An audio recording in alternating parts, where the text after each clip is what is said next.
to us. It's shocking. I don't want to put you in a pickle, so I'm not going to ask you to comment on it. But I want you to know that the support, even in, they say some people say if you want to judge a society, judge it by its treatment of its women or its minorities. And I'll tell you this: in Canada, for example, and in Israel, the Jewish people who have fled or left as refuseniks before 91 and those who left after, there's a shift. It's really strange. So that people, especially those people from Ukraine initially, don't call themselves Russian Jews or Russians. They're now referring to themselves as Russian speakers.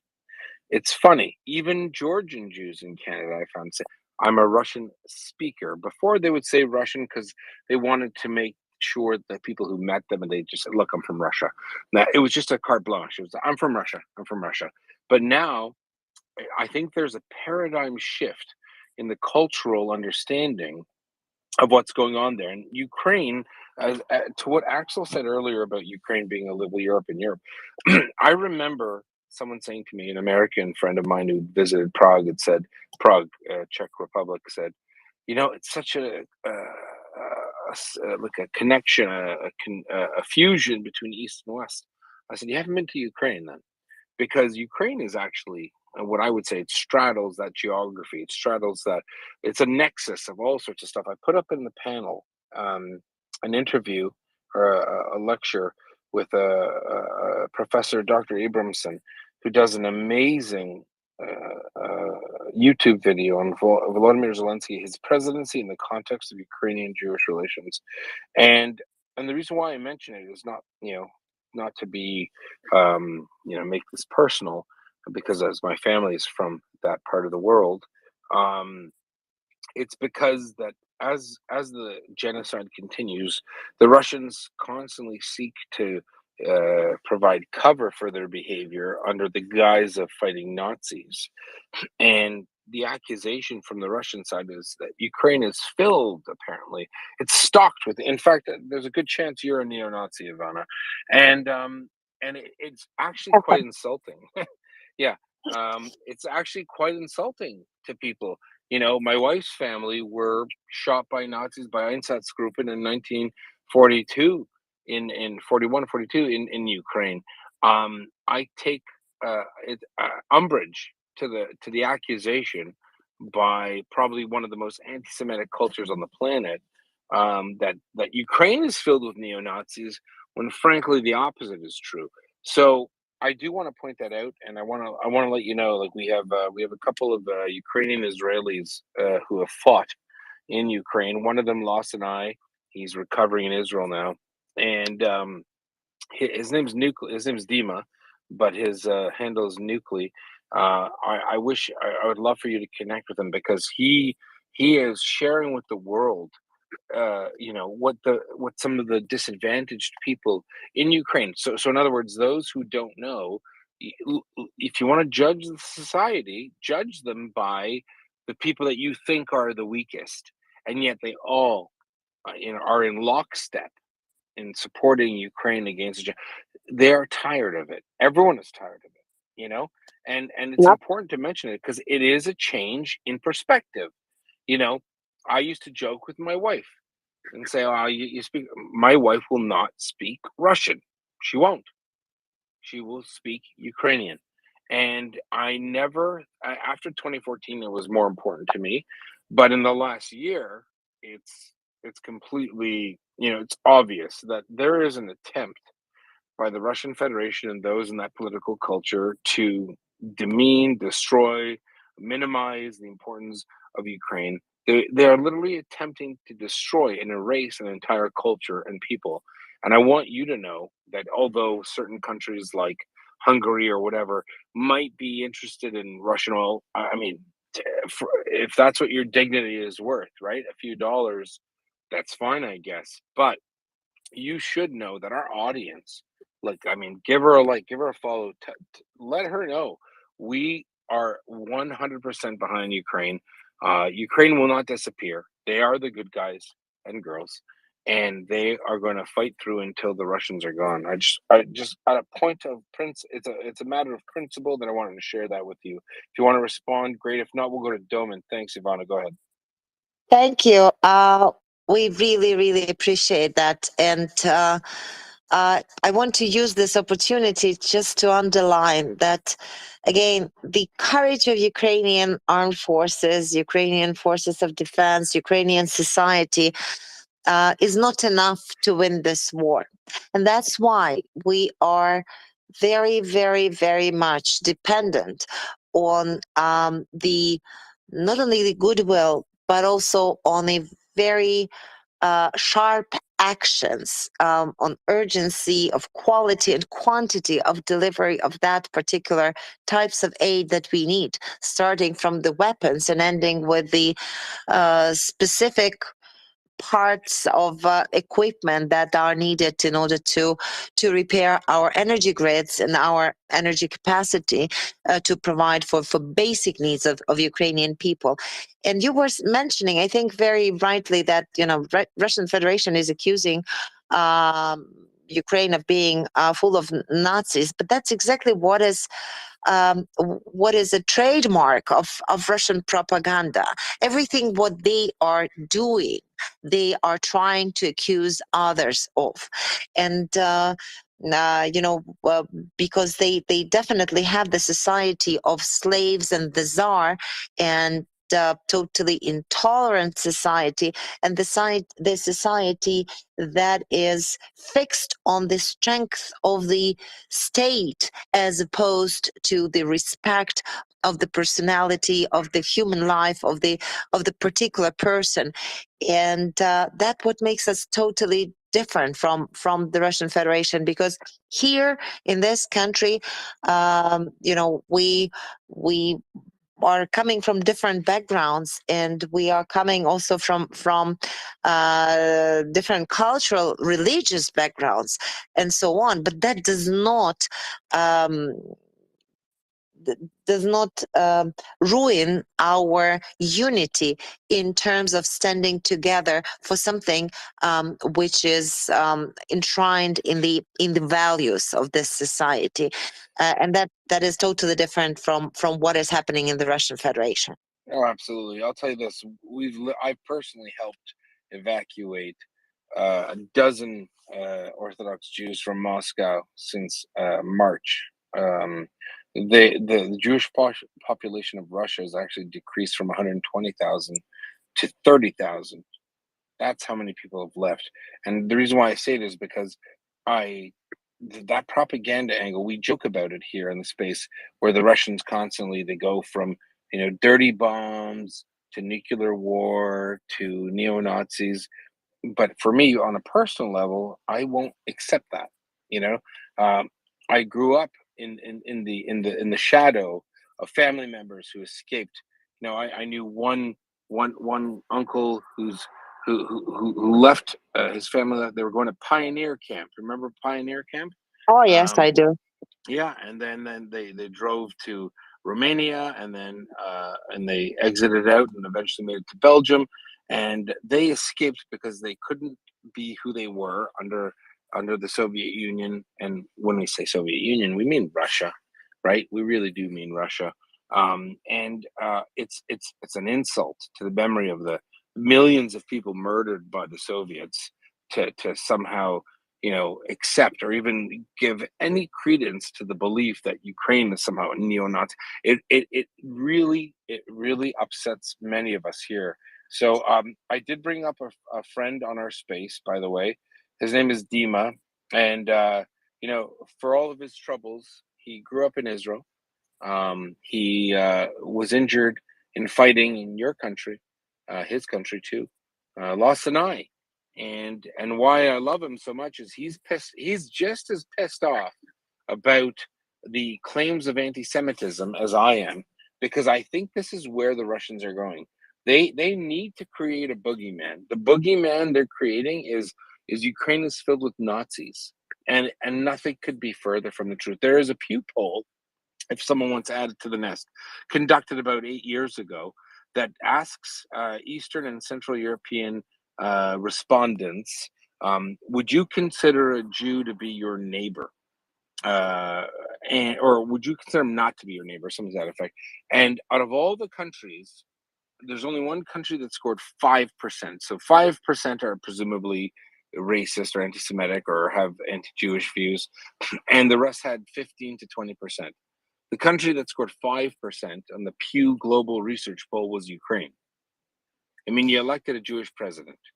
But It's time to listen, put it to rest.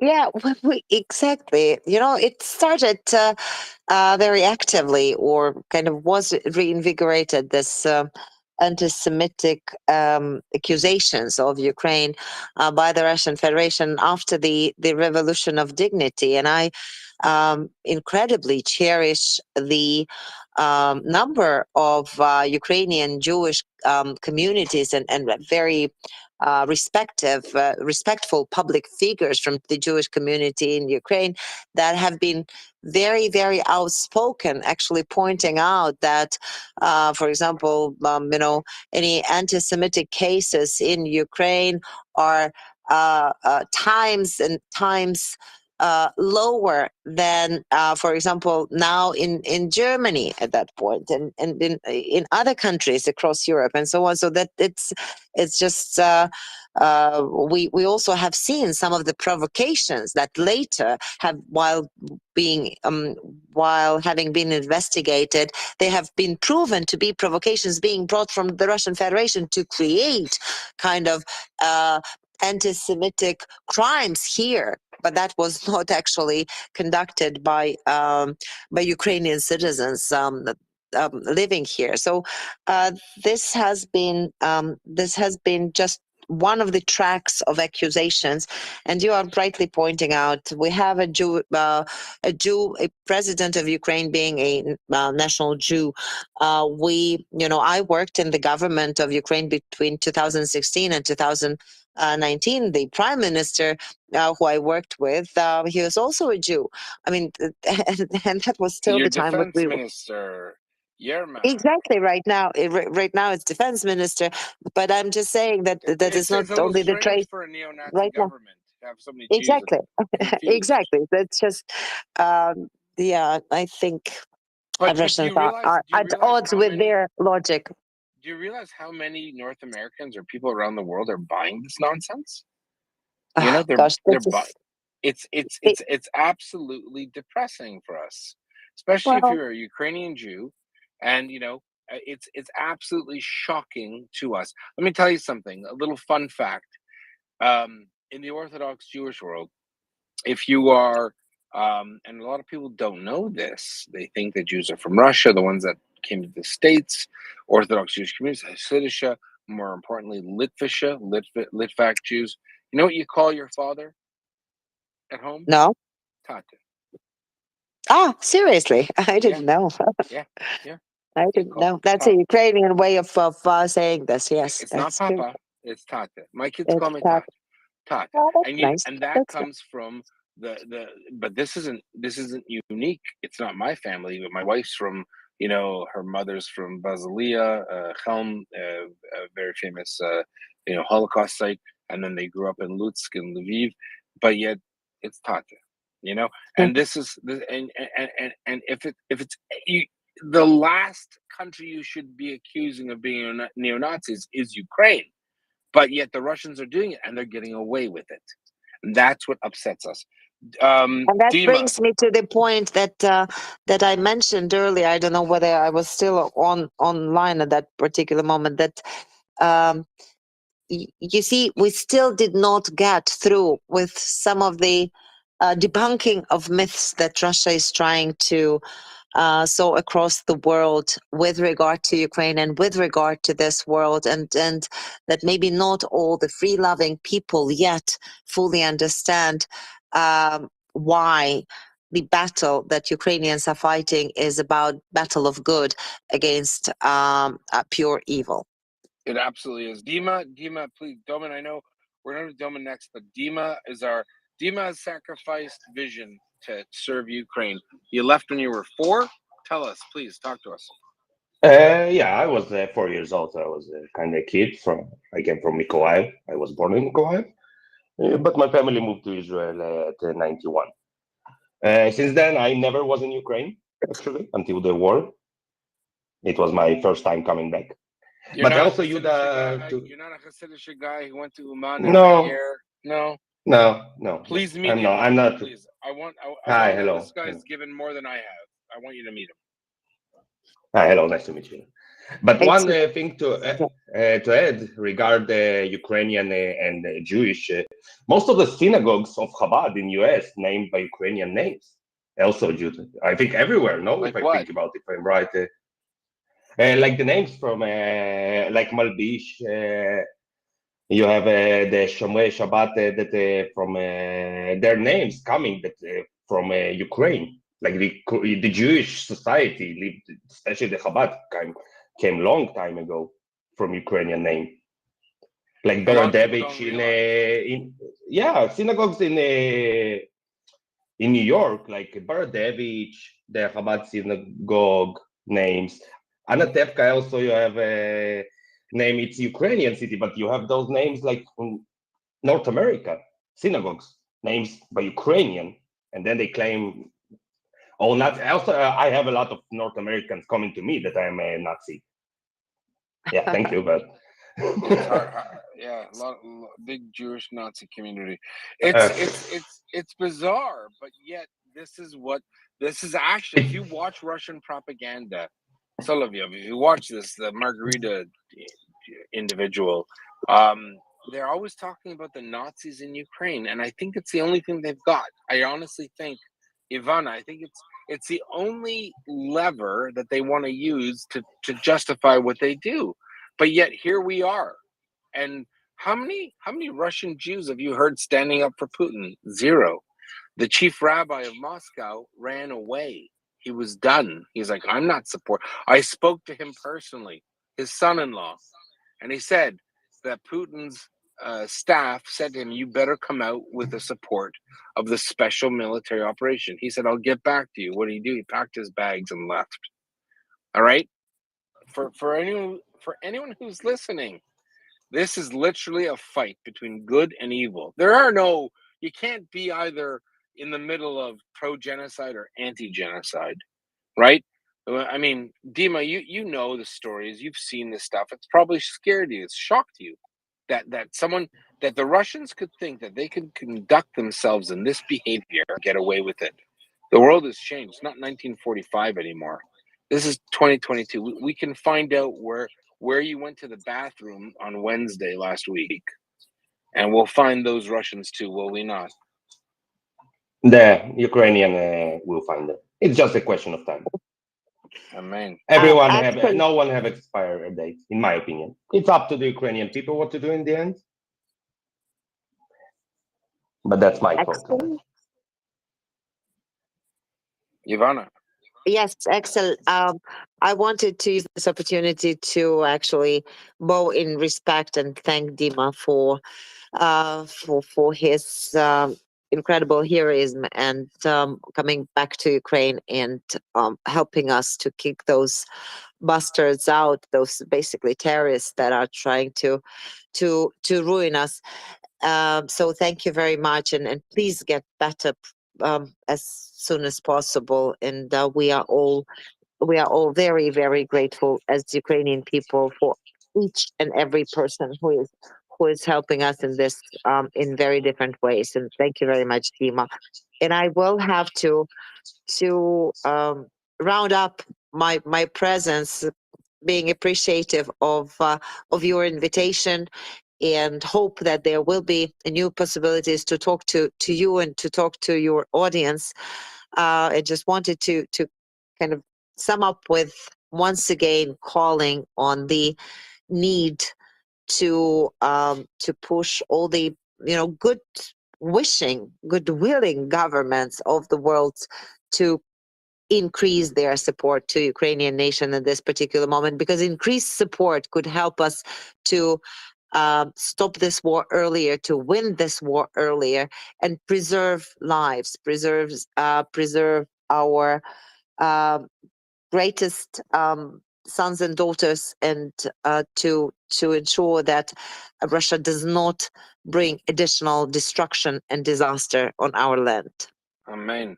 Doman, one of our stalwart hosts, has a last question for you. We're going to go to Doman, maybe Ben, if we can get you. Go ahead, Doman. Thanks, Yehuda. Ivana, going back to the specific things that you're running in your committee in Parliament, how much have you seen a broad resolve among the Ukrainian population and Ukrainian political classes about getting everything done as quickly as possible to satisfy all the conditions, whatever they might be? Because a lot of the times in the candidate process, people realize that now is the time when the prize is so big that we can swallow some things that can be hard to swallow on their own, but just because the price of EU membership is just so big.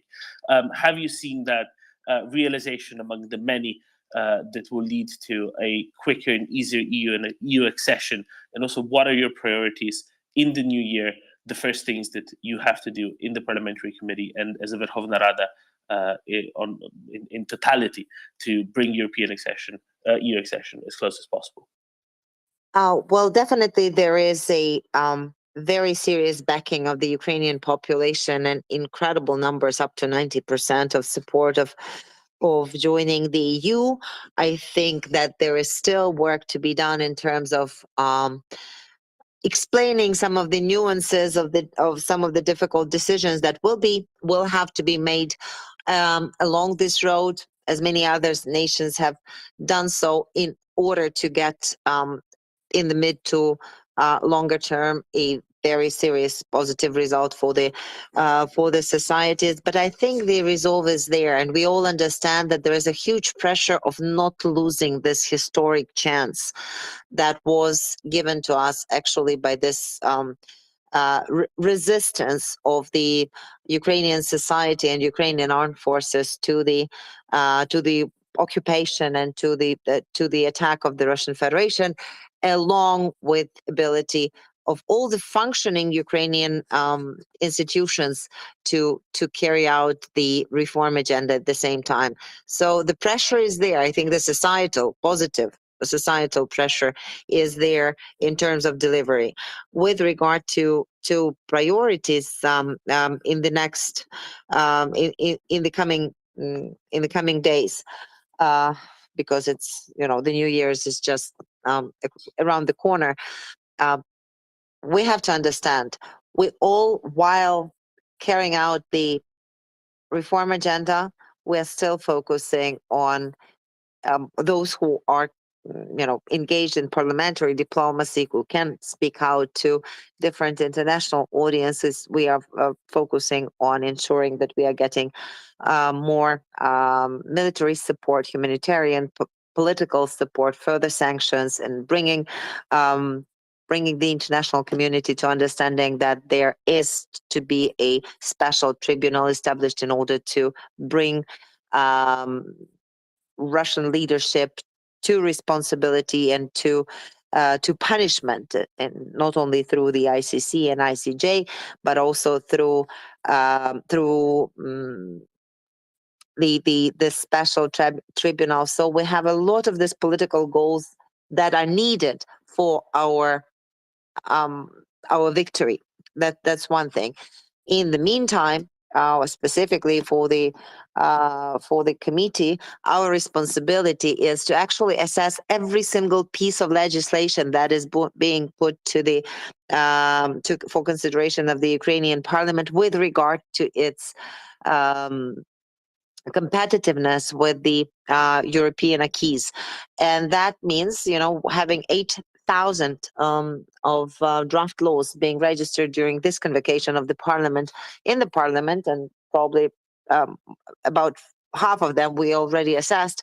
That means just making sure that everything that is being put on the for the consideration of the next meeting of the plenary session of the Rada has already our assessment, in order for colleagues in the line committees to take on board those comments or those corrections that we are suggesting, in order to get the laws prepared for the second reading, fully correspondent to the European acquis.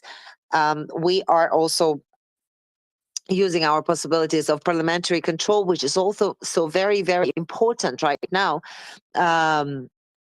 towards the actions that the government is making. So we had a very deep and professional conversation with governmental officials just a week ago in terms of how they are proceeding on their pieces of responsibility under this 7 conditions.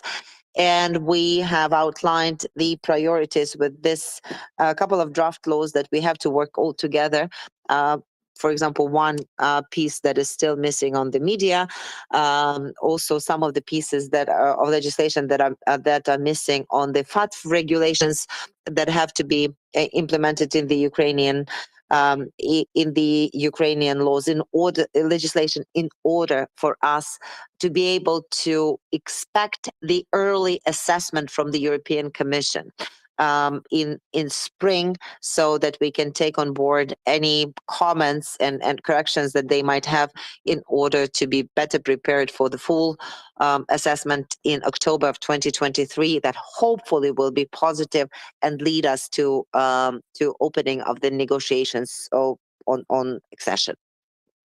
On that note, thank you so very much, Ivana. You have to run? Yes, with your permission. No, well, I hope you come back if you don't mind. Thank you. Well, we'll agree on that. We'll be happy to talk to you. Thank you so much. Thank you, everyone. That was Ivana Klimpush. She's the chair of the Parliamentary Committee on the Integration of Ukraine into the European Union, which we all agree should already happen. I mean, I don't know of another country that deserves it, frankly, as much as Ukraine, especially in light of all of the commitment and the bloodshed by Ukrainians, protecting all of us from a very different world, a world that I suspect most of us don't want to live in. So thank you very much, Ivana, and please do come back at your earliest. Thank you. Thank you. Bye. Thank you very much. Axel. What a Herculean task, and how diligently Ukraine and its institutions, its parliamentarians, its civil society engages in it, and how much progress has been made. Does it get any more erudite and sophisticated? Every time we have a Ukrainian leader on, they never cease to impress me.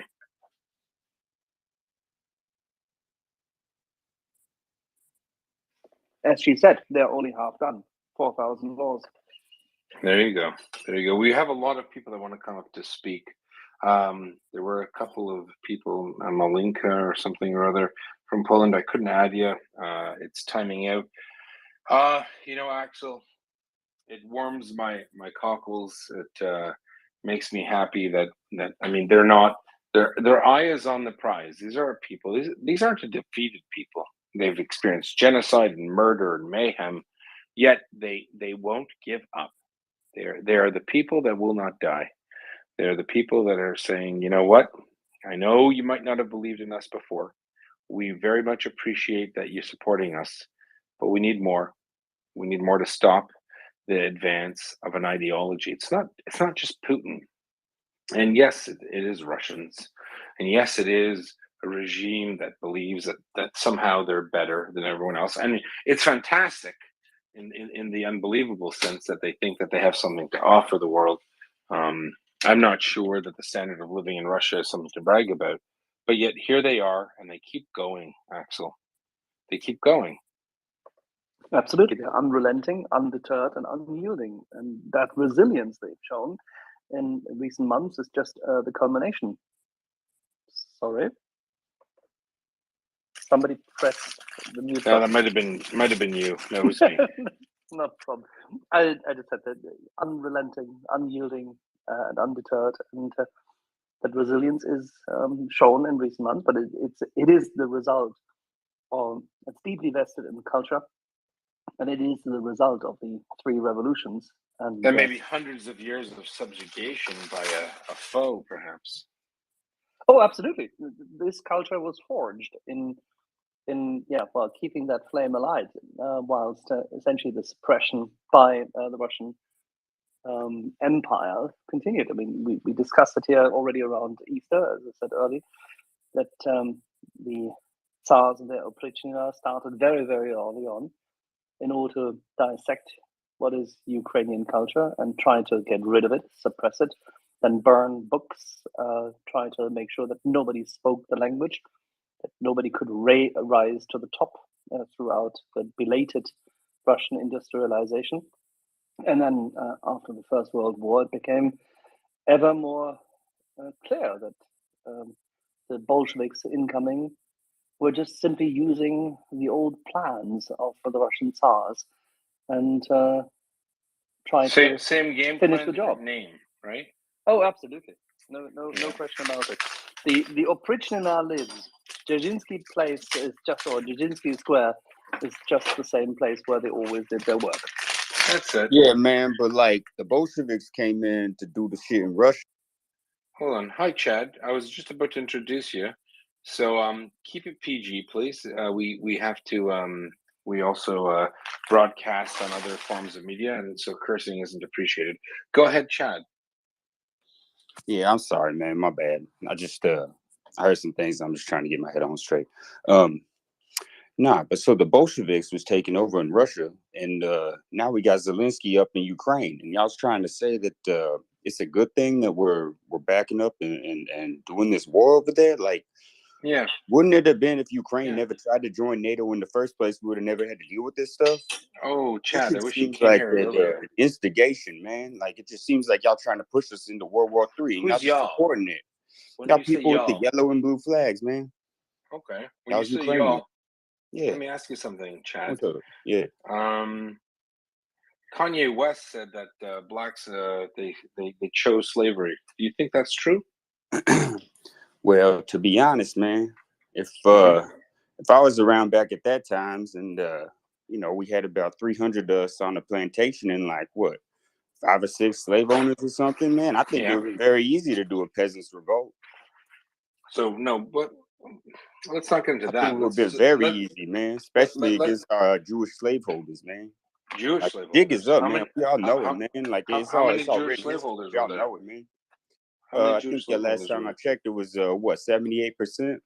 No, you know how many Jews lived in the southern United States in 1800? I mean, I know who Levi's is, man. Do you know do you understand simple? I'm going to ask you a very simple question. Do you know how many Jewish people lived in the southern United States in 1800? I know they make up about what? Do you know the population now? Sir, I'm going to respect you. Yeah, there was overrepresented, man. How many Jewish people lived there? I don't know, man. No, if you don't know, then you enough shouldn't to be make talking, up 78% of the slave owners, you man. shouldn't be talking so much smack. So Jewish land and slave owners in Confederate United States comprise about 0.5%. So the fact that you said 78%, that shows that either you're pretty poor at math or you're kind of an anti-Semite. But at any rate, if you're going to equate Zelensky to being a Stalinist type of person, shame on you. It shows that you've not even invested the minimal amount of time required to be fluent in a conversation. So I took a risk in bringing you up. New account. You seem like an angry person, and I hope you get better, my friend. And God bless you. Axel, I apologize for that. That was my fault. I thought maybe the individual had a question about Ukraine, but apparently he thinks that the Jewish president of Ukraine is also a Nazi. And this just goes to show, and actually it highlights the point that Russian propaganda is quite pervasive and it's quite insidious. A man who arguably, has experienced abuse and inarguably actually has experienced abuse in America as a black person, now seems to think that Ukraine is run by Jewish neo-Nazis, just like the Bolsheviks. Anyway, I kind of knew where that was going once the individual started speaking, so I hope I didn't scare anyone. As you know, I'm not afraid or shy to back away from silly comments. I just don't want to insult the intelligence of the audience by giving someone like that too much airtime. Axel? Yeah, I think it was pretty evident that he was not a defender of math or history not a good or math guy. research. Yeah, Dima, what do you think? Insane. Like what in the 700s in the US, the population of Jews was 2,000 people, and you seriously think like what the heck? 78% of all slave owners were Jewish. How? According, What the to heck is going in US? Can someone explain me? it's a bit of a.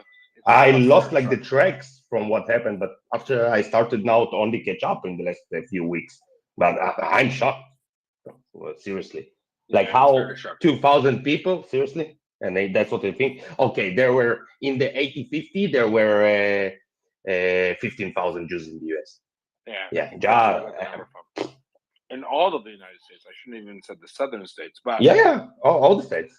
so there's a racist man in the United States named Louis Farrakhan, or it's his made up name, and he teaches to his acolytes, mental slaves, I should say, that Jews are the biggest evil in the world and got a religion and blah blah blah. And ironically, many of them that come up here are anti-Ukraine. They think that Russia is, a panacea, a pleasure for Africans to be. Very bizarre. One of the most racist societies on the planet. And this is what we face, and this is what Ukrainians face every day. Actually, they face, a propaganda machine so strong that they could convince a person whose family suffered from slavery in the United States. They can convince him that Ukraine is the bad guy. It is actually quite shocking when you think about it. So, Hi, Ehud. Thanks for. Well, there is a self-selection bias in them. Evidently, people are free to research. People are free to learn, free to read. but there's People no have excuse agency. anymore. Yeah, there's no Exactly. excuse anymore. It's the internet. Like, I mean, it's not. Do you own an Encyclopedia Britannica? No. Okay. Well, we get it. Anyways, Chris, you came up. I brought you up there, Chris. Go to Chris, and we're going to go to Shin after. Go ahead. Thank you for Yehud for this is the first time I've joined, but John Spencer, I follow him, and I've really enjoyed the discussion today. I just wanted to commend you for bringing diverse voices into the discussion and having the courage to do that on such an important topic.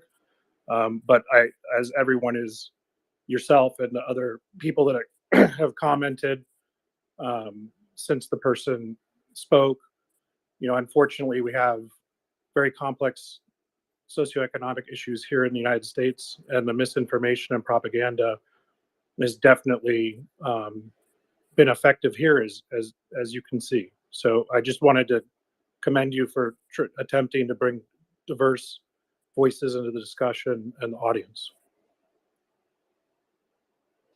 Well, thanks, Chris. Yeah, no, I think we all try to do that, and I think some maybe hosts are. It's a difficult conversation, right?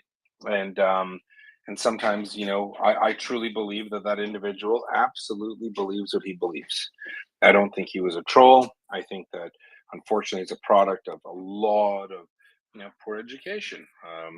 Yeah, I think you handled it well, and I hope they're still listening because there's a lot to be learned, and hopefully with education and exposure to these issues that are incredibly complex in each of our countries and globally, they can become a contributor to the conversation. I agree. No, 100%. No, thanks for that, Chris. I do appreciate it. Let's go over to Shin. Good evening, everyone. Thank you for bringing me up.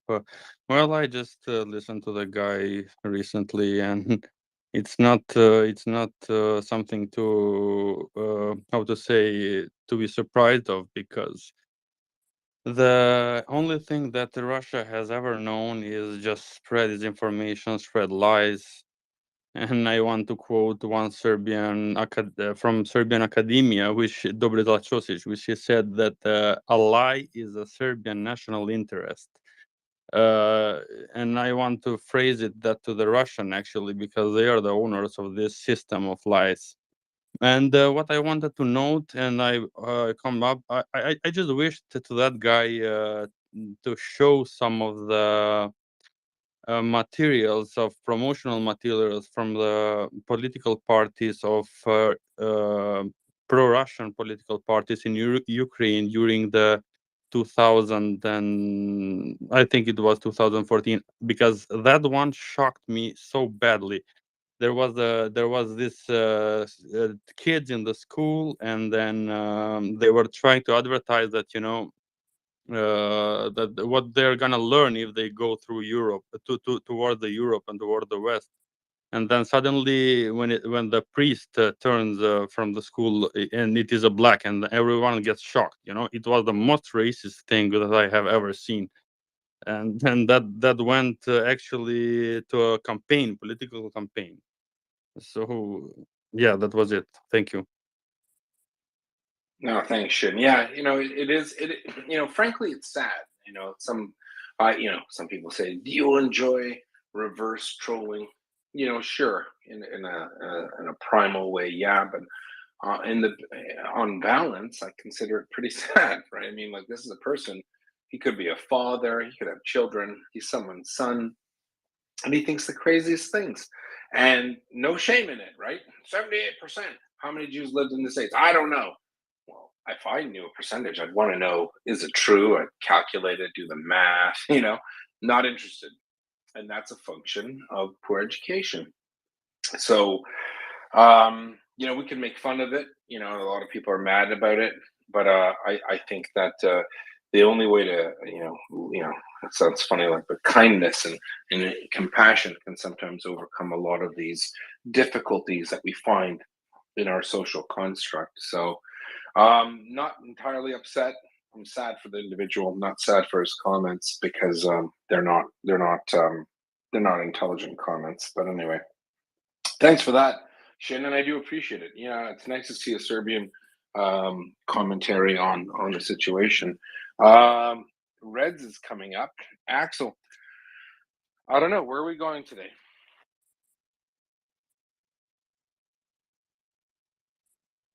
I think we can touch upon the Serb issue one more time, because Serbia, specifically Belgrade, has seen in two waves, as has been reported, since end of February.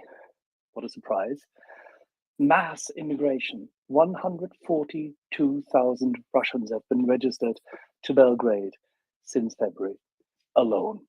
The first wave was literally, like you reported on the Orthodox Jews, a wave of those who fled the country because they feared persecution but wanted to stay in an area which was, shall we say, Orthodox, seemingly friendly, pro-Russian, whatever.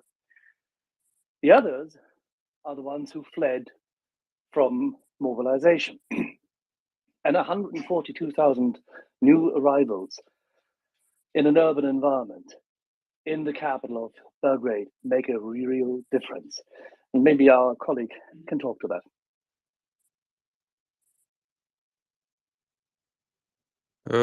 Just to clarify, I am not from Serbia. I am from North Macedonia, which is neighboring country. I just quoted a Serbian from Okay. Serbian academia. But maybe I can North share my Macedonia, story. people have heard of this massive immigration. Yeah, exactly. But maybe I could share my story from recently, if you would allow me. Sure, please. Yeah, so I actually work with European structured funds here as cross-border cooperation programs, and then we do projects jointly between two states. And 1 month ago, I happened to be for a monitoring visit to a project just nearby our border here with Serbia. And we went there and we checked out the project, and it was just near the church of Prohorčinski. Maybe somebody knows where is that. It's from the church of Orthodox Church from 950. And then the guys from there, they said that, you know, since we are near here, maybe we could also visit. We have a short visit there, and they because they offer coffee and stuff. And then we went there, and we entered the church. We were just checking around the area. It was a really interesting one. And then a guy appeared. He was not like a priest or something. He was a civilian clothes, and then he started to explain to everybody there the history of the church. and believe me, it was only 5 minutes. He spoke about the how the church appeared, how the church was built, or its history. The rest of maybe 40 minutes, it was like a total propaganda about how the West is trying to influence, and how the the fight going on now in the world. He was not specifically talking to about the Ukrainian issue, but he was like trying to make a point, what is this fight about, and he tried to connect it with the religious beliefs, and then everything else related to that. And it was like, and I happened to ask him, but in what regard you are talking, because are you a historian, or you are a guy from the church? He was like, no, I'm not a historian, but I know history very well. So I just thought that we could share. And what was his angle? What was the overall? Like, who was the problem? The Episcopalians, the Quakers? Who? The problem is the West, because what he mentioned there, he was like, I want to tell you about the Byzantium, Byzantium, how do you call it? From 1400s. From the 10th century. He was like, that is a derogatory term that is used by West to portray the Byzantium, because the real Rome is the one that is was used to called a Byzance, and then he was trying to make a point who were the like real Romans there, and it was funny because he was trying to do all sorts of things. And what was the most flattering thing was that we have now here our neighbors, which is North Macedonia, but they are not actually a Macedonians. They are Serbs, which have been forced to convert into a new ethnicity, and it was like a very very similar thing to what Russia was actually conducting to Ukraine, and what is their narrative today. Thank you. Doman. Hey, Yehuda, if mental gymnastics were an Olympic discipline, who would you think would get the top three places? Russia. I don't know. Russia, Serbia, Iran. Yeah, Iran together with China. I don't know. I don't think the Chinese actually acknowledge. I think they're pretty blunt that they're new. No.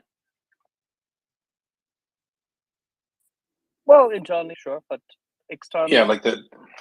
I think they know that no one believes what they're saying, but I think the Russians and the Serbs in that regard are pretty confident that the world. I mean, Byzantium, like, let it go, dude. It was literally like 700 years ago. They're pretty mad about it. I get it. But original Romans, they were the Romans that came late. The Romans, as you might be shocked to hear, come from a place called Rome. No, it's Moscow. The Russians say it's Moscow. They're the Rome now. Oh, is it the new Rome? Yeah. Okay. Well, that's why they all congregate in Italy, because they're jealous, I think.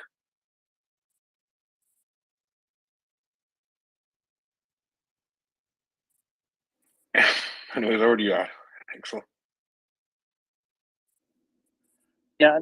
Let me swap with Doman. I need to do a quick errand. Okay, that's fine. I shall cycle down and back up.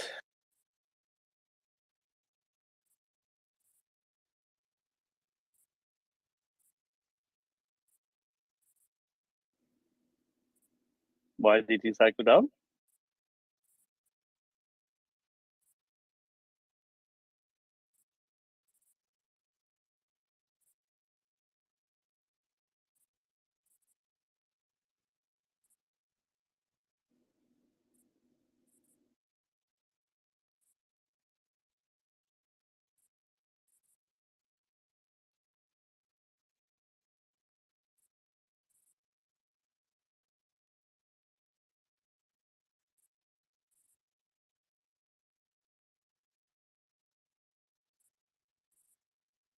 All right, Doman, we should have you and Bionada back up. Give me just a second. I need to fix something here quick. In position. Ellen, Carry do you on. want to take it or do you want Bionada to take it?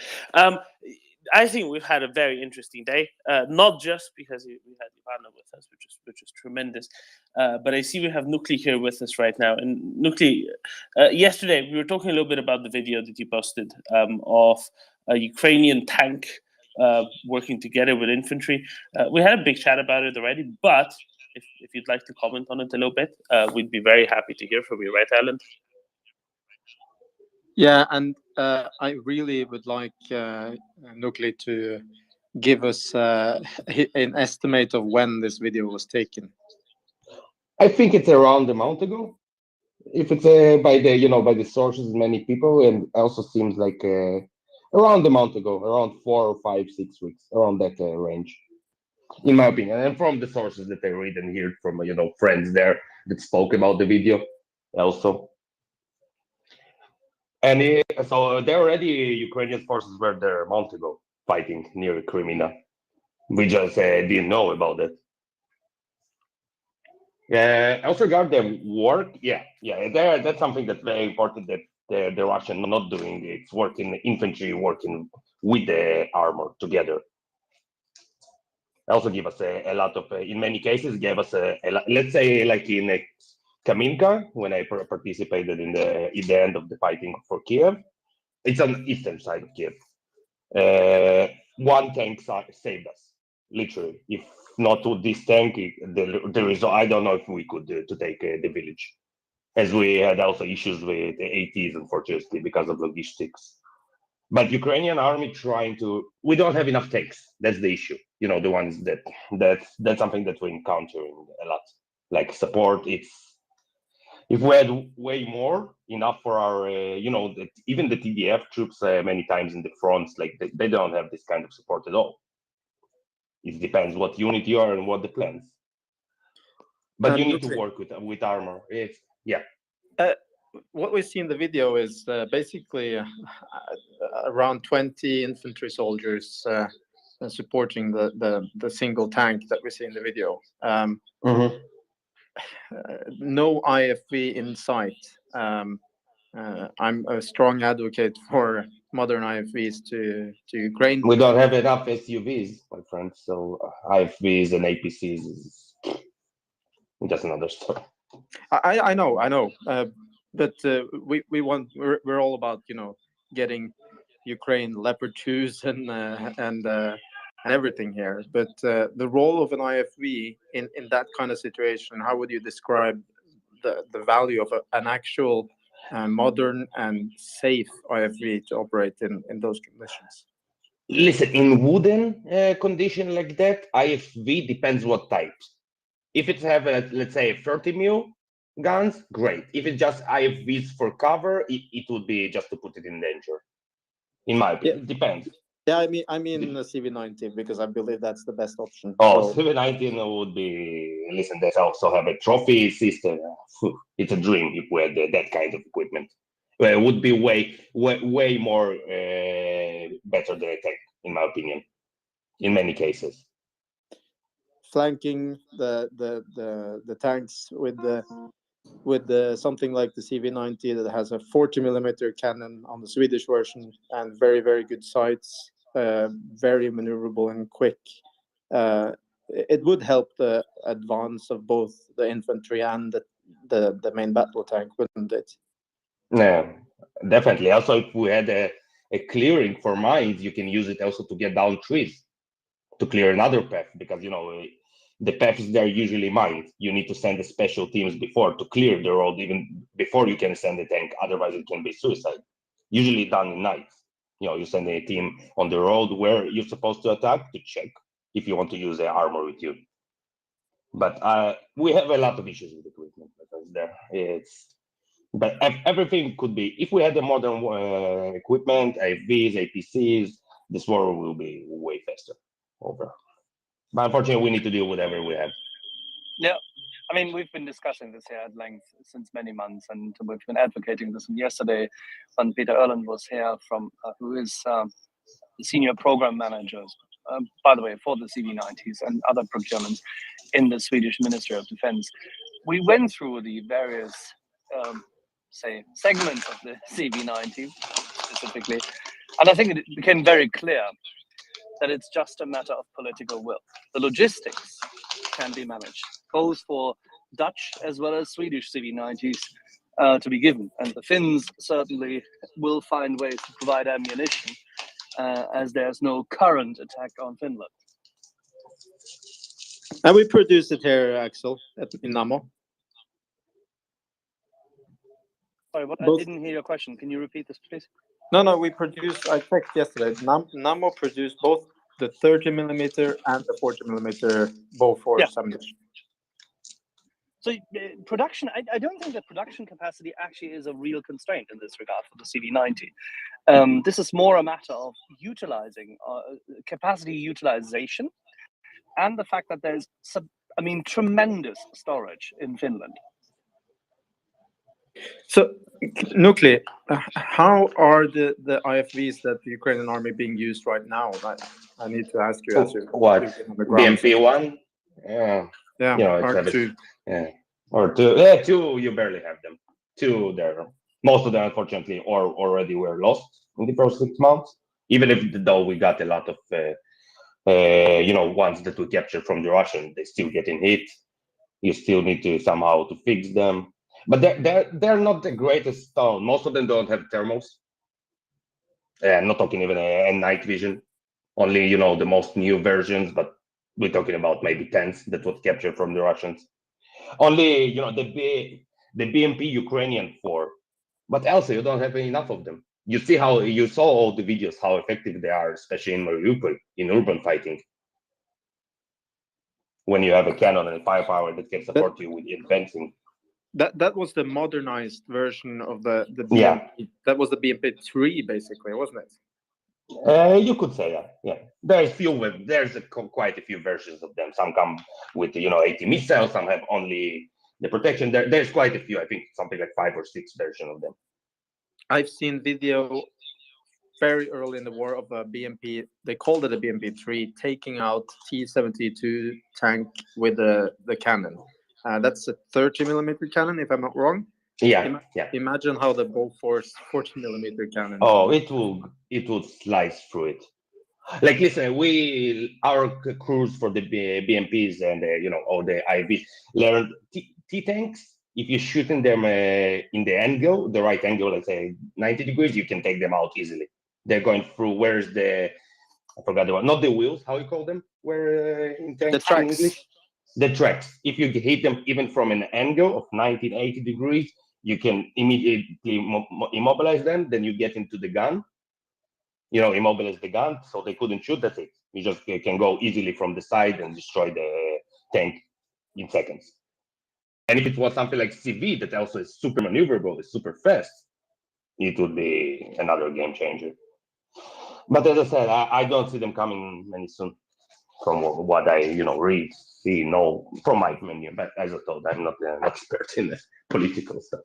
I think that the CV90 is the most probable to be sent, to be honest. And you think so? Yeah. Not the Marders? No. I think that the CV90 is the political will amongst the nations who have the CV90. I think is a lot stronger than the one that is 100%. Germany. Oh yeah, definitely. 100%.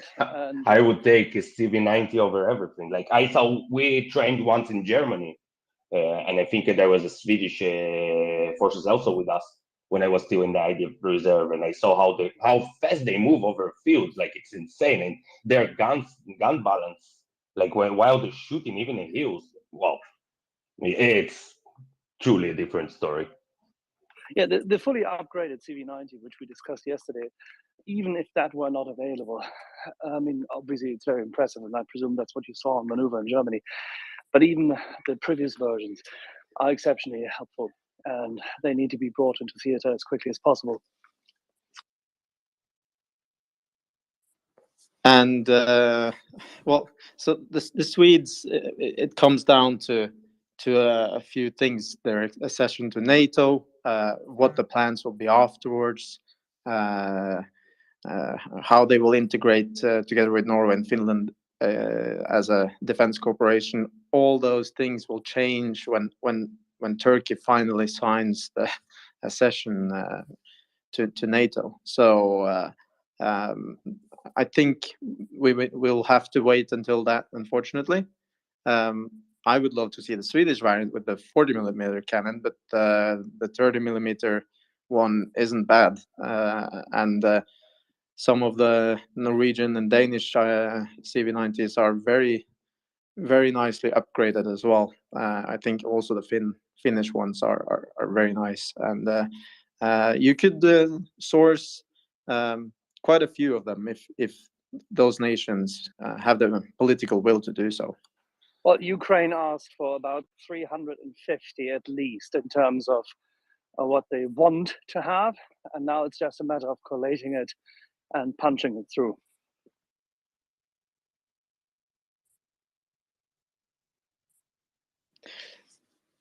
And in an urban situation, have you seen any BMPs and BTRs on the Ukrainian side, Nikli? Usually, if we use in a BTRs, it's the BTR4 in urban. They're like perfect in my opinion for, especially if they have their Stugna missiles with them from far. If you get you can just destroy the fortified position inside buildings. They're maneuverable. They're fast. They're not striking. You can move forces fast inside. So we use them quite a lot on important operations. As I said, it depends what we. But yeah. They're using usually BMPs 2s, M113s. We prefer not to get urban environment, as they will get destroyed pretty easy.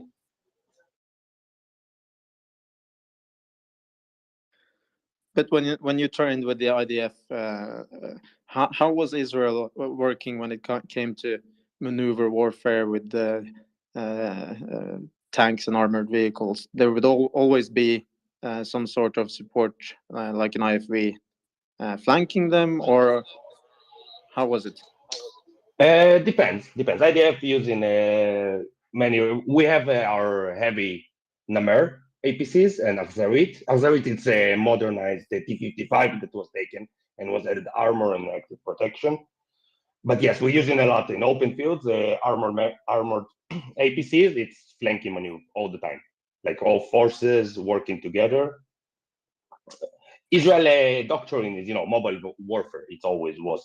We're always trying to get the war outside of our territory to move it to the enemy. So yeah, we're very aggressive with them, with pushing and using them. And there's a lot of training using APCs and tanks working together.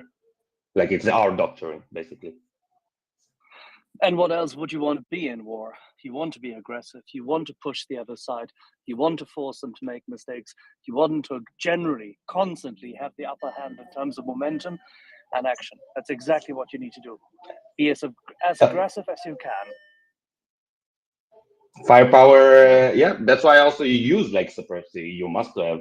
If we had the air superiority, that also would be nice. But let's go stage by stage at least. But yes, superior firepower make the difference, because if you cannot shoot back, you can advance. If the enemy cannot shoot back, you can advance way easily with way less losses to your forces. Because if they cannot put up their heads, it's all the difference. You just put in few APCs and few tanks up and just shooting the position while the infantry advance, and then you can flank with other forces inside those IFVs to cut out the retreating forces to capture them. You have a lot of options when you have maneuverability, like a lot. Unfortunately, now our planning, when we're playing even the smallest operation, a platoon operation, we're talking about companies, regiments, even a platoon, but we canceling so many plans because we just don't have the means. Like I wouldn't say we won't send people to suicide attacks. Sorry, like they are doing in waves. No, it's not how it works. Thanks God from Ukraine side.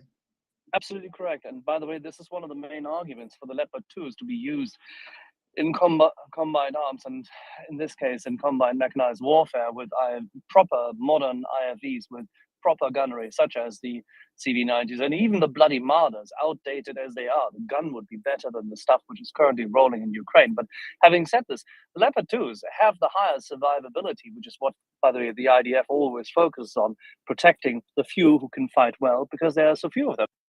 And the Leopard 2 has better deflective armor, and it has one thing over the T-72s and everything they have on the Russian side.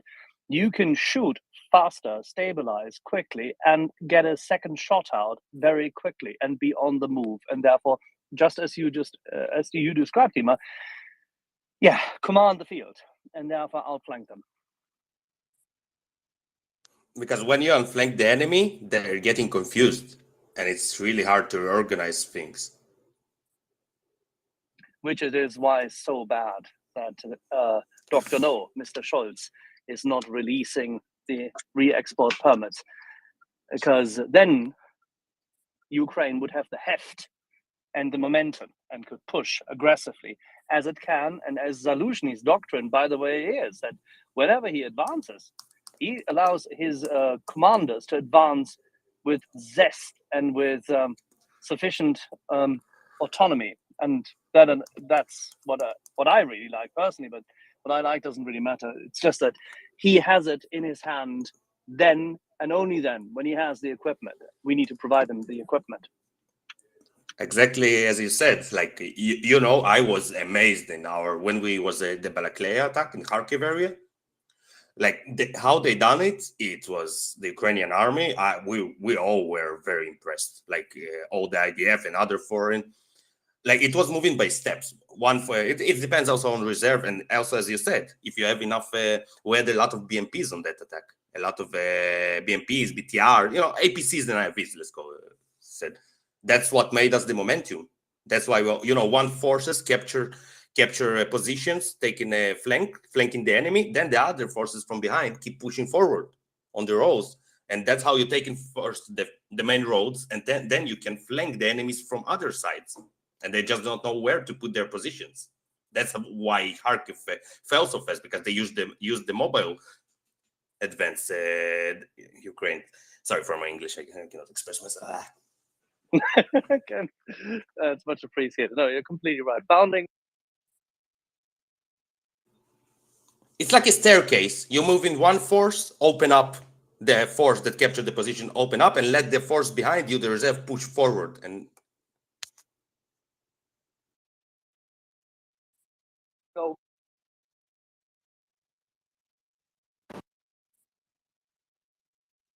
Actually, breaking up badly. I'll be back in a minute.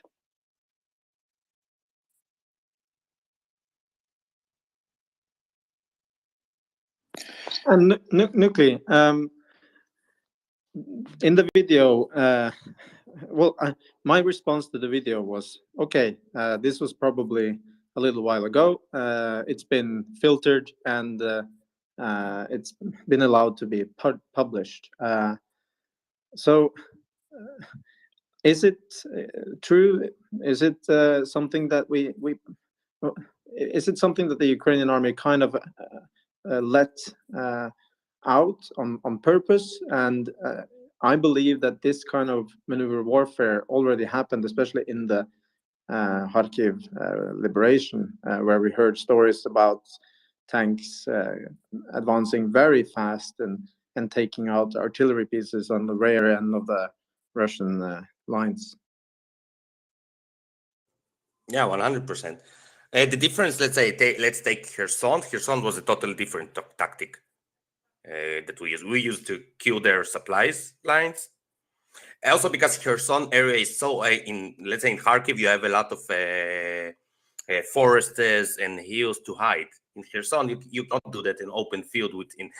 In open fields, you need to have at least 3 times the advantage in equipment to make this kind of attack usually. By the book if you're working. But definitely, yeah, tanks were flying like there. We managed to take something like 40 or 50 kilometers in a day against the Russian army in the Kharkiv offensive. It was I think a lot of people are going to study in a book about regarding this offensive. in the But future. we haven't seen any footage, so this is the first. Yeah, it's specific for that. They don't want to expose. Also, we're not allowed to post anything. Like if my commander see me post some of the videos, they will kill me. Yeah, Usually they don't want to see it. That's it's smart, because if you post this that you attack this position, and Russian not sitting Russian Russian resources all the time looking on the nets for posts, for position, to see where to strike. Also Ukrainians ones. So it's very important to keep the OSINT information to yourself. There is unfortunately many cases that people posting stuff that's not supposed to be in Ukrainian army, but the Ukrainian army is very trying to discipline this area. As you see in the start, if you compare to the start of the war, you see now way less updated videos. They're only coming when there is a need to show something, as you said. And also it's already probably few weeks behind, so it's not relevant. They're probably already advanced in that area. So it wouldn't meant any danger to the soldiers on the front or the operation. It basically just gives a little bit of a sneak view of normal maneuver warfare with tanks. The only thing that isn't normal for me is that there is no IFVs around. But the reason is probably because you don't want to risk those IFVs that you have, and they're vulnerable, right? I agree. I think they're waiting for the main attack. They're probing where to get there in that Luhansk area, but it will take time. It will take time, in my opinion. It won't be like people. I also was happy that they're already a few days ago, but after I spoke with the guys, it still take time. It will take time to get it back. To get to Rubizhny, and when they get to Rubizhny, Korean guy, you'll see a huge collapse of the Russian forces in the north east part of Luhansk. Let's see. As I told, I'm not a military expert to that level to know exactly. Platoon level, company, yes, not more than that. So it's my personal opinion from open sources. Well, I think we're on the same level here.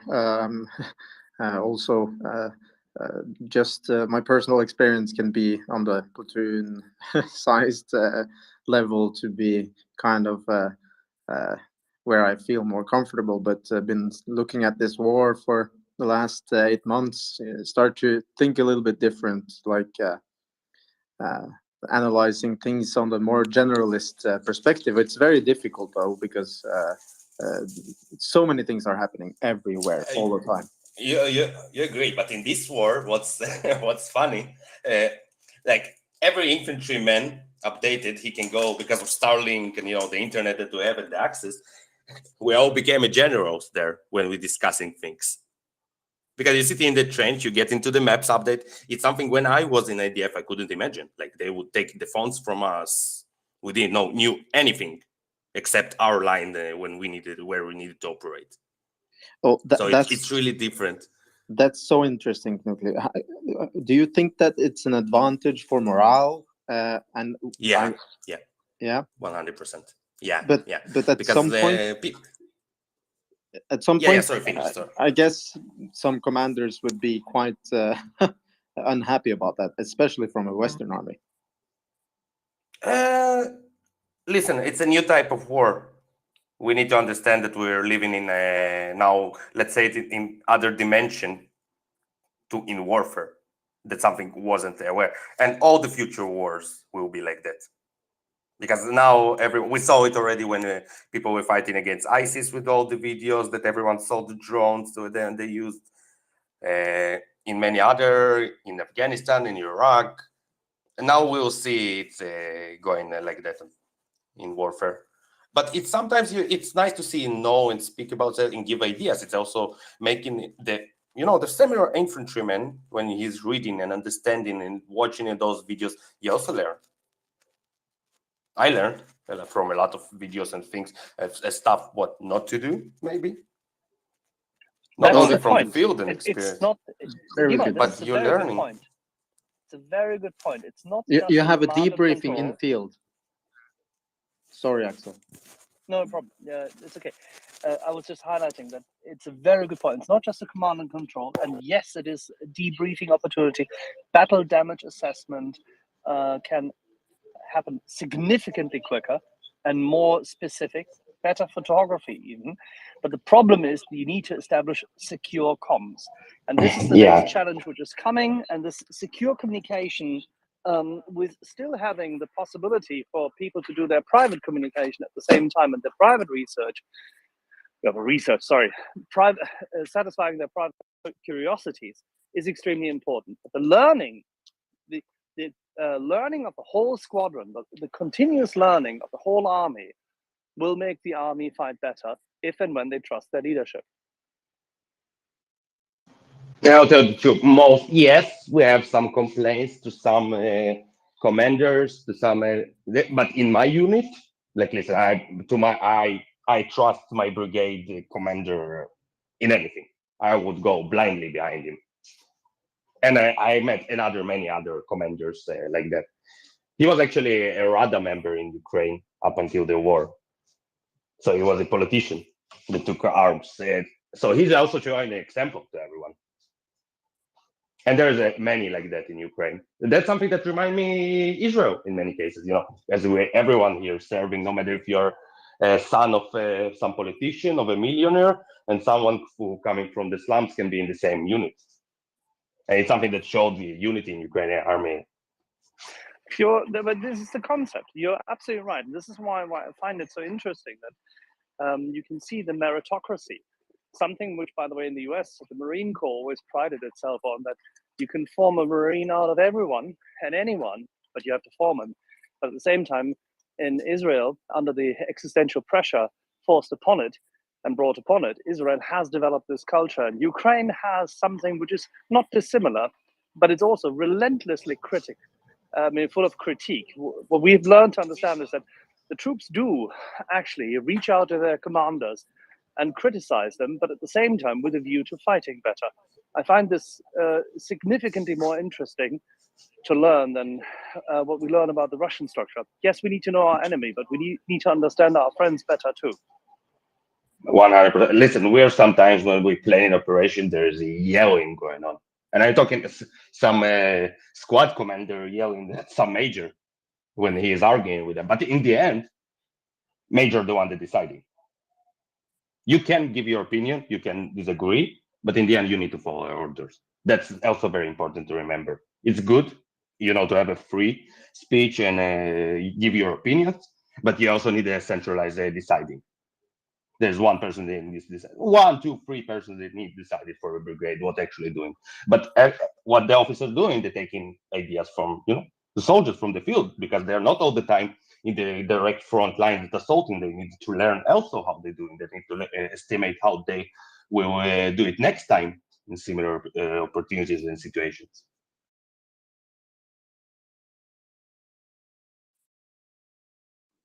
I think Doman had a question, but he's probably cooking. Yeah, I do, but I'm happy waiting, because I've questioned about captured positions and captured equipment in Eastern Kharkiv. Basically, can you tell us more about what sort of state of the positions that you captured, either the ones that were abandoned or the ones that had to be fought for were? There was some pictures and videos that came out that basically showed that Russians, even though they were there for many weeks, sometimes months in the same positions, they were living like they were, first night there, maybe.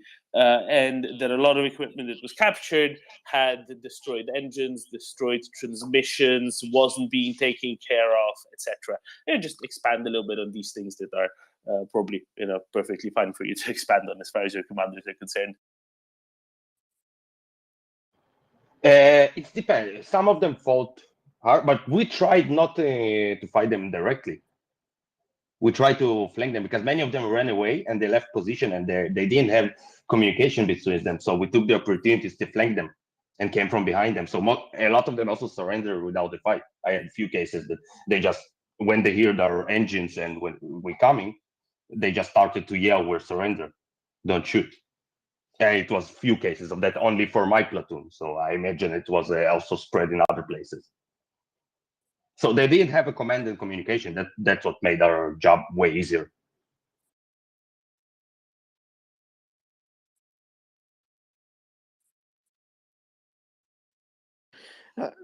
Do you, for instance, sit down in whatever you have a break and watch videos together with your platoon, your team, and really perform a debriefing when you see an interesting video from the battlefield, for instance? Even if it's not interesting, all the time when we finish operation, even if it's short scouting operation, we're then sitting and analyze what we've done, what might be better, where we can improve, mistakes. Even the smallest scout of 2 people, then the 2 people with the commander sitting and discussing the stuff. So it's very important to work after every operation, no matter the size. I guess every command size doing it in their own, platoons commander with platoon commanders, and also with soldiers when we have the opportunity. Of course, it's not always possible on the offensive, but when we have, yes, we definitely do, especially when we are reorganizing. We're not, sitting there and just resting. Always a unit debrief, sitting in a room together, or the platoon or the brigade, depends on who speak. Yeah, and analyzing things that we done, watching videos of our soldiers, even from the most small things like intervals in our movement in that position, our reaction to when we got shot from that direction, how we could do that. It's very important. It's very important.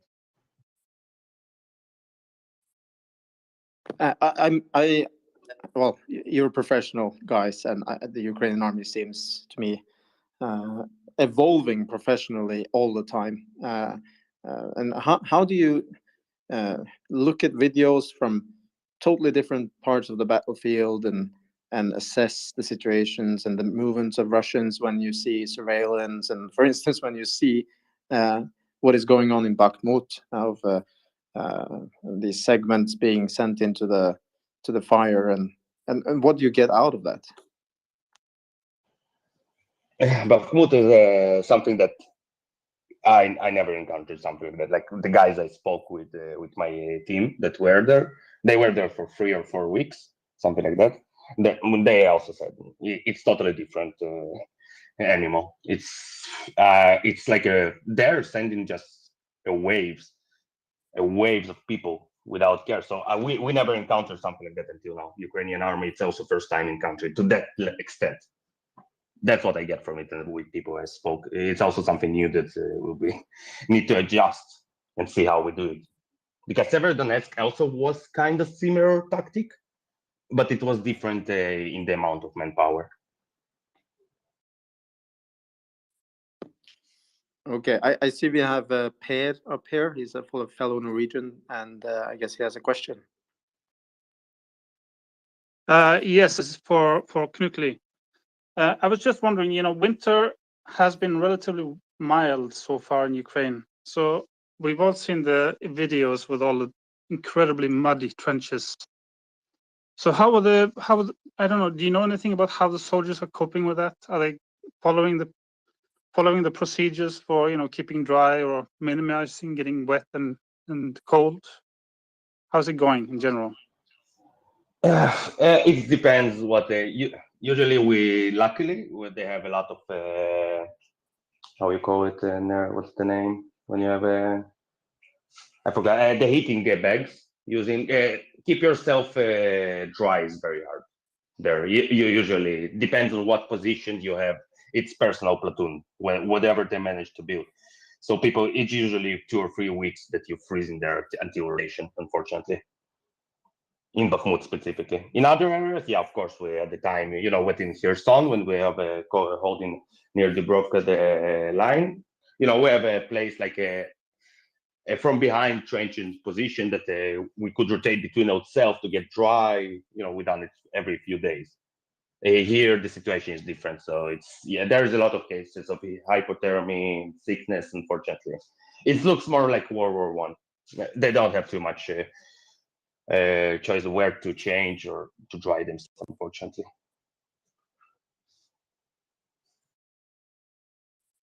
From what I know and from what I was told, yeah, maybe in other areas that not my friends were there, that's different and it's better. Maybe some places worse. It's a long front there. there's been a lot of varying temperatures, mild, cold, mild, cold. It's not very nice to operate in. I guess before you left Ukraine, you probably saw some of it, didn't you? Yeah. For as me as an Israeli that used to heat, like maybe sand, for me it was a nightmare to get used to it. But you don't have a choice. What can you do? You're trying your best to stay dry as much as possible. You're trying to get creative. Sometimes you use bags on your legs not to get the most important thing to try is to keep your feet dry. But it's also not always possible. Knutli, it's a dream to operate in dry, cold conditions with really cold temperature compared to the wet and cold that you saw. 100%. 100%. Yeah. Like I compare it in snow when I operate in snow in thermal mountains in Israel. Like it's minus 12, but the snow is hard. It is ice, and it's not getting melted so easy. So you don't get wet so fast. And then your trench gets filled with water sometimes in a minute when you're sleeping.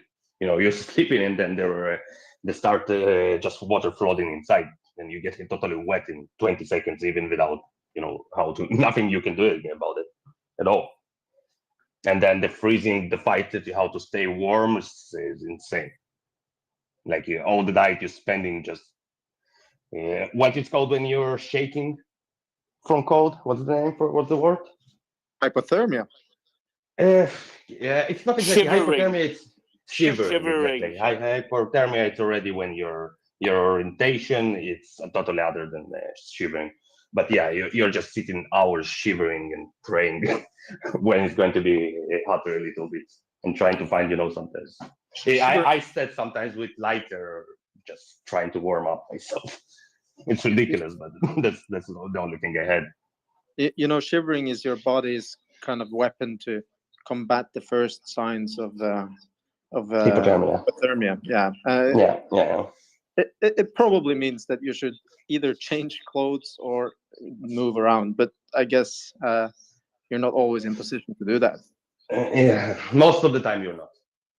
Like most of the time, also the equipment you don't have a second set unless you took it with you of clothes, and also many times the second set gets wet because we don't have a cover against rain and water for our bags. Like in IDF, let's say we had a special cover for raining, so it wouldn't penetrate the bags. Then I could take a second uniforms. If I get wet, I can change it. Here, unfortunately, we don't have that kind of equipment. Do people pack the bags with, for instance, plastic bags with clothes inside the backpacks, etc.?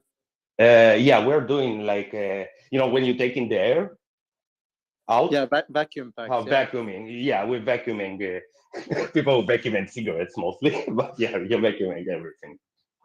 But that's a very good way to waterproof stuff, because even watertight bags in the really wet conditions, especially in kind of snowy, muddy conditions, normally stuff will get wet anyway. So putting stuff inside really good waterproof plastic bags is a good thing, but you need to make sure that they're not humid when you do it, because or else they will rot. Still, even if it's not imperfect, that's the first thing we teach the guys here. Or many of them didn't know those methods because not everyone was an ex-soldier and with that kind. But it's very important. Even if it's not perfectly, it's still prevented. If you compare it, just if you put in the bags soaked, even a regular cellophane.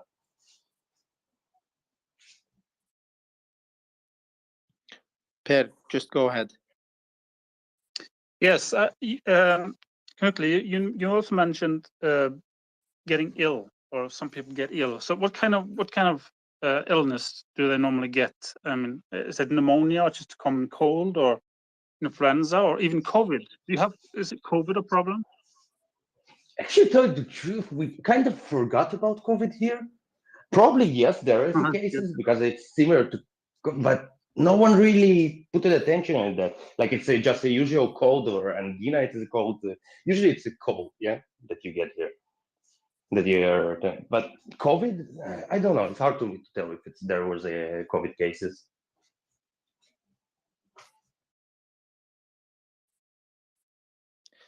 but we've heard from other people that the threshold of actually sending people back if they have a mild cold is very high. It should basically be bronchitis or infection or something. Is it true? Why would that be, Erland? Why would that be? Well, Is it probably because it's war? Well, probably because you have need. No, for- if it's regular cold, no one going to send you back to doctors. A mild regular cold, usually they try maybe to put you in other trains to try to give you more free time in your shifts when you shift in your when you're watching your position. But no, usually if it's mild cold, if you have not too high temperature, they're not sending you back. It's only you need to be something more serious.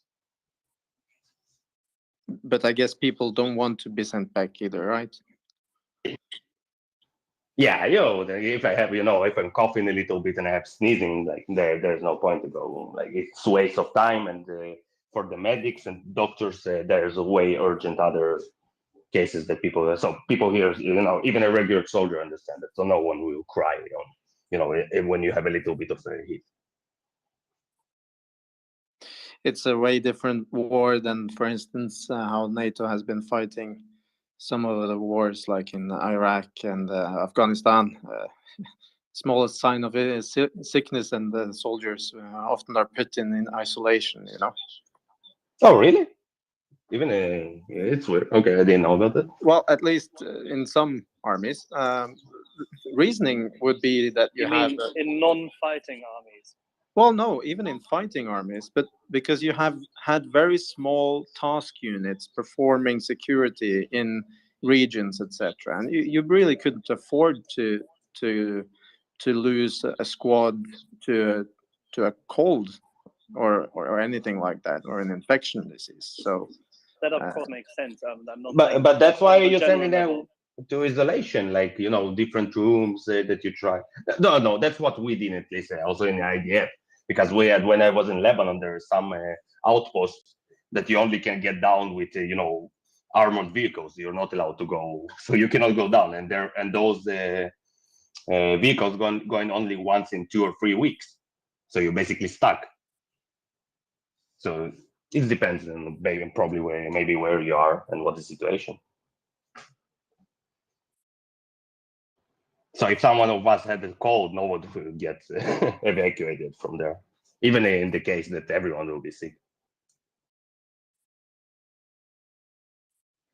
The situation is a little bit different.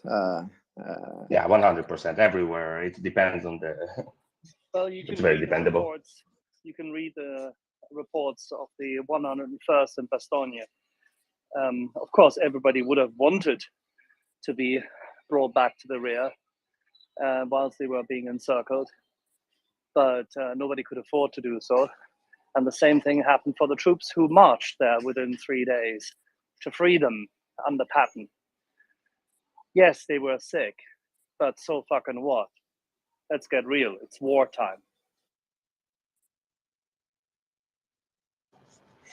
Yeah, your mentality a little bit also different when you're in this kind of situation. Like a little cold, I think you don't look at it as something serious at all. Like you just keep operating regularly, unless you're already getting to hallucinations, stuff like that. So something serious. But if it's something mild, I don't see myself asking, even no matter where, if I think about it.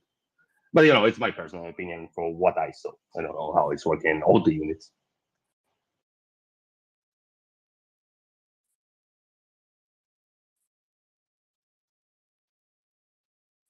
Tell me, Nukli, you're in constant connection with your squad, your platoon.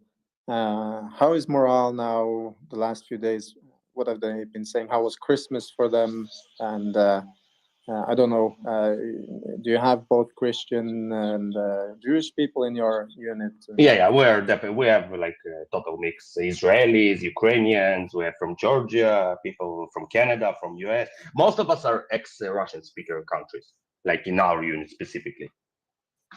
because they integrated whoever for communication. They integrated them very fast to the units. Usually, the International Legion is the one that speak only English or other languages. So our unit is very mixed. Now they are on vacation, the Ukrainian soldiers. They got time to get to Christmas. And the Israelis are now doing training to TDF units. So it's the first time in 10 months they see their family, most of them. Many of us already, some of us went back, gone. So we had the time to go. Many of them didn't have the chance to even meet their family in 10 months.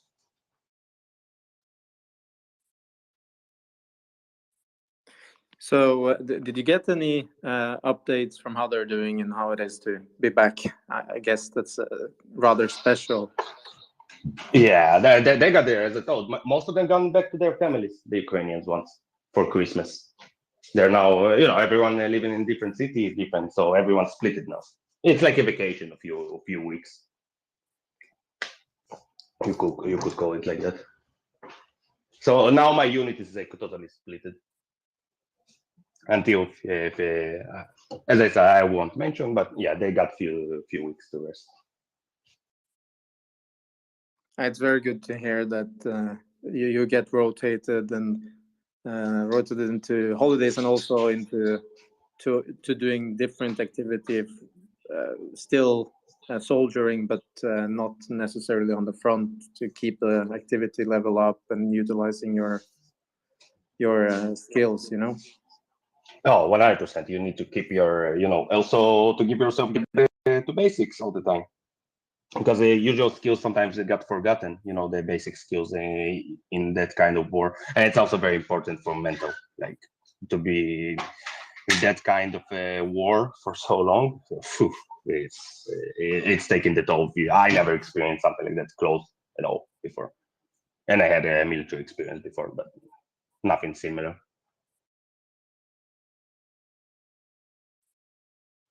Does it kind of give you pleasure to know that you are able to do that, and that on the Russian side they're probably not rotating and giving their soldiers the same kind of treatment? Actually, sorry to get. I don't care about Russians. I'm not even thinking about them. No, not my point. From my point of view, but it's very important to get some time to rest once, because usually we're taking a few months when the front, and then you get in a few weeks back. It's all the time. It's not something new. We done it also after Kiev when we managed to push them back. We also got a few weeks to rest before we was moved to Luhansk front.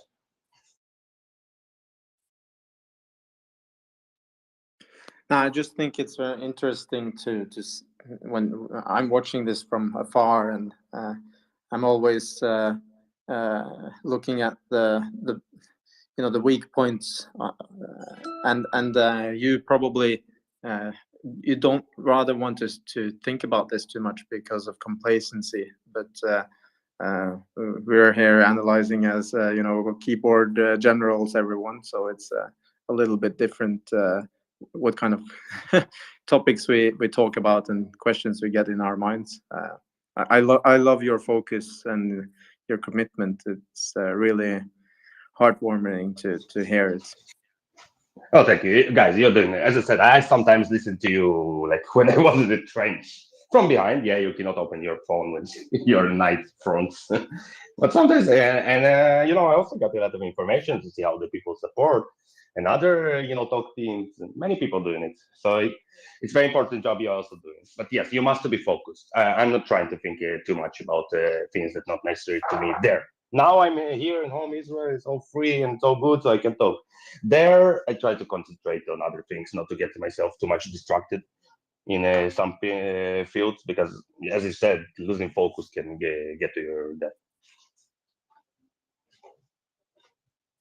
Well, not just losing the focus, but kind of losing your place there with everyone that you are together with. That's probably why a lot of officers and armies, militaries keep such a hard, cell phone and digital space limitation when you're entering an army. You probably remember when you entered IDF that your phone, I guess that was not something you could walk around with every day in your boot camp period. And oh no, for weeks we were. When I got into the base, even in the basic training, they were taking the phones from us, and just on the weekends they would get giving us back. So we will be totally concentrated on what's going on inside the base and not nothing, unless they were only for the family members. They had the commander phone in case of emergencies, but otherwise we wouldn't contact our family at all. Yeah, it's very similar to how we have it here in Norway as well. And one of the main reasons is to kind of make sure that the not lose focus is one thing, but also to get really to know your fellow soldiers in a non-digital way and a normal traditional analog way as well, and focus on that on the free time you have on the evenings and in breaks, etc. Yeah, when you have your 1 hour break before night, usually with 1 hour, 30 minutes before sleep, for shower, then 10 minutes or whoever smoke. So everyone was sitting all the time together, all the platoon in the middle of the base. So it's very good for cohesion and for, knowing your friends. Also, you learn how they are. Yeah, it's very important. Instead of sitting on phones like now, everyone going outside to pub and sitting with phones in their hands only. Oh yeah, you probably also experienced the going to the restaurant and everyone sitting on their phones. It's not very nice, is it? I hate it. I hate this. Like I'm coming from a little, it's when it's only started those things. Like I was by my age of 36, so I was in the middle before we have all the smartphones. So I have the childhood when we have had this, and then you coming to this era, and it's kind of annoying me when people sitting with phones all the time.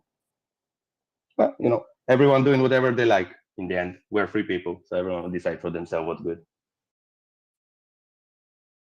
But the fact that you kind of use this information flow coming from social media and everything as a tool and as an opportunity to improve, that it's truly fascinating to me. It really is. We must find to be creative in this war, and we don't have the means to do so. We're trying everything that we can. Not only me, not only our unit, everyone. We're trying to work with whatever we have and to get the best of it. I don't know if it was the situation if we were like in IDF or NECA army. I'm not sure it would be to be the same. Like Ukrainian army now doing something that because the OPSEC here is less than the countries. Let's be real. It's not in the same level. Like usually you wouldn't see people posting live in Afghanistan or in Lebanon live with their cameras. That happened here a few times. I hear a few cases. So yeah, it's different. It's new encounter with this kind of war. But the sheer pragmatism of the Ukrainian armed forces and their focus on the goal, and that means continuous learning, continuous improvement. That is what a modern army should be. And I hope that this feeds back into the many complacent Western armies. I'm not criticizing my friends in the US. They have institutionalized most of it, albeit that I'm hearing that some of them also believe, and even CJ highlighted this, and there's a lot to learn from the Ukrainians. Absolutely. And what you are telling us, I think, confirms that quite easily.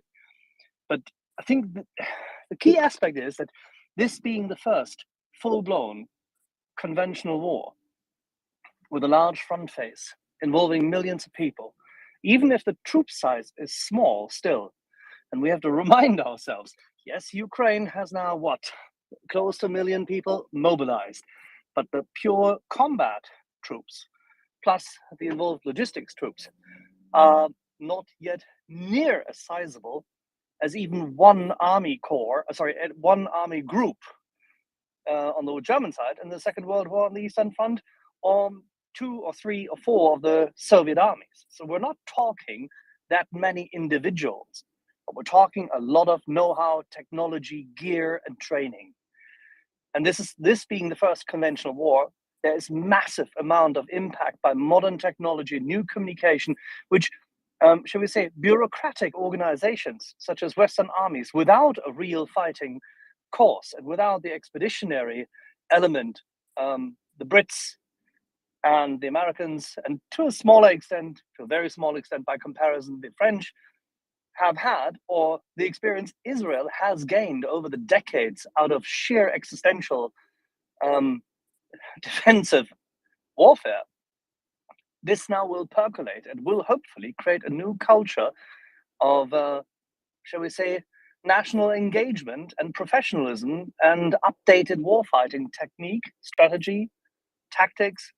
I think the best we can do is learn from it as quickly as bloody possible, because the next war is coming.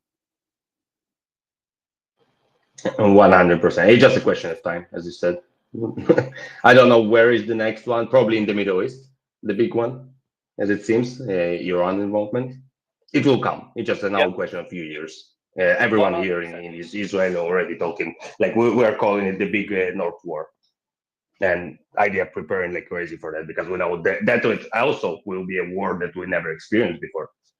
So they're learning now a lot what's going on in Ukraine, by the way. They have a special units now that learning Ukrainian war here in the IDF. Which is why we need to deter China, and we need to sensibly get rid of Russian warfighting capability in their armaments industry. Otherwise, Iran will have too much, shall we say, support. Unfortunately, I don't see us stop it. Like, I don't see how at the moment.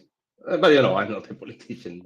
No, from my personal view, like, how you stop them. Well, Dima, there are people way beyond your and my pay grade who are working on it. Let's see. Hey, we mentioned China, and this is kind of what I wanted to ask a little bit ago.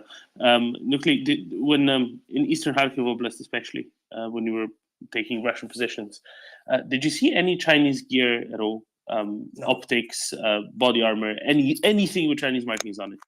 No, I didn't see. We saw other units that sent from our brigade, but our units saw Iranian vests that they captured on the soldiers, but Chinese, no, not from. But I know I hear some rumors, but I cannot confirm that at all. That's why I asked, because we heard the same rumors, and I'm just curious if there's anything. It was a while ago. There were rumors between the soldiers. Listen, all the rumors coming from somewhere in the end, and usually it's coming from the front. Like there is a base, even if it's some weird rumors. They're not totally true. Usually there is a little. So I guess, yeah, there was something that was fine. Yeah, but if it's really small volume, it could be, you know, somebody got a container out of China rather than being a systematic military wide, right? There's a difference between the two in how much it matters. And the other thing I wanted to ask is, you know, earlier you said BMP-2s that Ukraine captured quite a few from Russia. When you took over equipment, when you captured equipment, what kind of a state was it in? There's an article in Washington Post yesterday, I think, maybe today, talking about how Ukraine is struggling with parts for certain of the things that they captured that they didn't previously use. You know, tanks, howitzers that are newer, that only Russia ever had. You know, the stuff that you captured, what were the usual reasons why it was left behind? Engines, transmissions, were many of them quite trivially damaged? Maybe just a track missing, things that are easy to repair, or was it usually quite problematic? Many actually was, you know, trivial. Some, not in many cases, it was like, from what we encounter, as I said, maybe it's a huge front, my friend, so I'm one note. Yeah, just your sample size. Most of them were trivial. Many of them didn't have like even stuff like oil and fuel.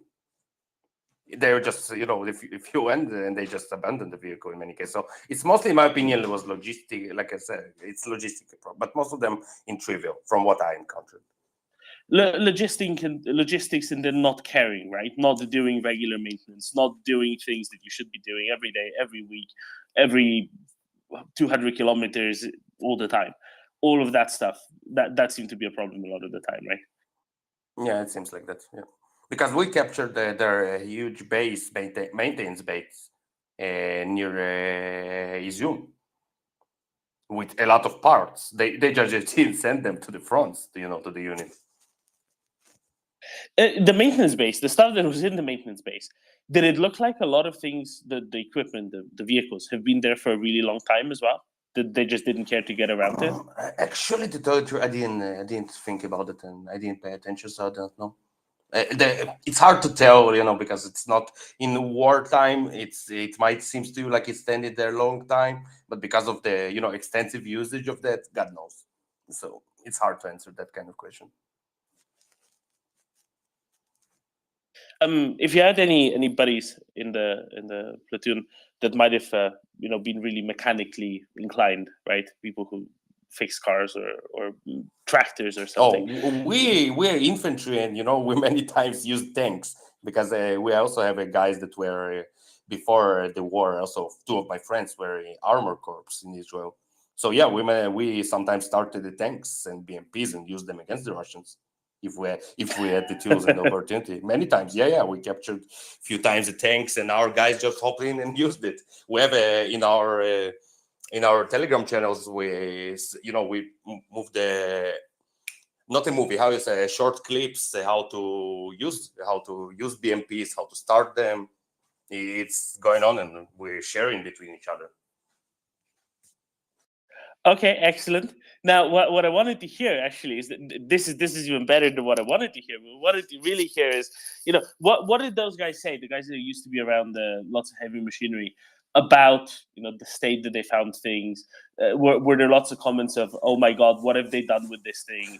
Man, if you look how they look inside, leave the mechanical stuff horrible condition. A lot of cases, compare. Yes, they were going, they moved, but they didn't really treat their equipment as it's supposed to be treated. But if you lose the amount of garbage they have inside, how they lived on those BMPs, it's just disgusting. Seriously, they never cleaned them. They never. I don't know what's going on in their heads. How can they be in this kind of condition inside those vehicles? Because sometimes you need to drive on those BMPs for a day or two, or stay inside them for all the time. When the Kharkiv offensive happened, we were having some very heated commentary here about what a typical Russian position looked like when they were overrun, and the term hobo camp or hippie camp or was kind of the thing we used to describe how they sorry, how they treat their surroundings. And I guess you probably had some of the same banter when you came to Russian positions.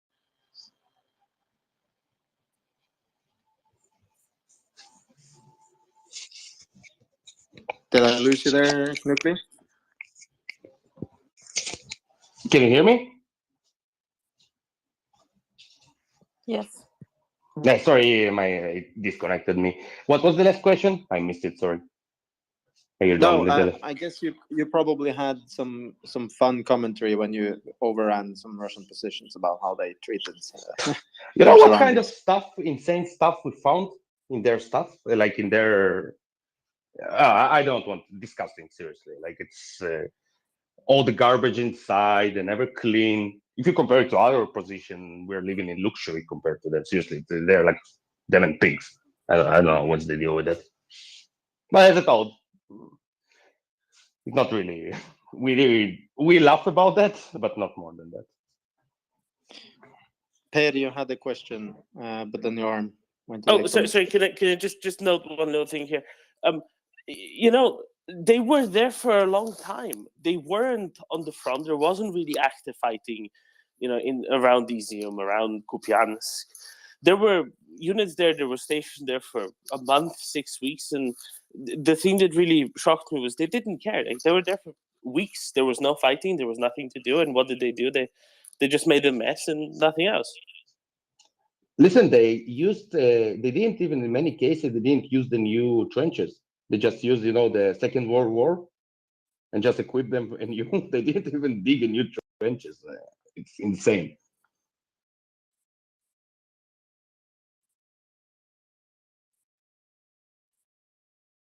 Per, you had your hand up, please. Hello? You're good. I'm on? Yes, Okay. yes. Sorry, I have some connection issues. Sometimes this Android is pretty weird. It cuts out sometimes. Everybody, I have a question to Erland. Okay, please stay in the order, Janar, and then we will proceed to you. Let Per ask his question first. Yes, thanks. So you mentioned a war with Iran, or the next big war. So Iran was mentioned. So I'm just wondering, what kind of deal has, or do we know more about what kind of deal Iran has made with Russia? Because it's kind of scary. I mean, are they sharing nuclear secrets also, or what can we expect? They're working. It's nothing new here. They're sharing, like most of the scientists in the program from 2010s. Like there's a lot of documents that Mossad stole and other hacker groups. They're Russians, so there's not really change. It was just under the ground before that. There's nothing new here. Like they were working, but the new deal, they're getting new planes. That's the issue. From what I hear, God knows what will happen in the end.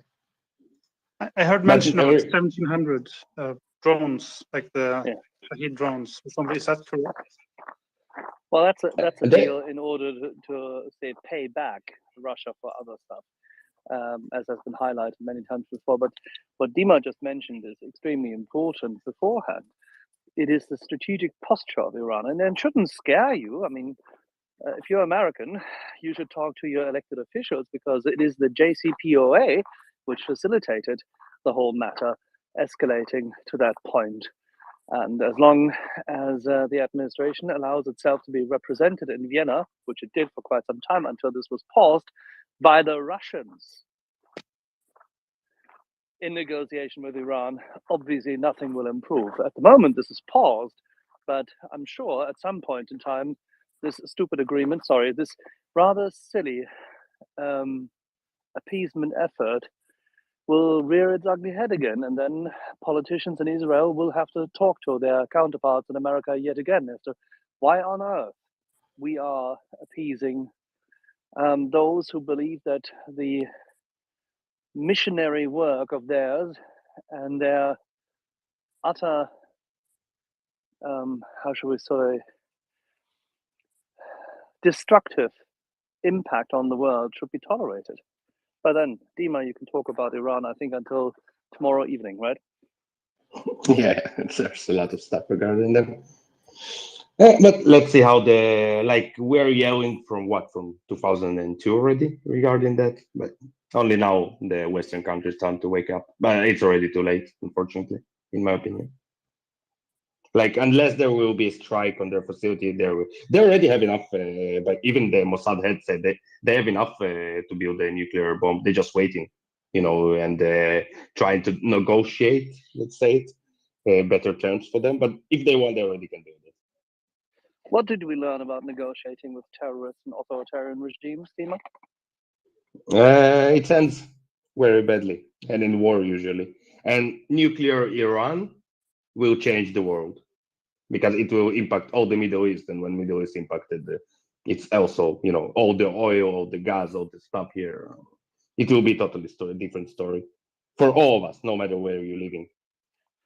I love the name of that location, Ozilak. Well, I think Anda had her hand up first, and then we'll move to Janar. All right. My question was also related about Per's question. It's connected, let's say. Dima, you said earlier that lessons have to be learned from this war in Ukraine, and I know some.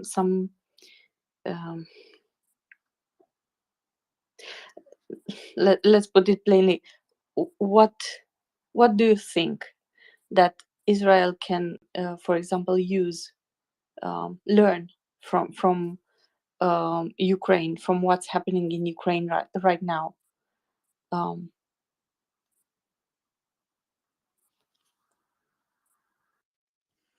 The question was for Dima, right? Yes. Good.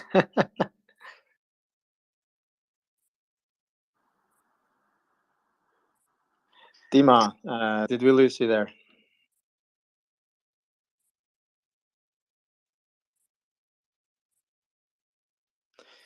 I think we lost Dima there for a second, and I'm sorry.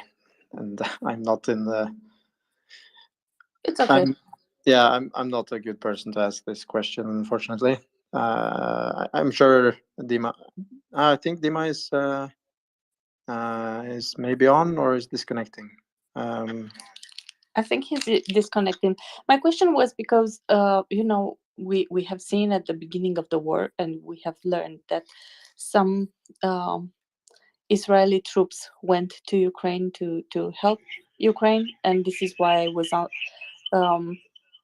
We got it back. All right. I was kind of thinking, what was the lesson that they took from Ukraine? Dima? He dropped, unfortunately. I'm sure Dima will be back, and I'll keep your question for the next time he's on. Probably he'll be back on soon. Let's try to move to Janar. You had a question. Yes. Good evening, everybody. Do you hear me? We hear you clear and strong. Good evening. Thank you. Good evening, good morning, where you are, which side in the world. I have question to Erland about CV 90, 40 and 30.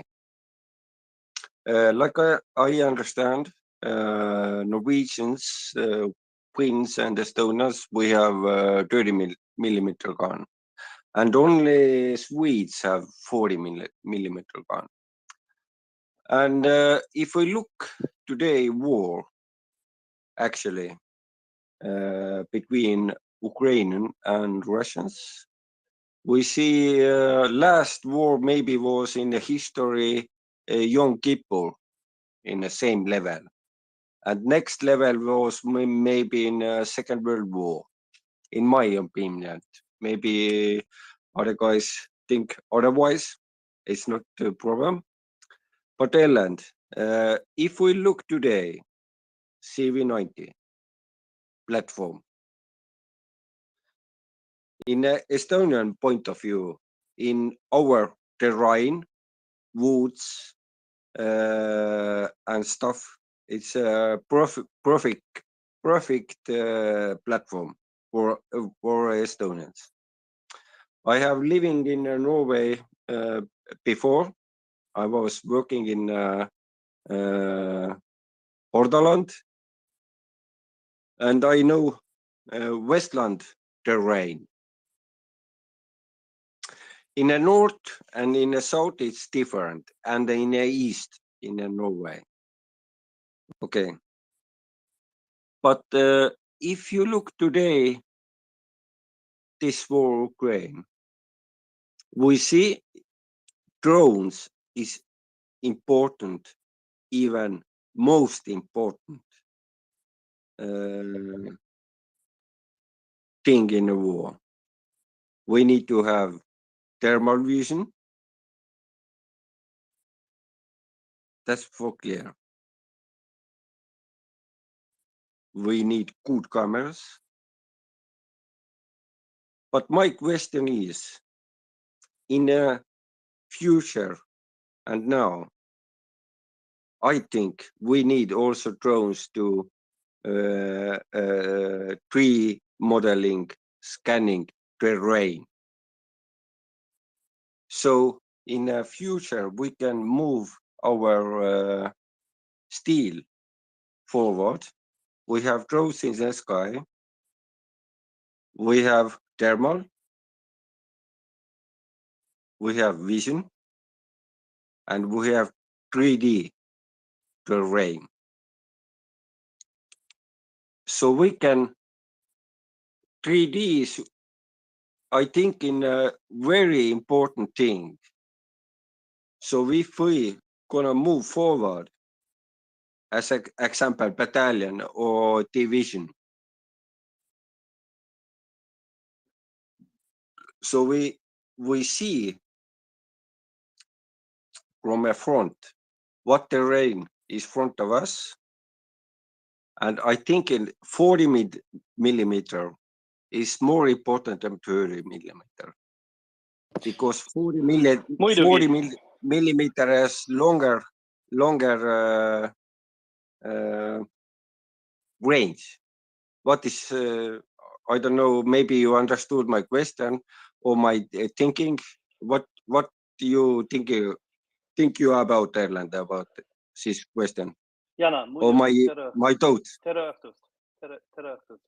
You're absolutely right on the drones, and you're absolutely right on the 40 millimeter. Did you listen to us yesterday when Peter was here?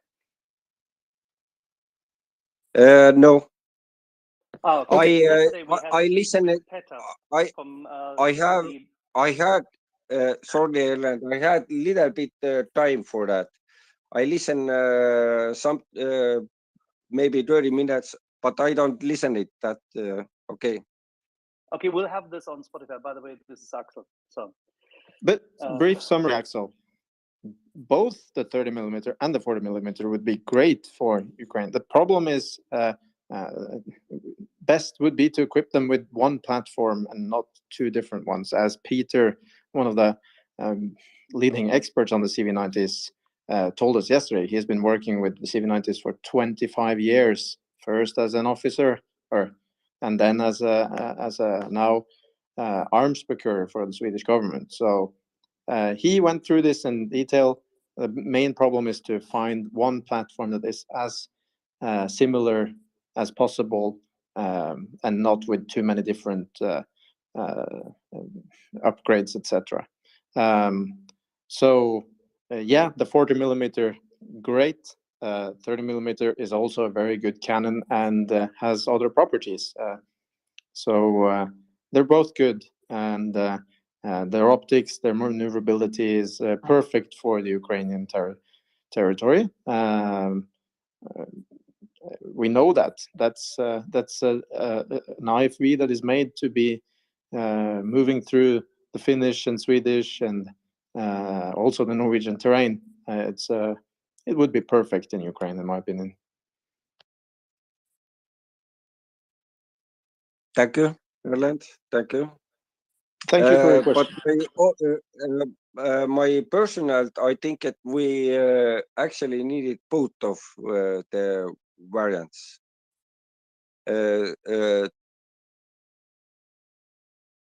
That's my opinion. Thank you. Well, thank you, Janar.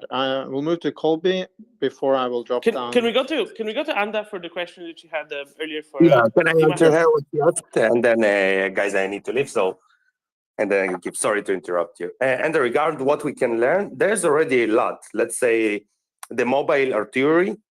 Israel, they wanted the IDF ordered 2 years ago 20 mobile guns, 155 millimeters. Now, this few months ago, they changed the order to 200. So they're already learning lessons. Also, regard the drones usage. Yes, we're using drones from the 80s already. It's not something new to us. To get it more like the commercial drones, with I hear they're also planning something regard that to use. And how to striking regard behind enemy lines to this, because before that we were very reliant on our air superiority. But those days might be changed already. So I guess the idea of trying to adapt to that and look more to mobile artillery, rocket artillery, and the 155, because we don't know. Also, by the rumors, the Iranian AA systems might be good, so we might not have air superiority in our next war. So I guess that's where the main points that the IDF are learning from the war from Ukrainian forces is the mobile artillery usage. and the commercial drones, let's call it, usage as a platoon to drop bombs and stuff like that, that also can be integrated. We already have something similar systems, but I guess it will be way more developed in the future from what I hear and read in the news here. On that, Dima, how much did you miss lack of air cover compared to what you might have been used to or might have considered normal before? It's other world, sorry. For me, like we had always total superiority, air superiority here. It was otherwise on the start, at least for the 3-4 months in the war. Now it's kind of balanced from both sides. It felt like a change once HIMARS came and then once HARMS came, right? And the Russian Air Force was much less. Yeah, when the HARMS arrived, they were totally different story. Like in IDF, we had total, no matter where in all the wars, most of them we had the air superiority in our history. That's our main doctrine, to get air superiority and then move forward, like it always was. But we had the technologies, Ukraine not, unfortunately. Like even in the 6-day wars, when the technology where they had the advantage in technology because they had the newer MiGs and we had still our fears and pretty old planes. We are the ones that initiated the attacks on their airfield before they could get up. But we had them. Ukraine didn't have that kind of and other enemies. Sorry, Russia is different enemy than Syria and Egypt, with all the respect. And you had the newer French ones then, right? The Mirage, but not in enough amount. Like also, because the French blocked us, the Mirage. It was Kfir. It was our build on. The French refused to sold us the planes at the 67. We had a blockade. Also, the same story goes with the Centurions. Yes, we got fuel, but we used the Patons. Most of our armor was Patons, not Centurions from the British, because also the armament blockade we got from other European nations.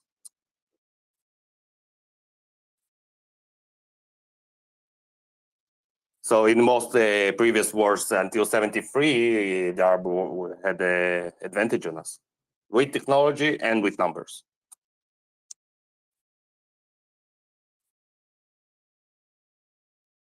Can I ask you one little question? There are quite a lot of T-54, 55s that Israel captured. This is like a history question, basically, that Israel captured in, I'm guessing, the 6-day war primarily. And then Elbit did a lot of work to upgrade them. Now you'll see where this ties into Ukraine. So Slovenia had some M55s, which are the Yugoslav subvariant that Elbit upgraded in the 90s and early 2000s to be sort of the best T-55 equivalent in existence. And now they're all in Ukraine. This is a question that George and I have been talking about a lot. How useful were they and how resistant were the Israeli max upgrade T-55s to, say, RPG-7s? We did not use them as tanks. We converted. All those tanks are totally unique, something that was developed for Slovenia and other countries, and India that I know that use that. We never used them. We converted the T-55s to APCs. We put more armor on them, changed to stronger, even I'm talking about in the 70s, to stronger engines, and made them APCs.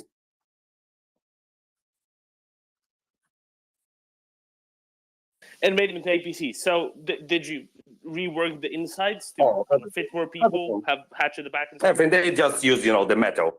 All the rest, all the electronics, everything was changed. Like we never. That's it. That's why Israel is probably the leading country in upgrading Russian equipment for some reason. But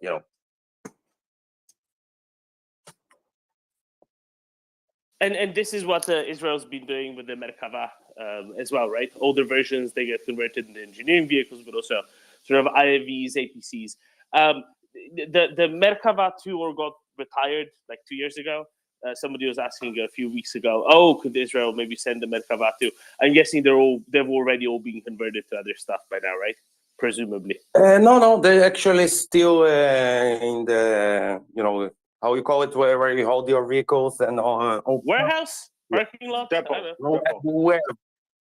We have so much equipment that we can send, but my country is just literally It's disgusting for me. Like how I know we have our, and we're not in NATO, and unfortunately we have only the sea to retreat. We don't have friendly countries around here to run away, and Russia can do a lot of damage to us here. Not by forces or attacking us, but activating terrorist organization. It's way harder to fight terrorists than conventional army. In my personal opinion, like for civilians and for long, you cannot strike in many places. You cannot do that. They hiding in civilian populations where you cannot do nothing. That's what Israel more afraid. They're not afraid from Iran or the Russian Navy in Syria. Like we can take it down pretty easily especially after what we saw what's going on in Ukraine. The issue is the terror organizations.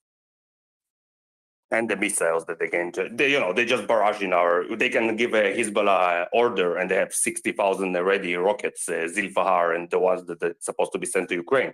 That's just aimed at our cities and our infrastructure. That's what Israel is mostly afraid of. And no one will come to help us. We don't have a border friend. So, there's issue, but I still think Israel need to send and get it up because we have a Sultans, thousands of guns, artillery guns that's sitting just for nothing. And other APCs, tanks. We have a lot of equipment. Like Israel is a military country that have a lot of equipment in their hangars. But unfortunately, the politicians are afraid.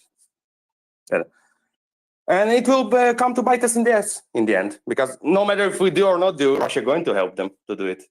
It's just a question of time. But that's something that probably people don't understand here. I don't know what's the idea, because most of the ex-Mossad heads don't understand why we're not supporting Ukraine. That went openly and were to support Ukraine. What's the other government doing now? Let's see. Let's see now with the new government that will form tomorrow. Yeah, I'm praying, but let's see regarding it.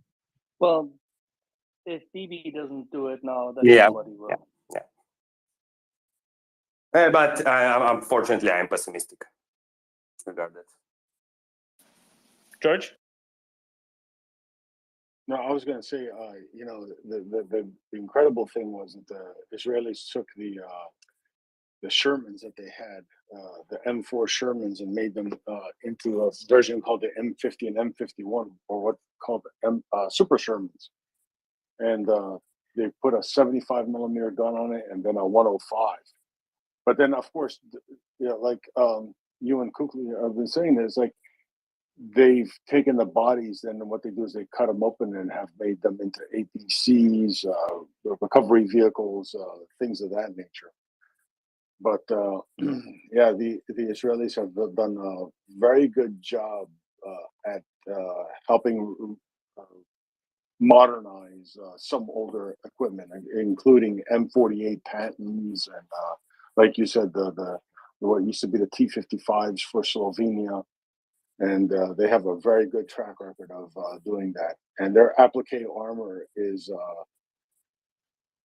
a higher quality than some of the other nations out there, especially their reactive armor, because their reactive armor, like I said, the base plate, the base of it is actually has its own armor. It's a little thicker and actually gives an extra layer of protection. So really cool stuff that they've done in the last 20 years.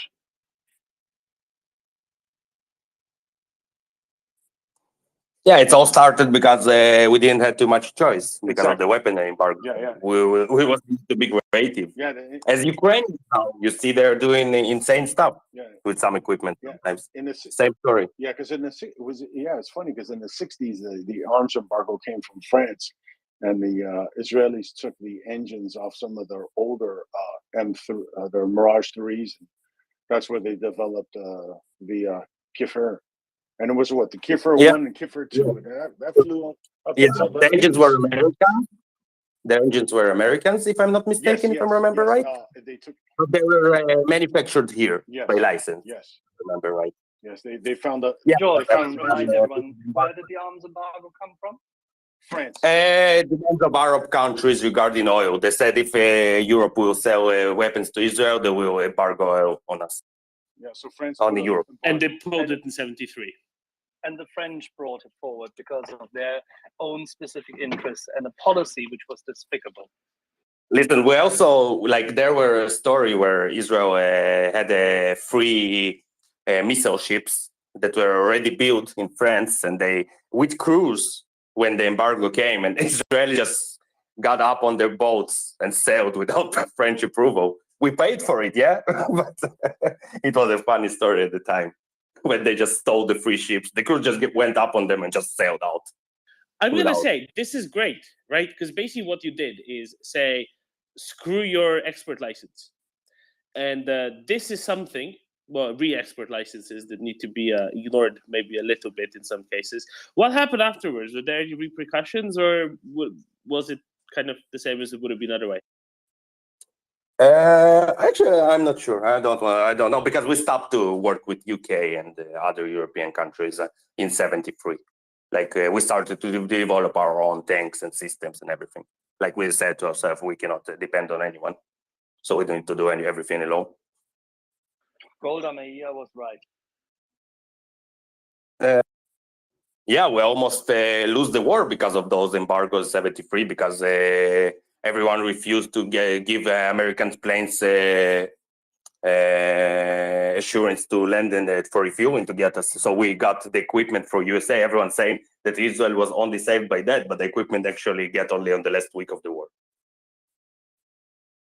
because of refusal to give to US planes to land in their territory from Europe. Only Malta agreed in the end.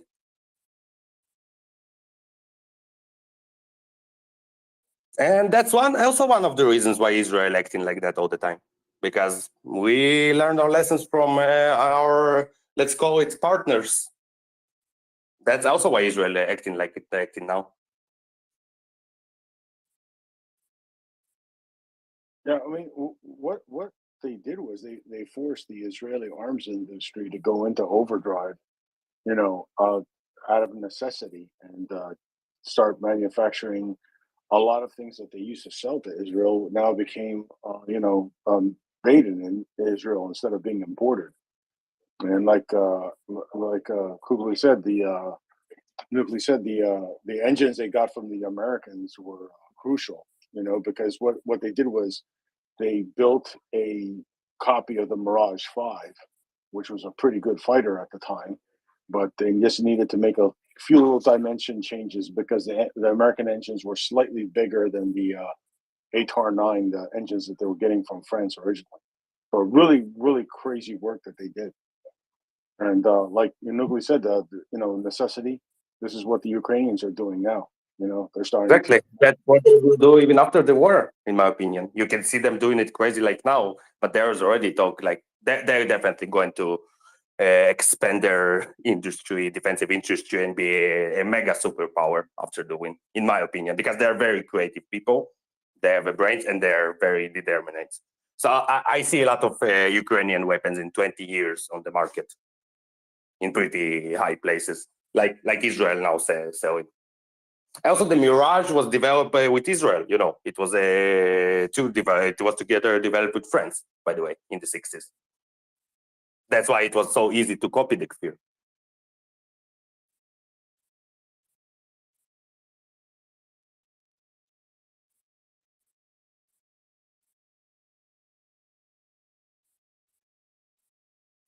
Carlos? Yeah, this to add on to this, the embargo stuff. It's why also Israel worked with South Africa during their embargo, right? They took their Mirages and Kafirs and made kind of a hybrid, which is turned into what they call the Atlas Cheetah. It was based off of basically renovated aircraft there. It's in the Cheetah, by the way, is an amazing aircraft. It was sold within the past couple of years when South Africa went to Gripens, by the way. It was sold to a private company, which I may or may not know the name of, and I may or may not have flown the Cheetahs. But anyways, the point is it's a hybrid aircraft that is absolutely amazing, was done in conjunction with Israel, and it is very great fighter. So that was a lot of ingenuity and know-how, but working around, arbitrary or not, the embargoes and whatnot. So these things can be done, but it kind of just goes. And by the way, they put a fuel gauge. Just wanted a point of order there as well. Yeah, actually, the fears probably saved our asses a lot in the 6-day war and the Yom Kippur war. Like they're combat proven against all the Russian planes. Like I think they're the number one down. The number two after the Phantoms in Yom Kippur. Phantoms were amazing plane for air combat at the time. Their survivability was just insane. I hear there were a lot of cases when 3 or 4 SAMs were hitting the Phantoms and they just kept flying. It was like a flying fortress. This is true. Fantastic plane. And by flight, we're still flying Kafirs, the Mirages, and the Cheetahs here in the United States right now. So just. Oh, really? I didn't know. Nice. I thought it's only in Colombia yet. Okay, good to know. Yeah, no, they're at Newport News, Virginia, also Kinston, South Carolina, and Lakeland, Florida. You will find all 3 of these aircraft flying. Well, that's insane to hear. That's also after so many years, they're still flying conditions like that. It's impressive. Yeah, sorry. I forgot to tell you, Nuclei. Also, we have the Israeli A4s over here as well. So okay.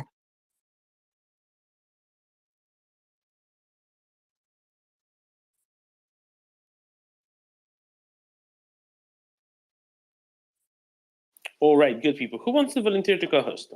Because I need to go. I'll stay a speaker, but I can do it. And Anda, you've a question, and we can discuss this in voice for a couple of minutes. What's your question? You're gonna make fun of me. I'm not. So this is a question from the back of the class, from someone who doesn't understand and needs a teacher. So we were discussing this morning about an equipment which is called Bohtana. And I understand it's a howitzer produced by Ukraine, and it said it has a 155 millimeter as a caliber, and it said in the description it has a 52 caliber, the length of the barrel, and it totally confused me. What's this 52? What does this 52 caliber of the length of the barrel, as I saw for the M77 777, the same caliber is 39. So it uses the same shells, 155. What it has, the length is 39 caliber. So George can help me. Thank you, George. Yeah. So what when you're talking caliber, when you're talking about length of the shell. So usually the ones that are the ones that are 52 or whatever, those usually pack a bigger oomph. You can put more powder behind it and send it farther. So you've got the ones that are 39, 40 something, and then 52, on and on and on. And I think the one he just spoke of is the one that the Pajahobita is the same caliber length.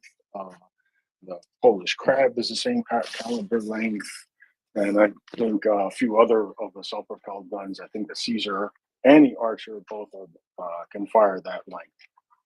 Some of the M109s, some of the older M109s, those are the American designed 155 millimeter self-propelled guns. They can't fire the more what do you call? I guess you could call it a more modern shell, or the more updated shell.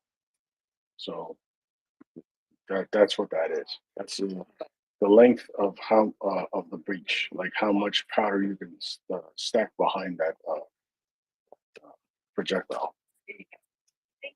So Anda, I'm not going to make fun of you. I'm going to make fun of Charles because you really should know this. No, and he's not here, so. No, but seriously, it's the sort of case where it's just a way to use internal dimensions as much as possible, and it's easier to just say, well, all of our diameters are all the same. We just have different lengths because they have slightly different purposes. A shorter barrel is more maneuverable, easier to maneuver around and drive around, whereas in a longer barrel is going to be a little bit more precise, but more important, is going to have longer range, and that's the benefit of it. And that's why you would want to have a longer one where and when you can. Anda? So I kind of realized, and also Charles said, it's longer for Bogdana, for example, as compared with M777. The question was, what is it? What does this 52 referring to? So it's simply the length. So it's 52 times the diameter. The length is 52 times the diameter. You can think of it as the aspect ratio. Now, most people aren't going to think of it as the aspect ratio because most people ask, what is an aspect ratio? And then you say, well, you know how on a TV screen you went from a 4:3 to a 16 to a 16 to 9 aspect ratio? Well, that's the aspect ratio. It's the ratio between one dimension and another dimension. And when you're looking at cylinders, the two relevant dimensions are height and diameter, right? Or length and diameter, either way. So the aspect ratio is how many times longer is something than it is wide. And that's what that number refers to. It says this barrel is 52 times as long as its diameter is, or on an M777, say 38 or 39 times as long, something like that. That's all there is. It just says, you have a caliber over 38 barrel, instead of saying you have a caliber 155 millimeter over 38 barrel. That's all there is. Thank you. So the greater the caliber, the farther usually the projectile will go. It's just physics. Exactly, because there'll be a longer time that there's pressure behind the round. right? So there's a longer time that will keep accelerating for, because the moment a projectile leaves the barrel, there's no more pressure behind it. Well, not quite the moment. Then it's a few, millimeters, centimeters away. We can calculate that quite easily if need be. But a few centimeters into its flight path, after it has left the barrel, it will already start slowing down, right? Because there will be resistance in front of it, air resistance in front of it. There's friction, but there's nothing pushing it forward anymore. So, but as long as it's in the barrel, there's something still pushing it forward that's stronger than than the resistance against it. That's why ideally you would have a super long barrel. The problem is you get a little bit of friction, possibly kind of done with the barrel as well. It's not really friction per se. Don't imagine the thing rubbing on the barrel necessarily, but there's a little bit of that. It's also harder to just maintain a very straight barrel that's very long, because there's gravity that acts on the barrel as well. That's where you get barrel droop. So if you have a super long barrel, you will need to make it much thicker, and that's a lot harder to then move around and finally adjust and just drive around, because you're going to end up with a really thick barrel. If you look at the super long distance barrels that were used in the First World War, like the Paris gun, right? They were super thick as well. And they were based on a railway or a railway car, or sometimes they weren't even movable. So that's the other component of it as well. They also just had practical things. They also had tension on the outside. Remember, they had bracing on the outside. The Paris gun looked like a suspension bridge. Remember, it had cables on the outside of it to help try to keep it straight after firing. So it's you have to balance it out. So right now, 52 caliber is pretty much the standard of newer weapons, but that's also come about because of new procedures in metallurgy that allow the longer barrel without the droops. It had been tried before, but it wasn't. We weren't there yet with metallurgy and production processes. Yeah, and it's hard, and you know, with time, barrels start experiencing wear, and at some point you just have diminishing returns as well, and it's just not worth the extra, you know, half a kilometer of range to go through all the extra trouble with. So there you go. Right, Axel, can you please replace me with George and Carlos, and I shall return as the speaker.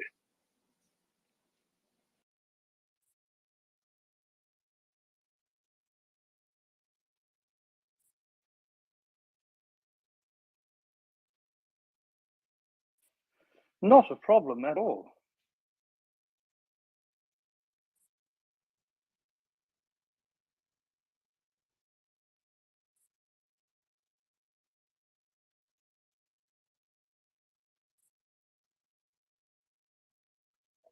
Okay, as Axel does the magic buttons, I see Doman has his hand up, and then Anda. Or hold on a second, this is very confusing. Anda, you got your hand up. Go ahead. So I have a question. Do you hear me? Yeah. Is that the question? No. I put my speakers on and I didn't know if they work. So the question is, for these longer barrels, could one of the problems, like usage problem, be the mechanism that elevates the barrel, like pushes it forward, upward, because it's longer and it should be heavier, I think. On the modern artillery pieces, no.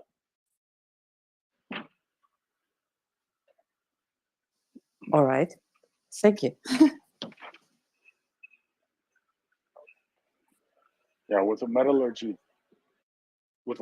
they have now, they can produce them without having to go with the thicker barrels, and that's one of the benefits of the M777, right?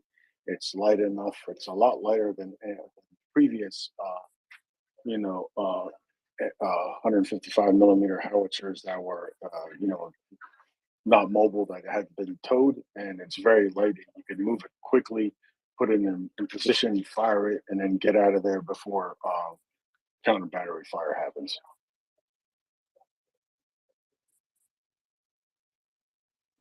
Right, the mobility piece of things, that was actually a pretty huge thing. Big advantage, obviously, for movement and the counter batteries he's talking about. So.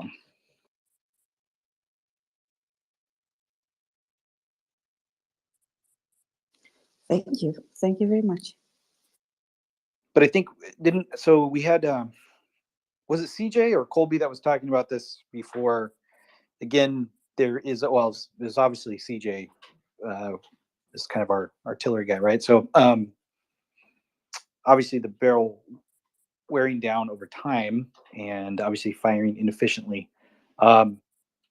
especially when it's not a guided munition, if you will, right? If you're just trying to lob something, if you will, there's kind of a different way to look at it. But yeah, you got not as a normal round. Yeah, you got metal on metal rubbing right inside the barrel, so that after whatever that number is, I don't know, it wasn't an artillery, but whatever that number is, once you start losing even a millimeter or two inside the barrel, then you don't have that snug fit. You don't. You start losing. Remember, as Doman correctly described, you have the gases behind the shell pushing it. Now, if you start wearing out that barrel and that fit isn't perfect like it used to be, then you have gases escaping around the shell as it's going through. In other words, the gases can push forward of the projectile, which is dangerous, right? That's what can cause a barrel failure. And also, you lose the oomph. You lose the ability to fire as deep and accurate. 1 millimeter or 2 millimeters variance at the muzzle, at the front of the barrel, when you're talking kilometers away, that small little difference winds up in like several football fields, if not more, of a deviation in your aiming. So a worn out barrel is pretty much, you're not accurate anymore. You're just lobbing shells to lob shells because you have no other solution. Plus, if the barrel wears out to the point where it becomes now prone to failure, catastrophic failure, you're going to kill the whole crew that's around it, and maybe several other guns crews if you guys are bunched together.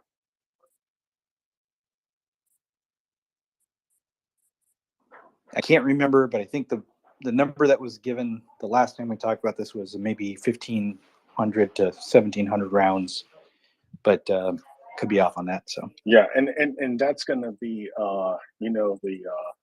that number. I wish CJ was here because there's a number that you would say is the range number. Like that's a number like you don't really want to exceed, but maybe in combat you have another maybe 10 or 15% give. You know what I'm saying, Carlos? Like there might be a little bit of a fudge factor in that number, but yeah, anything way past that, then you're really screwed. Right. So when we talk about fatigue in any of these systems, because we've talked about it with aircraft too, right? Overflying an engine. The maintenance practice that the Ukraine military is using for the engines, for example, they're not taking down the engines at their recommended service time, if you will. They're doing more, not fly to fail, right? Because you don't want to, obviously, you don't want an engine to fail in flight, but they are flying it to a point of some indicators, which would be like metal shavings that you would find in the oil and things like of that nature, which are obviously indicative of failure. But I like you said, I think I did remember them talking about the same thing you can do. You can shoot more rounds out of a barrel. The efficiency is definitely not there, but you can get closer to that critical number, if you will.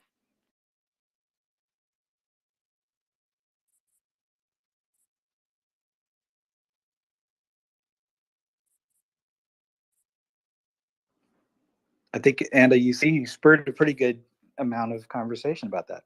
But it's a thing that always we need to address just because it applies to all of these systems that we're talking about to some degree or other. Can I have two other questions on this topic? Go ahead. So one of them is if this could be one of the reasons for which the Russians who actually are not taking care of their equipment, like we discussed earlier with nuclear, could be this one of the reasons for which they actually don't aim. They don't seem to aim anything. They seem just to shell. I don't know if this makes sense. It's like that joke. Wherever it hits, it's a hit. So yeah, just to help you out. So you're saying like they're in the Russian inaccuracy. Well, one of the problems they have is they're using they're using analog. There's a guy out there with a map trying to figure out a coordinate. Nothing really is computerized for them.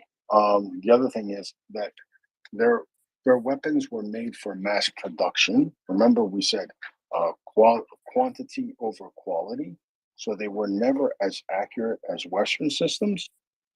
Plus, their maintenance is shitty, and we know that their training isn't that good. I don't know if any of those goobers out there in Bakhmut are counting how many shells they fired through those guns. I don't know, Carlos. Do you think somebody's actually counting, or they're just waiting for it, to blow the hell up before they, switch out to another piece? This is the approach I've been taking on that particular piece of it because, again, I think it really just depends on the unit itself.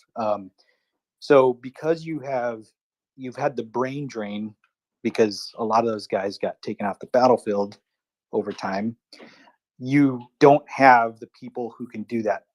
I'll call it quality assurance, just so that kind of people that are listening can think of it from that perspective, right? You don't have the people who probably have that. So it's per unit, I would say. There's probably a lot of units that aren't doing what you said. And also their fire discipline. It kind of goes in that same thing. It's sort of like if you're firing a lot of rounds, and I think this kind of talks to your point, right? Like a hit is a hit, because what is the effect that they're trying? Anything that they destroy is a success for them. Anytime that they are able to hit anything is a success. Now, in terms of the precision fires or trying to hit a specific target is kind of what George was alluding to. They have to use more rounds in order to get a similar effect that the Ukrainians would have using better targeting, if you will, and better fire discipline.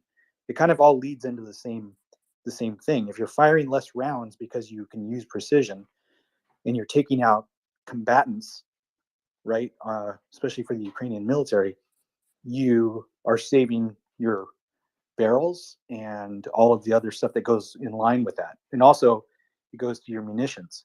It's why when people talk about machine gunners, this is related. A good machine gunner is firing in bursts and is using, especially if it's mounted machine gun, right? George, they have a T&E, right? The traverse and elevation, and they can put very accurate fire into a place. Machine gunner is not a spray and pray type of thing, right? There's times to use that, but that is not the kind of shooting doctrine you want your machine gunner to have. So it's all of these things kind of, I think, build into the overall picture here. Lack of discipline, firing discipline, that is, overshooting, but at the same time, the effects that they're trying to get, as you're talking about, a hit is a hit. So yeah, just really quick, I want to take a little history lesson here, and apologies to our British listeners, but back in the 1700s when the United States was fighting the British, one of the things that really was a bane to the existence of the British was they kept losing their officers at a distance that was past the engagement. Everybody's seen the movies, all these guys lined up in lines and facing off at each other and shooting at each other pretty much at point blank range. It sounds insane, but that was because the weapons they were using were muzzle loaders, they slow firing, and they weren't that accurate because they were smooth bores. In other words, there was no rifling to make the ball really spin accurately. There was maybe a belted or a cloth wrapped around this lead ball, you would ram it down.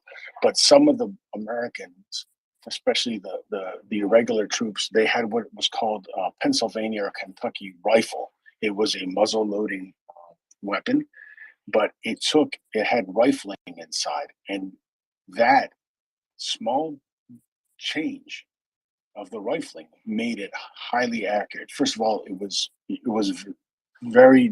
difficult to load it fast. So these were usually what we called our first snipers, marksmen, but they could kill a British officer from 250 to 300 meters away with one of these things. And this is in the 1700s.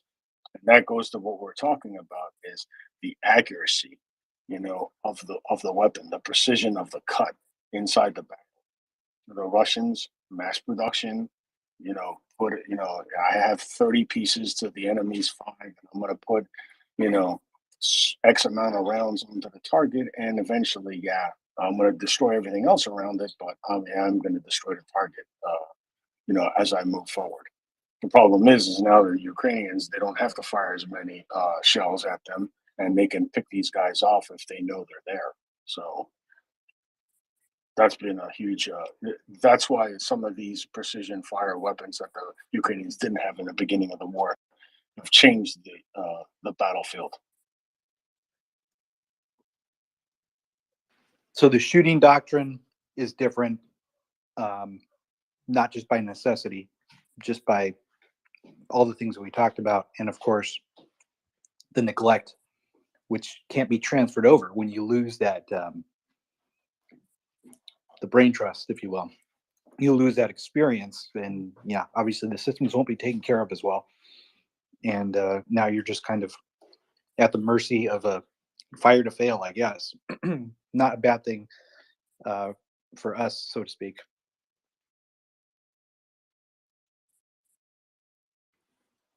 And did you have a second question that you want, or did you want to expand more on that one?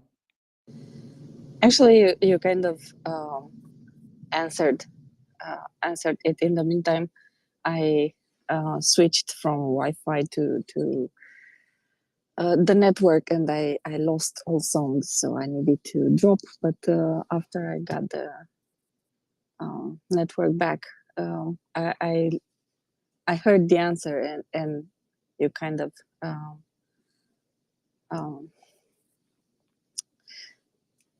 the question was about spinning, about and how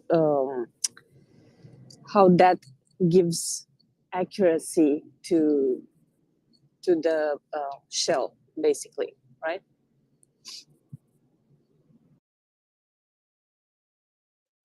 Yeah, so if you've ever watched, I want to say this: if you ever watched American football, right? They throw this thing that looks completely unlike a football, right? To most Europeans, it's pointy on both ends. But when the quarterback releases it, right, he puts a spin on the ball, and it's called a spiral, and that's actually what makes it fly straight. That spin, right? It's just physics. So what it does is it stabilizes the ball in flight as it flies, and the spin that's put on the round, whether it's a bullet or a shell, is what makes it accurate. Whereas if there wasn't a spin and something was oblong, it would just tumble through the air. But when you induce a spin into something, baseball players, cricket ball, and when they play cricket, they sometimes induce a spin in the ball in the throw, and that's what makes it more accurate. So that's where that comes from. It's just basic physics. If you throw a ball and you don't put a spin on it, it's not going to be as accurate. Baseball players, football players that throw footballs like that, that's what they do. And the same thing with your handgun. A handgun has a little bit of a twist in it, but that's all you need to get the bullet to flying straight. A shotgun, when you fire slugs, they're not as accurate because there is no what they call rifling, or the grooves that cause the spin to the projectile. There is no rifling in a shotgun barrel. Now there are new types of slugs that actually have fins on them, which is the principle that the Leopard 2 and the M1 tanks, they use 120 millimeter smoothbore gun, right? There's no rifling, but the rifling is built into the projectile. That's what makes them accurate. So there's two ways. You either have to put the spin inducing system on the projectile or on the barrel itself.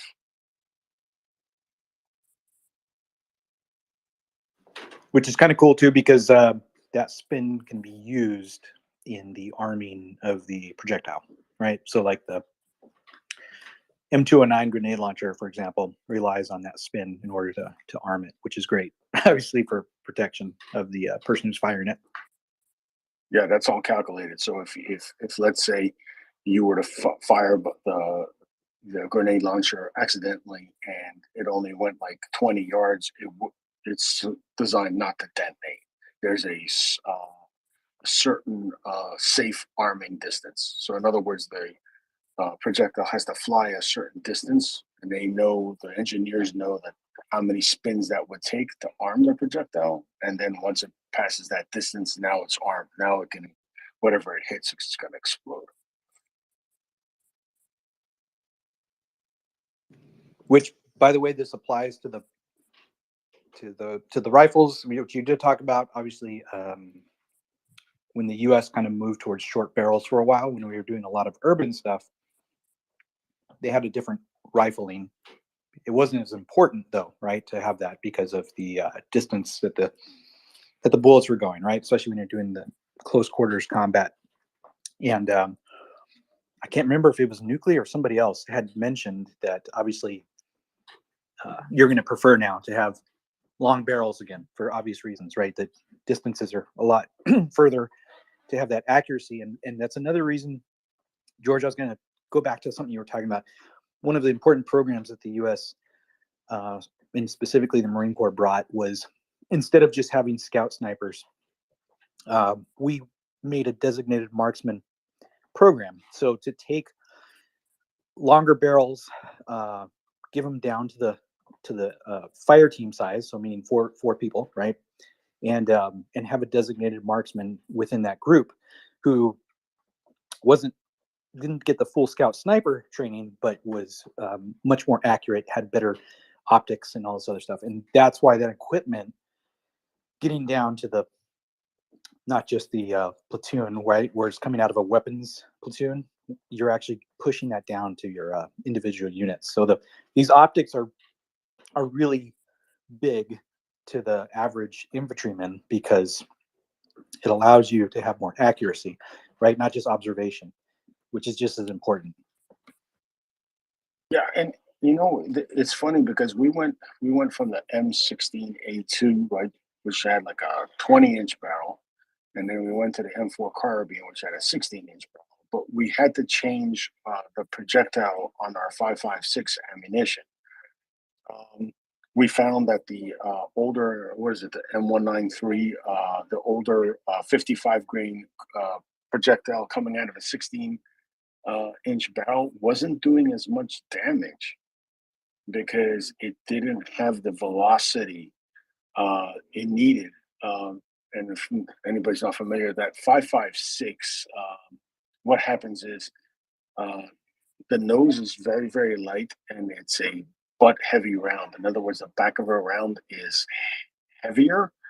And what happens is, and it's more fragile. And what happens is when that thing hits a target, it's the front slows down, but the back keeps moving. And what happens is you'll get the round will break off into different pieces, will cause a tremendous wound channel. Things that people say the round tumbles when it hits, not necessarily. That's more of a misnomer. And then when we went to the 16-inch rifle, the M4, and the subsequent variants of it, we had to go to the European round, which was a heavier round, which was a 62 grain cartridge, because the 16-inch rifle barrel didn't have as much velocity. Remember, Anda had a question about the caliber. So longer caliber howitzer barrels, right, have more velocity. You can push the barrel, the round deeper, farther. Same thing with what Carlos is talking about. A 20-inch barrel is a lot more accurate than a 16. That 4 inches adds a lot more velocity to the round. So we might be seeing, like Carlos said, units moving back to that 16 or that 20-inch barrel, or a hybrid of maybe 18 or something like that. Domin, I saw your hand up. Yeah, George, we're gonna get messages again. We're gonna get hate mail because we're focusing so much time on kinematics, but there are other fields of physics that are just as interesting and just as important. So I suggest that we switch a little bit to thermodynamics. Is that all right with you? You mean things that go sizzle and boom? Well, before you do this, can you at least highlight the technical term for what our friend George just highlighted? The projectile needs to have more oomph. So now you can go back to thermodynamics. Oomph is a technical term. I will touch on some whoosh at the very least. Give me a second. So let's talk about district heating, George. It's winter. A lot of people are talking about energy consumption, different kind of furnaces, different ways to heat places, and it's important, right? So as we know, during this winter, Russians are very keen on experimentation, and specifically experimenting with different types of delivering heat to people's homes. Now, traditionally, over the recent decades, over the last 60 years or so, Russia has used district heating very commonly in cities because after they discovered oil in the Urals, there was a lot of natural gas available that was very cheap. They had to use it somehow. And they thought, you know what, we're just going to have district heating everywhere, which basically means there's one giant building that's just the furnace. And then there's hot water pipes or steam pipes that go for kilometers or miles far away to all the apartment blocks. And there's only one furnace, and you just turn on the radiator in your apartment block on the 17th floor, and hey, it's hot, right? That's kind of how it works. So this worked for Russians for the past 60 years, more or less. But this year, they've decided to implement some changes because, you know, at some point, infrastructure gets old, it needs replacing, it needs ever more repairs. They sent all of the repairmen off to the front in Ukraine. They didn't have any. Some places starting to fail. So they're starting with experimenting with new types of district heating. Basically, what they've decided to do is say, you know what, all of those pipes is just a faff, really. It's a waste of effort. It's a waste of money. Why bother piping heat around and hot water? Why not just have a giant open air flame somewhere in the city district, in the quarter, and you know, it's going to warm up the outside, right? How could that possibly be a bad idea? Isn't this just the most efficient way of doing it? So now they've been trying it. They've been trying it all over Moscow, especially, but they've also been trying it elsewhere. Earlier this morning, they tried it in Novocherkassk in Rostov Oblast. Basically, there's a military unit that got completely destroyed in Ukraine. So they just set fire to their barracks because nobody was using them anymore anyway. Might as well see how it goes. So right now, there's a fire in a suburb of Moscow called Chernaya Gryaz, which basically means black mud. Now, isn't that appropriate? Yeah, it looks very nice. I've put it up. Somebody posted it. I don't know if it's true. I think it's true. And said the fire is in Chernaya mud, which is fine, except, you know, searching for that on the internet won't return you anything. And that is the problem. This is another lesson for you kids. With automatic translation, without actually having a look at what you're trying to automatically translate. It's much better if you have at least an inkling of how the language is structured, so you don't just fall for the automatic translation where it translates half the name of a town and not the other half. But with some scooting about, I figured out where it is. If anybody knows, you know, how to do that properly, let me know. But it's nice and on fire. I can attest to that. And it's warming up the surroundings very well. It's also illuminating the highway that's passing it. And that's good, right? It makes traffic safer, I think. So good job. Another successful experiment. But Doman, Gryazna, grimy, Doman. Grimy. Gryazna, yeah, muddy, Gryazna. You know, whatever. Yeah, but it's Dirty. a furniture factory. I don't know if it's a factory. It's like it's a furniture Ralph store, Ringer excuse me. store. Yeah, I don't know if A it's even furniture furniture. I think it might be shoes, actually. Who knows? I don't know what they sell Oh. there. Well, do you know what they sell there? Nothing anymore because all burned up. Wait a minute. Yeah, but I think the name of the place has to do with how they drink their coffee, like black, muddy water. That's just my guess. But you know, there's global warming and then there's regional warming, and I think you have to start with at least the regional, right? So warming the air, that's definitely part of it. That's how those bugs, by the way, get up at altitude, right? They ride those thermals from the hot air. Oh, we're back to the uplift bug. Figured it out. Carlos, I figured it out. This is Ukrainian sabotage. What they're trying to do is make it impossible for Russian planes taking off many miles away from being able to land safely. Because they're sending all of these bugs up high into the atmosphere for the planes to fly straight through, to cover their canopies completely with bug splats and make them unsafe to land. Right, Carlos? Okay, this is the real plan. You just gave one to the conspiracy theorists. So these are the Ukrainian biolab bugs. No, they're using the local bugs. Natural bugs. Yeah, these are completely natural, not bio. I like it. I mean, they're landing with Code 3 jets because their windscreens are done. And if you take away the precision stuff from them. But the bugs aside. Carlos, now we know how they mistook an apartment block for a runway. Yeah. Oh, gosh. Yeah. Don't even get me started with that one. That's exactly what it is. bug splats. I mean, you have to look outside. You need to land in a crosswind, Axel, to be able to see that. So, Doman and Carlos, speaking of splat, we've been watching a lot of videos coming out around I guess around the Bakhmut area, and it looks like Ukrainians are continuing to use their drones, and they're dropping their improvised explosive devices on the Russians. But if you've noticed in those videos, once those Russians get hit, they're not moving much, and usually they're surrounded by what looks like guys that are just either pretending to be dead or are dead. Have you noticed that, Dom? Sorry, I was being distracted by yes. Oh, yes, I'm saying when we're watching those videos of the Ukrainians dropping their improvised munitions on Russians in what look like shell holes, we're not seeing much movement once they get hit.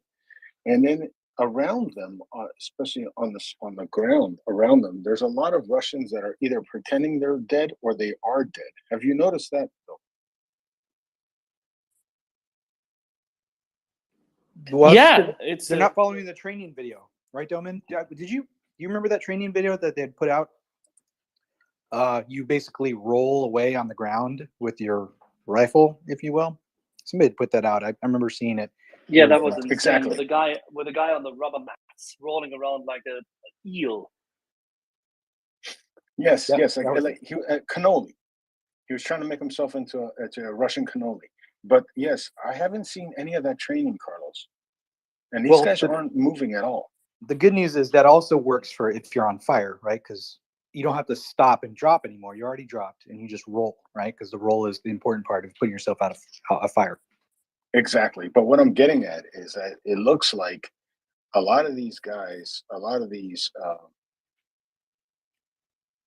frozen stiff, literally, the Russians, I don't know if they've actually been hit by anything or they just froze to death overnight.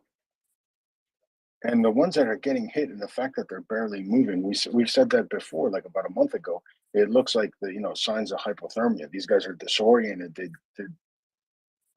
They can't move if they wanted to. And then remember, boys and girls, the temperatures in Ukraine have been hovering above freezing.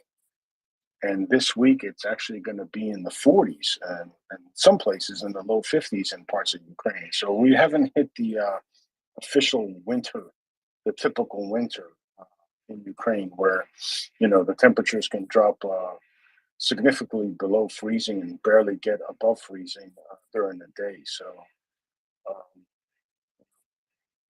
the collapse of the Russian units around Bakhmut, I think, is going to be done by Marshall Winter in the next couple of weeks.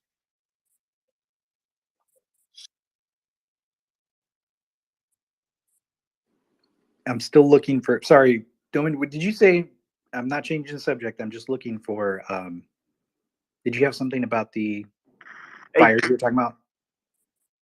Nope. I said everything I had. Dang it. Okay. Are you cooking your wok again? Hey, real Indeed. quick, could I real speak to George's point about the grenades and the something I've been kind of following too. Go ahead, Will.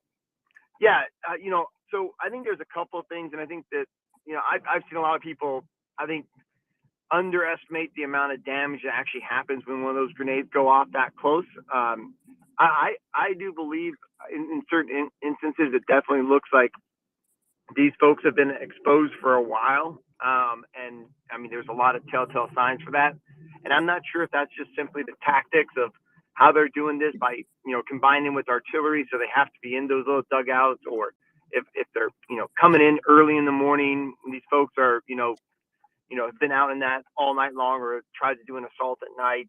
There's a lot of things to think about, but you definitely see in some of those videos definitely a sluggishness. But the reality of it is, it's when one of those grenades go off, there's just thousands of little pieces of metal to go flying, and it does a lot more damage than just like the little puff of smoke you see. So I think what you're seeing also is a lot of folks are getting pretty severe shrapnel injuries, and you just don't really see it. And you can bleed out real quickly with some shrapnel to the legs. And I would love to see the number of Russian soldiers with lower leg shrapnel wounds, severe shrapnel wounds right now. It must be staggering. Yeah, I agree with you, Will. But what I've noticed is not the guys in the hole, but the guys in subsequent holes and whatever. Like usually, like during the summer, that one of those would drop, and the guys in the other holes would be like, "Holy shit, let's get the hell out of here!" They start running away from the drone. We're not seeing that. That's what I'm referring to. If go back and look at those videos, there's guys in subsequent holes are not moving. Yeah, I think Ukraine's utilizing the drones with the projectiles and with in an offensive way, in a very deliberate manner. And I think that they're doing it either combined with, directly after failed assaults, or combined with artillery barrages, things like that, but also just regular going out. I think that there's a little more tactics to it than we might be seeing, where I think that there's a reason why those folks are in a lot of reasons. Not every single one's the same. I think there's a lot of telling signs where, like, I think that those folks are in those holes for a reason, whether it's they're scared someone's going to go, be shooting at them, or, maybe it's artillery. I really think there's a reason why they're in the holes, and why they're hunkered down as bad as they are. But that's just my one observation. But every instance is a little different, as you know, George. I was going to say, William, I think too, one of the things you could point to easily is if you're dealing with something falling out of the sky, whether, whatever it is, obviously you were talking about the shrapnel wounds. Obviously that's part of it. The concussed piece of it, obviously, is another smaller part. But then when you leave that hole, you're now exposing yourself to the things that are waiting for you, which you're right. I think they are combining these things, and obviously we're only seeing a small snapshot of a picture of what's going on. But I for sure there's other. I wouldn't want to leave that hole either and take your chances with something dropping, just depending on what you were dealing with, right? So. No, definitely. And, this is the reality of it. I mean, we've seen, drones used by ISIS a little bit. We're seeing them, more and more, but this is the first time, full scale war with this. There's no doctrine that teaches you how to, there's complete doctrines that have to be rewrote for the infantry squad units. And they're doing them right now, I'm sure, smarter people than me, but it just adds such a complete different element to the fight. It really makes you think. You have to have eyes everywhere at this time. Yeah, you're right. It's smarter people than you and I, so that people like you and I have new tactics, techniques, and procedures when we're out there for that next war and engagement. But sorry, let's go to Anda, since seems like we spurred a question here. Actually, you did. So this one is also from the back of the class. I've learned here in the space that drones, especially the bigger ones, are propelled by various types of engines. So they are not all electric. The small ones, I understood they are electric on batteries. So my question is, don't they make some noise? Like, I don't know. I repeat, this is a question from the back of the class. I have no idea. I'm I'm just asking. But don't they make some noise, the bigger ones? So okay, the smaller ones are maybe silent and you don't see them, but usually they should be used as, I don't know, reconnaissance drones. I don't imagine that they carry too much weight, but So there's okay. Yeah, so you got like multiple factors here. Really quick, let's go. The one drone that we know the most, the two drones that we know the most of. The one is being the Shahed drone. That is just pretty much a kamikaze drone, and that one we hear the engine. It's crude, rude, and that's what it's designed for. You know, it's not supposed to be really stealthy sound wise. It's pretty much slow moving, but it can be deadly if you don't have the means to shoot it down. And then you got, you know, the other drone that we know of that has an engine is the Bayraktar, right? But that one flies at a height where you wouldn't hear the engine. So engine sound on the Bayraktar isn't an issue. Actually, it's and the engine's designed not to make that much noise as that moped on wings that the Shahed is. But most of the reconnaissance drones, yes, they do. Some of them, the smaller ones, use battery power. During the winter, that might be a problem because the cold drains your battery faster, so you have to worry about that.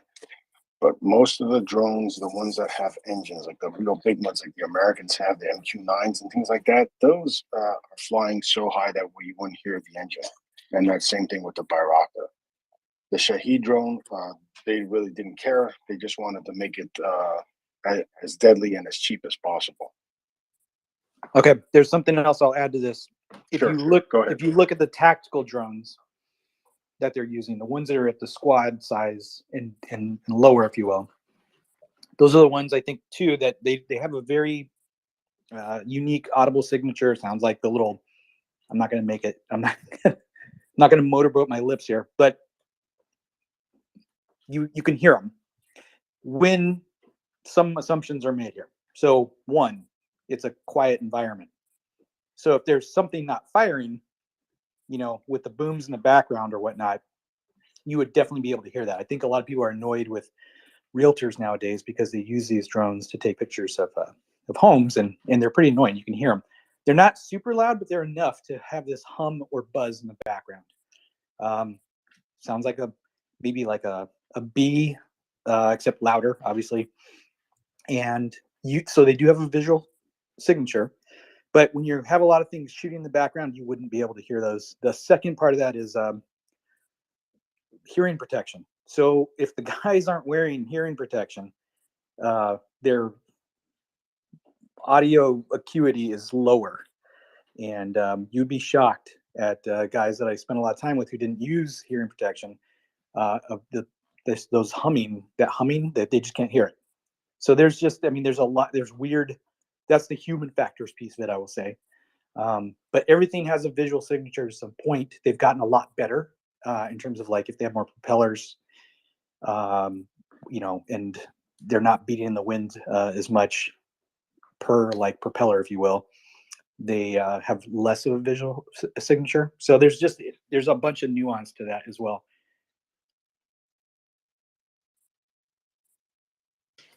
Thank you. I haven't thought about that. Thank you. Thank you very much. Flying G, you've had your hand up for a while. Hey, Flying no. Goose. Sorry. I just saw Flying G on my phone. I'm like, wait up, hold on. That doesn't sound right. Hold on. No, it's Goose. No, I was gonna say too, putting my nursey cap on. As far as them not moving quickly, we could be dealing with cholera in the trenches. We could be dealing with sickness in the trenches. You got to realize that these guys aren't being handled like the Ukrainian soldiers are, right? Like they don't have the nutrition, they don't have probably the water, they don't have the warmth, they don't have numerous things, and they are in close quarters with each other. And you know, like I said, sickness could be accounting for a lot of this. It can make you very lethargic, confused, hallucinating, or just, you know, sick and just can't move, you know, weak. And that could be it as well. Just, you know, natural selection, if you should say, you know, if we can put it that way. Tell us what the bad news is. Axel, stop it. If that's the bad news, we're doing good. Yeah, but that just brings in the human factors portion of this that sometimes we neglect, and that's why I was bringing up the auditory stuff as well, which I'm sure I see Charles down there in the audience somewhere. But that's why hearing protection is so huge. At times that it's quiet, you are able to kind of engage your surroundings a little bit differently. Now you tell me, Carlos. Now that I can't hear shit out of my right ear, right? Yeah, exactly. After all those damn years. But at least you got the tinnitus on the left. Come on. Yeah, that's right. And I can't, and the left one's got tinnitus. So yeah, and wait, because as you get older, you lose the ability to hear certain frequencies, but if you've got damage to No, your George, ears, come on. That is you're marital done. selective hearing. No. My wife doesn't have a frequency. She'll make sure you hear it. Let's go to Heather. I don't even want to know what your volume is up at on your phone, by the way. I think it's on full, and that's with the earpiece in. I'll just be quick. I'm on my way to, again, the chicken. So I have to stand on the doorstep here in the freezing cold to talk to you. I'll add on to what Flying Goose just said with, I think a lot of times the people we're seeing that are really sluggish and moving a lot when they're having ordnance dropped on them. It's climate in Canada, and I wouldn't want to be outside, and I wouldn't want to be wet and outside. So it's not, minus 25 degrees Fahrenheit. I don't know what that is in Celsius, but it's cold. And I think that you see a lot of sluggish behavior for people that are hypothermic. And that's all I'm going to drop down as a listener now because I've got 25 roosters that are going to crow in a sec. Thank you, guys. Yeah, sounds good. Time to go play chicken, I guess, with them. But I would say that the cold part of it is for sure a huge part of this, and I think we've alluded to that for the past month. Yeah. I can't shoot. I can't. My mic won't turn off, so I'm going to drop. Thanks, Ryan, Carlos, and everybody. Thanks, guys. I'm going to switch to listener now.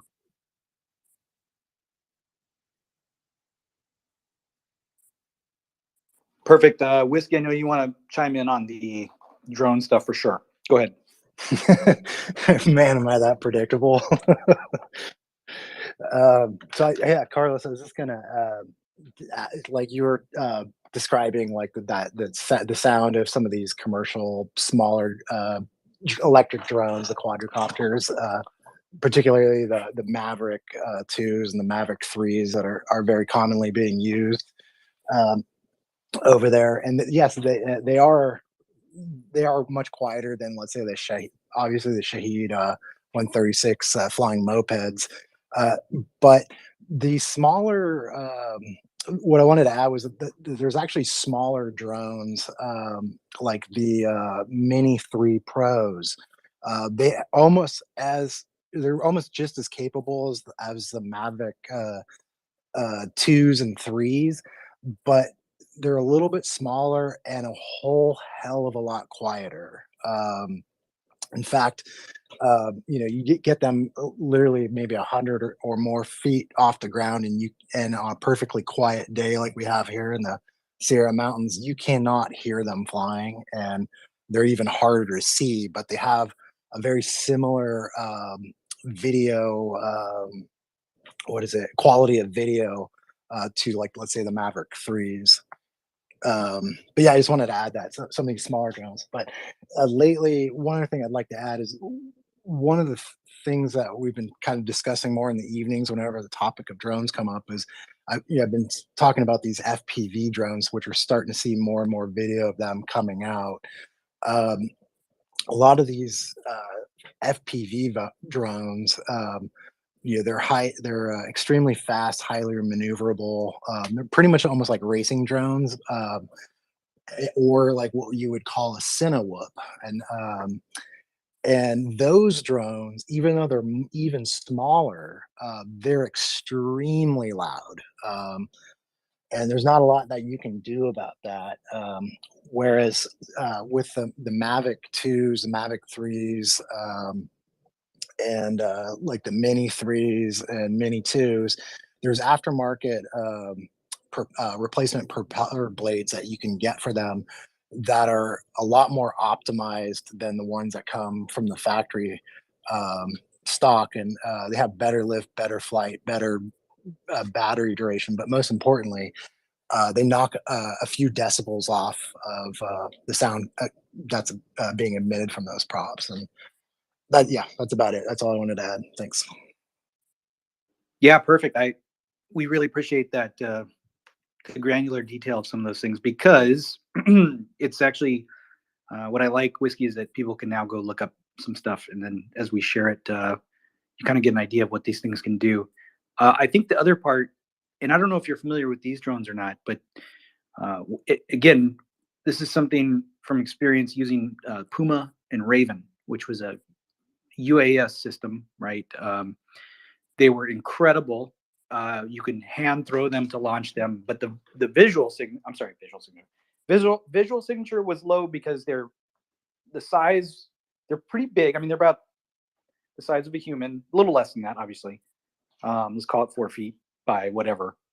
And they just, since they glide and they had their propeller propelling them, for lack of a better way to state that, their auditory signature was very low. We used them to great effect for observation and being able to like look at pattern of life or put them over an intersection. They also had the ability to, if they lost signal, be able to go back to a predetermined landing location and all this other stuff. So it just goes into the various things that you can use. But I think a lot of times when people think about the tactical drones, they're just thinking about the helicopter style versus more of the glider airplane style, if you will. Yeah, there's a lot to be said for the glider or fixed wing style drones. Yeah, there's actually what's funny is that there's videos actually out where you can take foam core board and build these with just off the shelf components from either Alibaba or Amazon or what have you, that can stay up in the air for almost 24 hours. I think it was last time I looked at it. Extremely cheap to build. Basically, it's foam board, duct tape, and some off the shelf basic electronics and telemetry modules and such like that. But yeah, it opens up a lot to what you can do with very little. And then, of course, there's some sacrifice on the battery life just based off of the type of optics you're using, obviously. But to your point, you can still, off-the-shelf technology, get pretty good optics. Not necessarily the lasing capability that I would want to have if you were a forward observer or something like that. But anyway.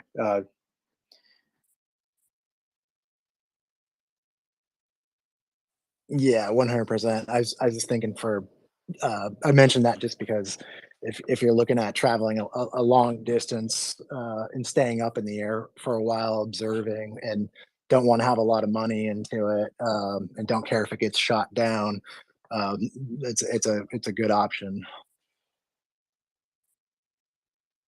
The other thing, and I think Nuclei was talking about this. So we've obviously seen drones used for quite a while, right? So all countries. I think the point that I come back to with, Nuclei brought this up specifically too, ISIS, when they were on their campaign of terror, if you will, besides using the information space really well at the time, they were using drones to great effect to give the small effects, right? I mean, dropping small munitions, causing some casualties, which of course puts the fear into people and all this other force. They're kind of a force multiplier.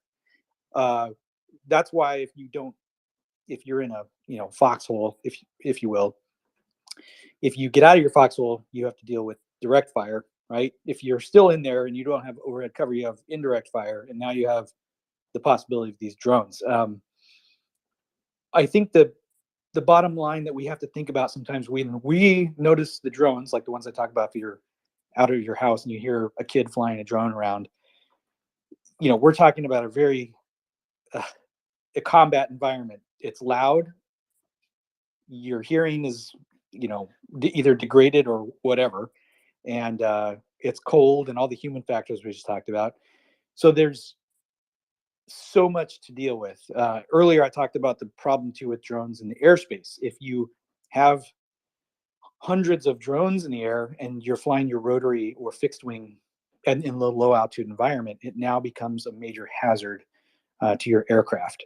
So I obviously have not heard specifically of them hitting drones at this point, nor would we maybe get that level of detail until sometime in the future. But it does make the airspace a lot more complicated. And then as you go up in altitude, you're getting these other next higher level drones. We were talking about the RQs and MQs that fly up at medium to high altitude. Just again, we're adding all these different layers.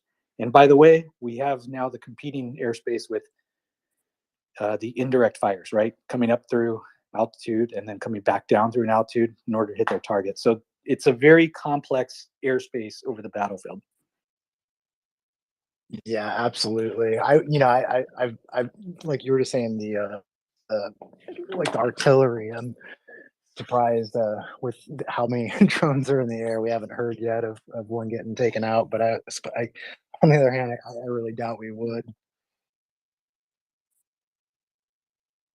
The only other thing I could think of is as a if I was leaning my foxhole and I was worried about these drones and you're looking up in the air, it's just one more thing to distract you from that front line. And if you're wasting your ammunition trying to shoot these things down, maybe not necessarily a waste, but engaging these drones, it also brings up just, again, more complexity. Anna, do you have any back of the classroom questions, as you like to say? I'm good for the moment. I was just enjoying the discussion going forward, and I'm really appreciative of the fact that I've got my conundrums cleared, so I can go to sleep peacefully, because when I have questions that I don't understand, whose answers I don't understand or don't find, it kind of bugs me. So thank you. Yeah, no worries. I know that feeling of, for me at this point, and I don't know if you've tried this technique or not, but I will usually have a pad of paper or a notebook next to my bed, and I will, if I wake up and I have that question or that thought about something that I don't know or want to look up, I will write it down, because I know that in the morning I will be able to get to it, and that won't slip my memory, if you will. It just kind of helps me be able to sleep. But anyway, just a technique. I'll try that. Thank you. Kind of a cool option. Thank you. Yeah, of course. And of course, I won't leave out too, when I'm traveling on the road, if I don't have a notebook, I will use the recording function on my phone, to make a voice memo. So that's always fun to do too. And Whiskey, go ahead. Oh, I know. I was going to add to that. The notes function on the iPhones too is a great place to jot down anything if you're lacking a pen and paper or anything like that. But I got to drop down. I got some guests driving in from out of town, arriving very shortly. But I appreciate the time and the space. Thanks, guys. Thanks, Whiskey, for coming up. And if you want to, you could always have them come up and we can just include your guests. No, I'm just kidding. No, have fun with them. Sorry, let's go to Chris. Go ahead. Yeah, just on the drone topic, just curious with these Iranian drones, curious the speed. From my understanding, they're pretty cumbersome, pretty slow, aren't they? And is there not any technology in drones to intercept or maybe a cheaper version, something economical that you can take these guys out and nullify them by running into them. I don't know I'm thinking those race drones you were mentioning. Would they not have the speed to catch up and intercept these things and maybe do it at a cost that's more beneficial for us on our side? Take that away from Russia. Yeah, you're absolutely right. So here's the interesting part of this. We knew that these were around prior to this war, but we hadn't necessarily, and I'm saying, when I say we, I'm talking about NATO and various intelligence services, if you will. I would include the Ukrainian military in that, by the way. We didn't know that they would be used in mass with other things, right? Varying levels of whether it's cruise missile style or these loitering, as they're called, drones, or different things like that. The defense to these, they had thought of as early as Syria, because believe it or not, we did see the use of Shahed drones in the Syrian conflict and war there. Not to this level. So in terms of how to engage them, the speeds and the various ways to intercept them, they had been developing for quite a while. So I will say this: we will probably at some point in the future get information to be like, they were engaging these drones with drones. We've already seen it drone on drone at the tactical level, which people have seen the videos where they, one drone lands on another one, takes it out of the sky. But you're absolutely correct. At this point, it is the economical way that they have looked at taking care of these. And it's not just about economics, also weapon to target match, which is still equals economics, is to use anti-air guns as well. So lower caliber, because they can predict the paths of these things. They can hit some waypoints, but they basically have a destination. Now, even though something's a lower speed, it's very hard to actually still join up on something unless you have to have obviously an intercept course for it. And even a jet, believe it or not, can have problems when something gets behind them and is still continuing. You probably experience this on the highway if you've ever done a convoy. Somebody gets 2 miles up the road from you, it's to close that distance actually takes longer than you think. But they have been developing this, and as soon as that information is kind of more in the open source area, we'll be able to bring that to you. But the drone to drone intercepts is definitely something they've worked on. But again, I think they're favoring at this point kind of high caliber anti-air guns, which are coming out of they're around since World War II, even in terms of what they can bring to the battlefield. Yeah, thanks. Yeah, I just thought the drone intercept might be a little bit more accurate if you got a guy looking in a VR set and flying at this thing at a higher rate of speed and taking it out like that with a small ammunition on board or something. Yeah, but yeah, it'd be interesting to see what happens going forward. Thanks. Yeah, no worries. And I think the other part of that intercept that we talked about, the drone would need to hit the drone at this point. In terms of any type of forward firing thing that comes from the drone, there's nothing that I can think of off the top of my head. And I'm talking about the smaller types of drones, because the other ones that are more of the operational strategic ones, obviously you wouldn't want to use those. But not to say that you couldn't put some type of, smaller air-to-air munition on that, depending on, again, achieving these goals, because we obviously know that the MiG-29s have been intercepting these drones as well. Yeah. Just sorry to add, because I was thinking like kamikaze, some kind of small charge that goes off to take them out. But because the other side of it, aren't these drones, if I'm not mistaken, do they not, once they take them out, are they not susceptible to still blowing up when they hit the ground wherever they're taken out, or are they completely eliminated once they're knocked off course or knocked out of the air? Kind of both, and I'll let Whiskey come up in just a second, but or answer maybe. I think he's got a burning desire to answer one of these. I think some of them have gone high order once they've been clipped, so to speak, and then come down from their current position. If they're overtly destroyed, I think they basically explodes in the air, and now you still have the shrapnel that's coming down. Go ahead, Whiskey. Yeah, it's just right as it's dropping, Chris came up and was asking those questions. I was like, I gotta come back. Yeah, so we talked about this months ago here on the space about using interceptor drones and how to go about doing that for the Shaheeds 136 drones. And actually, there's a company, I forget the name of it, but they make a drone called the Anvil, and it's basically a quadricopter that basically just rams into whatever these drones are, whether it's a small DJI or a fixed wing glider or something like the Shaheed.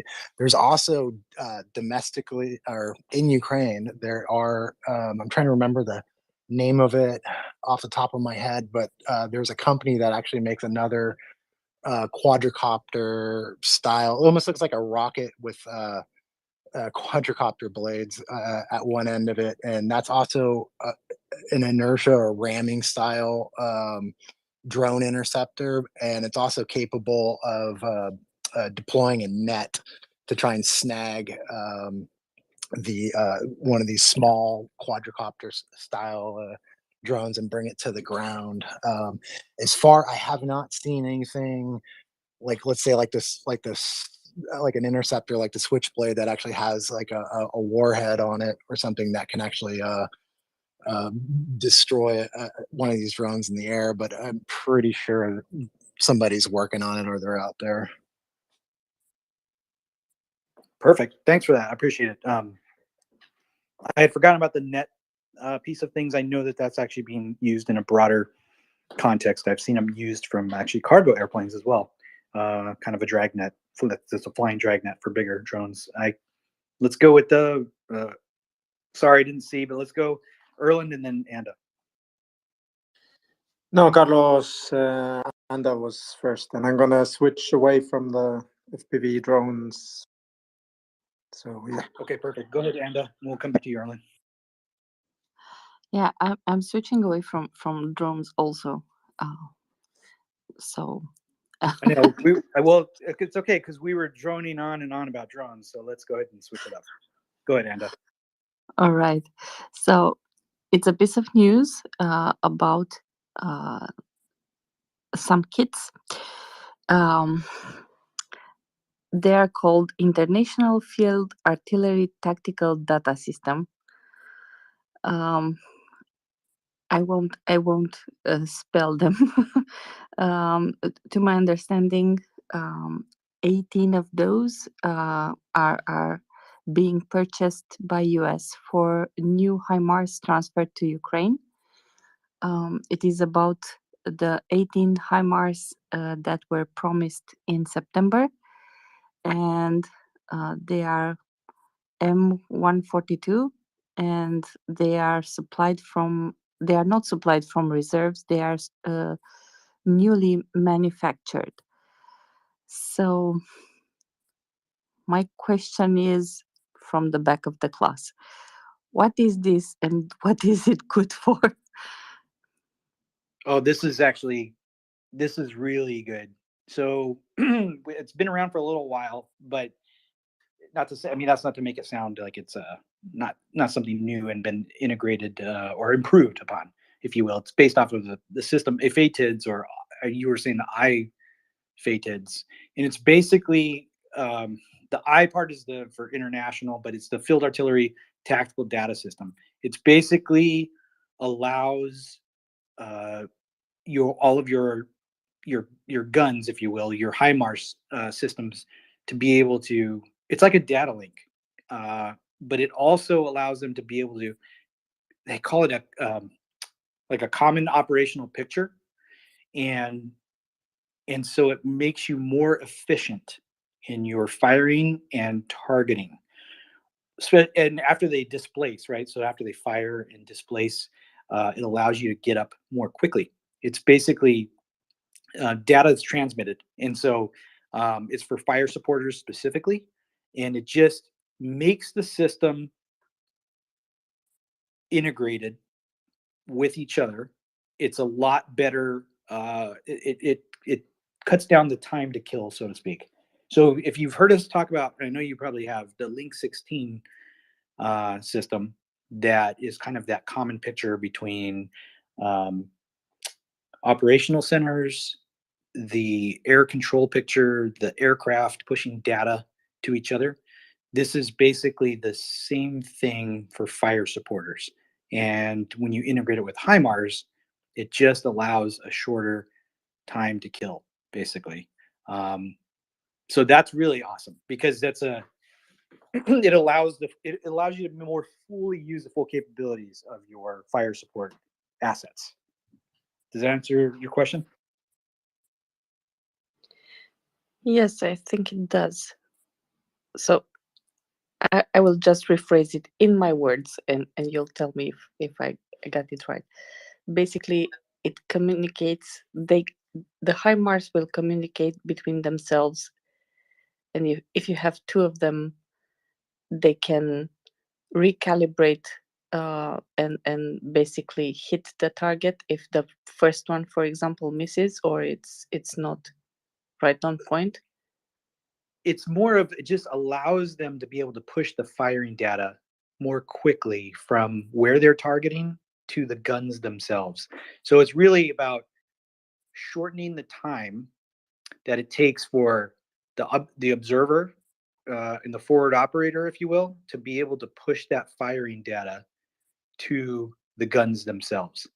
And it shortens that time. So if you imagine right now, if you're having to like talk to somebody over a radio net, this now is basically makes it electronic, and it's just a lot more efficient. And it's, it's meant to be used with these systems. So it helps the targeters. This way, it won't be about missing. It'll be about the time it takes to observe a target and put the rounds on that target. The reason that's important is, at least right now as it stands, the way they're shooting the HIMARS, if that target moves, they have to get a new targeting data. This allows that the chance of it moving, right, is less, right, because you're getting observation to firing salute, or to inputting that data to the guns and then firing. Thank you.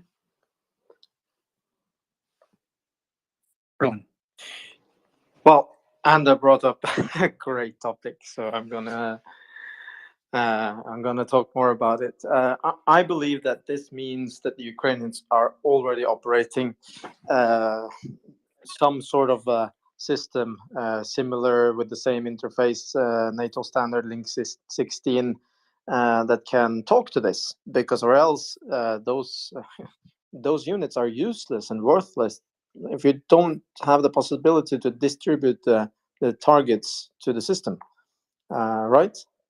I'm not wrong here, right? No, I think the extrapolation is actually spot on, Erland. I would say I used another Blue Force tracker, kind of old compared to this stuff, but that's how that one worked as well. So both targeting system and the Blue Force tracker. This is super interesting when we're getting into the maneuver warfare and quick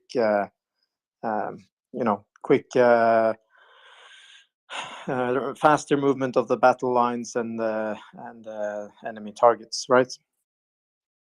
Yeah, absolutely. And I think so here's kind of the hierarchy, if you will.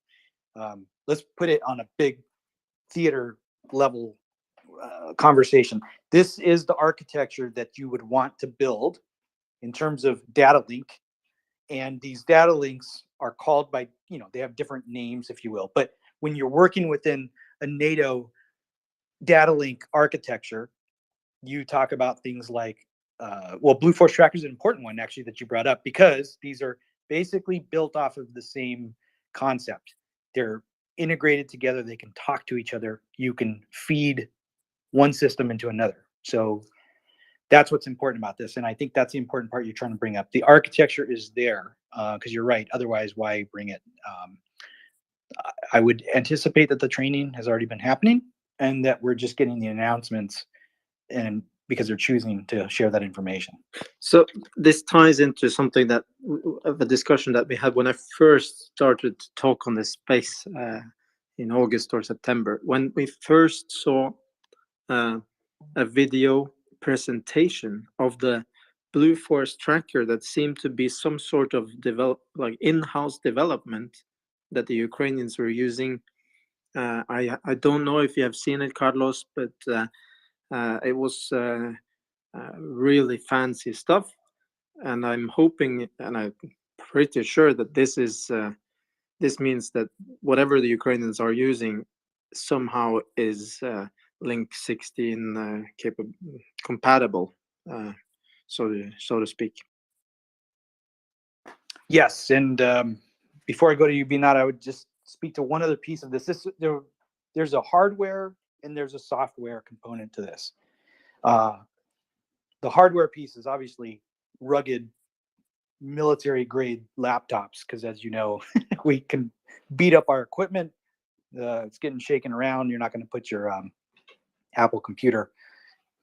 And I mean, they're pretty hardcore, but you know what I mean by that. Anyways, the software piece is really important part of this. And then the other programs that were developed, I'm thinking of one off the top of my head, was called Kill Switch, which by the way is used by JTACs on the ground to be able to put together 9 lines and look at geometry for how to bring in close air support in relation to their position. So that was just a software thing that could be brought up on an Android tablet. So that's I think what I'm trying to say is, yes, they've been using things that are similar, and this will be maybe I'll say maybe a more robust system, because it will be hardware and software that can now be integrated with the HIMARS batteries, if you will. Bionata.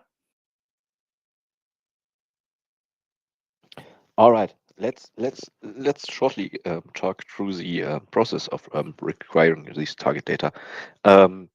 So I can imagine if you have a drone, for example, you have some kind of device like GPS, which says where you are, and you can see where the target is and get the target data. You push it up in the network, and with these target systems, if they are integrated, you can push it directly from there, for example, to the HIMARS, so you don't need to put it on a USB stick or however it is managed, or put it in manually. How is it if you're in the field, if you're, for example, a kind of scout unit, and you're looking out and see a target, and you have a hardware device, a tablet, or how does it work? Or do you just say, oh, my GPS position is here and here, and 500 meters in this direction there is a target? Or how does it work? Sure, there's various abilities and modes depending on the hardware. So the hardware piece of it is something I'm going to say complex, but I'm trying to maybe kind of feed the way that you're talking about it. If I have a tablet that has some type of Blue Force tracker as what he was using, so in other words, it knows where I am and maybe a couple of adjacent positions, then as I look through some type of targeting device, whether it's there's some type of special binoculars that you can use basically to have a laser designation, and they can basically get the coordinate based off of that laser designation, if you will, from your position, right? Because it can obviously using all the magic and wizardry, as we like to call it, right? So that will give you the target location, and then it will spit it into that FATIDS, basically into that computer program, which now goes directly to the firing batteries. That's one of the ways that it would work. The second one would be that you're actually putting in those coordinates into the system itself, like hand jamming it, right? I use the pecking method because I don't know how to type with my fingers, but so I do the 2-finger thing, put in the coordinates, same effect, right? I'm putting in data, it's going through the system, and then they're able to fire. I don't know if that kind of answers the question. You can also do it with other assets if they are able to talk to this system. So meaning airborne assets if you have that capability. So it's basically speeding up the last mile from receiving the data to the headquarter and bringing it directly to the HIMARS. That is exactly, yes, that is true. Exactly what we're saying. We're shortening the time to kill. And George, go ahead.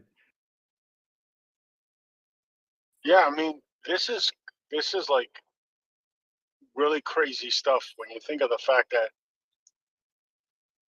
when the M777s were sent, weren't they sent missing a key piece of their hardware, their targeting hardware? It was some, like I said, I'm not an artillery guy, but I remember CJ saying that they were missing a certain piece that helped with targeting. And now we see this. Does that mean that that missing piece on the 777s is now in country, or anybody have an idea? I didn't hear about that specific conversation with CJ, but I would tell you that this is definitely works in conjunction with those artillery pieces as well. I mean, the FATEDS is kind of the standard, if you will, with U.S. artillery, right? That's what we use at the Fire Sport Coordination Center when we're kind of integrating all these systems. So it's not just the HIMARS. Forgive me for just saying that, but yes, it also can be used for these other batteries. That's the important piece of it. And then to kind of be an I guess what I was trying to say too is there's a secondary piece of this, obviously the training piece. It's not just the people who work the guns, because when they're going through their training for HIMARS and these howitzers, they do use in the training environment the FATEDs. You obviously would do something different if you didn't have the capability, but now that they have it, you also have the fire supporters, which are the guys who are your forward observers. They also get trained in this particular ability to use this hardware or software. That's great to know. And then All George, right. that's your thing too. So go ahead, Bina. All right, I have a totally different question, but it's related to training. Someone posted in the back channel something about the first master gunnery course for the Patriots in Japan, if I remember correctly, a few years ago. What is a master gunner or master gunnery for the Patriot? And yeah, can you explain it a little bit?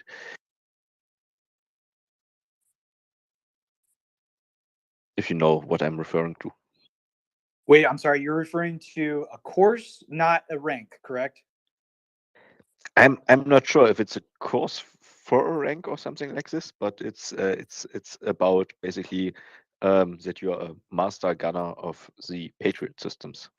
Oh yes. Okay. Yeah. Okay. Now okay. Yes. There was some event in Japan. Someone posted about it in the back channels a few days ago. Yeah, I remember seeing that now. The PMG, which is exactly what you just stated. I didn't know about the Japan. The Japan part kind of threw me off for a second, but it's basically it is a course designed for NCOs, right? So it's for them specifically. So they're obviously your heavy lifters, if you will, that work these systems. Obviously, the officers would be involved at a different kind of level, if you will. So it is it's like how can I put this? It's like taking a trade, like a electrician course, you know? All right. Is it necessary to have a master gunner on a Patriot system that this whole works, or is it just that you have a special ability more than the basics? It is to take the basics and build upon it and build more of a professional development course. Not necessary, but definitely when you're creating a long-term professional force, something that you want to have, if that makes sense. It's a professional development course. It's not an operator's course. Now there's operation involved with it, but it's developing the NCOs. All right, so it's an extra level, but it's not. You have to have, for example, one master gunner who is and something like this in the kind of structure, in the kind of command chain. So it can do. You can do it with basic training. It's just for further development of your experience and specialties. Exactly, and why it's important though is kind of what like Charles and a few of us keep talking about. It's an indicator of developing a highly professional force that's not going to degrade at the first signs of problems happening, if you will. So it's still a very good indicator of developing these professional level schools that are very important, right? Professional development, which develops you, I guess, administratively alongside your tactical skills as well. George.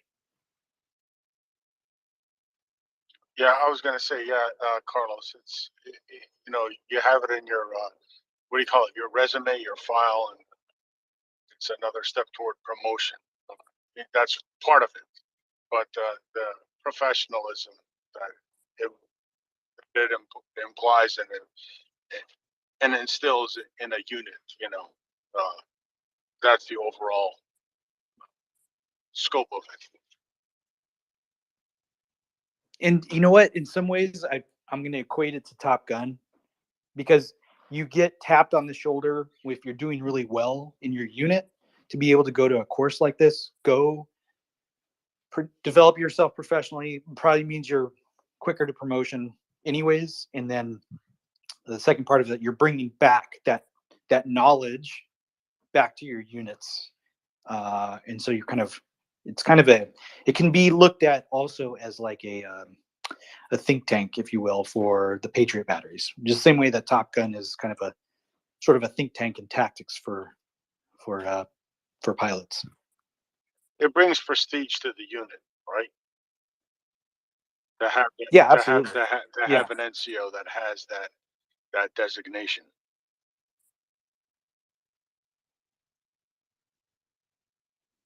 Peter.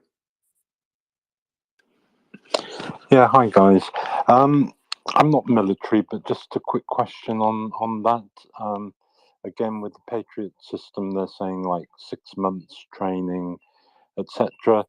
Which Ukraine needs these Patriot systems today, not in 6 months' time. And I'm just wondering, what is the scope for actually nudge, nudge, wink, wink training on the job? I.e. that whoever takes that lead role is actually a fully trained guy who sits there behind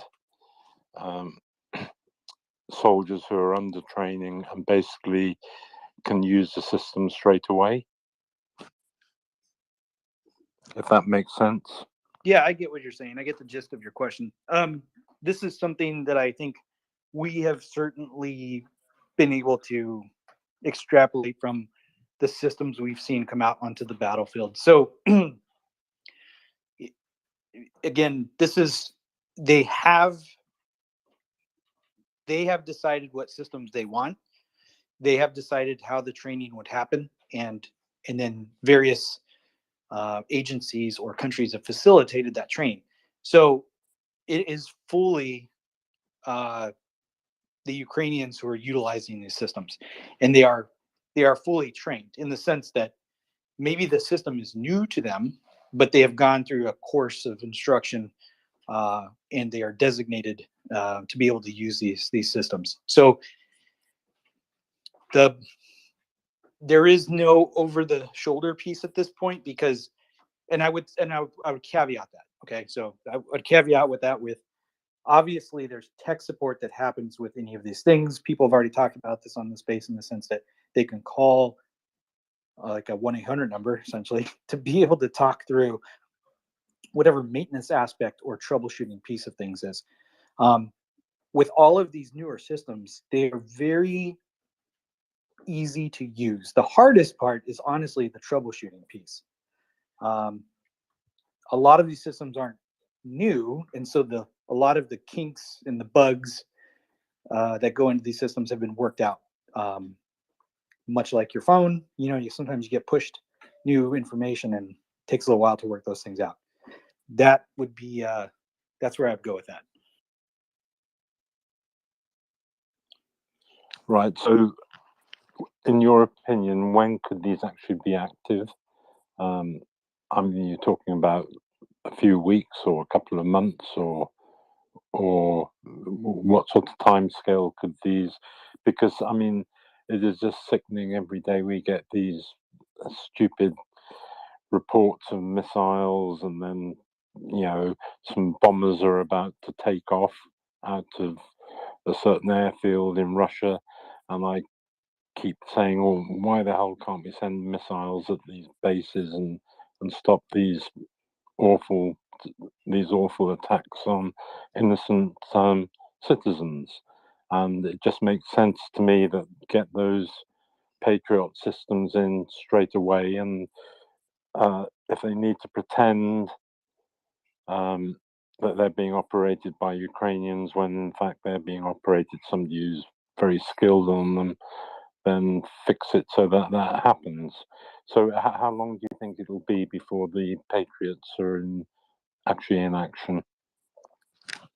I'm not going to give an actual time because I couldn't tell you that just based off of what we do know. And that's actually a good thing, right?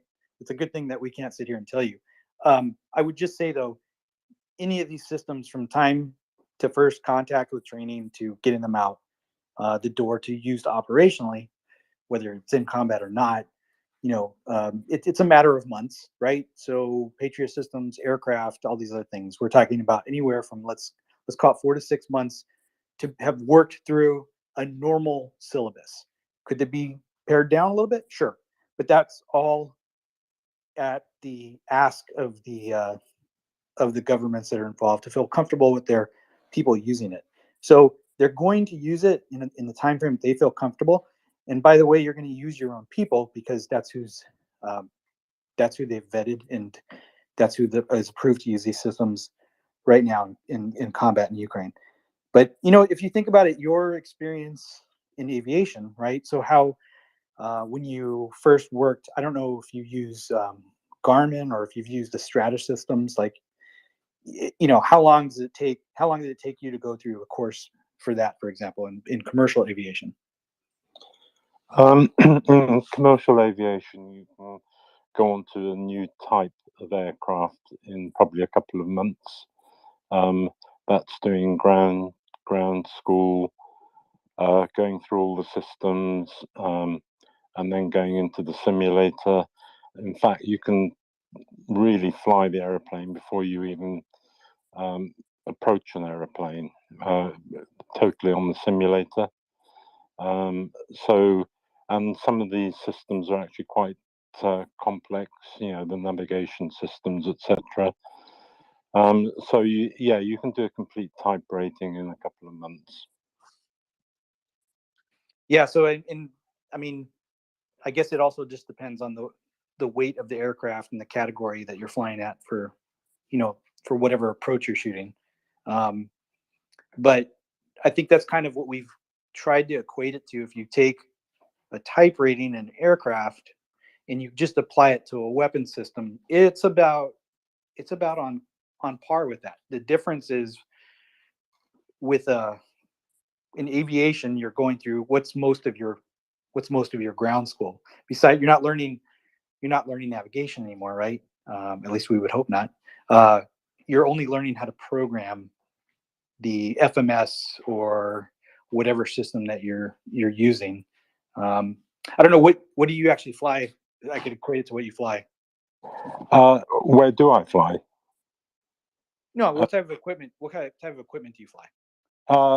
It varies on the aircraft that I fly. I mean, some of them are pretty old, so it's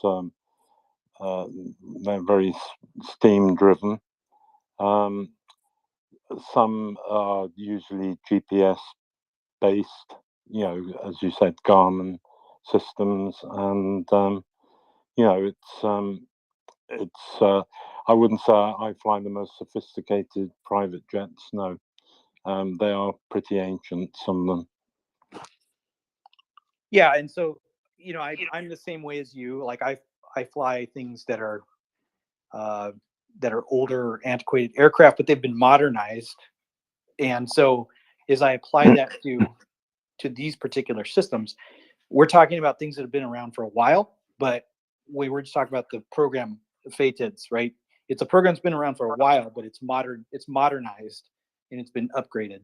The aircraft that you fly, for example, you talk about the GPS, you can bring in handheld, but hopefully if you're working for a good company, it's not handheld. They're actually integrating it into glass cockpit that you can easily put in, right? iPads and whatnot. But one of them uses Honeywell, so it varies. It's very much that they are kind of brought up to date, like most military aircraft. I imagine too can kind of, some of them come from the 70s, and I'm sure the latest ones are kind of the same airframes, but kind of brought up to a more modern environment. Yep. So I just equated to that. And here's the thing, right? I think at the end of the day, we're here to promote that this is the Ukrainians are asking for this equipment. They want to train their people. And yes, sometimes we're on here advocating for, outside support, but it's going to be at the invitation of the Ukrainian government. So the good news is they're taking the initiative. They're the ones who are asking for the equipment. They're the ones who are setting the conditions for the training. And I guess our confidence is in that. I mean, we saw the president come to the United States just prior to the holidays. And again, it was him engaging at his level. Well, that's the same way that's happening all the way down from his leadership, right? We just talked about the NCO course. They're developing their professional courses as well, because they want to have a professional military. We talked about recently the tanks, how they were, even though it's a little bit older, but these videos of them using the infantry with the tanks and having innovation in all these other ways. We talked about them using modern weapon systems, the HARM, which by the way has been around for a really long time, but putting it onto the MiG-29. So yeah, it's going to be, I think the way I would kind of foot stomp this is that they're going to set the conditions. They're going to do the vetting, just like Malcolm Nance has pointed out. It's not just willy-nilly who they pick to be in their Legionnaires, right?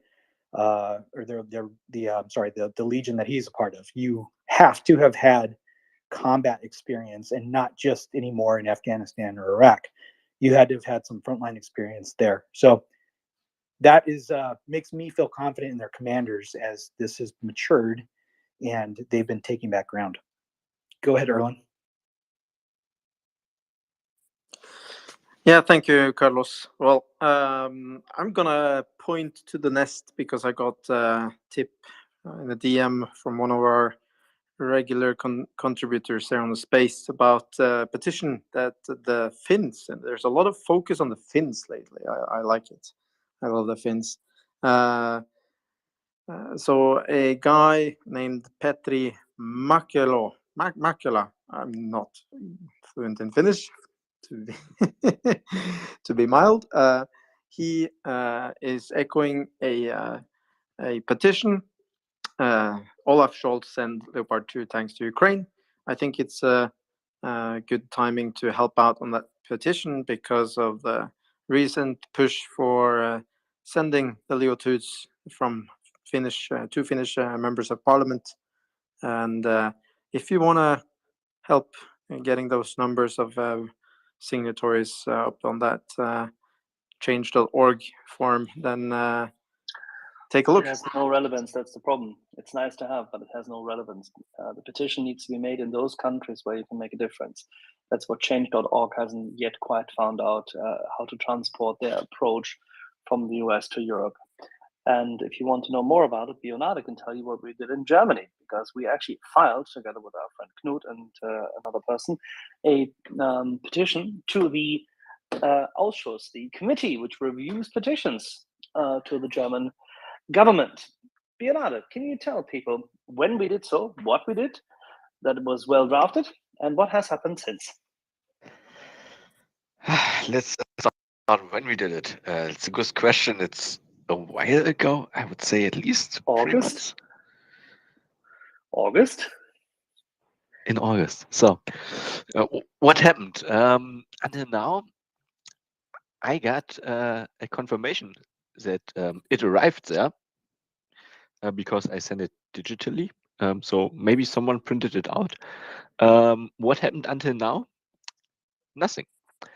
Actually, nothing. It's not even. We can't even start the signatory process because it's somewhere in the Ausschuss, in the forum, and yeah, nothing happened until now. All right. What is the normal process, Bernardo? Please explain as to what direct democracy instrumental the petition setup is, how it is typically perceived, what does the Commission do in a process of about 4 weeks, and what is the right of the petition signatories, the instigators, for review? All right, it's quite a process. So as far as I know, you apply for this, then you get a confirmation that they basically got it. After this, they will check out if there are similar petitions to this topic. If they're so, the petition will not be longer needed because there's already a petition to this topic. If there's not a petition, there's a possibility to discuss this. There will be a forum, and if there is the political will, they will open the petition for the subscribers. Actually, you please add something if I forget. Committee, and the committee running the petition, the committee running process of reviewing the petitions is proportionally representing the Bundestag. That means that the coalition holds the majority in that committee. The minority has the right, now it comes, the minority has the right to demand that a petition which has been denied, despite the fact that it does not contravene law, that it's not insulting, it is in public interest because it is an issue. So if the petition were that you want to save a specific seed of grass in Mecklenburg-Vorpommern, and it's very, very important that even if you have 500 signatories, it may not be in the public interest. A bit of common sense is merited. This petition, as written, I'd say, reflects everything you've heard here in this space up until now. In petitioning the Bundestag to discuss, and beforehand, the German government to declare, specifically the Chancellor to declare as to why he denies Ukraine those tools which it needs. Typically, the committee has to respond within the process of 1 month. As a response, the confirmation is the first step. They can technically then delay it afterwards, now it comes, for another 3 months if the review is complicated. So let's say this is a very difficult matter of constitutional law, or worse, administrative law in Germany, or worse, contentious in terms of a permitting process and how this should be rescinded, or even worse, social security law to be revised, opened, reviewed, whatever. This is not the case. This is just about the binary question as to why aid is not given and what the government says are the reasons why it should not release export permits to other parties who are willing to deliver aid, and when it will change its position. And would it please, therefore, allow a full-fledged vote as a consequence, because that's what has to happen, on the floor of the Bundestag. Now, Leonardo, we're reaching month 4 soon, right? Or have we? Oh God, at the end of this month. Yeah, I just checked it out. We have the petition number number 140266. There's no title for this petition. We don't have a code number basically, and the status of the petition is there's no status at this petition. So yeah, like I said, it's maybe somewhere. Should we ask again? Yeah, sure, absolutely, we should. Let's field a call tomorrow. All right. Somehow it seems they're slow walking this, huh? Just a little bit. It's not that urgent, is it? It's not a matter of life and death and existence of freedom and defense of Europe and genocide. Democracy, maybe. Oh God, no! Genocide or democracy? No. That can't be the case, right?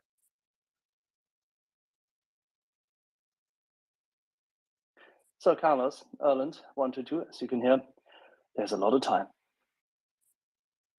There is, and I still like to find out these mechanisms that you guys were talking about. So I took my notes of things to look up and be able to ask you some questions later. Let's go with 122. Is it sort of like a question to you, Carlos, as well? But as I remember it and as I know it, it's not. Yeah, I'm just going back to the Patriots now. By the way, it's not just the Patriots. Everybody's been screaming Patriots to Ukraine, etc. But what everyone fails to realize is that yes, the Patriots are a great weapon to deploy to protect Ukraine.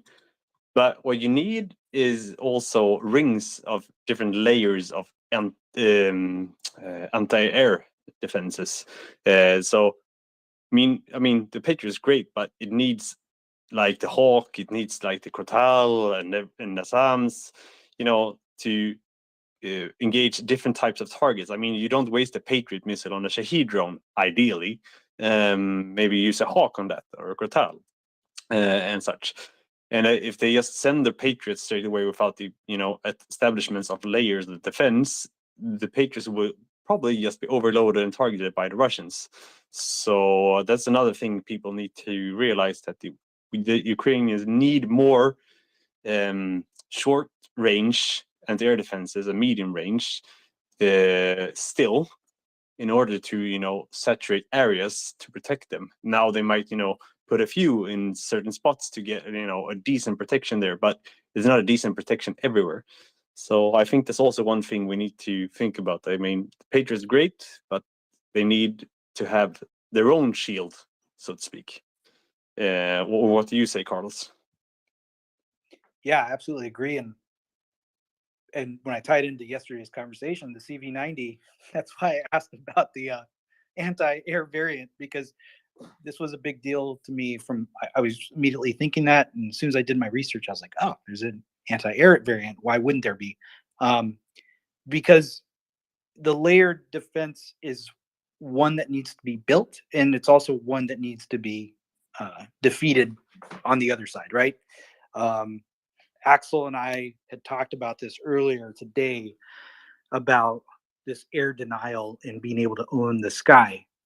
So the Patriot system, the reason we have liked it as an individual piece, obviously we talk about it as a strength as an individual piece, but you are absolutely correct. If you're not putting it into an integrated air defense architecture, you can only protect certain assets, right? So I guess to your point, if you have that protecting your capital, for example, you now have, I'm just talking about the standalone system, right? You now have holes in other places. If you now add it into everything that they even have, including their S300s, I think that's where the innovation has come in. They were able to bring back the antiquated systems that they had, which was, again, an amazing feat. It's obviously that they had thought about this. They had thought about this particular scenario. And then as they get these new systems, I think with help, they're starting to figure out how to lay them down properly and then integrate them. So 100% agree. The nose through the camel's tent, in the sense that, hey, we need more Patriots. We do. But we also need these other systems, is why we have these roundtable discussions. We need to mention all of the systems. But as Erland was kind of talking about the architecture of just, if you bring in FATEDs, no, it's also about plugging it into the overall architecture. How are you blue force tracking? How are you using your link? And that's the key to all of this. Did you have a follow-up, 1 to 2, or we could go to Erland? No, that's perfectly fine. I just wanted to people that maybe not know things about air defenses, that I mean, you just hear the name Patriot, you might go, "Oh, let's send it," yeah, but it's not really that simple. It's different layers to this problem. Yeah, and think about it as a tank commander. If you had anti-tank assets that were airborne or munitions, you have something else to think about, right? So this defense really goes to the front line as well, as we start to gain back ground and gain back the air that's over there. We want to obviously do the opposite, because how many times have you heard people talk about, hey, it would be great if we had A-10s so that when those columns were coming down at the beginning of the war down Belarus and these other places, oh wow, right? Tank killing, that would have been awesome. Of course, those A-10s would have been shot down pretty quickly, but that's, it's this push-pull. You want, as a ground force commander, to be able to not to have to worry about stuff coming from the air, right? So you can concentrate on fighting your tanks with your infantry. And so that's why it's really important what you just brought up. The Patriot is going to be put in the best place, but you still need to think about that tactical air defense, which is why, again, I come back to the CV90. I was reading about it and kind of looked that piece up, and I was like, I totally would want that, obviously. Erland, go ahead. Yeah, well, fortunately, both the NASAMS 3 and the SAMP-T system is Link 16 capable, and they can operate together. And both the NASAMS control system, so the basically the truck where you have the radar screens and the targeting computers and everything, both of the NASAMS 3 and the Patriot Pack 3, as far as I understood. I don't know the specifics of the Pack 3 that well, but what I've been able to read and hear from Colby here is that they can both control each other's launchers and radars and missiles, and that's great.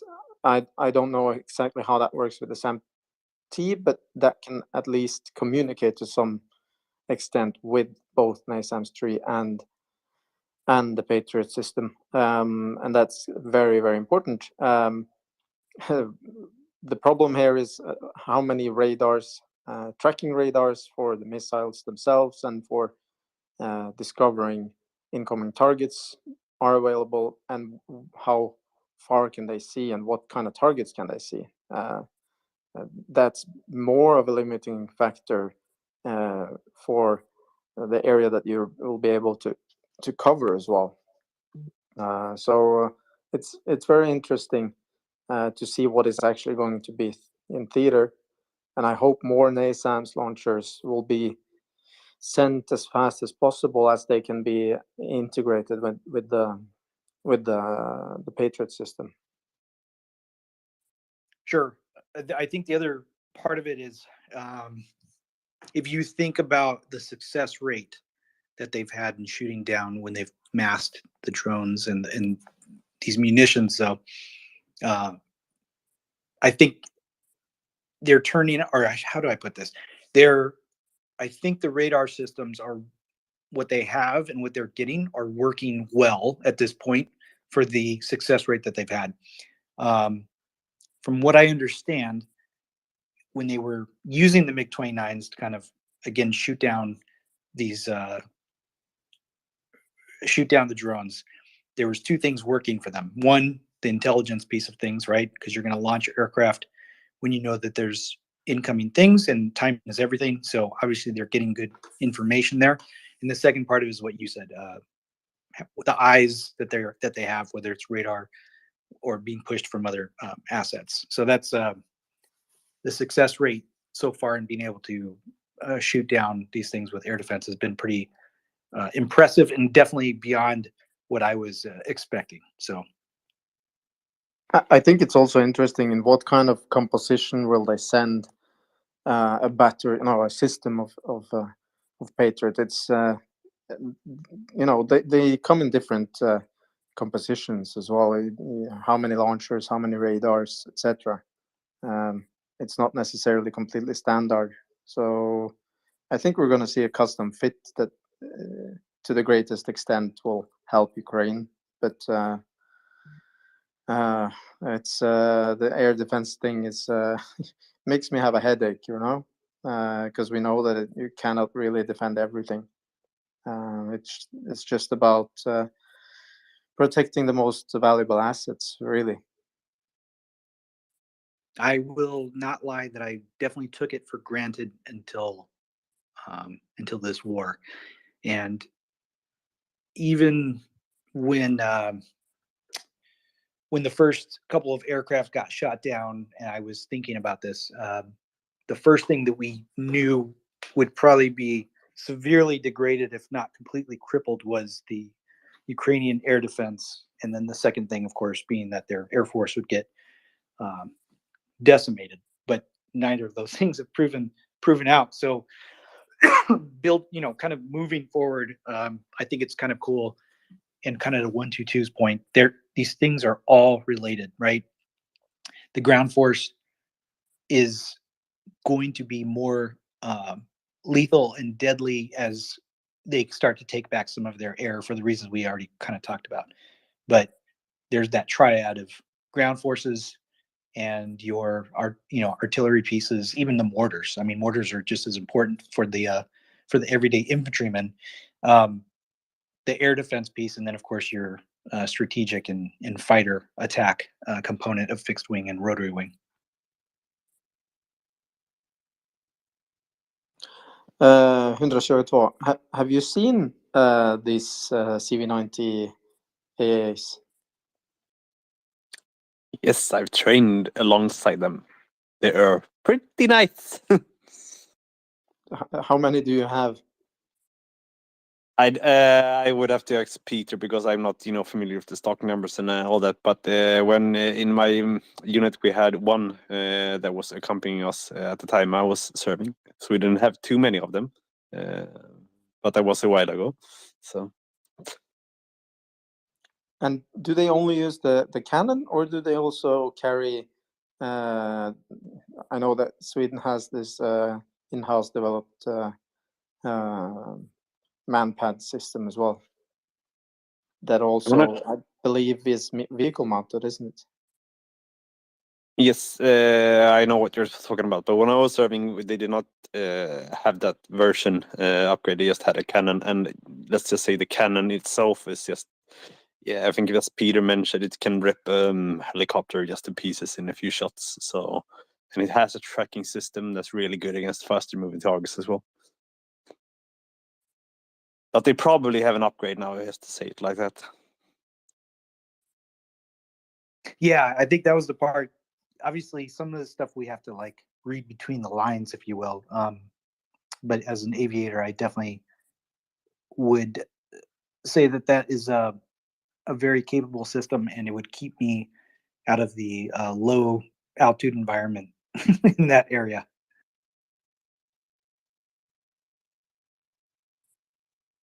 And you can just look at the video came out. A few Twitter sources have been linking to it. It's a YouTube video. I can't recall his name. I think it's like Matsimo or something like that. I think he's Canadian. He visited the Hägglunds here in Sweden because the new version of the CV90 is coming up. And that new version actually has 2 anti-tank guided missiles on it. I mean, it also has the cannon, but it still has 2 mounted ATGMs on it. Pretty nice missiles to add on top of that. So I would believe CV90 version with anti-aircraft capabilities to have something besides the gun, so to speak.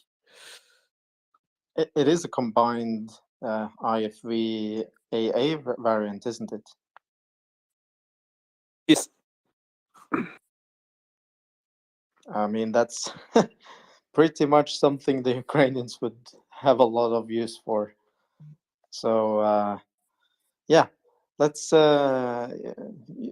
You can fix that. They send those as well when they send the 100 CV90s in storage, right? Yeah, I will just call Uffe, the Prime Minister, and tell him send them.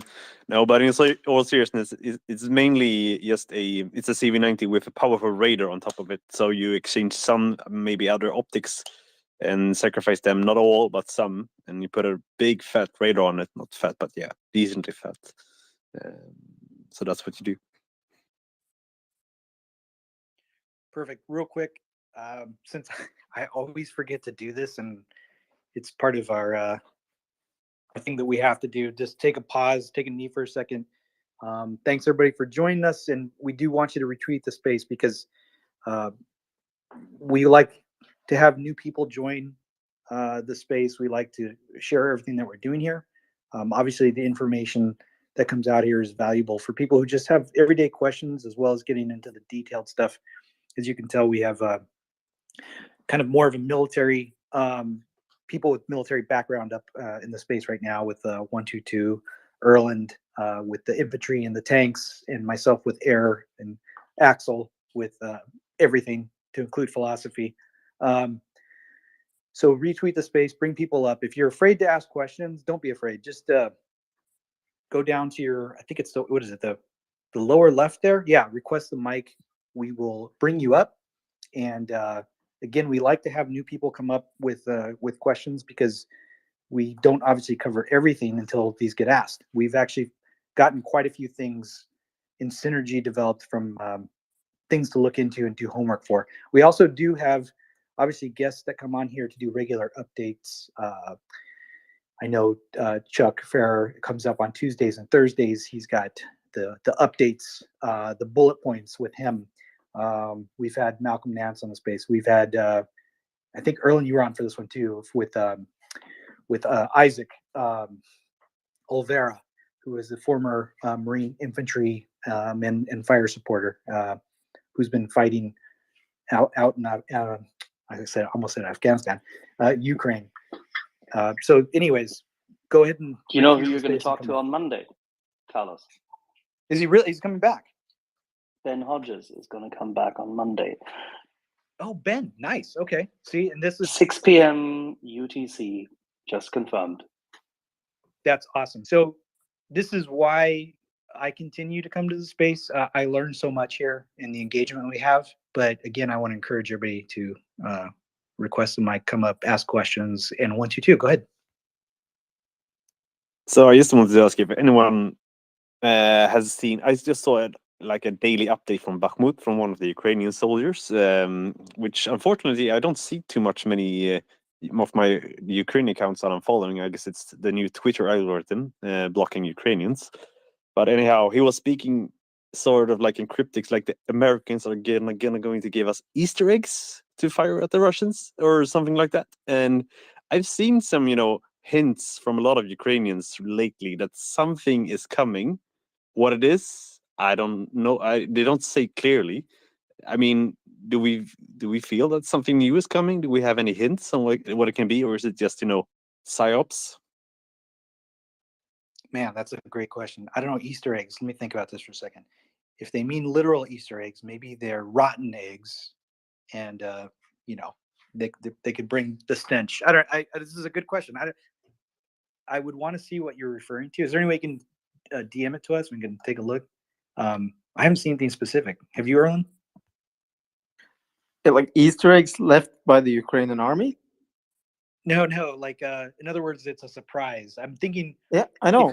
Yeah, but it's I mean, like does it have to do with timing? Like, right? Because Easter is obviously spring. The Easter egg is like kind of this hidden quest or fun thing in video games, isn't it? Yeah, that's a good spin on it as well. So it could be a timing and also this surprise piece. You don't know what's in the Easter egg. Huh, that's interesting. Yeah, we'd have to tease this one out.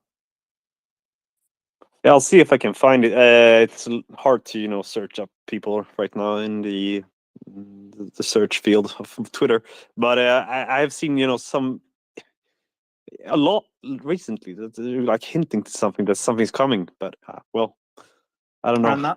Now I understood you wanted to. The kind of small symbols or emojis that certain officials tweet out, and then suddenly something happens a week later or something like this. This is what you're meaning, right? No, this was actually in a video with 2 Ukrainian soldiers just talking, and maybe the translation was off in the subtitles. But as I said, I have seen the translation before in some other videos. So just curious. You never know what might show up at the front lines.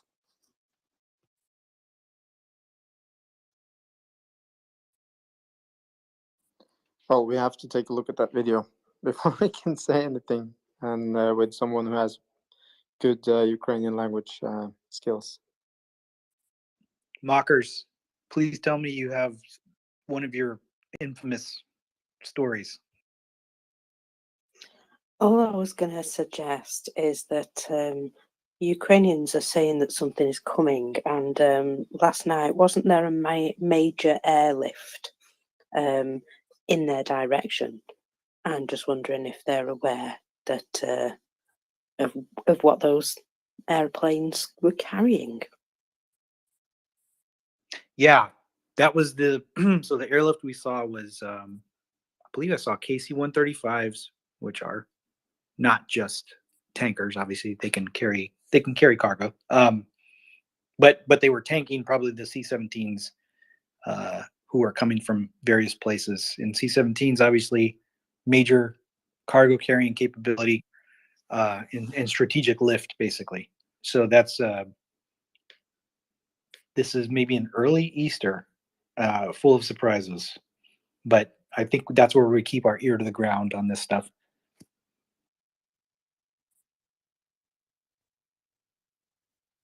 There's definitely a through line there, though. I'd have to agree with that. So I sent you in Ireland. I sent you on the DMs the link to the video. Perfect. Thank you.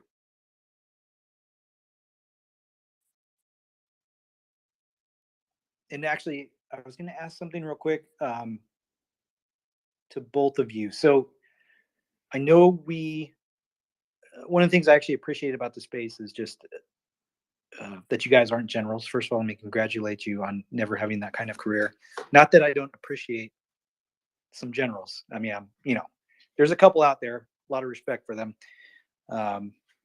They sometimes have their head in the clouds, which I know is maybe ironic for a pilot to say, but so you guys were talking a little bit earlier about kind of being at that platoon and company level, which is something I appreciate because, again, there's obviously a lot more of that happening in terms of the way that they're fighting. The same thing that Isaac Olvera was on here,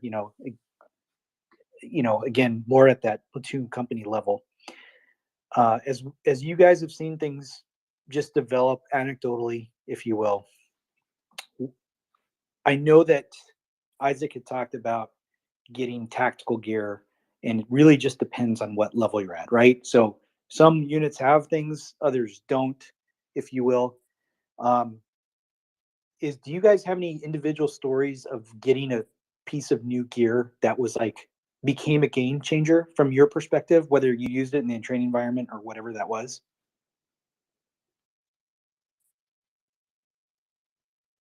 Go ahead, Erlen, you're a co-host, so you don't have to raise your hand.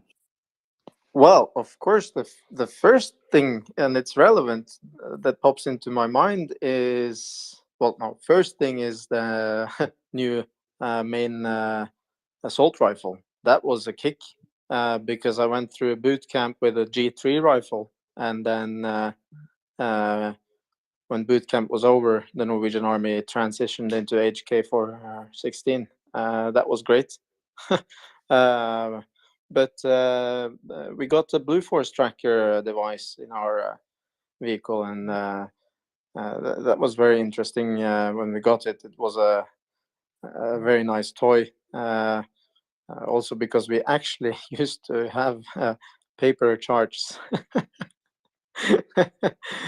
That's not very fun. But it makes you a good chart reader to actually learn how to use paper charts. So that was probably on purpose. But when we got the Blue Forest tracker with very nice messaging system, so you could relay messages in text through, you know, battalion net, company net, platoon net. That was amazing. Yeah, that's actually a good example. I didn't really think about that, but that's actually a cool one. Go ahead, 122. So I'm actually gonna have a boring answer, somewhat. When we got new boots for our unit, there's actually, it might sound like a small thing, but it's actually a huge thing, because a tanker, you're crawling around a lot in the mud, cleaning the tank in the field, etc. So yeah, I know an ordinary soldier's boots get dirty, but our boots get really dirty. So we wanted a special pair of boots, so we requested it, and our units got it. It made our lives a bit more easier. Easier to clean, easier to maintain, get less wet. Gore-Tex versions, which is not always great, but in this case it was. So, and also we got an upgrade in the tank for the commander's system, where you can coordinate with other tanks and see where other tanks position themselves on the battlefield. They updated that while I was operating it, and it just made life so much easier with the new update, because the previous one was real buggy and slow, and the new one was like almost instant when you were pushing it. Yeah, it was just amazing. That's really cool. So was it similar to the Blue Force tracker? I mean, I'm just trying to. Did it have a specific name that you guys used, or it was some type of data link? Is that what I'm trying to get at? Yes, it's a type of data link. Yes, I'm not sure if I can say much more. It's hard to know, but yeah, some sort of data link. Carlos, I see John Spencer requesting, but I cannot bring him up. Can you bring him up? Yeah, I'm sorry. I was trying to ignore him. No, I'm just kidding. I didn't see it. Thanks for bringing that to my attention. I was going. Go ahead. Hello? I was going to say real quick, as I bring him up, the thing that was a game changer, so I'll take it to the air, obviously, for this one, was Helmet, which was an integrated system that allowed you to have your HUD, basically. So all the information that was normally, HUDs are great, right? Because you're looking outside in front of you, but that's where you have to look in order to get your information. It was now in the visor of your helmet. Why this was important, you could keep your eye on the guy you were fighting, or your wingman, if you designated him, meaning like on the link 16, if you will, you would look out to the side he was on, and there would be a little box around him in your visor, no matter where you looked. So it was actually help you get your eyes on him. And then for the air to ground stuff, it was amazing, because guys who are on the in the target area, who are maybe danger close, you could see the friendlies. They could designate their position, but you could also designate a target on the ground with your helmet, and then your basically your targeting pod would snap to that location. So it was a huge game changer for how we employed, mostly in the close air support environment. But there you go. Colonel Spencer, thank you for joining us. I was asking these guys, I don't know if you heard the question or not, but maybe something, piece of kit or some capability you got when you were moving with your guys, or in training or in combat, that was like kind of a game changer. Yeah, that's why I came up. I only have a few minutes, but I love this game. So number one, when I joined, I'll date myself, but night vision goggles. So the principle of owning the night. My first duty station was Panama, where you enter triple canopy jungle, and only one person in a squad would have night vision goggles. Of course, there wasn't me as a private. But once we not only got night vision goggles, but then proliferation, where it was a standard that every soldier would have night vision goggles, was a game changer. Just being able to do that, control the night thing. And unfortunately, again, showing my age, I grew up in the beginning without GPS. So a couple of years into my service, we got what was called a slugger, which is different than a plugger, which used a very small military satellite system. This is before it's opened it up to the civilian population. So I grew up in a world without, in the beginning as an infantryman, going through the jungles or the swamps of Louisiana was just, mapping and pencil and protractor because there was no GPS. I agree on the Blue Force tracker, but really during my, my career, those were two huge, basically technologies that changed land warfare for me was both the night vision goggles and the GPS. Gosh, those are both excellent examples. I have the night vision for sure, even from an aviator's perspective, because you talked about owning the night and being able to employ and see things instead of just on a designation on your HUD. You could actually see things on the ground still. I thought was interesting. Did you get a chance to use or see the white phosphorus? I don't know if you were out by then or instead of the green ones. You know what I'm talking about? Oh yeah, no, the for us those are the ENVG, that can see through smoke and see through. So no, I didn't get any of that. I did have the, which was a cool advancement. The thermal optics aren't, what it still is not, huge in the U.S. military. Eventually, we're going to phase out all the PVS 14s and other devices and go to the ENVGs, which aren't the multi-optical special forces ones. But we did, and we've seen this in Ukraine, the Javelin. The Javelin is not just a really powerful anti-tank weapon system, which I had in 2003.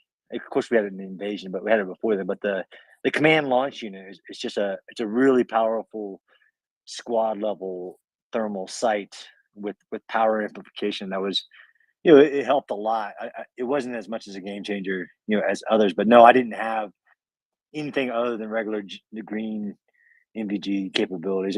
They were around, but not not in the really basic infantry. Oh, one other system I think which pairs really well with Carlos is there's a capability in the Bradley, especially in the Bradley in the tank where, well, I'll talk to Bradley because I know it better.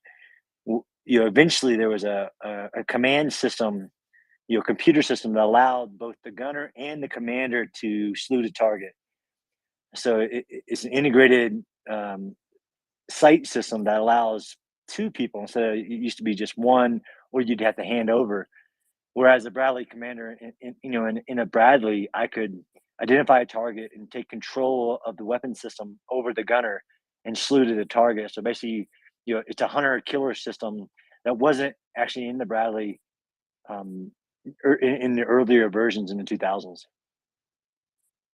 Gosh, that's actually really cool. That I did not actually know that particular aspect of it, but somebody had talked earlier about more eyes having optics on armored vehicles, and so this is I didn't think about the ability to be able to target something with multiple individuals. That's cool.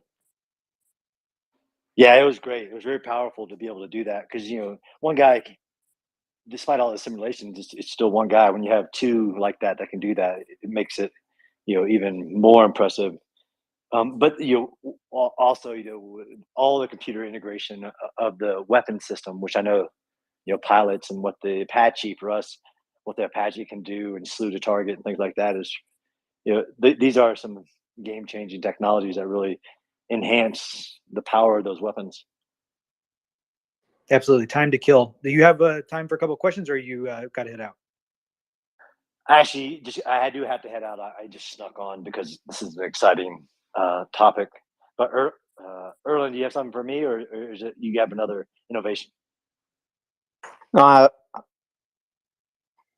I have the opposite, so it's more of a joke. No worries. Real quick, 122. Do you have something for Colonel Spence before he poops out? No, I was just going to refer back to what we were speaking about earlier. So no, nothing new. No, all right, thanks, guys. I love this talk, and maybe we should write something. I mean, you can say that the proliferation. There's this thing that we talk about in my space is about democratization of technologies, where used to have things called military grade, and there are some things that are still, of course, secluded to military technologies. But then you have this democratization where civilian technologies like MVGs, you can purchase just as good quality of masses. But then you can talk the commercial off the shelf drones and electronic warfare things. It's a great conversation to.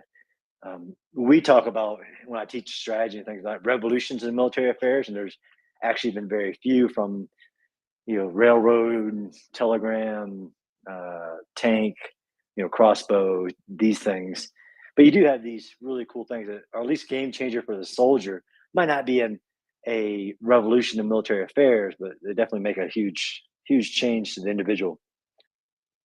Yeah, perfect. And on your way out, I'll leave you with this last thought. When we had Isaac Olvera on, he mentioned the NVGs that he has used in conjunction with a PEC, right? So not just the ability to be able to see, but to be able to employ for the everyday rifleman out there. And the last thing would be Kill Switch. I don't know if you heard that program, but it was an amazing. We put them on tablets, and we could generate very accurate coordinates to employ PGMs on and not have to use piss off, right? The program of record. But thanks for popping up. We appreciate it. Very briefly, just one thing, one remark. John, if and when you are around now after I'll 1 p.m. take my Alan, kind can of you hear an me? opposite effect of I can hear you, Axel. I don't think you're Okay, that's great. Oh, Erlen can't no. hear me. Let me just highlight this to you then, John. Tomorrow, 1 p.m. Eastern, colleague Douglas London comes back, retired friend from Halifax County, and we'll be talking about military intelligence in Europe, active measures in information warfare, and the arrest of the BND chap in Germany. Maybe you want to drop by and have a little listen or a little chat with us then. It's going to probably be in 1.5 hours, maybe 2. Sure. Thanks for letting me know. I try to keep up to date with all the amazing speakers and guests that we have. And I heard you say General Hodges is coming back. That's amazing.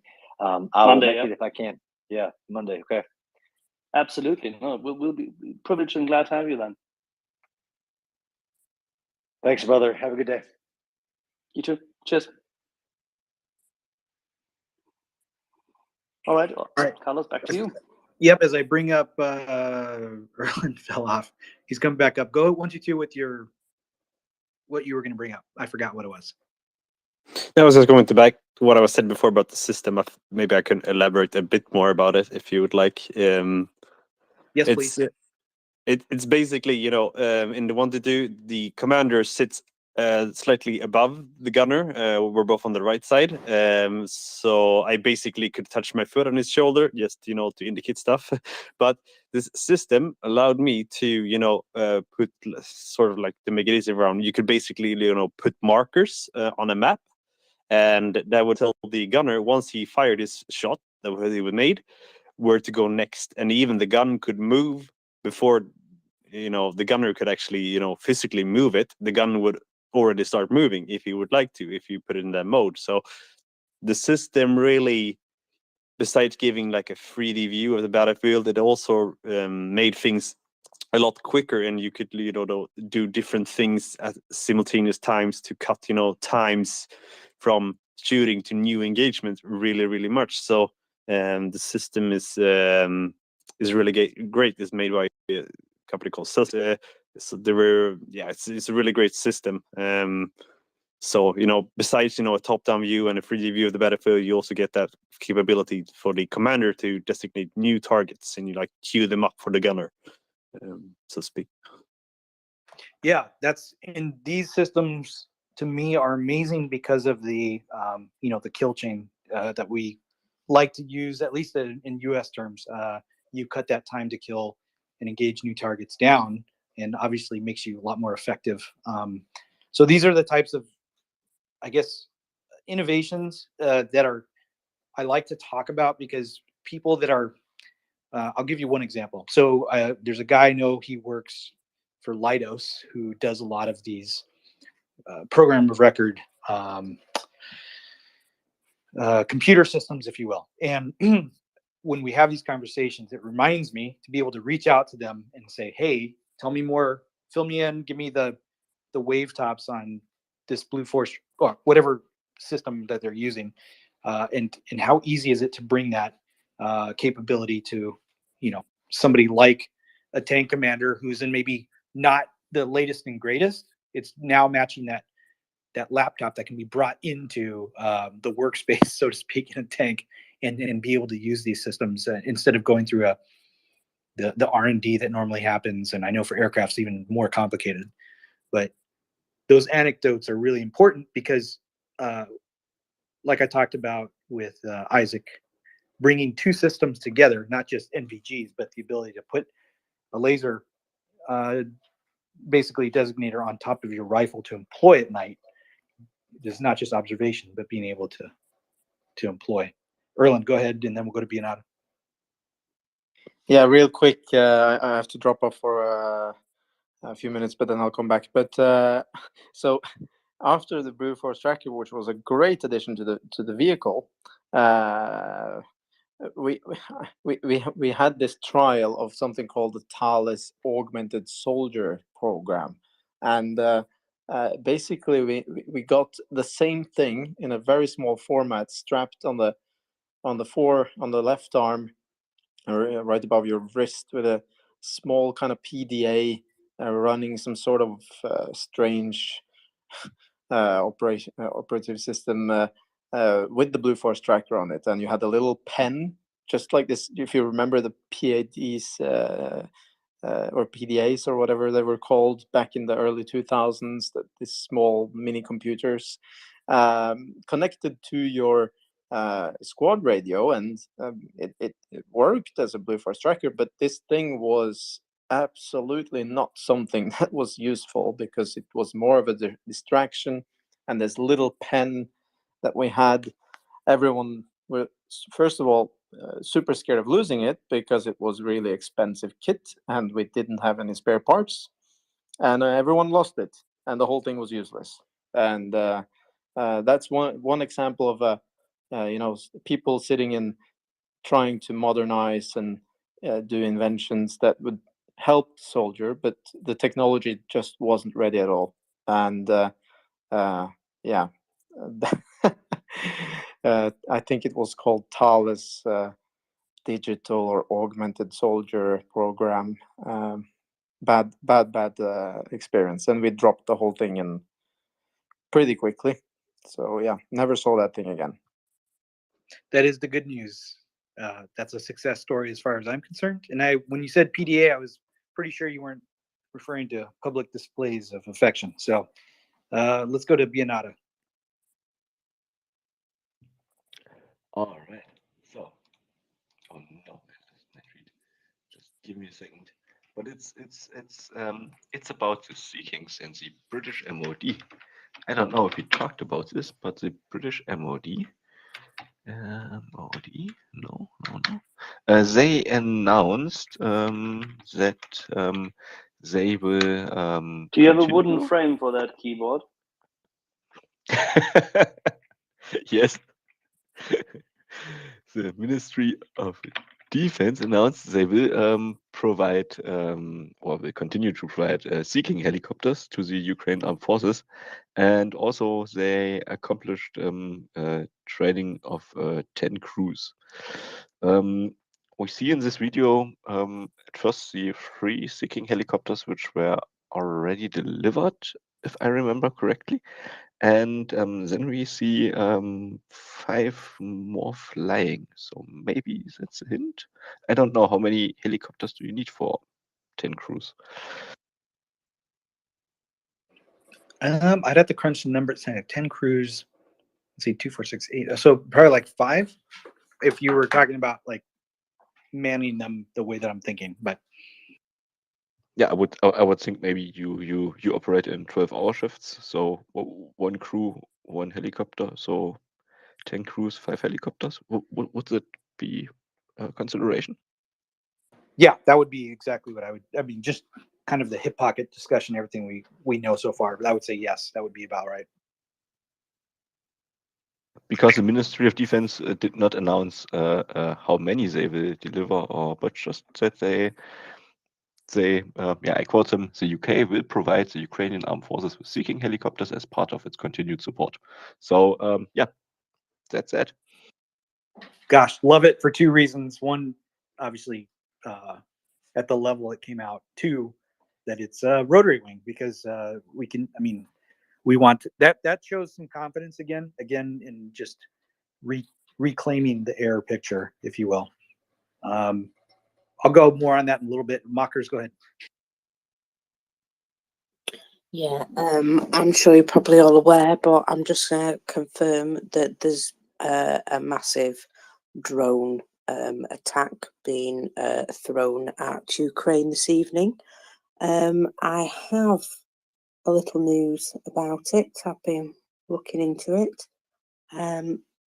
And so I can tell you that it's mainly been in the south. However, some may be heading towards the Kyiv region. So it's basically saying if you hear alarms, make sure you attend to them. So here we go. 4 unmanned aerial vehicles were shot down in Kharkiv. 5 were shot down in Dnipro. Further loud noises in the Sumy region. 4 unmanned aerial vehicles were reportedly shot down in Mykolaiv, while approximately a further 2 in Zaporizhia, according to open sources. And I'm just looking to see if there's any further updates. A further drone downed in Kharkiv. The alert status in the east is now being downgraded. And there are reports of explosions in Kramatorsk and Slovyansk. So now you're as up to date as I am on that situation of what's going on right now. Thank you very much for actually updating us. I didn't know of the engagements that took place. I did know of the warnings. So thank you for actually updating that. And this ties in very much to what 122 had brought up, why we continue the conversation about the air defense assets, the layered approach to this. And so as we get more information, obviously we would like to know, obviously if they're shooting them down, that's the good news part of this. And obviously we always hate when some of them get through, which is inevitable. We can't, we don't like it, but this is part of, again, we have to acknowledge that it is a war, and these are the situation on the ground they have to deal with. 122, go ahead.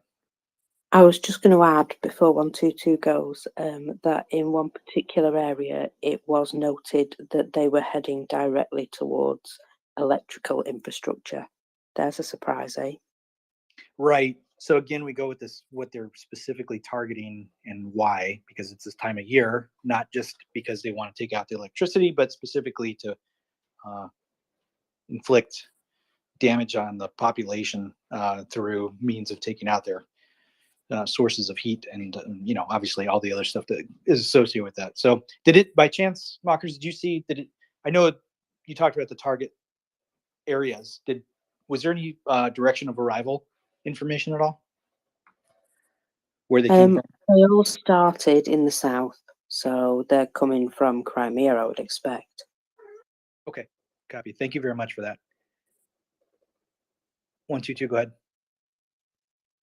I just wanted to get back to what Erlen was saying about, again, with the PDA and the pen. For anyone that hasn't been in the military and knows what it's like to be a soldier, anything that distracts you from keeping your eye on the target, or your vision system and hearing up 360 degrees like a PDA would do, I mean, it's just distracting. As you were speaking about the helmet with the HUD system, I mean, that is one thing that allows you to keep your vision up and keep eyes on, but still enhance your capabilities as well as the system I was talking about. So just for anyone that's listening that doesn't have experience, I mean, you have to think about that when you're thinking about things. How much do they draw your attention away from keeping your eyes on target or downrange, so to speak. You want your senses up and alert, so to speak.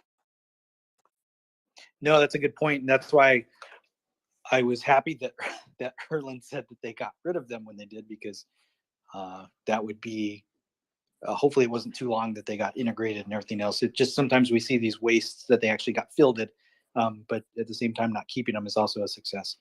And I think even to your point of anything that's a distraction, right? So I even think about this from the fires perspective that we were talking about earlier. If you don't have to worry about a threat, an airborne threat, you can keep your focus on your mission and task at hand. It's the same thing like you talked about, why soldiers sometimes don't have phones or these other distractions, right? It's not that it's not just operational security. I mean, yes, that's a huge part of it, but also distraction. Mockers, go ahead. Sorry, Mockers, was I talking? I didn't see if my mic was on. Yeah, you were fine. I could hear you. I've got a little battlefield update if you want one. Yep. Yes, please. Lovely. In that case, I'll start. Zaporizhia region. Fighting continues in the direction of Polik and Vasilivka. The front lines and nature of hostilities have not undergone any changes, although the Russians have tightened the police regime after a series of explosions in their rear. In Bakhmut, the fortress is wounded but invincible. The eastern outskirts of the city, Optin, Klishkivka, Bakhmutsky, Kurdamivka, and Yavolimivka, crikey, that was a hard one. In those districts, fierce battles are taking place everywhere. The situation is very difficult. The enemy tried everything to capture the Bakhmut bridgehead. Please stop spreading good news about Crimea. Everything is really difficult there. Intense fighting on both sides does not subside day or night. It is too early to be saying anything. The armed forces will liberate the city, but not tomorrow or the day after. We have to wait. Now it is necessary to support us. So that's directly from somebody who is reporting from the front. Perfect. Thank you for that. You know, again, it's just sort of like what we talked about with the attacks that we have. There's going to be destruction. There is the term that I always hated, but there's this thing that they call tactical patience, right? That need and want for us to wake up daily and see that there's like tons of progress made, if you will, versus the reality of the battlefield. And sometimes this actually seeps into the psyche of the troops, right? Not everything is intense 24 hours. You have these little lulls and they can actually work against you in that way, which is why the leadership piece is really important. And I know that Erlen can speak to this specifically as well. As you're there and the environment is working on you, the cold, the loss or the hearing and all the explosions and everything else. But it's also a reminder to the people who are cheerleading on the sides, like it's a hard fought battle. It's a day in, day out thing. And so we have to just stay mindful of that. Go ahead, Erlen.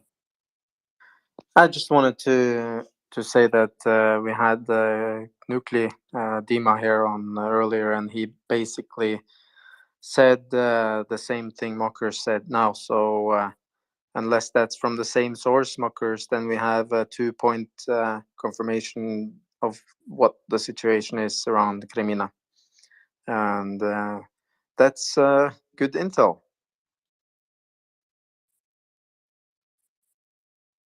I think the other piece too, Mockers, I don't know if this came up earlier, but obviously Kherson continues to get lots of artillery being brought in as well. So there are lots still attacks happening there. It's still pretty intense in that respect. Yeah, my source was different, Erland. Yeah, that's it could still be the same source, but at least it's a stronger sign that what Nuclei said before was, and what you say now is the reality there. And we don't really have any other signs except a few videos that were released of maneuver with the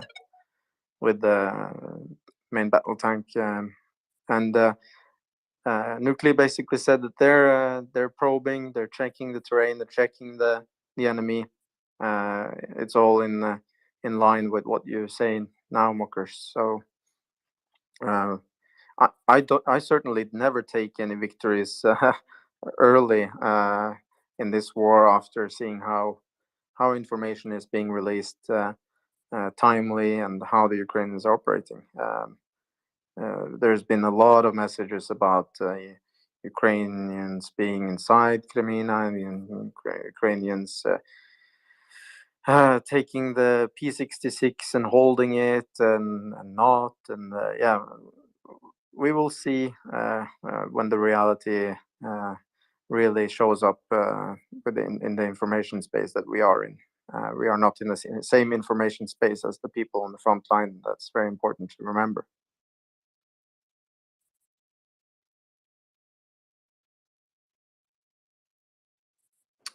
Real quick, I just wanted to find out too. So we talked about kind of the direction of arrival of these attacks, and then was there any, Mockers, by chance, was there any indication of like a number of said assets that were launched at them, or was it just kind of referenced in these small numbers that were at each one of these locations? It seems to be a cluster sent to various locations. There was like 2 that they said they saw headed towards Odessa, and 2 further up that they said could be headed towards Kyiv. But the more southern areas had like 4 or 5 by the sounds of things. So it certainly appears to be quite a fair few that were flung out at the same time. Okay, got it. Yeah, I was trying to get a feel for the density, but that does answer my question. Thank you.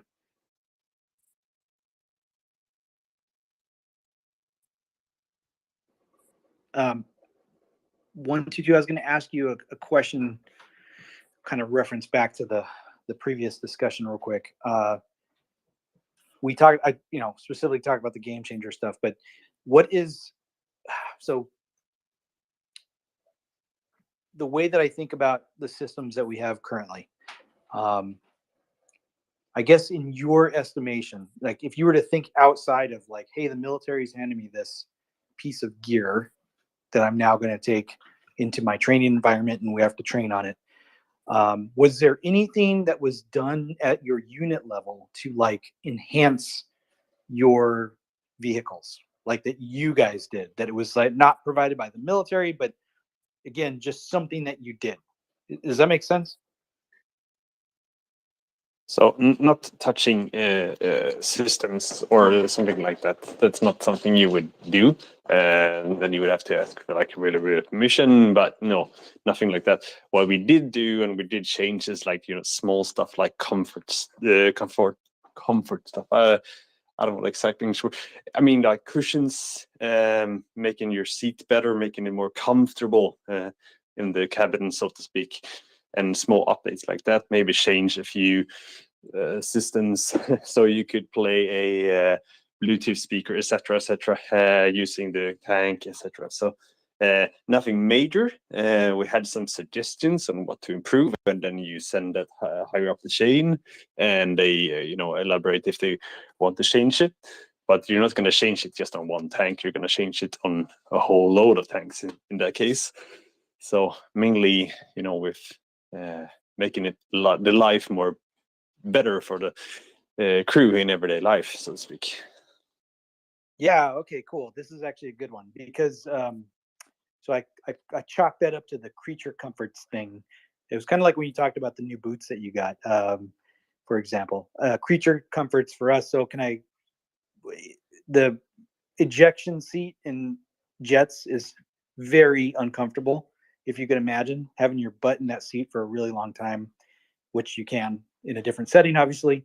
And they always said, hey, do not put a seat pad there, because essentially the more space you have between your legs and that seat, if you imagine there's there's rockets underneath your seat, it flies up at you at a very high speed, and that could be enough distance to be able to essentially crack your femurs or whatever.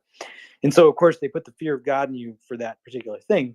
But eventually just sort of like, you know what, if I had to go over the ocean and be in this thing for 11 hours in air refueling, I'm going to take a seat cushion, because that's the last thing I want to worry about at this time. So the creature comfort thing must have put a seat cushion, if you will. And then lo and behold, we did have somebody eject with one, and it actually didn't turn out, it didn't break his femurs. It was perfectly fine. And so we kind of threw it out, that notion out the window. The second one I was going to relate to, you talked about playing the music. Same thing, going over the ocean and having to in-air refuel.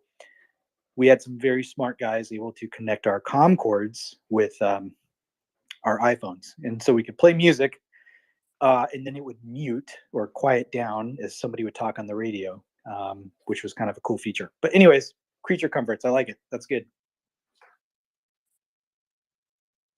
Go ahead, 122.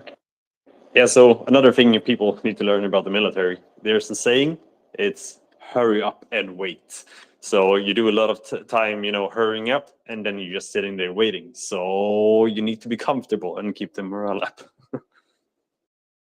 Yeah, 100%. And that's why when we talk about this, the fatigue that can be set in by the waiting piece, the huge amounts of action followed by huge amounts of inaction, if you will. That's a good point. I know Erlen could probably identify with that piece too, probably. Yeah, but Gore-Tex shoes, that sounds good for a tanker.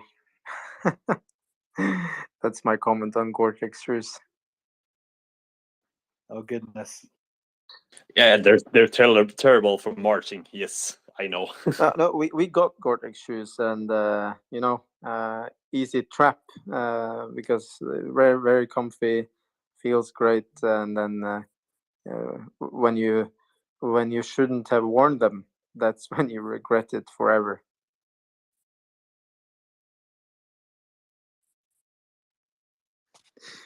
I feel that Carlos is so finished with his time as a foot soldier.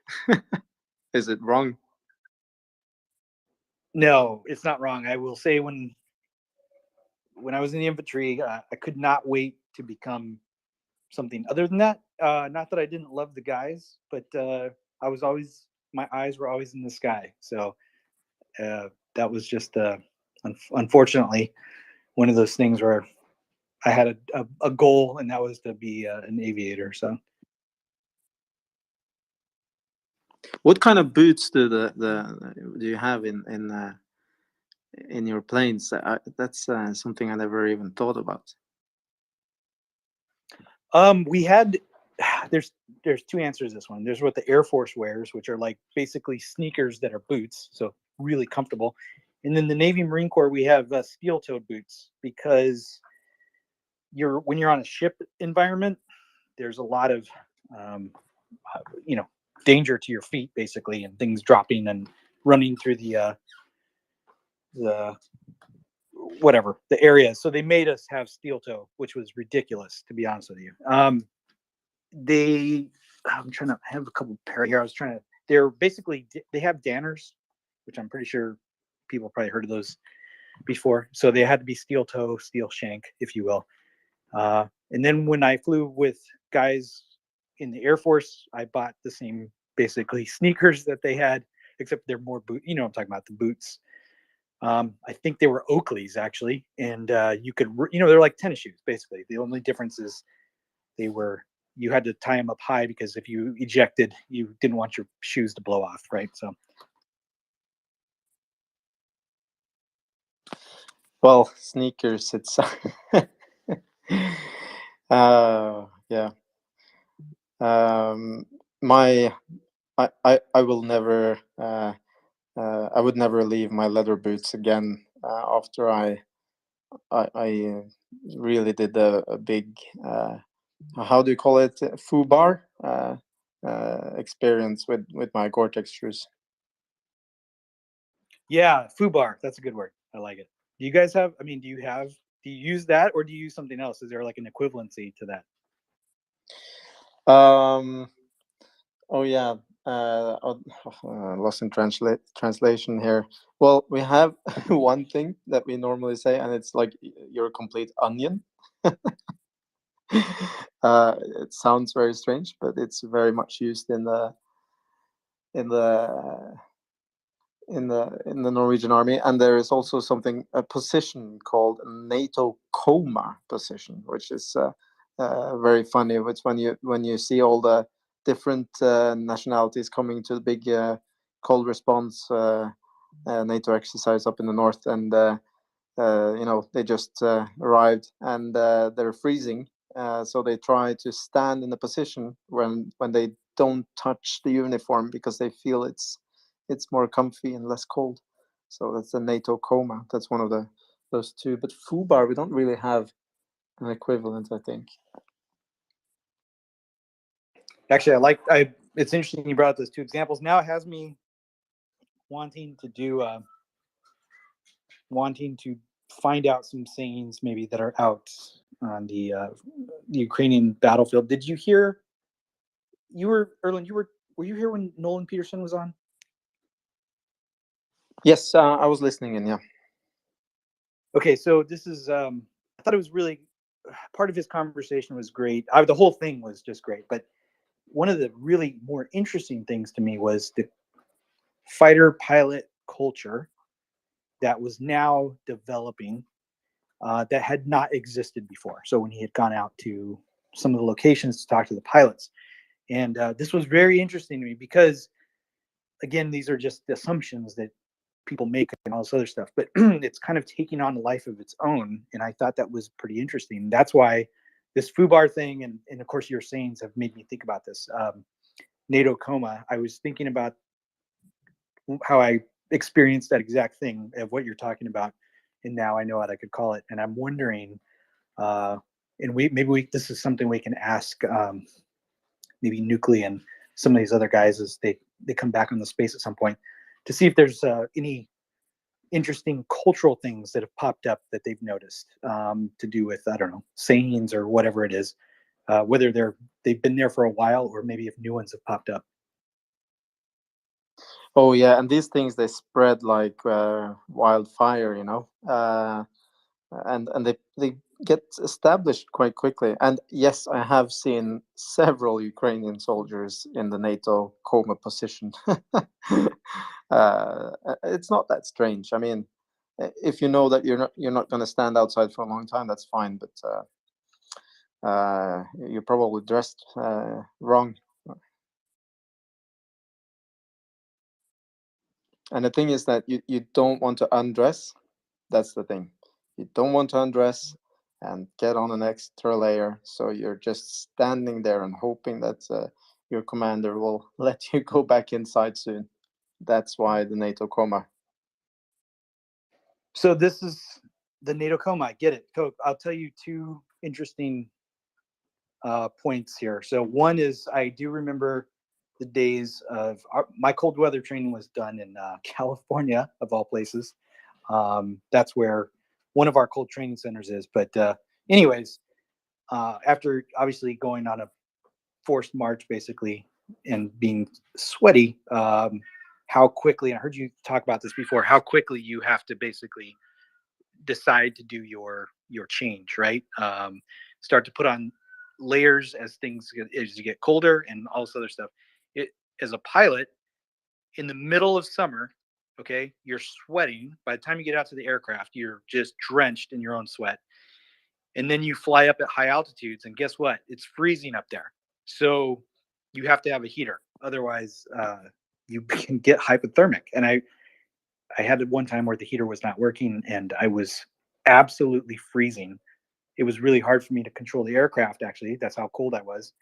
And eventually I had to come land to get back into the heat at low altitude. But anyway, that's just a interesting small thing. Mockers, go ahead. Yeah, just bringing you a further update about these Shahed drones. Some have now also been launched from Belarus. Ukrainian air defense forces have engaged Shahed drones in the Chernobyl zone. Yes, in Chernobyl. Wow. Okay, that's actually a pretty. Not obviously everybody knows about that, so that's interesting. That's one of the reasons I was asking about the direction of arrival. So that's we're obviously expecting to see more of this. And by the way, this was obviously anticipated. I mean, I know that we had seen the reports of that happening. Talking about the anticipation, that is, of another attack, but we're actually getting that. So thank you for bringing that update as well.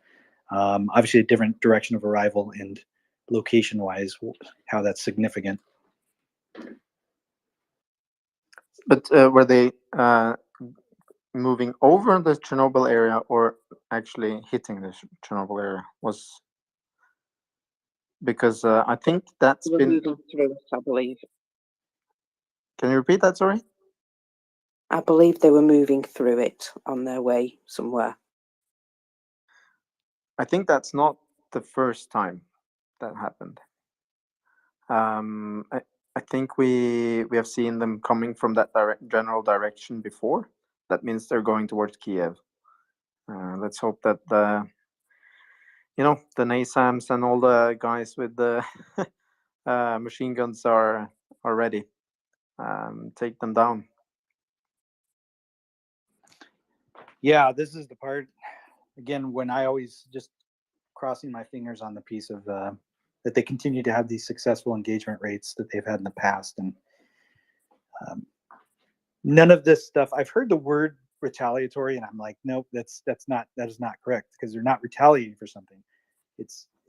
This is just part of their, and I'm talking about Russia, that is, this is just part of their campaign of basically terror and destruction at this point, right?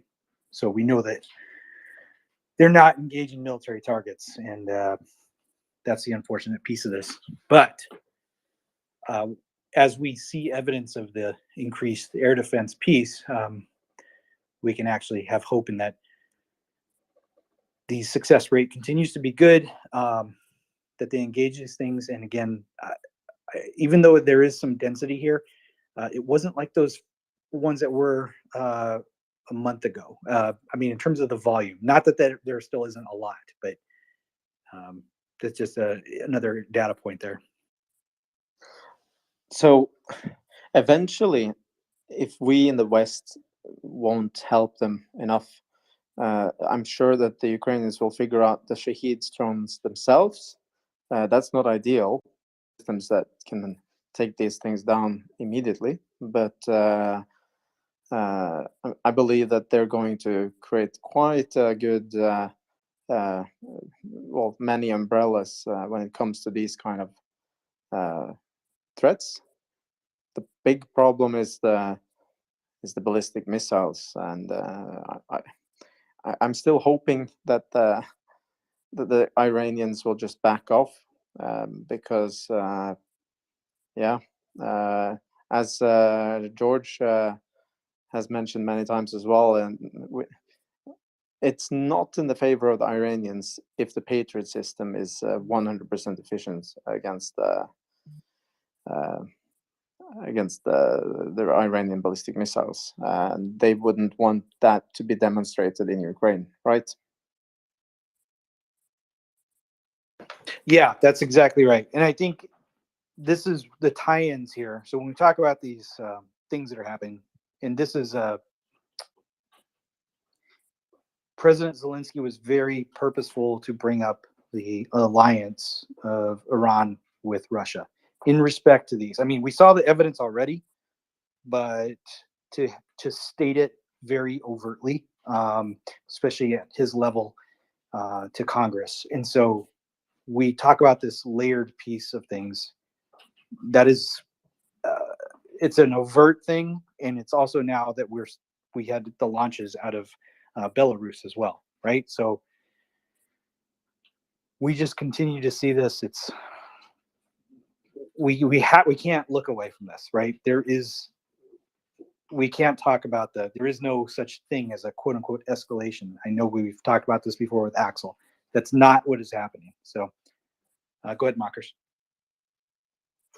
Yeah, I was just going to say one thing about these mass drone attacks is since the first one, they have really started to get their act together, Ukrainians that is, and get a lot more systems that can target and take them down easier and quicker. And they've also been, I believe, been donated by a kind government some guns that can basically disable them.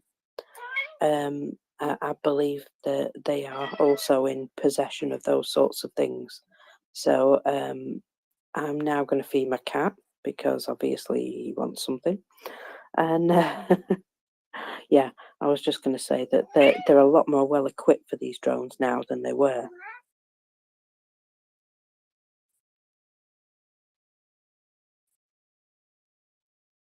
Yeah, I'm trying to think of and I think Erlen had alluded to this as well.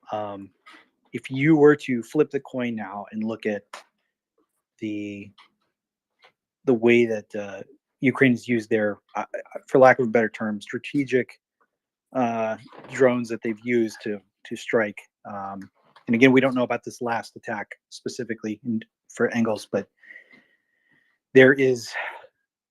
it's not a tit for tat thing, right? This is there is restraint on the part, self-restraint that is on the part of Ukraine in the way that they're choosing to strike.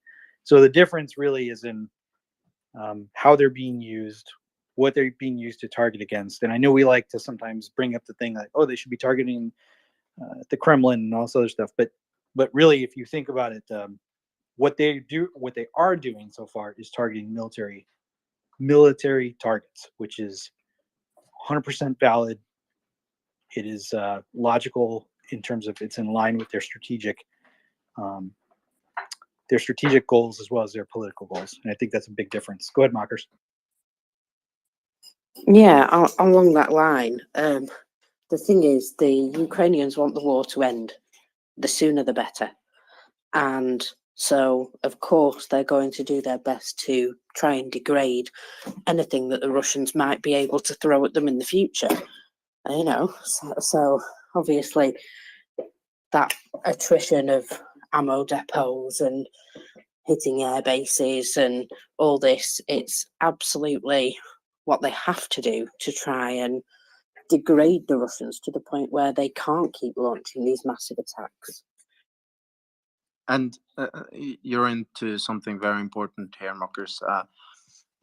The Ukrainians, they definitely don't want to inflict this kind of harm on the Russian population because they know that will just strengthen the position of being in favor of the war amongst Russians. They will only hit stuff that they see as critical military targets for Russia. So, being it some fuel depots and stuff like Engels Air Base, that's what the Ukrainians want to hit. I see Harvey waving. I'm sorry. Normally we press the little heart icon and put our hands up. That's when we kind of move along to the next speaker. So just a point of how we work it here. But I presume you have some interesting information about maybe some arriving transports, Harvey. Hi. I hope I can talk. I'm in the hospital with pneumonia. Can you hear me? Yes, Hello? perfectly, Harvey. Oh, Go great. ahead. Carlo, I'm a real fan of yours. You're a great co-host. Anyways, I just saw on Flight Tracker, C-17 has left Iraq and is heading towards England, it looks like. And I'm just wondering if we're purchasing drones from from them, if they have anything available. I just don't know what else Iran could offer. I'm going to drop down because I really can't talk. But thanks a lot for everyone for this great space. Thanks, Harvey. I just want to make sure you said Iraq, right? Specifically, not Iran, Iraq, correct? Iraq, yes. Okay, yeah, perfect. Hey, feel better, and thank you for coming up to ask the question. The C-17s, as you know, we were talking about before, their strategic lift, as you know, and so I just want to make sure the audience knows that as well. That's an interesting point because there is a lot of hardware that is in Iraq. Now, in terms of what it is, could it be something like that? Yes, I would say that there's a chance, obviously, but I couldn't really speculate as to the exact thing. I will just say that there is a ton of hardware there for us having been present there, and also having, I mean, for lack of a better term, like a friendly government in the sense that we could influence to be able to repurpose some of the hardware that they've purchased and or we have provided in the past as a coalition. And so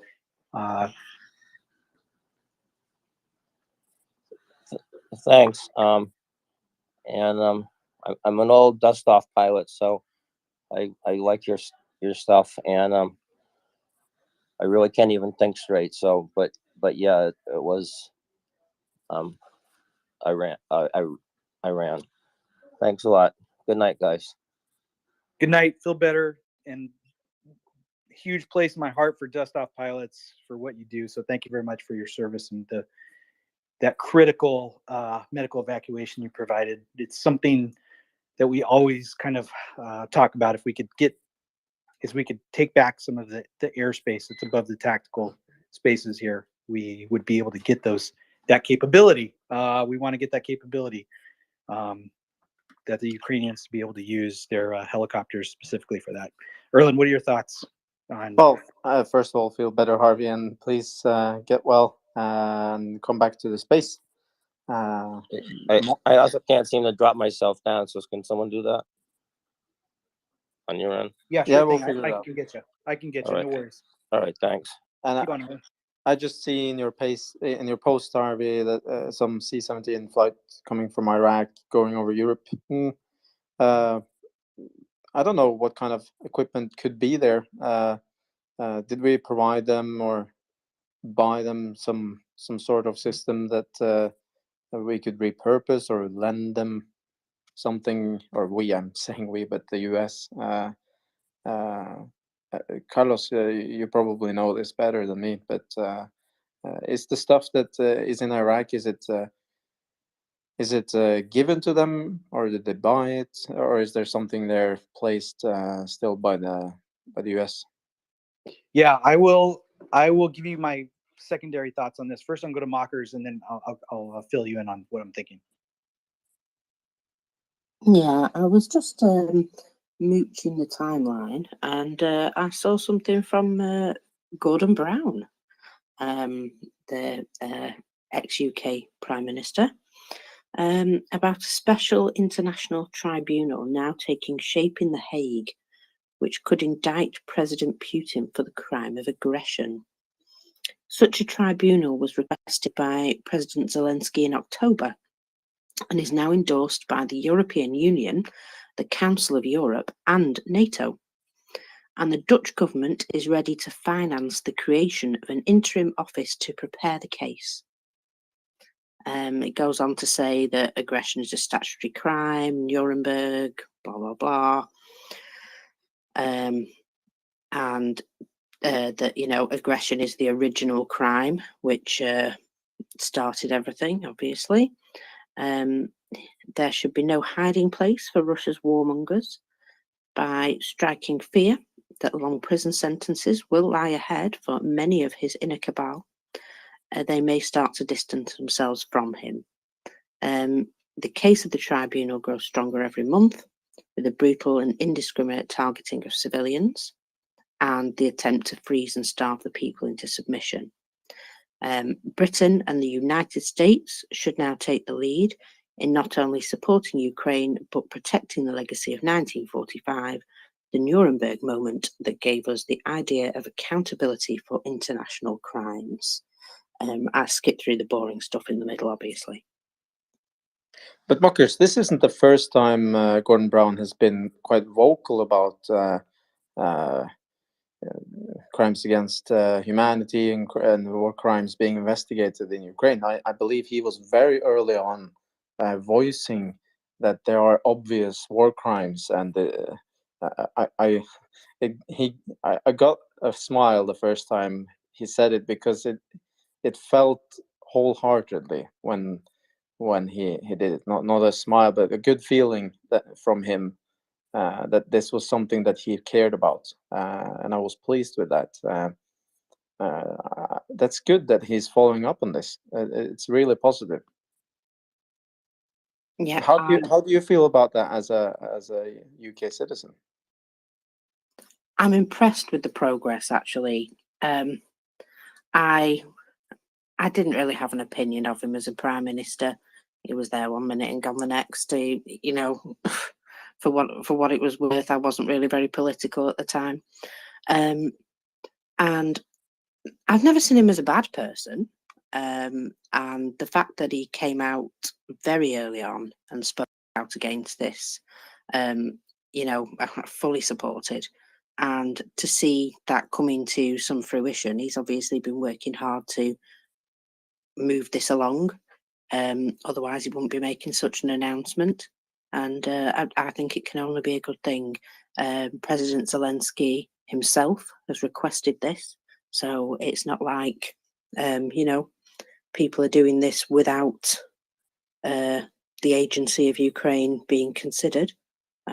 So, yeah, all positive as far as I'm concerned.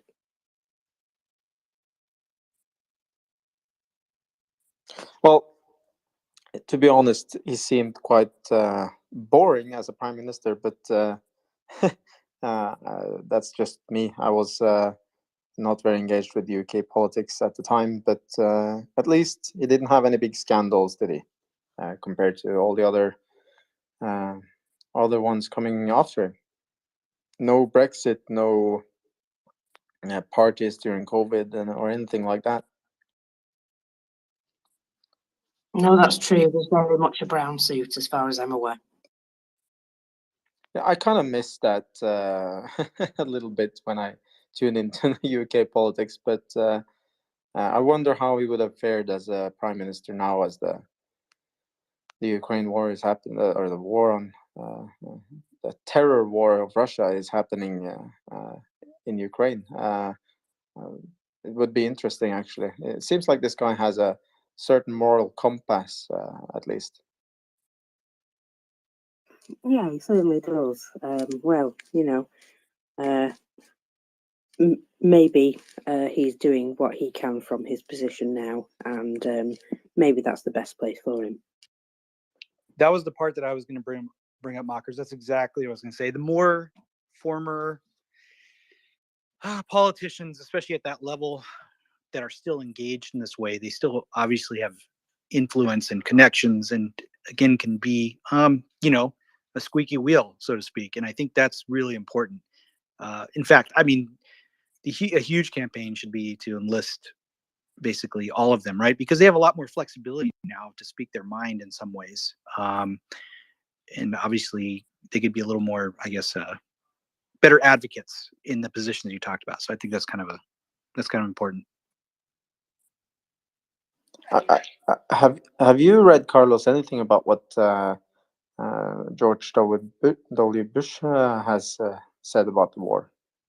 I think that could be interesting to some perspective. I think it has been. It's how do I put it? He's been quietly open about it. I don't think. Here's the thing.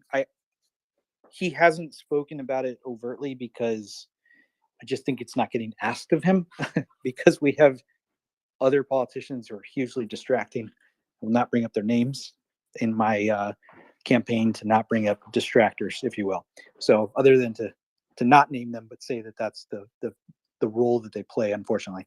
But you know what? That brings up, I would love, actually, I think there's a group of people that I know that are willing to engage people who are in positions of influence the same way that Gordon Brown is, to maybe take a more vocal role in engaging currently, and I think that they need to get on the spaces, not to include here, really, to be honest with you, and of course other more of the quote unquote mainstream media places as well, because we have to take the initiative that President Zelensky himself brought to the United States, which brings me back to the 122 point that he had talked about, the Easter eggs piece, right?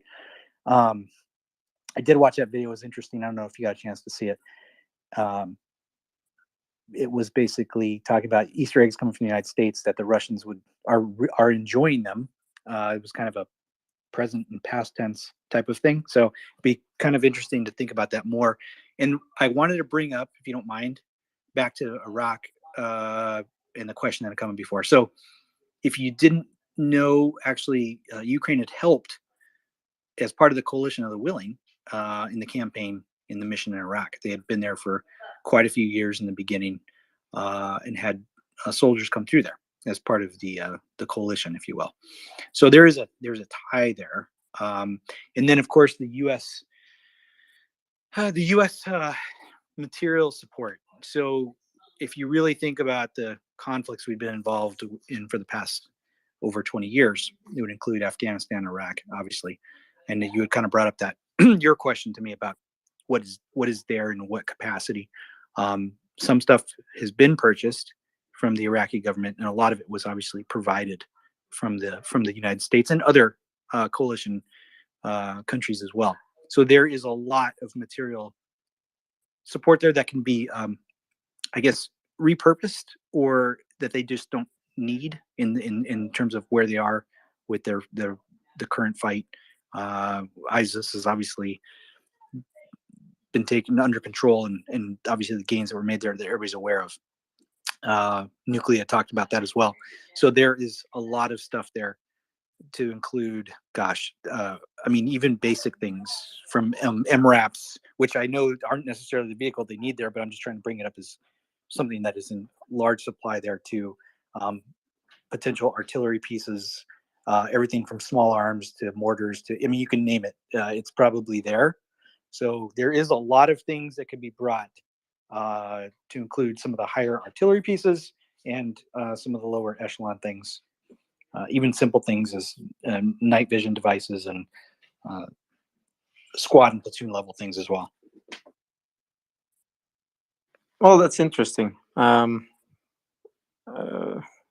the flight seems that it's not going.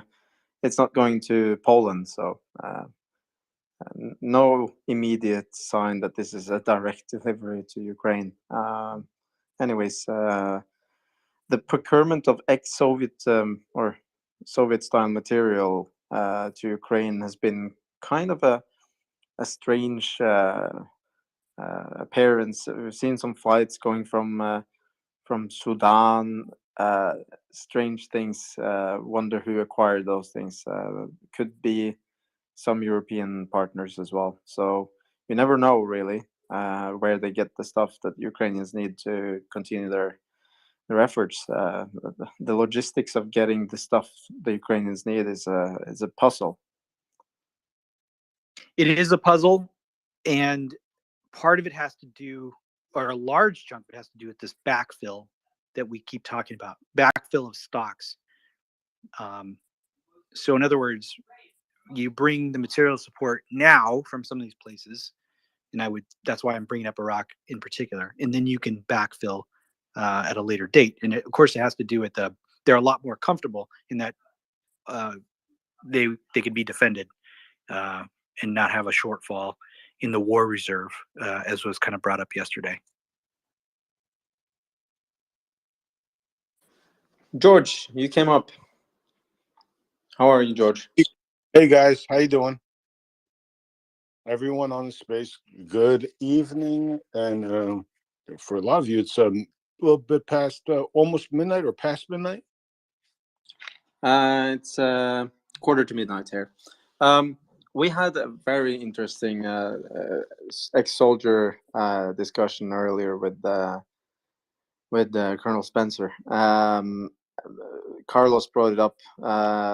What's your favorite new piece of kit that you got that really changed your day as a soldier? And I think you didn't answer this yet, so I'm gonna ask you.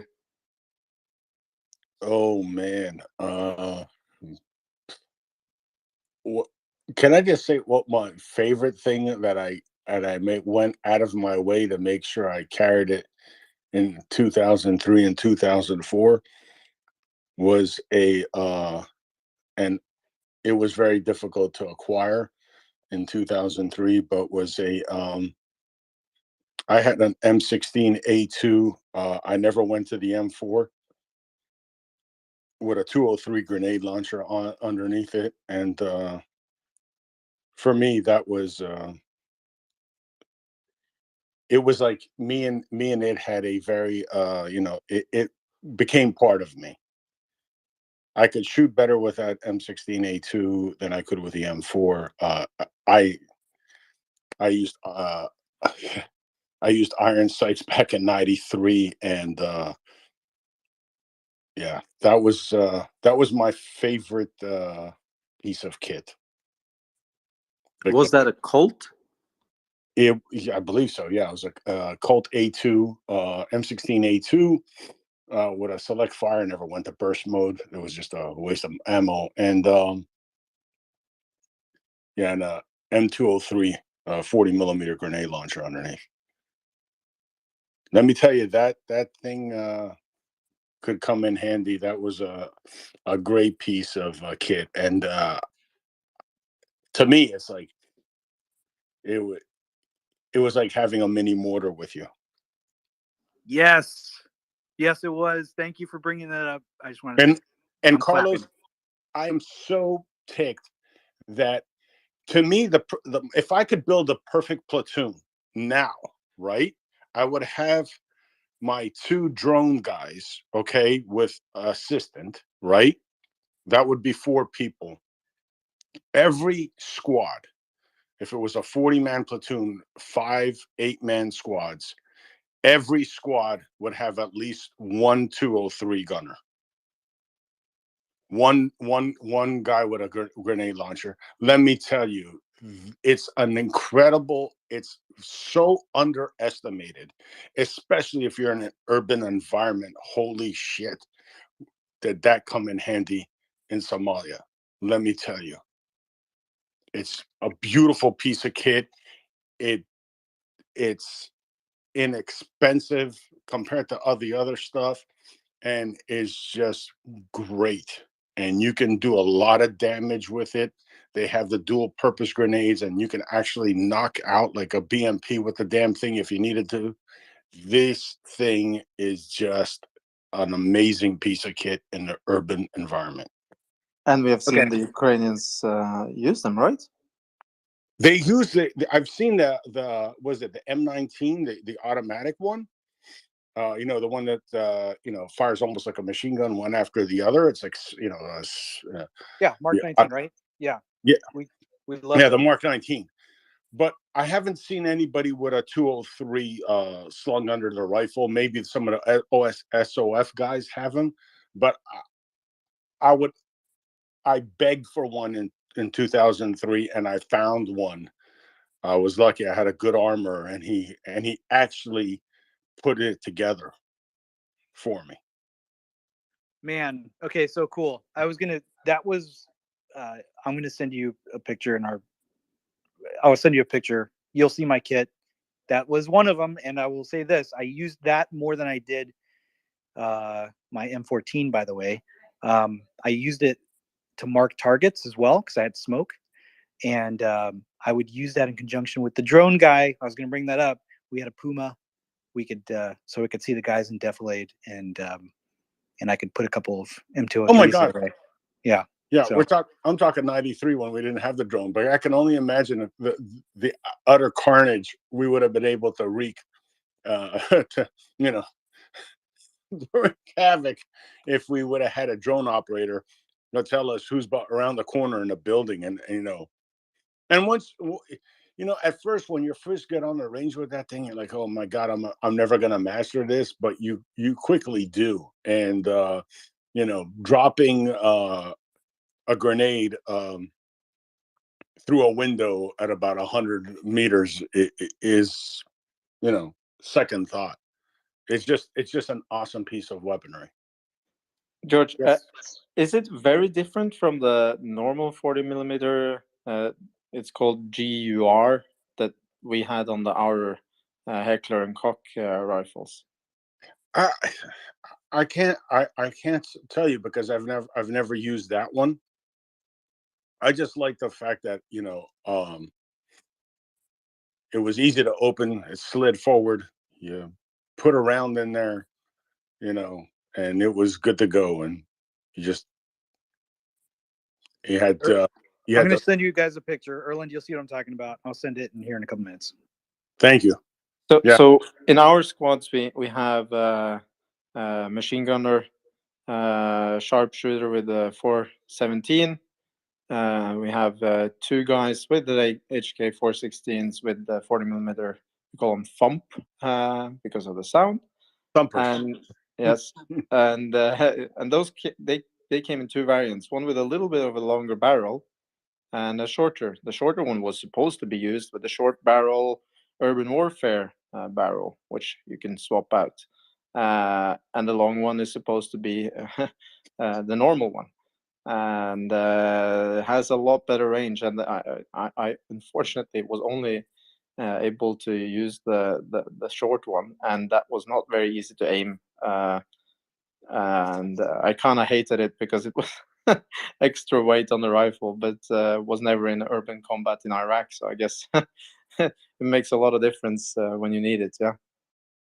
Like I said, and Carlos said, you could drop smoke rounds, you could blind it, you could mark the enemy, you could blind the enemy. A couple of guys drop a couple of smoke rounds right in front of them, and you can move across the, across the street, across the alley, from one position to the other. It just brings a lot of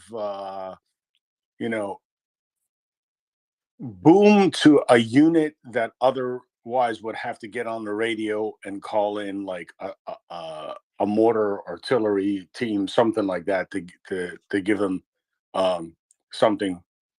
You don't have to wait. You've got it with you. It's right by your side.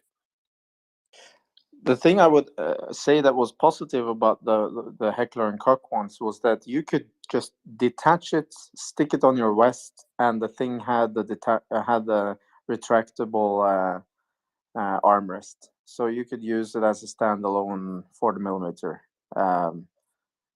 So that thing was really practical in that sense.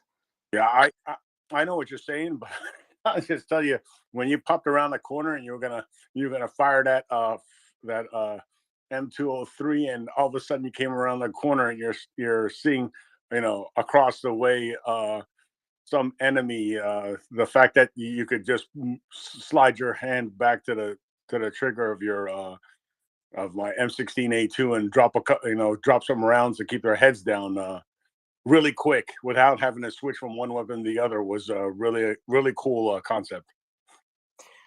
Yeah, that's a good piece of kit, and I really admire the Colt. Our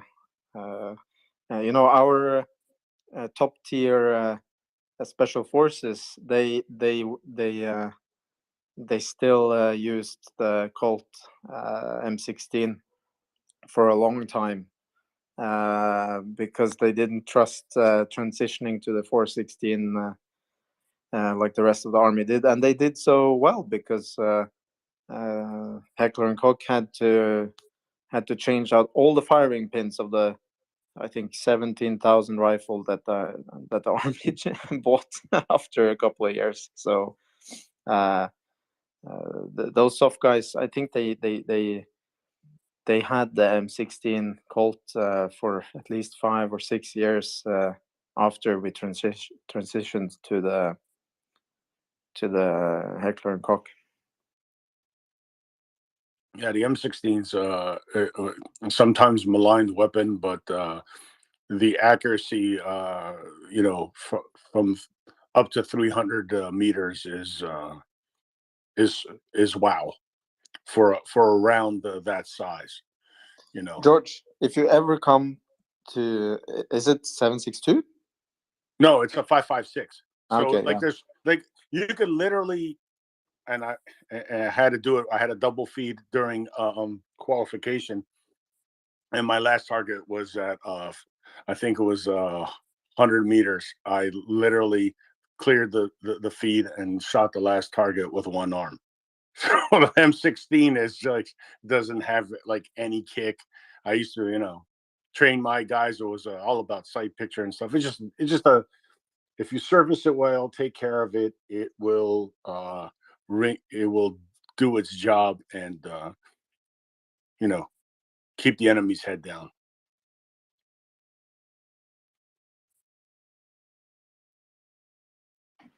All right, let's go to mockers, and then I'll just say that you can also use it as a direct fire weapon if you need to, which, just so you know. Hi guys, just bringing you some information about the Ukrainian electricity grid. Apparently the blackouts in the Kyiv area are becoming more predictable, which is at least so that they can actually maybe plan the blackouts a bit better.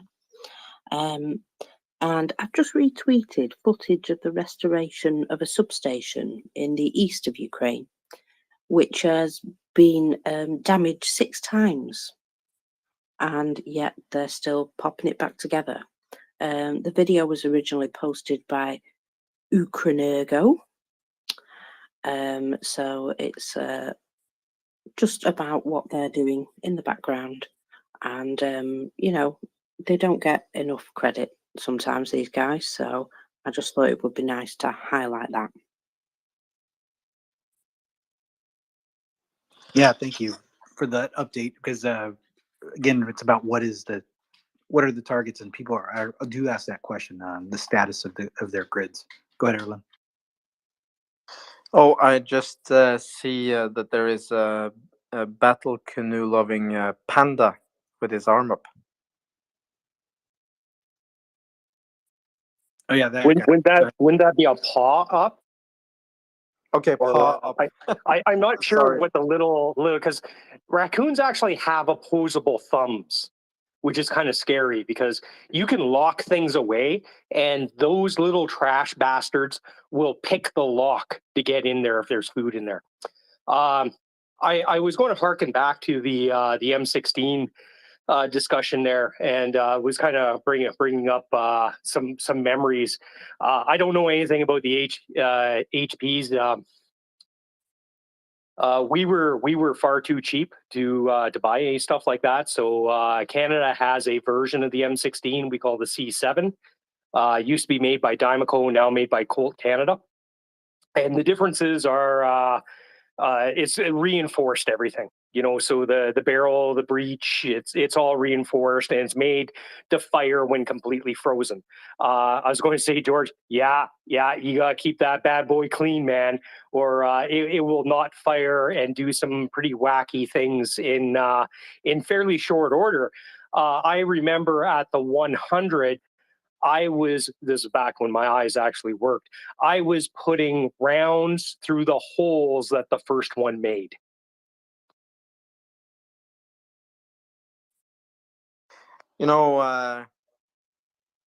Tech Trash Panda. That's actually the Dymaco version is actually the one that the Norwegian top tier FSK Jaegers insisted on keeping for a number of years when we switched to the HK 416, and they loved it. They wouldn't let that thing go. It was a good piece of kit, and I didn't realize how different it was till I went down to the States and fired an actual M16A1. right? And I was going like, oh, that's a pretty rinky-dinky barrel on that thing. Like, is it going to hold up to sustained fire and whatnot? Because you've seen the Dymaco one. The Dymaco one looks like a bloody tank barrel.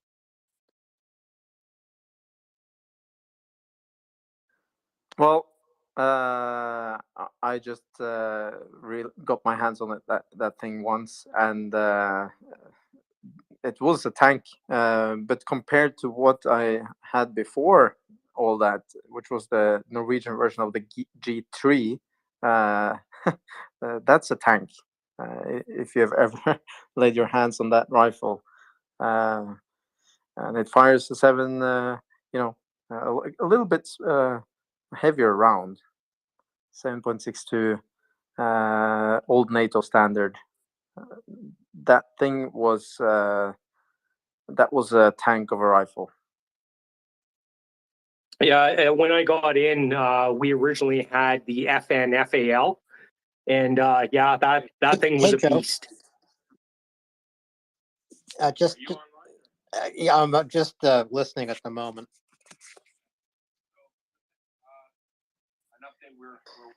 Alan, you're not muted. Yeah, Alan, you got a hot mic there, buddy.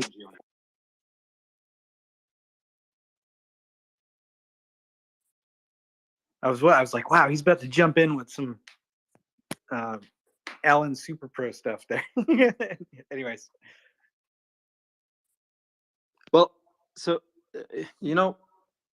the funny thing is that the Ukrainian territorial forces, in the beginning of the war, at least, they were mainly running around with the old AK-47, 7.62 rifles. I know that some of the people, like what's his name again?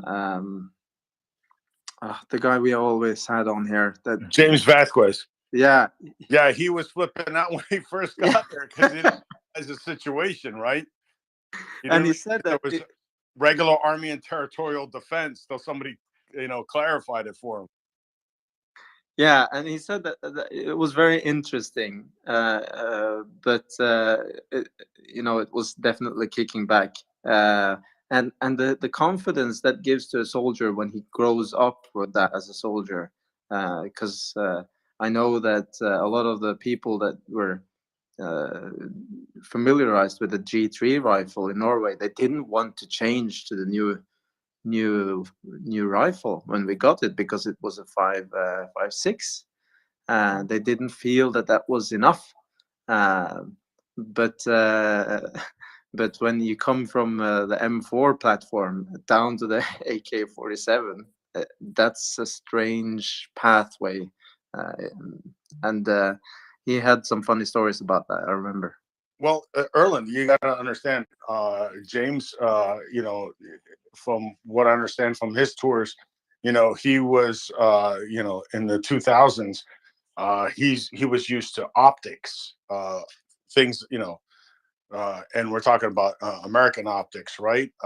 So, going from a very mild firing weapons platform, which is what an M4 or M60, that whole family of weapons is, to an absolute beast of a rifle, very crude, rudimentary iron sights. And he's like, I've got iron sights, I've got, this AK-47, I've only got 1 mag or 2 mags, right? It was a different, scenario for him. And obviously, if you remember, I guess you were following him in the beginning like I was, Erland.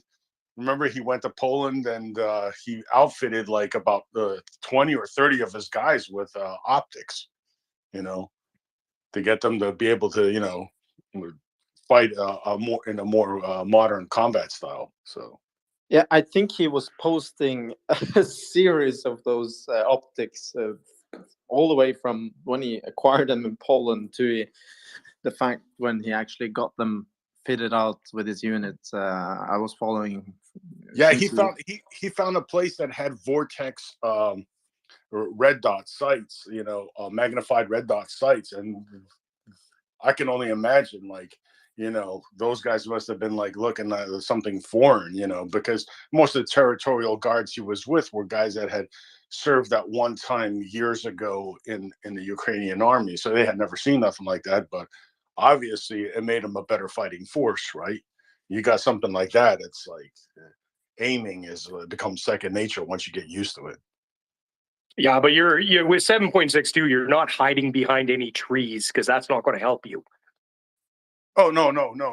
But yeah, but if I have a decent optic on 7.62 at maybe at 100 meters, the round might get into the ballpark. I don't know if you ever fired one of those, but the iron sights suck ass.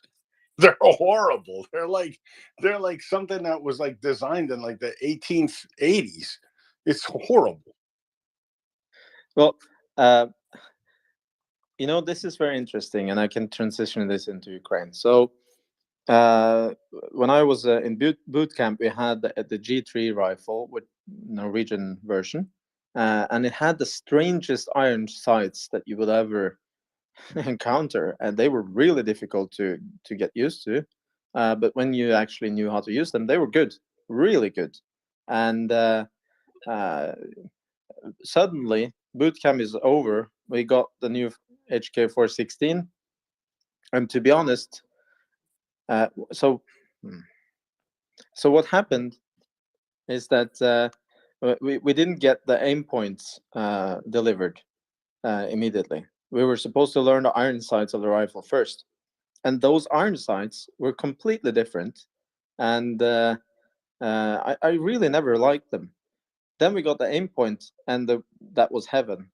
I know that the Swedish company that makes the aim point, they sent thousands of them to Ukraine, and that when I saw that, I was so happy, because that the piece of a normal optics, no mag, just an aim point, it's really, really good. And at 300 meters, if you're familiarized with your rifle, you can hit tenors all day long, and that's with the 5.56.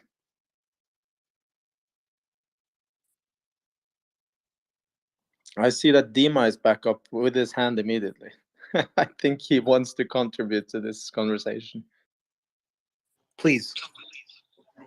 Hey, actually, iron sights at night, it's impossible to hit anything. Like if you hit something with iron sights at night, you're the man. Like also after you shooting and flashing, like you're getting blinded because of that. So it's really hard. Yeah, iron sights. The first mount, I also had the iron sight on the K. It was nightmare. Luckily, I had more megs than James, but yeah, it's a really hard story, unfortunately. But now it's a little bit different for the front unit. Maybe TDF, the TRO is still missed stuff, but it's really improved on the fronts. So did you retrofit a lot of those rifles with rails in order to fit the aim points and all the other kind of optics that has been sent down to Ukraine, or did you just end up with a new rifle that had rails in the end? How did that work out? For my unit, we changed all the rifles, like everything, mostly to CZs, brands, and the Maluks. Depends who you, and 4.221 or 2.24. Sculpt, luckily, Ukraine is made in Metrolights. They have a license from Israel for it's like aiming point, but a different site. So we got those. How is the Maluk? I'm very interested to hear your experience with that. Actually, I never used Maluk because I never used the Tavor. It was after me, like after my time when I was a regular in service. But the guys who used it were very impressed with the gun. Very accurate, very good at distances. He's even if 7.62, it's like the recoil. It's not horrible at all, from what I hear from them. It's really good gun, from what I know. Are the both variants with 5.56 and 7.62 widely available, or is one of them more? Depends. Like all the Maluks we had is 7.62. I don't remember we had any 5.56. To tell you the truth, the seasoned brands, the one we had, and the scars, yes, we had 5.56. But Maluk only 7.62 in my unit. Oh my, you had scar. Okay. Well, so to those that don't know, Better than a K, believe me. oh, for sure. uh, so for those that don't know, the Maluk is a Ukrainian in-house AK variant, which is a BOAP, right? I'm not wrong here, right? Yes, they made after they acquired the fort. It's Israeli war version, Ukrainian version. They basically made their own based on that, but on 7.62 because of the issue with the ammo. And the barrel length is standard, right? I think it's even longer than Scars, if I'm not mistaken. If I'm thinking about it right, if I remember right. And those are, do you know if they are still in production in Ukraine? That's interesting. God knows. Even if I knew, I wouldn't tell. Wait, I think they're 16-inch barrel. So, real quick, I just had a quick question for you, Dima, about getting optics and everything else. Can you maybe talk about the fire discipline that now happens? Do you know what I mean by that? In other words, now rounds can count more, if you will, when you're shooting. Is that something you experience as well with people who had not used them before? What do you mean by scopes? When we get scopes, if we got more accurate and started to get use the less ammo, you mean? Exactly. Yeah. Well, 200%. Cool. Yeah, I just want to make sure that because that obviously helps. Just kind of like I was talking about before, having a traverse and elevation for a machine gunner on armor makes them obviously more accurate and better fire discipline. But thanks. For those at home, fire discipline is the language of fire control, which consists of words, phrases, rules, and conventions, which have specific meaning and definite actions at the guns. That was an amazing inject, by the way. 30 years ago. 30 years ago, I was brainwashed with that. Yeah, it sounds like the brainwashing is very effective, and we'll continue to monitor that as the years pass by. That's a good one, Carlos. That is awesome. Hey, Carlos, really quick. I wanted to, you took my question. Yeah, I was going to ask Nuglia about that, about the obviously when you have optics, you become more accurate and more effective in combat. But Nuglia, are all those weapons you're talking about that are firing the 7.62? They're firing the same. Is it the same round as the AK-47, the 7.62 by 39 millimeter? Yeah. And are all those weapons? But I know there's probably versions also for 7.62 on 54, if I remember. But I didn't saw those, like not in my unit at least. Gotcha. And all those are the magazines that are called Rock and Lock. In other words, they're not like the M16 family, the Stanag magazines. You have to clip them in the front and rock them back, right? Yeah, you need to load it. It's not like, it's a bolt version that you need to reload it every time, like pull it. Gotcha. Thank you.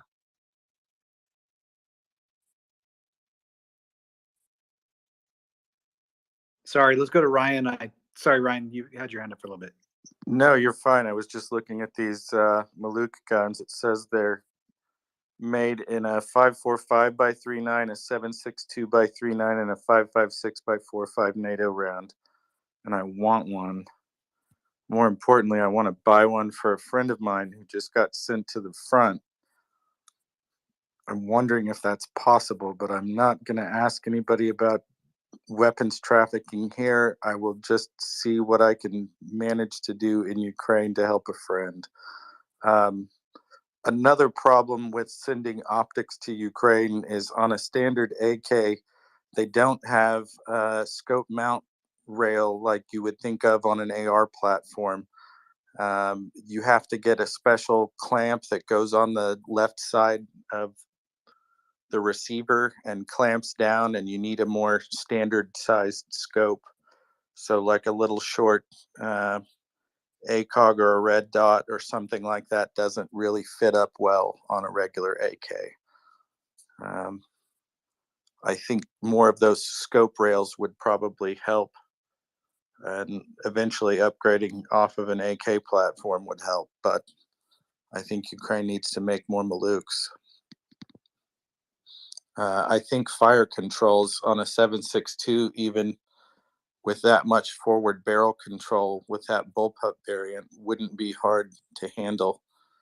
Obviously, a 5.56 round, a NATO round shoot doesn't punch near as hard, but I think most of that is that gas tube on the buttstock. It's not the fact that you have that much forward barrel control. I just want to shoot one of those bullpups in a 7.62 and see what it kicks like.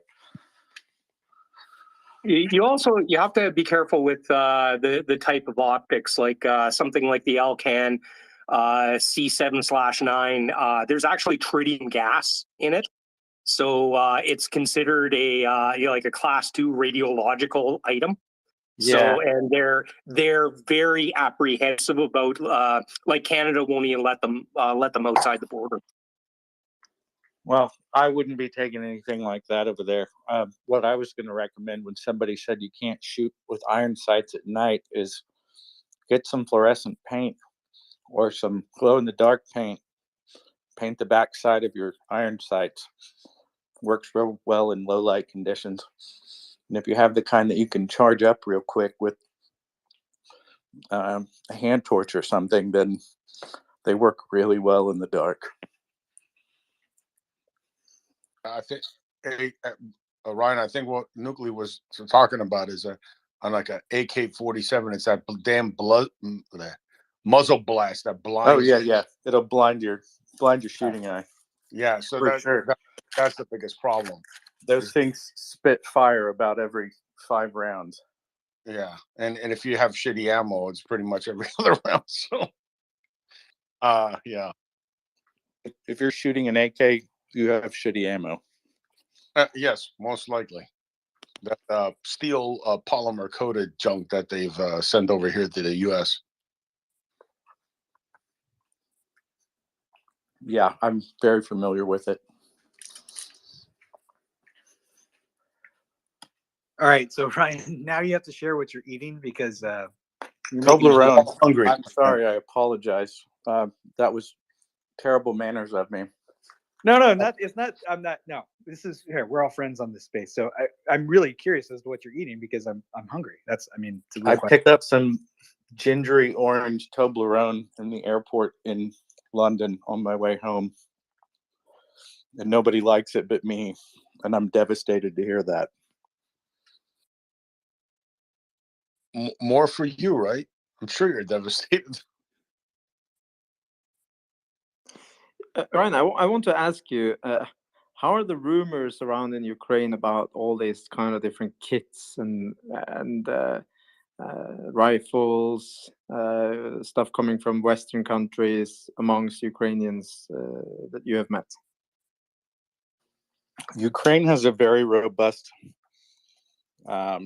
arms manufacturing economy all its own. They make some pretty neat guns. I haven't heard much of anything about people whispering or any rumors of foreign weapons entering the country. I've seen all kinds of weapons because when we were in Kyiv, there were EU diplomats visiting and walking through the city center, and I saw a lot of different types of guns from a lot of different places. I think the more variation I saw from different countries was probably the vehicles that were being driven around, both civilian and military. I saw a Bushmaster one day. I sent a couple of pictures of that to some Australian friends. But there's a lot of stuff that Friends of Ukraine have provided to Ukraine, and they make very good use of all of it. I want to highlight that the Finns and the Swedes sent a lot of very good machine guns, and they were put to use in the front immediately. And there's a lot of videos of those being fired, a lot of them. Yeah, and That's probably why you didn't see them, right? exactly what I was about to say. The closest I ever got to anything that you could call the front was Konstantinivka, which was about 15 kilometers from Bakhmut. And even then, I was so far back from the front. The majority of what I saw that morning was a bunch of very young men with AKs that needed more scopes on them. There were way too many iron sights. So I know where a couple of those scope mounts might be. I think there's one headed my way right now. And I already have possession of one myself that I'm going to take back because it's not a weapon. It's just an attachment. And I don't think it's illegal for me to take that and give it to a personal friend. So, and I'm sure he's shooting an iron sight AK right now. So if I can help him true up his aim and reload a little less often, then I'm happy to do it. All right, real quick before we, Erlinda, if you don't mind, I want to, since we have Dima up here, I wanted to ask him something, and then we'll go to Bianata. Can we do the little break and the retweet and Yeah, share? go for it. Please Yeah. go for it. So the panel is kind of great here now, and I want to ask everyone that's listening to please retweet, tweet, and share the space. We need new listeners. We need people who haven't been on this space before. If you know people who are interested in Ukraine, please share the space with them. We need your help to spread the good word and keep it up. Help Ukraine. If you have a little extra after you spent all of your money on Christmas gifts and maybe you forgot someone, give them a little gift by donating in their name to MriyaAid, MriyaAid.org. I did. I sent 3 gifts in an envelope to some of the people that I think could maybe be doing it again. And they were all actually very happy about that. So I hope they will donate again. So please donate and please retweet and share the space. Go ahead, Carlos. Thanks. And Bianata, hang on just 1 second. I wanted to ask Dima, so we were talking earlier with Erlen. Well, two questions really. One is we talked about pieces of kit that were game changers for us in our careers, right? This doesn't have to be for Ukraine specifically. It can be though, if you want to talk about that piece of it, but something that you got that you did not have that really just kind of changed the way that you fought, whether it be in combat or training, and it can include your time as part of the IDF. In Ukraine, in IDF, we have a lot of options, so it's totally different story. Like before operation, I choose depends on the needs, what scopes I need. So it's different than here. Here, we actually, the biggest change when we got the Vortex scopes, it's a 4 on 16 and 32 option. It really made us like a different approach, and silencers, of course. So especially at night operations, because the muzzle flash is way less visible and also blind way less. You can use night vision really way better that way and not getting blinded by every shot. Oh, great. Actually, I'm going to make sure I put that down to something to talk about some of our other guests in the future. Thanks. I appreciate that. And one more thing. Sorry, Bina, it's coming next. We were talking about FUBAR, which I'm sure you're familiar with the acronym.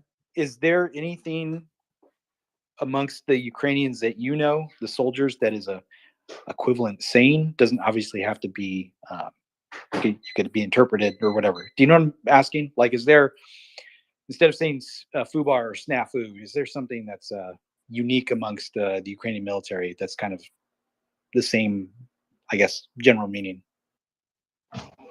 I understand what I'm thinking about. We have so many meanings like that, but it's mostly not that I'm familiar or remember enough that jumped to me something. We use also NAFO all the time and stuff like that, mostly. Gotcha. Like that's what's spread mostly. I think NAFO is the most spreaded one. You have few, like Ukrainian stuff like Donbassa and stuff like that, but mostly it's NAFO. Okay, cool. I was just curious. All right, Bianata, go ahead. Bianata, go ahead. Third time's a charm.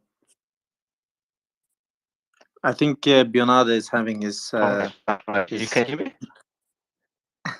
Yeah, Yeah, you're all good now. my wireless connection got lost somehow. It's something new every day. All right, just wanted to quickly mention United 24 had these kind of donation campaign for the NAFO drone vessel, and there was a tweet about 5 hours ago that there were only $10,000 missing, and then there was a comment which was just bingo. So I guess they've done it now. There will be a NAFO drone vessel. Very interesting. Yeah, now since we have done it, you can focus again to support, for example, MriyaReport or the Georgian Legion or whoever you want to support. But we are really friends of MriyaReport.org. Yeah, perfect. Actually, I'm sorry we haven't mentioned that in quite a while, so I'm thanking you for bringing that up. And I think with your frozen hand, I think that's Erland. I would have said that was the NATO coma that was happening there. So, If there are any Norwegian listeners, Jörn, he was here before, he would know. But we actually have a full panel here now. I can't get Axel and Alan up, but I think the next hand was Flying Goose. Hello. My question actually was for Ryan. First of all, Ryan, Merry Christmas. This is the first time I've talked to you since you've been back home. Just wondering how you're feeling back home, how feels to be back in country here, and I don't know, I just hear something different in your voice, and it sounds like maybe your life is going to change because of Ukraine. It sounds like you are very Ukraine oriented now. Let's put it that way, and it's great. It's an awesome thing. You're a boon to them for sure. When are you going back? What's the story? What's the deal? Tell us what's up. I'll be going back in February, possibly sooner, but not likely. I have been pretty busy catching up on sleep and catching up with some friends and family since I got here. So today was my first real day to do anything productive. And I realized my car battery's dead because I haven't started it in 2 months. So little things, just getting back up to speed. I've got some errands to run. Yes, I would say my life is pretty Ukraine oriented at the moment, but that's not a bad thing. They're doing a lot of hard work, and I'm doing a little bit on the back end to try and help them where I can. I think another one of those helpers, my friend Anna, might be listening. I didn't know if she wanted to come up maybe and talk. I'm happy to be here. I feel rested up finally, and I've got a washing machine big enough to fit all my clothes. Steady power. I don't have a charger for my laptop, unfortunately. I think the person who packed my things in Bucha forgot to get that. So I've ordered another one that will be here tomorrow. And I noticed just a second ago that my friend Roman from Kharkiv is fighting a huge fire at an electric substation in Kharkiv because Russian terrorists want to freeze a whole bunch of women and children and old people in Ukraine to death this winter. So, 2 steps forward, 1 step back. And as you were mentioning it, Roman requested, I'm trying to bring him up. He's connecting. I think he has a little bit of a slow connection maybe, but Ryan, I love that to hear that you're enjoying life. That's very good to hear. I can feel it in your voice somehow. And when I just joined the space, you were basically in the process of leaving to Ukraine, and we didn't really get to know each other before you left, but here on the space.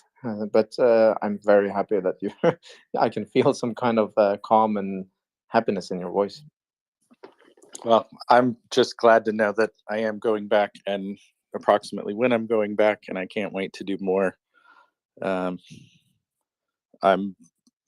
happy to have been there the last 6 or 7 weeks, but I've got big plans for when I go back. So hopefully we can get a lot done this winter, and Ukraine can fend off Russia once and for all, and they can crawl back to that swamp in Moscow. But if Roman's trying to come on, please, let's get him up. I saw the footage he posted from about 8 minutes ago at the fire, and I'd like to know more. If he's got power right now, he may not in a few minutes.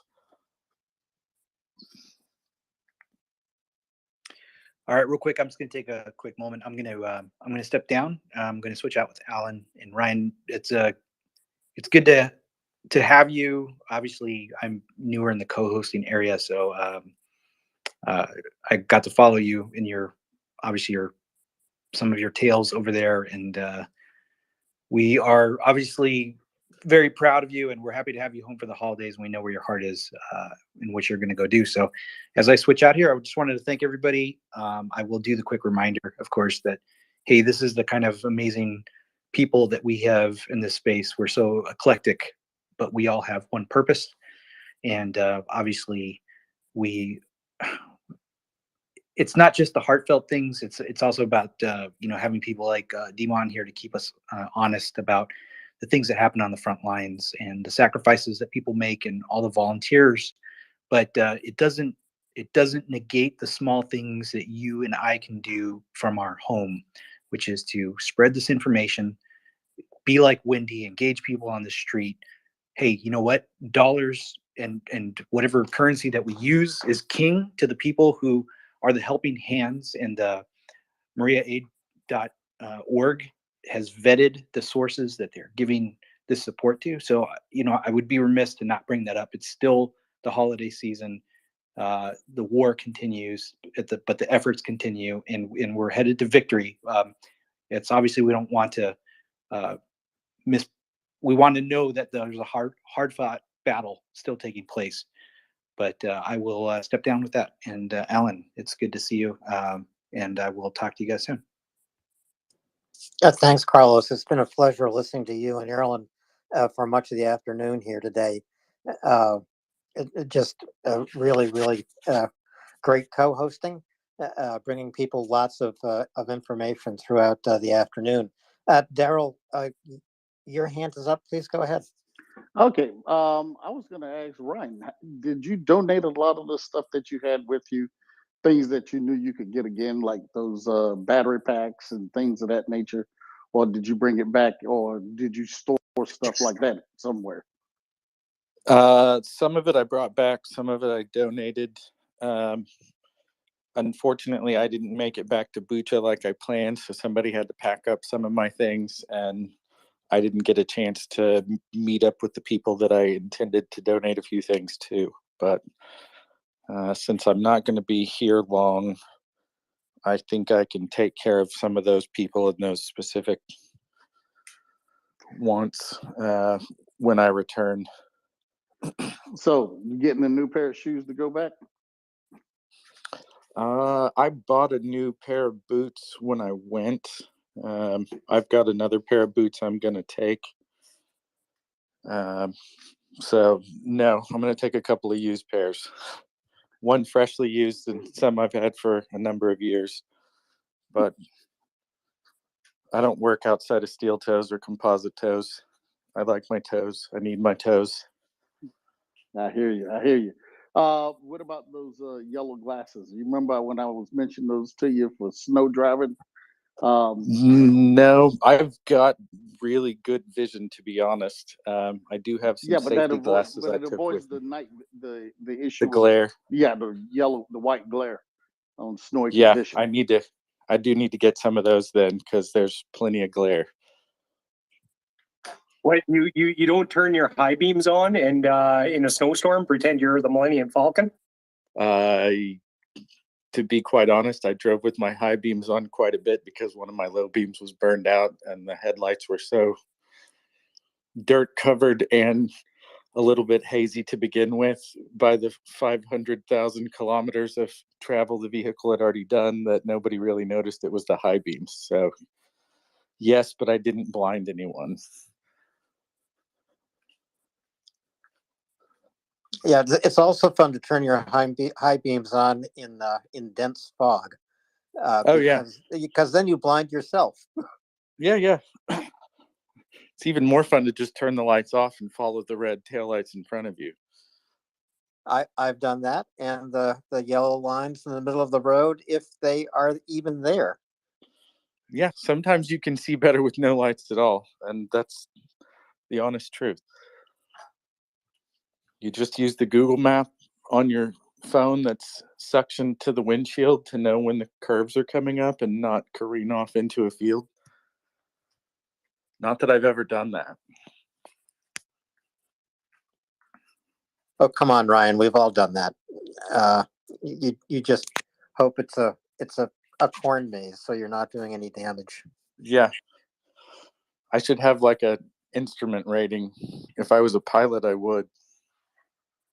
Hey Ryan, who's your friend Roman? What's his call sign here? That's firefighter UA. He's up in the nest. That's Roman Kaknov. He's been on the space a couple of times. He was featured really prominently on Frontline episode on PBS. Yeah, okay. I was looking for him to bring him up. That's why. I see Anna has joined the space, and I haven't talked to her since our Christmas Eve delivery. So, all right. Okay. Here's what's going on, folks. I need a spot to bring Roman up. So, if you can, can you go ahead and ask your question, and then I'll, what I'm gonna do is we'll take you down, and then we'll bring Roman up because I don't have any slots. Daryl, I appreciate you. I'll keep it really quick then. George, I believe it was your comment on the Bullpup 762 platform. The Desert Tech MDRX is probably the most popular bullpup platform that I'm aware of. Very minimal recoil, I would say less than your average M4 platform with a 5.56 round in it. And further to that point, my question is, are you not seeing more of these?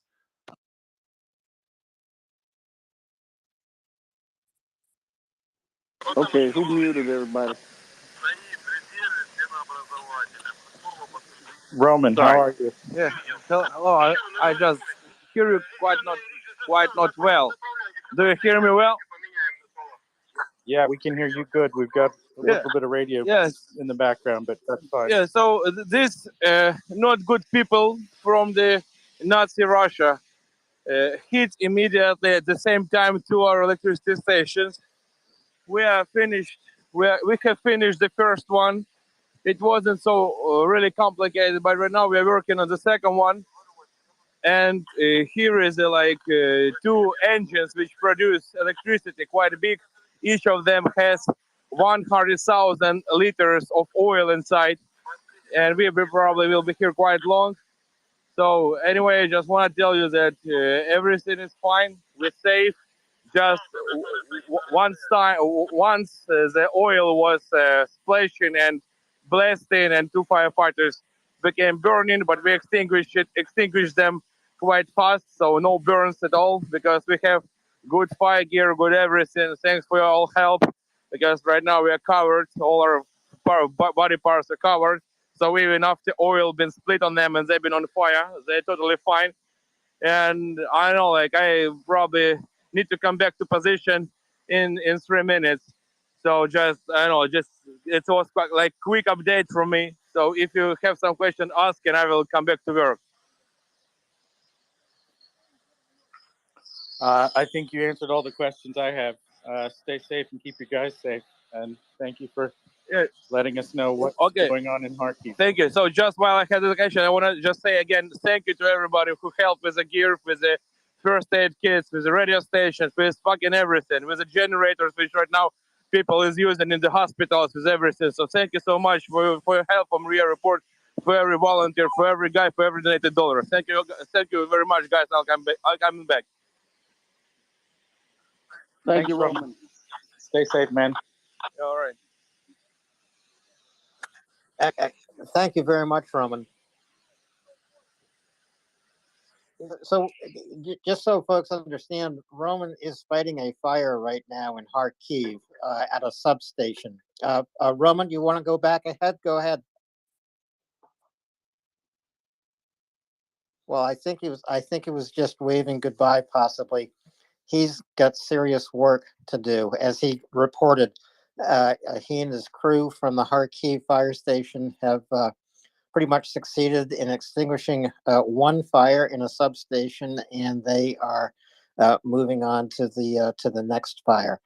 And absolutely amazing that Roman would just take a moment to make that report to us here. And I mean, Ryan, you've met Roman in Kharkiv, right? Yeah, a number of times. And I have been standing idle in a car next to some substations in the middle of in the middle of Kharkiv, and I'm wondering if it was maybe one of the ones that I've sat next to in the past. Some of those things are in fairly populated areas. I'm sure some of them are further out on the outskirts of the city, but I don't know where it happened. Just hope everybody's okay and they can repair the damage somewhat quickly. And I thank God for the guy that was there from Poland the last time I saw Roman, that brought in a truckload of generators for hospitals and guys on the front and a bunch of other places. There are people helping, but every time Ukraine gets some help, Russia takes out another one of their substations and just creates a larger need. Hey, Ryan, real quick, because I was going to ask him, but I know he was in the midst of something. Did he ever get that tool that he was asking about? Yeah, Halligan's. He's got some. They always need more. I asked him the other day. He sent me a fairly large list of things that he and some other guys in the Kharkiv Fire Department had put together from all across the oblast, not just in not just in Kharkiv specifically. And I've got a copy of it. I need to look at it again. I shared it with Julia, but the folks at 3XR have been swamped with dealing with some personal stuff through the holidays and just general work as well. So I need to share that. Have you sent it to Miriya? I'm going to do that probably when I get off here this evening. Okay. All right. Yeah, because I know that was one of the big acts that he had on his list when we talked to him that time. What about engines? Did they manage to get any newer engines there? They did get one of those donated to them a few months ago. It was a pretty nice truck. But when they're dealing with as many fire calls as they've been dealing with, Kharkiv is a big city. That's all I can really say. They had some much older trucks parked in the back. One of them, I think, is more just, keeping it for nostalgic reasons. But maybe to bring other firemen in, possibly. Yeah, well, transportation. I don't know that one had any closed transportation capacity, so I would much rather drive in the newer truck that has climate control. But let me ask you this: you said you were sitting next to these substations. In your assessment, what would be a good way to protect them? You can't from something like that if it's a aerial drone. either whether it's a semi enclosure of some sort or sandbagging, depending on how it's depending on what's around it, or say just a outer defense, say a fence or something that could slow something or break the trajectory of something that was aiming for it. Anything like that could be possible. You could put up those big concrete barriers like they used in Iraq, like a giant highway barrier, but 20-foot tall. But even those aren't going to protect from these drone attacks from the sky. That's what they're hitting these with, is those Shahed drones. I can almost guarantee it. And so we're pretty certain that that is what hit Kharkiv today. Shahed drones. Do we know how many? No idea. He said 2 different substations had been attacked. They're pretty good at intercepting rockets, as far as I understand, but those Shahed drones are a little harder to track just because they can fly so much slower, and that's 20 kilometers from the border with Russia. So I'm just educated guessing that it was Shahed drones. Seems likely, and it's I think there's almost like an anti-aircraft battery that is best at taking down those drones. Is that right, Daryl? Yeah, that's what they're looking to do, is something like the Gepards, where they just fire anti-aircraft round barrage at them to knock them out because they're so slow and smaller that it's almost a waste to try to send a rocket after them. While I'm here at the moment, I want to bring Anna into the conversation. Good evening, Anna, or good morning, Anna.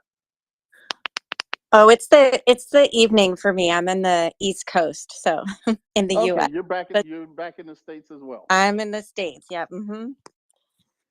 So now that you're back, how was, first of all, Merry Christmas. I hope your Christmas went well. I know if you're in the northern part of the East, you had to experience a snowstorm of sorts. So I hope that didn't affect your travels getting home. But how are you doing? I am doing good, and so I actually have been home this entire time. I do all of this stuff remotely in the middle of my I'm one of the few people that are actually in the real Virginia. So we actually didn't get any snow. We just got a lot of wind and had our power knocked out for a few days. But I Okay. will say I'm still working on care coordination and transferring soldiers, just as hard as I have been, and that's one of the key things that I have going for me doing this from the United States, is that I'm not working with the power outages, the blackouts and whatnot. So Well, let me ask you this. They've had the conversation in Washington with the Helsinki Commission and those organizations there. Were you part of that, or have you been contacted by anyone from there? I have gotten asked my opinion and for details on the care transfers and provided all of it, just a lot of the injuries and what we need going forward. There has been this last session with some of my colleagues that were there, so sort of more focus on frontline injuries and prevention, which is just as important, making the wounds not as catastrophic. And going forward, I think there's going to be some more discussion on not just rebuilding and adapting, but the complex, just all of the specialists that are needed, and how to take care of this population of people going forward, because it's going to be very long term and it's going to be really tricky. So right now, what are the biggest challenges that you've faced uh, thus far in doing that?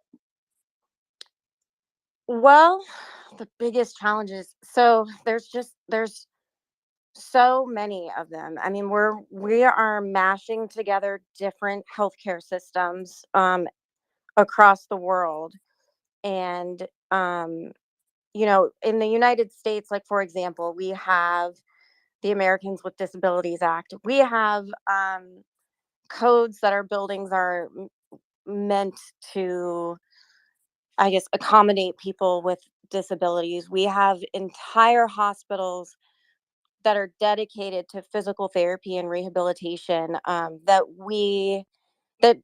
isn't as prevalent over there. And then it's really difficult to figure out the best way to support people while they're in Ukraine, not just moving them outside of Ukraine when hospitals are getting bombed and we're constantly having to shuffle resources around. So I think just, you know, f- figuring out what we have and where and who needs it the most is the biggest challenge. And there's a lot of people. It really is an all hands on deck that are working towards um, building something to support these catastrophic injuries that we're seeing, because we're not seeing bullet holes. We're seeing, you know, just blast wounds that are taking out entire limbs or pieces of tissue that are just not as easily replaced. So I think the international healthcare community is just stepping up to the plate quickly, and that's where we're at. I can't just pick one challenge. There's too many.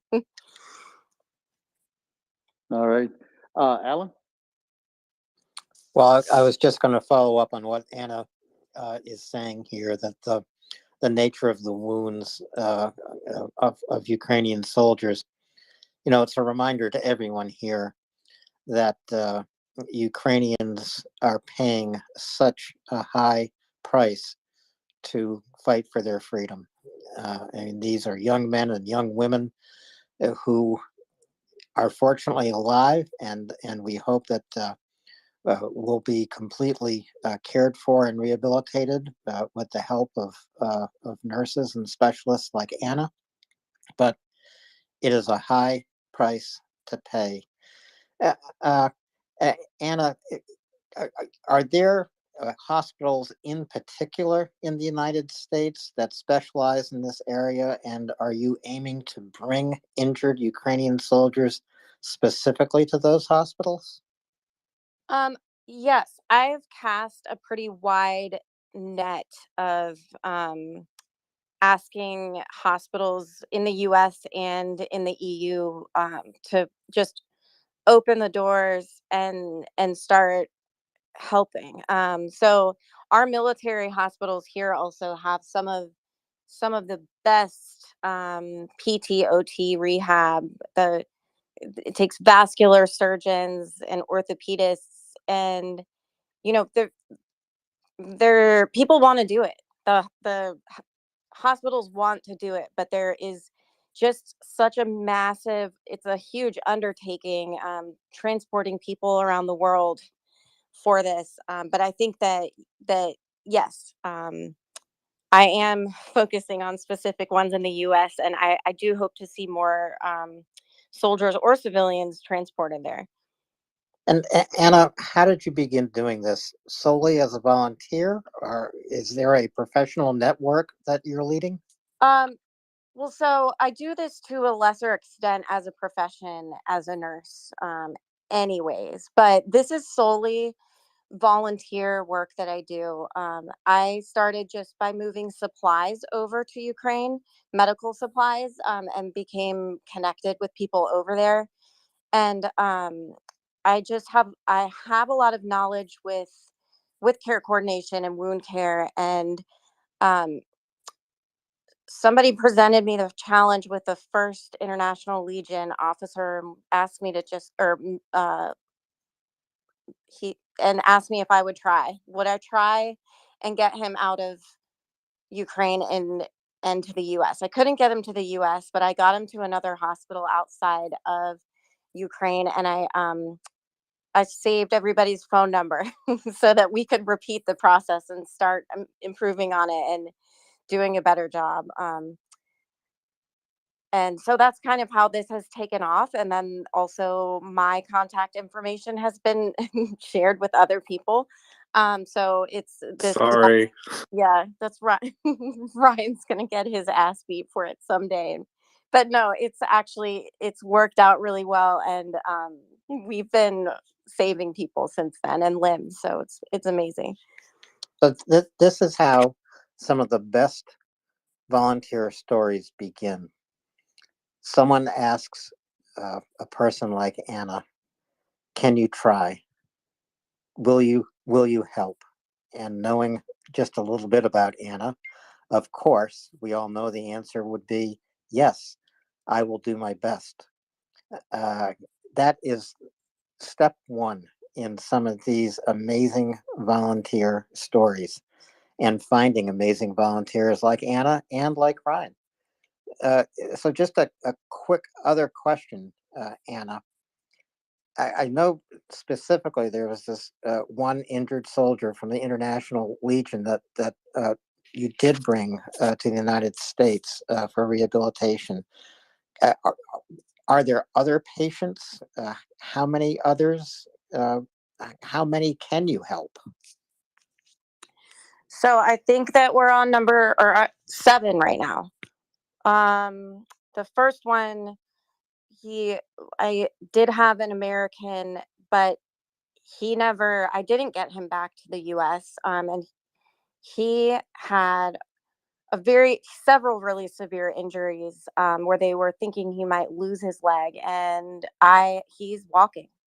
He's still hospitalized. These are injuries that are going to take a really long time to heal, but he's extraordinarily motivated, and this is one of the people that I had called Ryan about to deliver crutches on Christmas Eve. And so yeah, he's doing really well. As far as how many people we can help, I can. It's tricky. I feel like we need more people that have the knowledge and skill set to do this. I would love to see more nurses that can help do this as well. But as long as they keep asking for help, I'm probably going to keep saying yes when I get their info. Thank you very much, Anna. I wish we had more people listening right now. And therefore, I wish that everyone listening, please retweet this space, MriyaReport, because we need to hear stories like Anna's. We need to hear stories like Ryan's. We need to hear from Ukrainians on the ground, first responders like Roman, who is fighting a fire at a substation right now in Kharkiv. And the more people who hear these stories, the more that we can do to help Ukraine and to help individuals like Anna. 7 individuals, 7 people. She has touched the lives of 7 people. To me, Anna, that's wow, wow, wow. Absolutely fantastic. Anna, do you have time to take a couple of hands? Yeah, I do actually. Hey, Anna, before we go on to the hands, plug your organization. Let everybody know where they can help your organization out to send donations as well. I will absolutely. I volunteer with the Renegade Relief Runners. That's who I do almost all of my work with. I'm also obviously a huge fan of Maria Aid. But but but yes, thank you so much. Website for Yes, let me go ahead and share that. It is hold on one second. That way we can put it up there for everybody to see and donate to as well. Yes. I'm making a tweet for it right now. Okay. All right. While you're tweeting that, Ryan, you had your hand up there for a quick second. Oh, I was just saying they have a Twitter account. I think it's 3XR_team. It's at 3XR_team is the Twitter. All right, and everybody, please, 3XR. Say it again there, Ryan. 3XR_team. _team. Folks, please follow Anna and the rest of the team.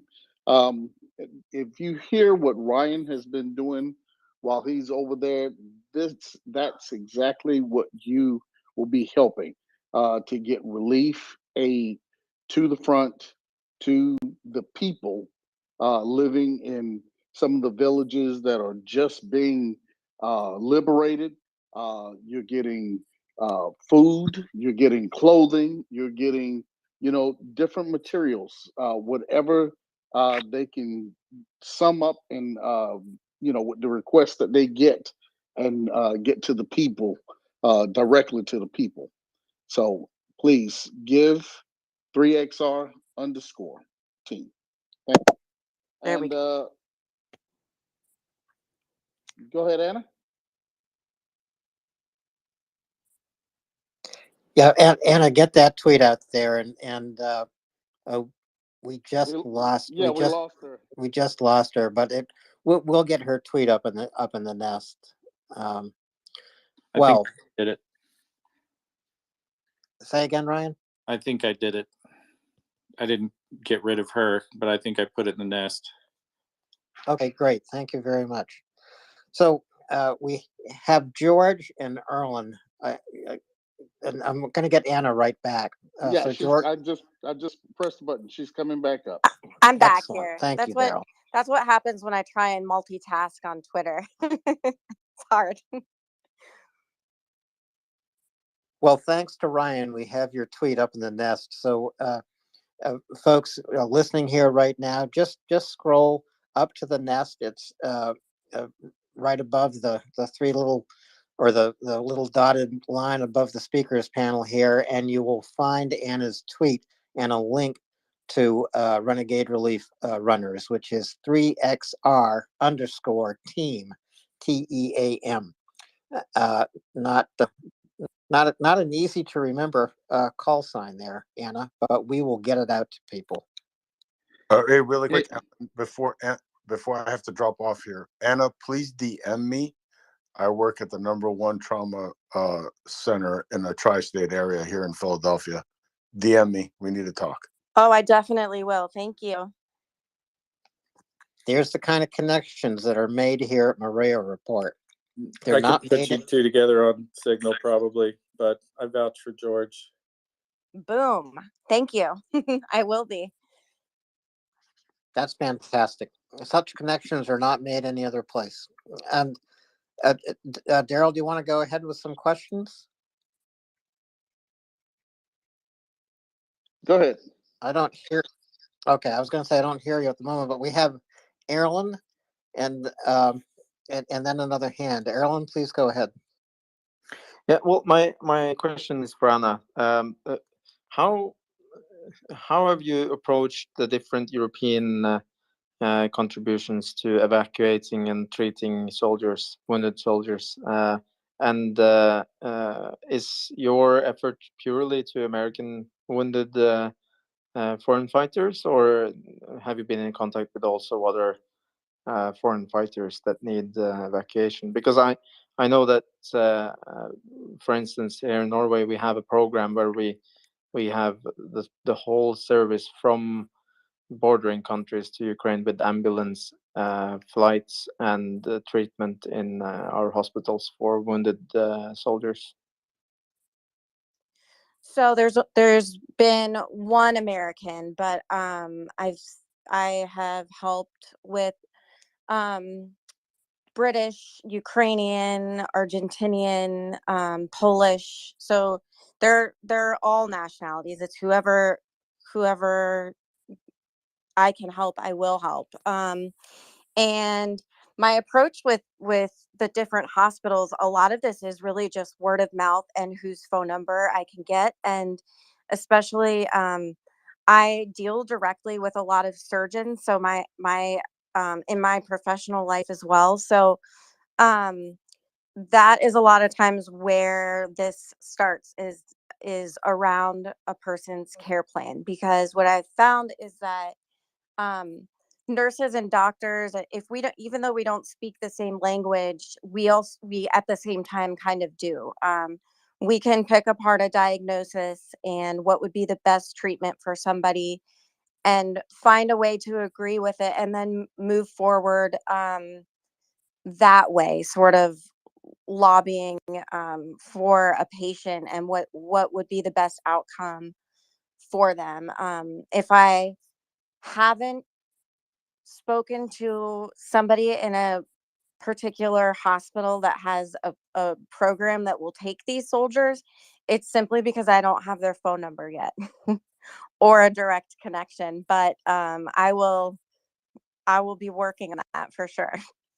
Okay, I'm gonna send an email to the hospital in Oslo that is responsible for this treatment and send you a DM, because I know that they have a system for total evacuation from the bordering countries of Ukraine with ambulance airplanes and some of the best trauma treatment you can find on the planet. Oh, that would be perfect. Thank you. And We even found a helipad at one of the borders the other day. So just one other item, folks. If you do go to the MriyaReport website, 3XR underscore team is linked there as well. So that is a plus that you guys are linked in with MriyaReport as well, Anna. Yes, we are friends of MriyaReport for sure. We're here to build Anna's Rolodex, which is probably the most valuable Rolodex in the medical world today.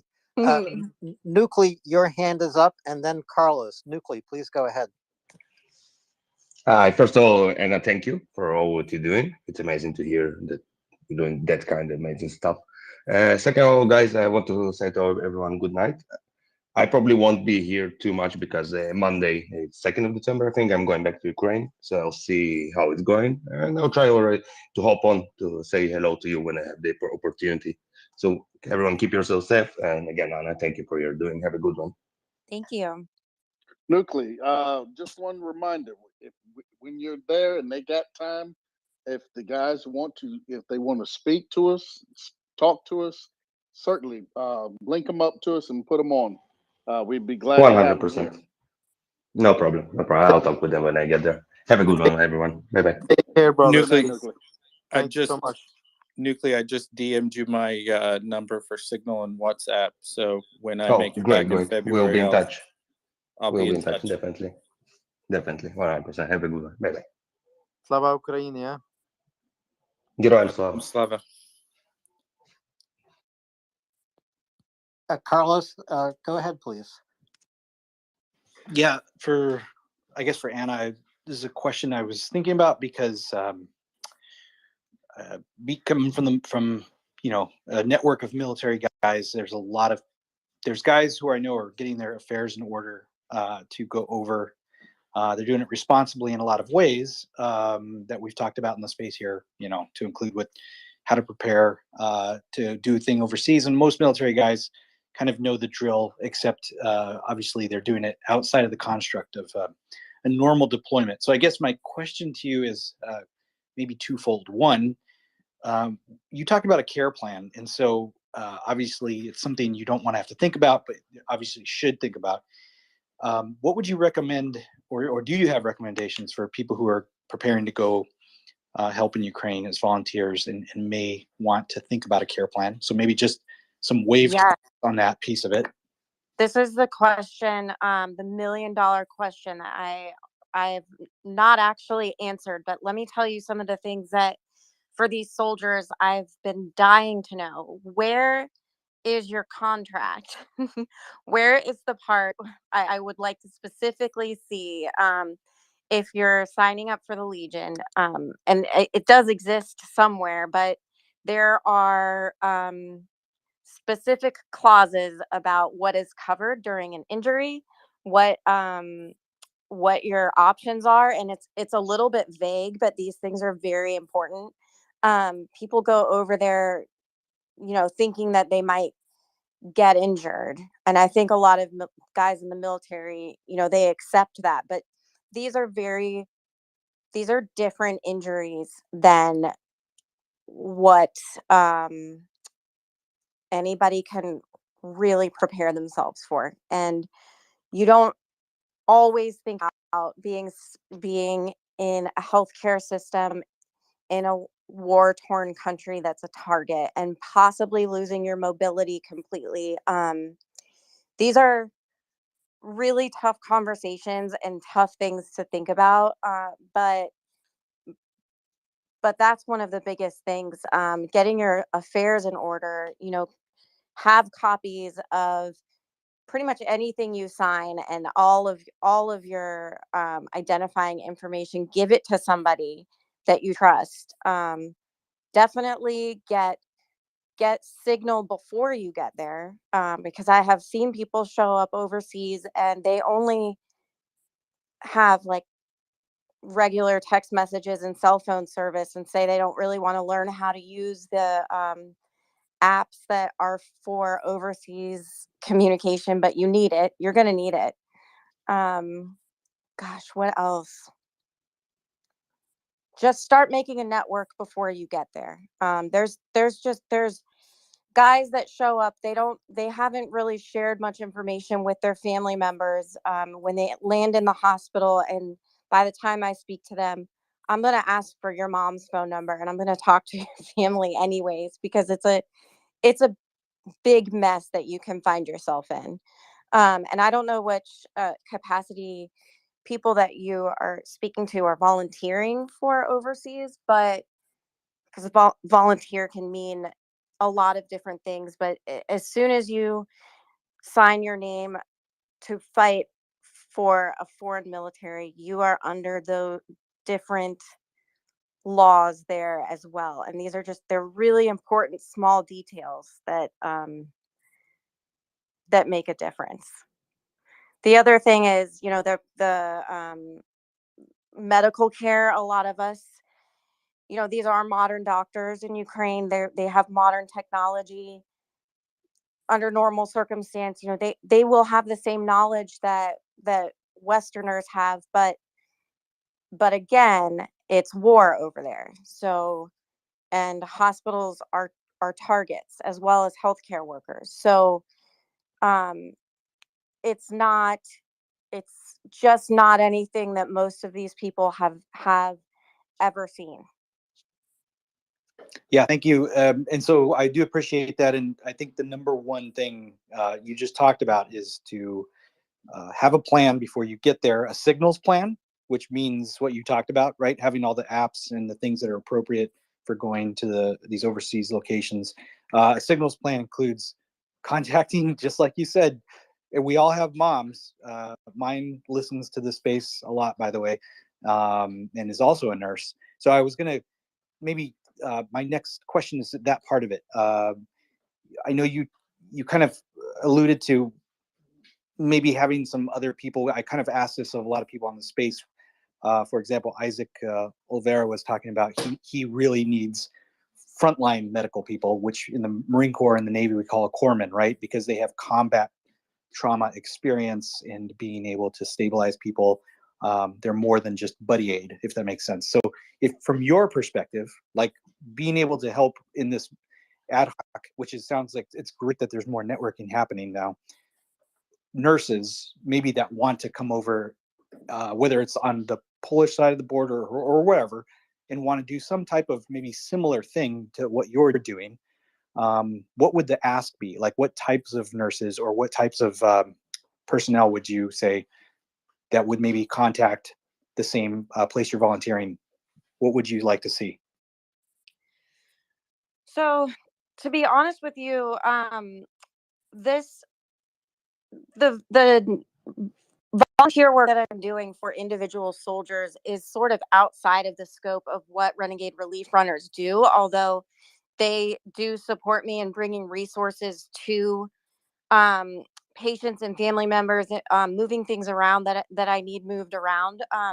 This took off absolutely as just truly somebody asking, would you mind giving this a stab? Can you try and help this guy? He's stuck in the hospital and we can't jailbreak him from here, but he needs a lot of help or he's going to lose his leg. That is how that started. My specific background is just a mishmash of care coordination, clinical research, ER, trauma, infectious disease. I mean, I'm sort of a jack of all trades in that aspect. And then I also work in nursing leadership at a university hospital. And that part has been really key because rehabilitating soldiers is very, very expensive. So, speaking sort of bottom line, I don't know exactly. There's not just one kind of nurse that I'm looking for, but they have to sort of have a wide breadth of knowledge and be willing to be sort of a pain in the ass and a patient advocate. That's I think that would be the ask here. And we're still working on exactly where to tell them to sign up and volunteer because it's something that's evolving right now. Perfect. Sorry, Alan, if you allow me just to flesh that out a little bit.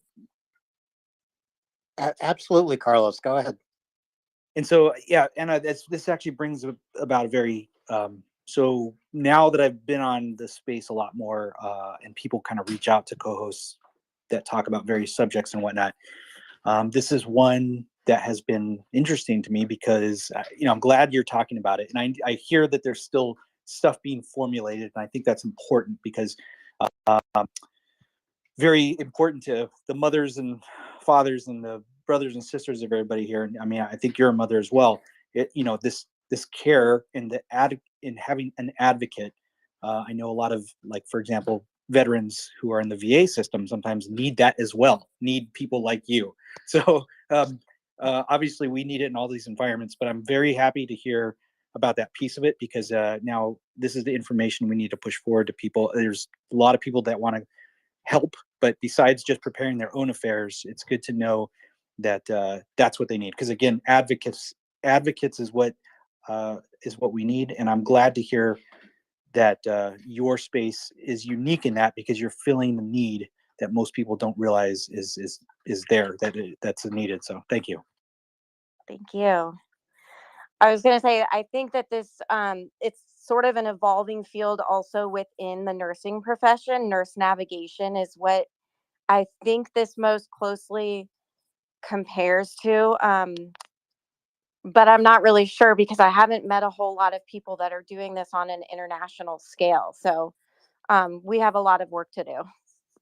Yep, that's true. And the other medevac piece, by the way, there's a lot of pilots and people out there. So I think Ryan had mentioned the heliport or the field that was out there. But that's, I think a second piece of that, like you talked about, getting people, once they're stable and have gotten to the point where they can be released, if you will, back to the locations they need to. But thanks for your time. I appreciate it. Thank you. And we just connected Anna with 3 people here tonight who can help Anna connect injured soldiers with specialists they need for rehabilitation and to step back into life. Again, please retweet this space because this is the kind of connection that goes on here all the time. But we need you, our listeners, to bring family, friends, colleagues here to make these kinds of connections. So please, thank you for retweeting MriyaReport.org. Ryan, please go ahead. Somebody asked if she had talked with the Helsinki Commission folks about this yet, and she definitely will be. I'm not sure if she's aware, but when she was talking with some of the people during the Polish meetings, I think some Helsinki Commission people were in on that conference call. But this is a topic that does need to be discussed by Canada, the US, Poland, Ukraine, and any other countries bordering Ukraine that could accept some of these injured soldiers. It really is a 2-for-1 situation, because if you can medevac somebody out who's not a Ukrainian, that also frees up a bed in some of these top tier hospitals that Ukrainians could also occupy. So it's a twofold benefit in reducing the care that is needed for these people in Ukraine. If they're not from Ukraine anyway, and they've received battlefield trauma injury, they're probably going to be going home for the foreseeable future anyway. You might as well go ahead and get them moved if we can facilitate it and work out some of the payment responsibility issues, especially in a country that has a nationalized healthcare system anyway. Why not do it? Doctors and go ahead, Anna. No, it was me, Alan. Anna, let me ask, on the other side of the pond, how many contacts have you made on that side, in Europe, in the EU, with the concerning this program and the system that you would like to set up? How many other do you have any other people that are working like yourself in that theater to try to help on over there, being that you are on this side? So interestingly enough, I mean I've met a lot of doctors. I have many doctors. I have people in hospital administration, people within government positions, and some in the press internationally. I don't know how this is possible, but I don't think that I have any other nurses in my network. I'm waiting for that. But I have got trauma surgeons, orthopedic surgeons, hand surgeons, vascular surgeons, plastic surgeons, infectious disease internists. I mean, pretty much every specialist. There are people reaching out to help. And Ryan knows this about me. I don't always know who I'm talking to. I usually get people's first name, figure out how they can help me, and then put the pieces together later exactly like who they are and what their role is. This is like part of building my my golden Rolodex. So I don't have an exact number for how many people are helping, but it is a lot, and it is a multinational team for sure. I'm Well, going to ask this we're question going to have to as get more nurses involved, because the people who've done the most helping, in my experience, both in Ukraine and outside, are usually the nurses. So we need to get you some Polish healthcare professionals that can coordinate some of this stuff on their end. And I think it would be immensely beneficial. and this is, and that kind of leads into one of the questions I was getting ready to ask here, Ryan. And a lot of those systems are socialized medicine. And I'm just wondering if where the doctors are given a bit of agency, I wonder if nurses are given the same type of agency and well, not necessarily respect, but the response, are they given the type of responsibility where they could help and react to your request, Anna? Because in the states, it's a bit different here, but overseas in the socialized medicine system, um, the level and the responsibilities are a little bit different, and I'm wondering if that has anything to do with how you can interact with fellow nurses in that regard. I'm not really sure about that. I mean, like I've said, I'm in nursing leadership. I still do work at the bedside, but I'm well versed in healthcare systems and hospital admin, and I'm sure that there are other nurses in that position as well, that do have, because nursing advocacy and patient advocacy is definitely not just something that is unique to the United States. Although I do think that our nurses here deal with a lot more bullshit with having to navigate the different insurances and our own healthcare system. So that is a really good thing. But getting the word out is part of what I'm aiming to do, and to find all of the people that can influence patient outcomes internationally. I think there is some cultural difference. I have had a few people say to me at first, like, why are we speaking to you? This needs to be a doctor to doctor thing. And I can explain myself really quickly with why they're going to talk to me about it and what I'm doing for the patient, and then that's usually the end of that discussion. And moving forward, we have seen some great successes. So, Well, Anna, I can add on to your answer there, and maybe say something you would not say. And if there are doctors listening, I hope you're all humble. But of nurses are advocates. Doctors are doctors. Doctors look busy. Nurses are busy. I think that in my experience in healthcare, fortunately, not on my own behalf, but on behalf of my parents, nurses are the ones who made the greatest difference uh, in their care in the hospital. Yeah, the doctors were great; they did some amazing things, but it was the series of nurses at the bedside who made the difference, and also were really observant. They got to know their patients. They knew what they were talking about. They knew how to advocate, and in some cases actually changed doctors' minds. So that's why Anna, a volunteer, a nurse, and a humble person, is getting the job done. Am I off base on this, Anna?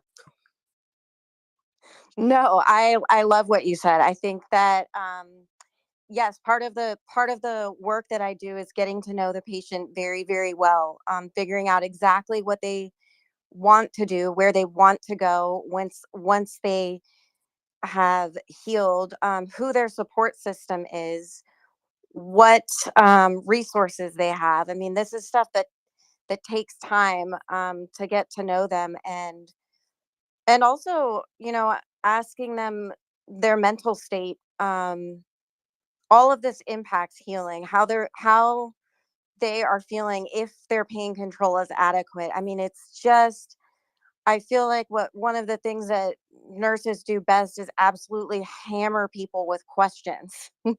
And that includes both the surgeon and the patient. We're the go between. So, coming up with a reasonable plan, reminding doctors over and over again, okay, but this is what the patient wants. Okay, does this make sense? Because they they do work very hard, and I will say that I I work with absolutely wonderful doctors, both in my volunteer capacity and professionally.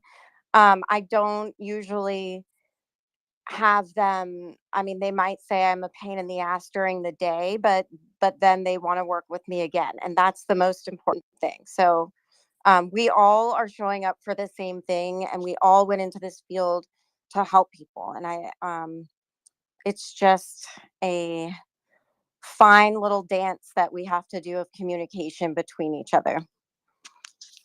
Anna, sometimes patients do not speak up for themselves. In your experience, why does that happen? I mean, they're uncomfortable. They're out of their element. They don't understand all of the machinery and the science or just the technology that's around them. Um, we as healthcare workers tend to rattle things off that we're comfortable being around, like body parts or fluids or medications. Just all of this is stuff that makes other people very, very uncomfortable. A lot of times they don't speak up for themselves because they're uncomfortable. They're unsure. They don't know what's a reasonable thing to expect, and people don't take the time to explain it to them. Throw in a language barrier, and that makes it more complicated. And then with the soldiers that I've worked with, they don't want to bother anybody, to be honest with you. They don't want to complain. They're actually happy to be alive, and they don't want to ask for anything. Which is very frustrating. But we're working on that, I think. Anna, what has been the out of the patients that you've dealt with, coming back from the Ukrainian war here, what has the biggest feedback you get from them? Um, do they tend to want come back and say, "Hey," and give you some type of feedback so that it can improve your ability, or are they just or are they just not contacting at all? And the reason is I just want to know what type of interaction they've had, and hopefully they built some rapport with you all through their medical treatment and after their medical treatment, because it's an ongoing thing. Oh, I'm in touch with all of them all the time, I would say. We get to know each other very well and trust each other. And so I think we're in daily contact. They are going to need things for a very long time, and I get them.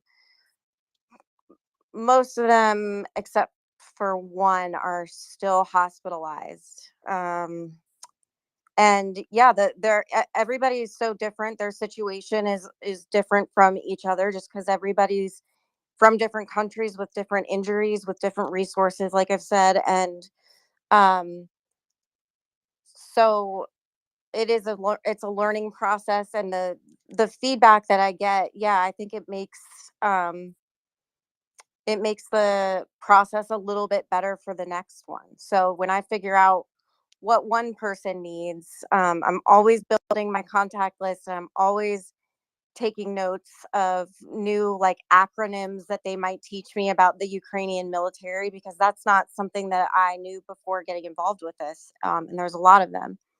So, but yeah, when you work with somebody that closely, it builds a friendship, and these guys become, well, and one woman, like brothers and sisters.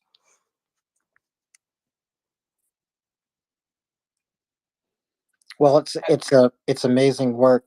Uh, Daryl, we've got a couple of hands. Carlos and then Erlen.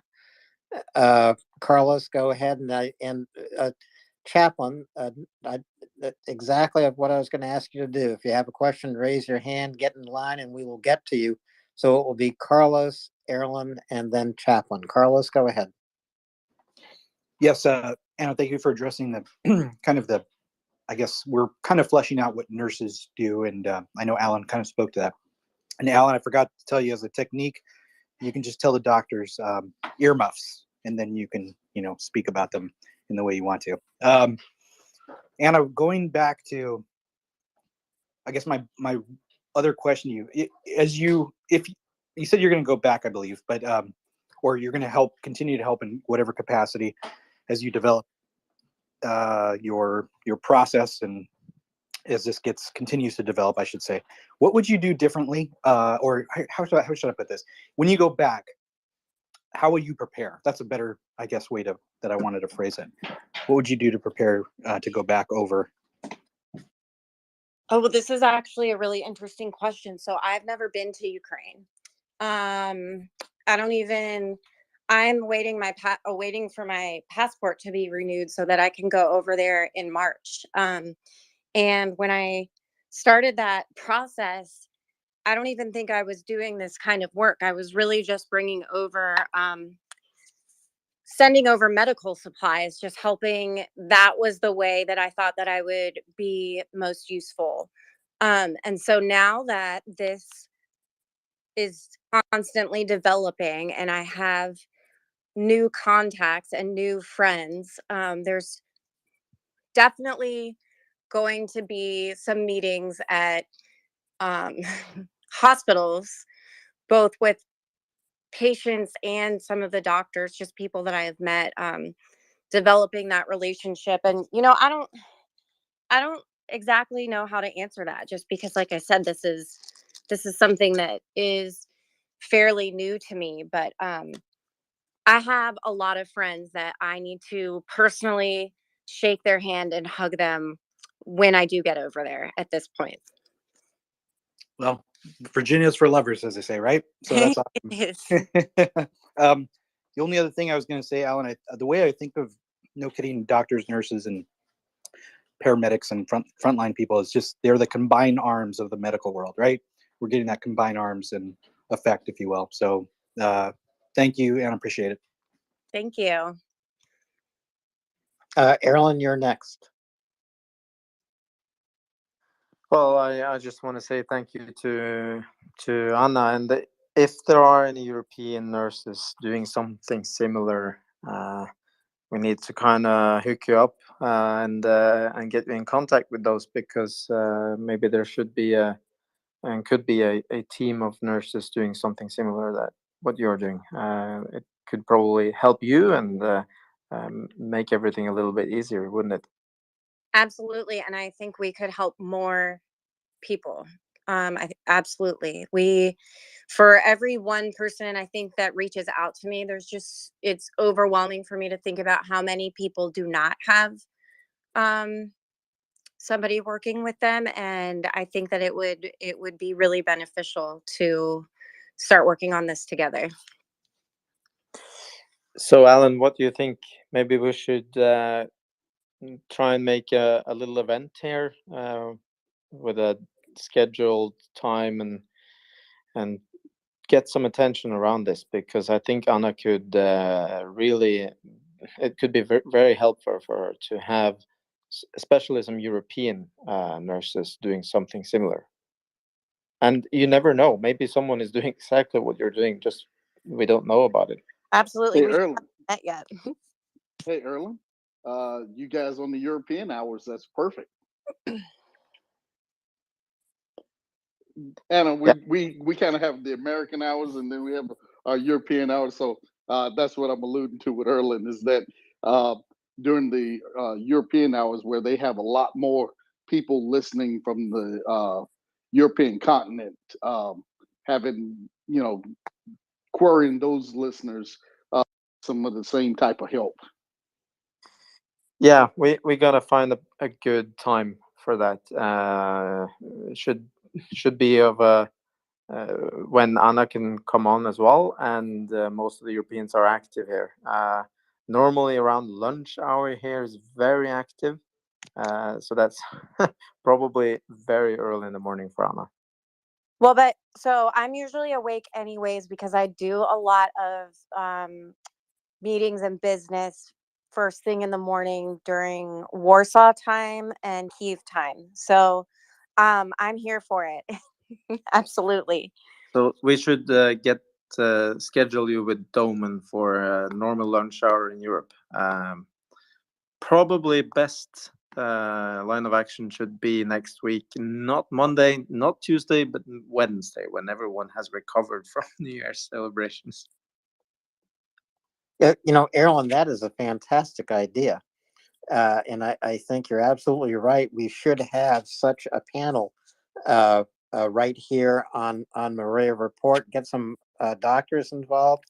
You know, one of the things I most want to know about in Ukraine is the capacity of hospitals in Ukraine right now, especially those hospitals treating wounded Ukrainian soldiers. And we do know that Russia, of course, targets hospitals.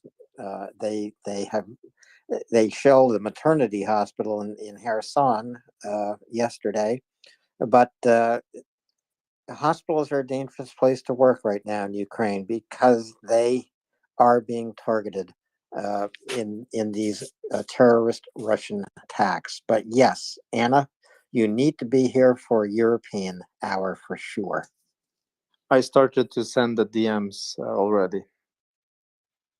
Thank you, Ellen. Ellen, Anna is in contact with me. No worries. Yes, I have Axel's information for sure. We'll. No, I meant to the different Norwegians on the space that are listening Oh, you right should. now. That's a good idea. And there's also Anna. There was feedback from both Estonia and Finland earlier yesterday and today. I just had no time to deal with this quite yet. We'll get you in touch with people who are providing medical aid as well into Ukraine from there. That would be great. Thank If you. we can then also motivate our Swedes, then we have the whole northern part of Europe engaged. I think we can motivate them. And Axel, we need to make sure it's not when people are nursing hangovers, right? So no, not that kind of nursing.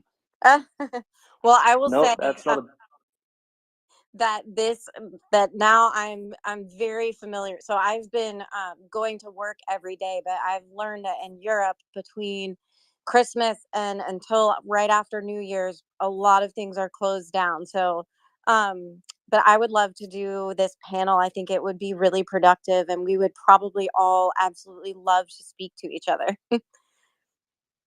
So, folks, you are hearing here on Maria Report tonight real-time humanitarian outreach, real-time humanitarian action. And that is why it's so important for you to retweet this space. How do we know you might not bring in a medical specialist who needs to be in contact with Anna and who will hear this conversation about providing care and rehabilitation for injured soldiers from the front lines in Ukraine? Imagine the difference that could make. Anna has reached out and is helping 7 injured soldiers right now.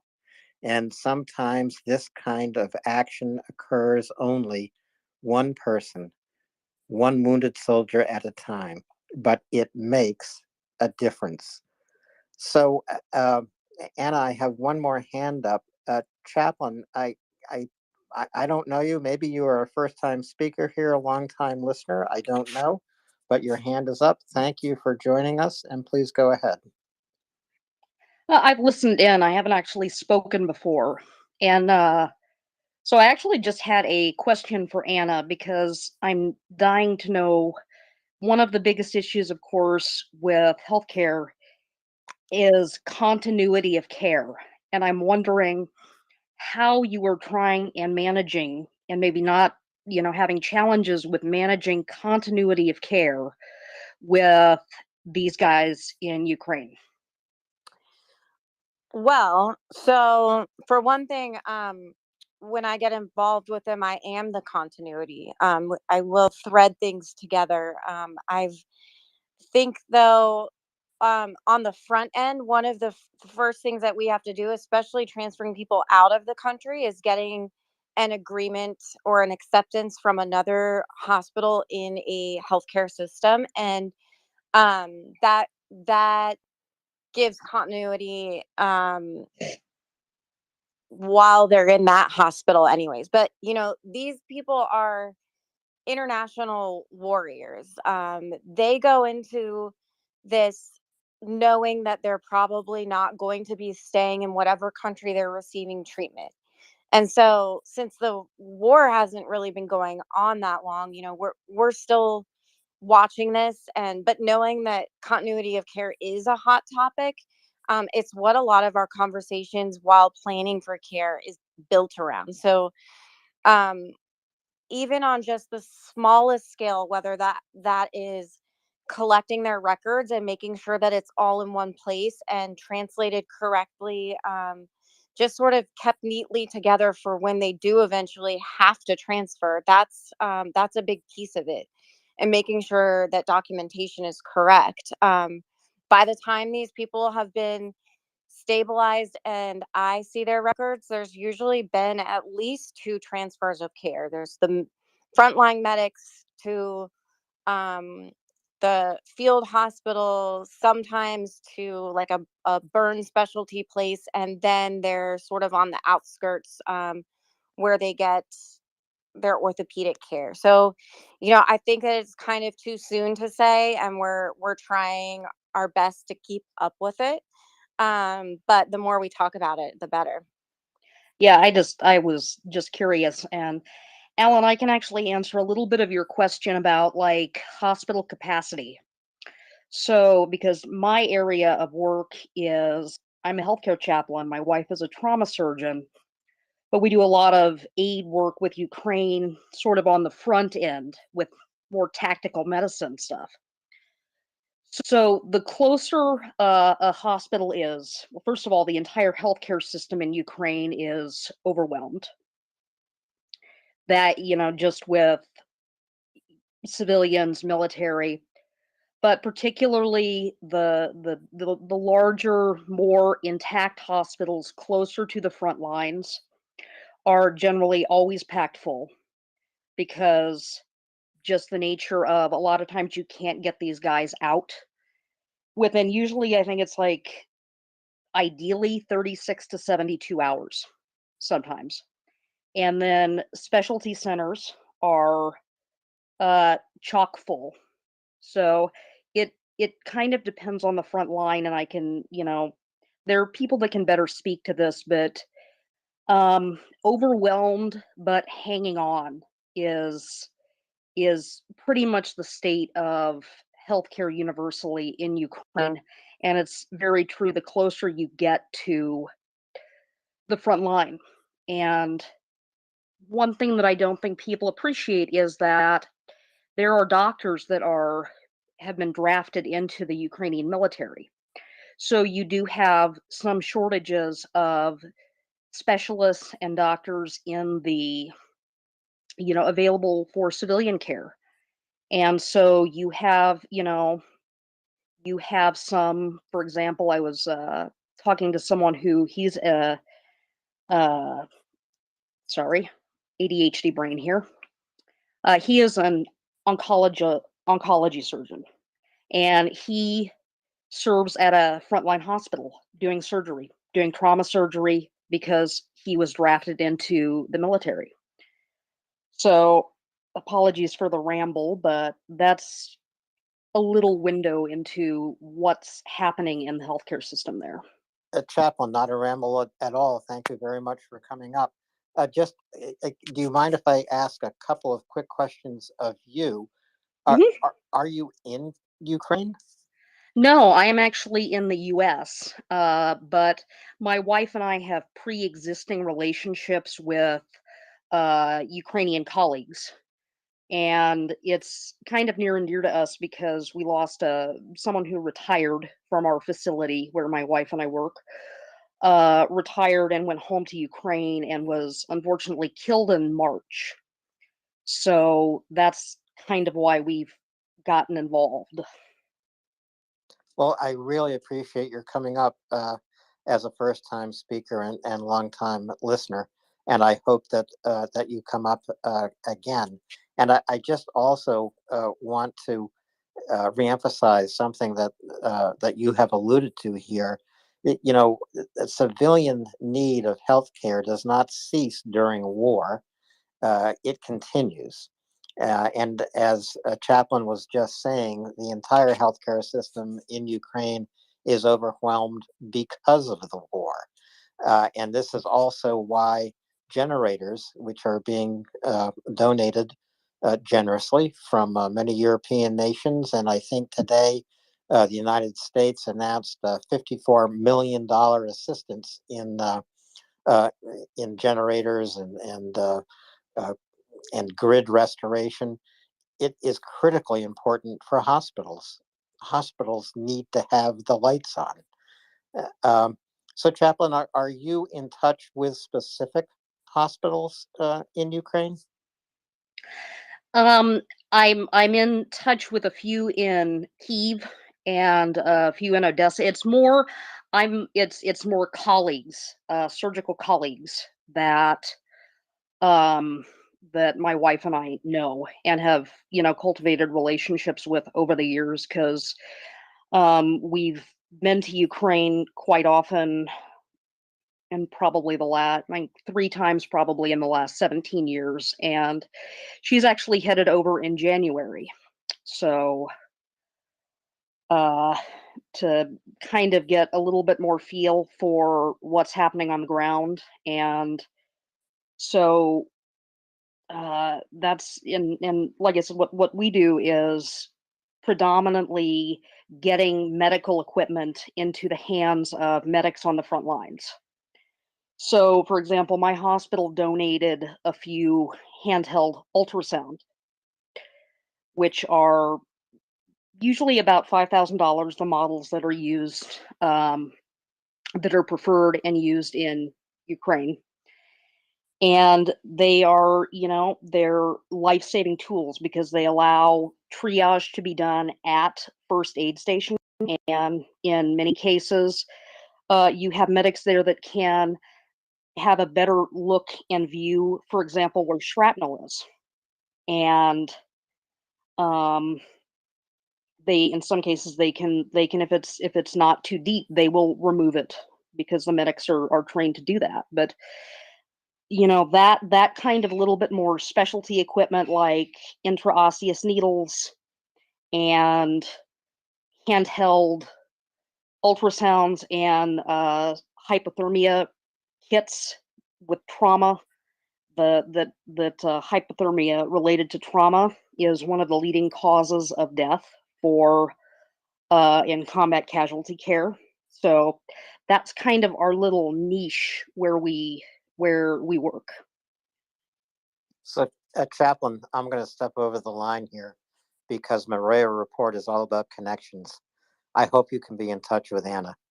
And Anna, I hope you can be in touch with Chaplain. And Chaplain, while your wife is traveling in Ukraine in January, please come here and give us some updates. It would be so much appreciated. Have I stepped over the line? No, she would actually, I think, be fine to come on and listen or talk when she's over there because this is kind of her thing. And actually, Anna and I have talked quite a bit. So, but I just hadn't been able to pester her about like the questions I had about the challenges with continuity of care. Chaplain is in my Rolodex already. And the golden Rolodex, that is what your Rolodex is, Anna. So we have a lot more hands, and Chaplain, please stay around. But we have hands, I think, for Anna. I'm just gonna go Ryan, Donnie, Eve, Carlos, Prince. Can you all remember that sequence? Ryan? I'll be quick. I just wanted to concur with what Chaplain was saying about their hospital system being overwhelmed. One of the military hospitals I went to, they mentioned they had north of 600 patients in, and I'm not going to tell you which one because that would probably just make them a larger target. Very good. Donnie? Yeah, my question is to Anna. If there's any specialties that you can point out that are more needed than others, if like ophthalmologists or like what do you need specifically? So I basically need everybody's phone number in every single specialty. We have a lot of ortho and trauma needs, right now, I would say vascular. Actually, there are a ton of eye injuries. So, yeah, ophthalmologists are very important. Um, all of the people there that were undergoing cancer treatment before the war are still needing to undergo that same treatment. So, oncology, OBGYNs, that's Oncology, OBGYN, ophthalmology. Okay. but yeah, I think this is one of those things where it's like if you know somebody that's willing to help and they're a specialist, we should talk because the the problems and the healthcare issues that people were suffering from before the war are still there. But on top of that are just massive traumas. That so we always do need that as well. I would Copy say that. I people that work copy that. with prosthetics are also very much needed right now. So, okay. Is there anything okay, so you pinpointed some, but like, is there any one specialty that we should focus on, like, to get? Do you know any prostheticians? I think that's a big one. Okay, copy that. There Prostheticians. yep. Mm-hmm. I will copy that. Excellent. Thank you so much, Daryl. Go ahead. Yeah, I was just going to say, Donnie, did that cover what you wanted to ask Anna?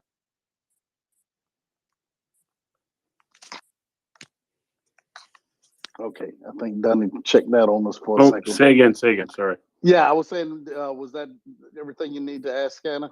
Absolutely. I just wanted to know where we can focus and and uh, and ask our friends to help. All right, thanks. Okay, who's next? Alan, Carlos, or Eve? I actually, I think it was Eve who's been very patient with a hand up, and then Carlos, Erlen, Prince. So Eve, please go ahead. Hello. Hey, I just had a question for Anna. If there's any nurses or other medical professionals who are interested in volunteering, what would they do? Can they get in touch with you somehow, or? Yeah, send me a DM and we'll work on this for sure. And from the DM, if I don't answer right away, send me another one. I'm gonna write back to you. You're on my radar for sure. Absolutely. I will get you my email address and we can start working on this. Okay, sounds great. Thank you. Thank you very much. Go ahead. I'm done. Yeah, I have like 7 nurses in my immediate family, so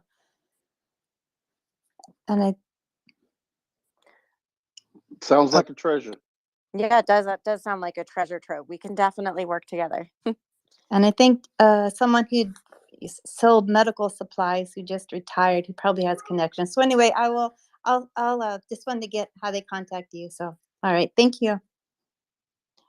Yeah, medical reps that work in the industry are also, they can be the bane of my existence sometimes, but having a good relationship with them and knowing them is very important right now. So I would absolutely love to know that one.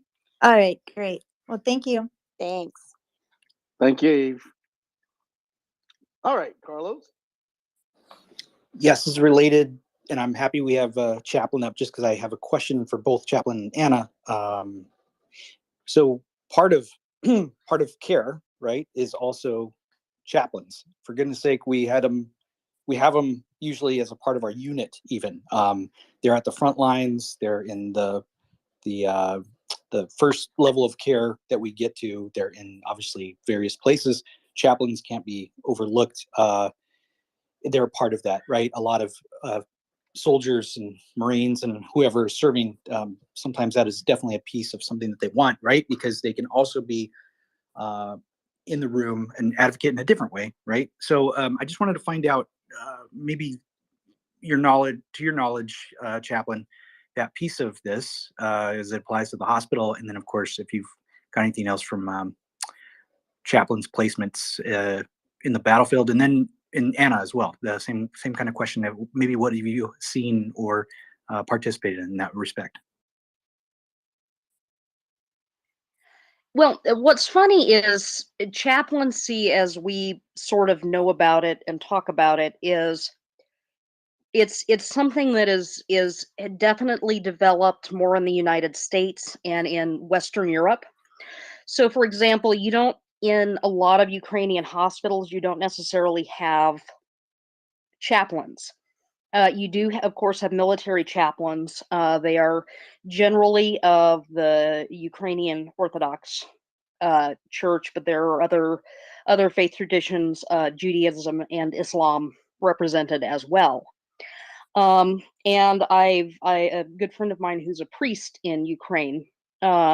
He knows a few of the military chaplains, and they're there for their unit, but they also are kind of an important bridge between like the families of soldiers and the as sort of like a go-between. And they are particularly when we're talking about sort of advocacy.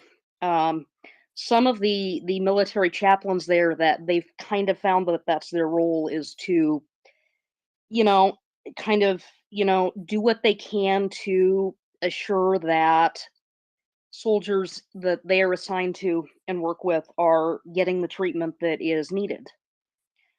Um, but other than that, I don't particularly have a lot of insight into spiritual care in Ukraine, but it's actually something that I think really needs to be talked about because just like there's a lot of psychological trauma, there's a need for the role of spiritual care and chaplaincy, which is, I want to just very quickly point out, it's not conversion. That is actually unethical for those of us who are board certified to do. But like a lot of what we do is dealing with life and death and patient advocacy. My my role as a chaplain is similar to what my friend who's a priest does. He goes in and works with soldiers as a patient advocate. I do the same as for my patients here.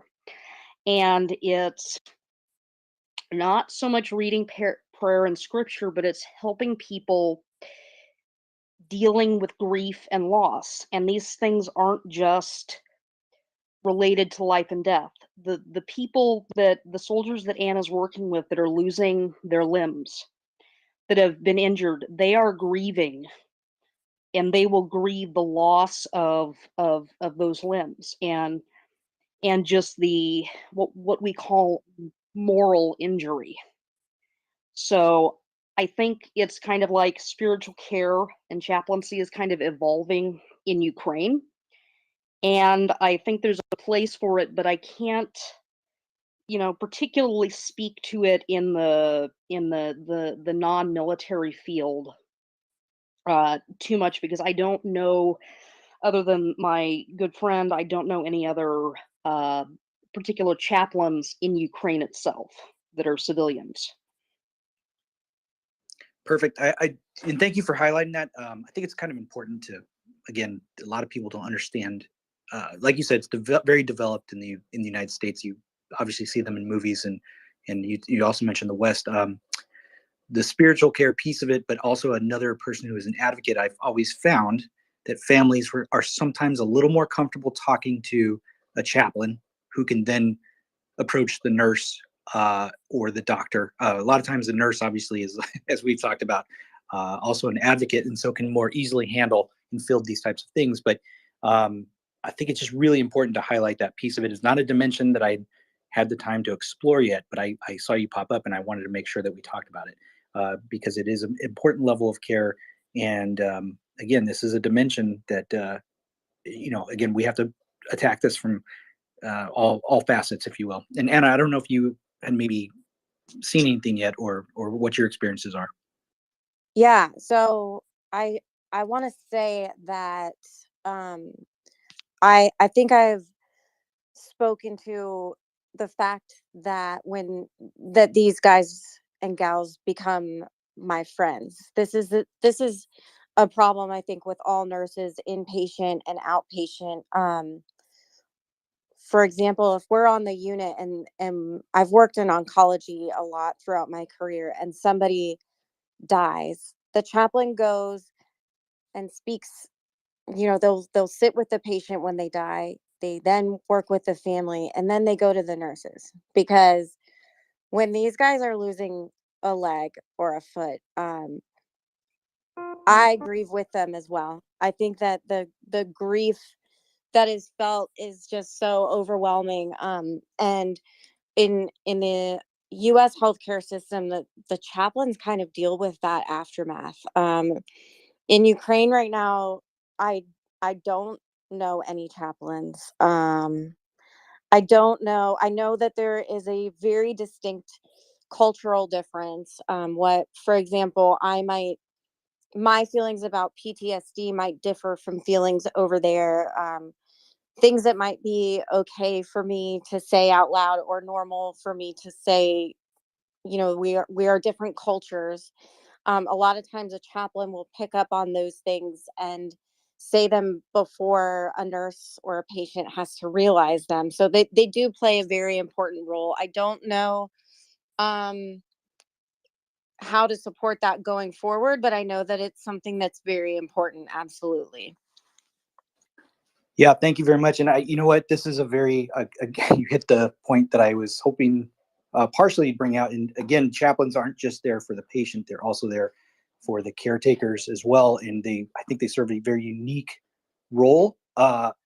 It's interesting to me about the non-development of it. Not that it's I'm not trying to say it's a bad thing. I'm just trying to say that I think it's something we can maybe pay attention to kind of moving forward. And the reason I bring this up is having been a person who called a lot of medevacs, it is absolutely something that comes up at the point of injury, believe it or not, all the way through, like you talked about, the aftercare, dealing with not just the patients' families, but also the caretakers. So thank you very much. I think this is maybe something we can also talk about in the future. So thank you very much for participating in that part of it. I appreciate it.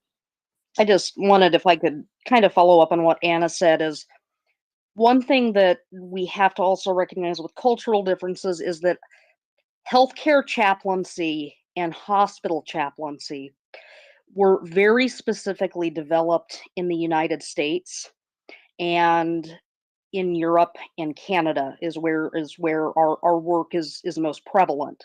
So there's a lot of, it's very much a product of Protestant religion meets uh, basically healthcare training, and then it's really only been around about 40 to 50 years with board certification and stuff. So there's a lot of just cultural dimensions about how we think of chaplaincy here in the US, even as healthcare workers, and how in Ukraine that, different people kind of fill those roles that we do. So there's a lot of cultural context even to how we do the work we do.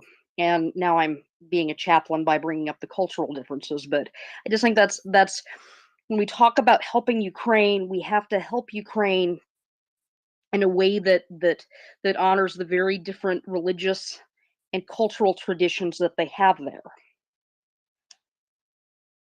Yeah, this is exactly why we have this space, so that we can highlight these things in the way that Ukrainians do things. It's the same way that we look at we've talked about the military piece. It's very much what Ukrainians are asking for, and we are the facilitators in that way, the same way we're bringing in non-lethal aid and as well as other military hardware. So that is something we definitely honor on the space as well. That is exactly what we like to explore. Carlos, thank you very much. Folks, please retweet MriyaReport right now. This is an important discussion we're having. This is a conversation happening in real time where humanitarian workers are being connected with one another. And as a result of MriyaReport and this conversation, we are facilitating help for injured Ukrainian soldiers in Ukraine and for Ukrainian soldiers soldiers in the International Legion who need to be transported out of Ukraine to European and American hospitals for specialized care. So retweet this space. Listen to Anna and Ryan and Chaplin and Carlos and Erlen. George was here earlier. They have all connected, and Donnie as well. They have all connected Anna with specialists who will probably be working to save lives.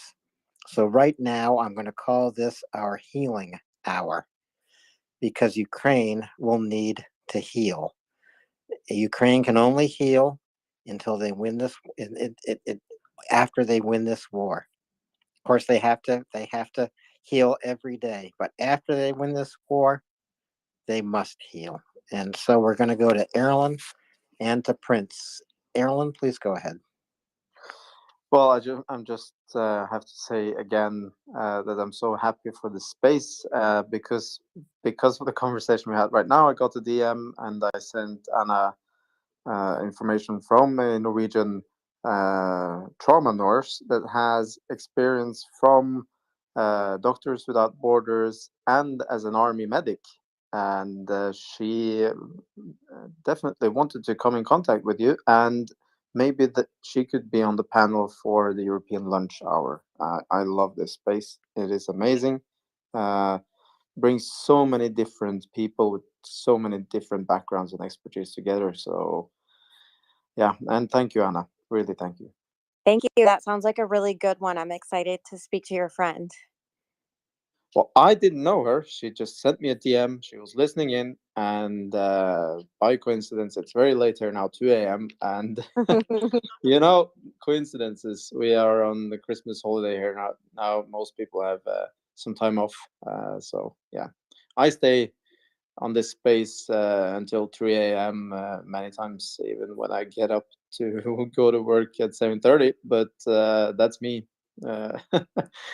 But yeah, this space is amazing for everyone that wants to make a difference for Ukraine. It's not so good for your sleep habits. Agreed. You know, we all have networks, and that's why it's important to retweet this space and bring people into conversations like this. We don't even know everyone in our networks and what their networks are. But MriyaReport and MriyaAid, Renegade Relief Runners, for whom Anna and Ryan deliver humanitarian aid, for whom they volunteer, they benefit from these networks. We are here to build a global network in support of Ukraine. And I just want to point out every co-host here and everyone behind the scenes here who keeps MriyaReport on air 24 hours a day, 7 days a week, every one of us is a volunteer because we care so much about Ukrainian people fighting for their freedom. All it takes is that one first question. Can you help? Can you help? What can you do to help? When you ask most people, can you help? The answer is yes. Just as Anna answered and just as Ryan answered. That's what makes this place special. We're going to go to Prince and then Gary. Prince. Thanks, Alan, and hello, everybody. It's good to see you tonight or this afternoon, depending on where you are, or early morning or wherever.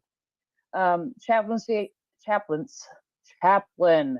Sorry, I apologize. I keep saying chaplaincy, and there's a reason for that. But anyway, I just want to thank you for coming up and sharing what you did. And, you know, I love the idea of the European noontime conversation to try to get some networking going. I think that's a wonderful idea. But, you know, living on the West Coast of the United States, I'm just a little bit jealous of that idea. I would still love to see a time with Chaplin and her wife on the space to share some of what they've been doing, because it sounds like they've been fulfilling a real need too, sort of in a different way. And I'm so glad to hear that Anna and Chaplin were in contact, because that was something I was wondering when you guys were talking. One of the things though that has occurred to me is, the United States and other countries are giving and legislating a great deal of aid to Ukraine, and it's all very needed and all very useful. But has there been some kind of earmark or legislation idea put forward to designate some funds for helping soldiers in their recovery process, or to help with some surgeries and transportation, say back to the United States? I'm just wondering if that's even an idea that could fly in the United States or other countries, to make some legislation to designate some funds for Ukraine, but for this exact purpose, for medical needs after injury and rehabilitation. That was just a thought I was having. So I can tell you that this is definitely something that is developing. I don't know specifically. I can answer that question of what has been designated. But I can tell you that I am working very hard to ensure that this is something that there will be specific funds designated for.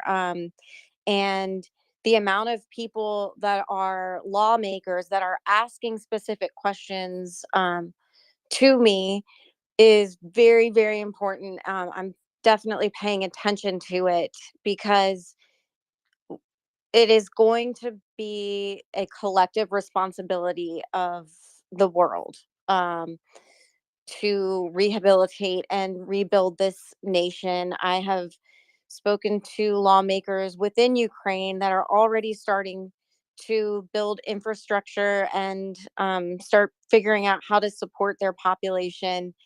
But that's sort of a wild card, because they're also a target. Anna, we did have the uh, one of the ministers that handles the Veterans Affairs here a while ago, and we were talking. One of the first engagements we had with her, we did talk about buildings and how buildings would need to be built for the vast number of uh, people with disabilities and things of that nature.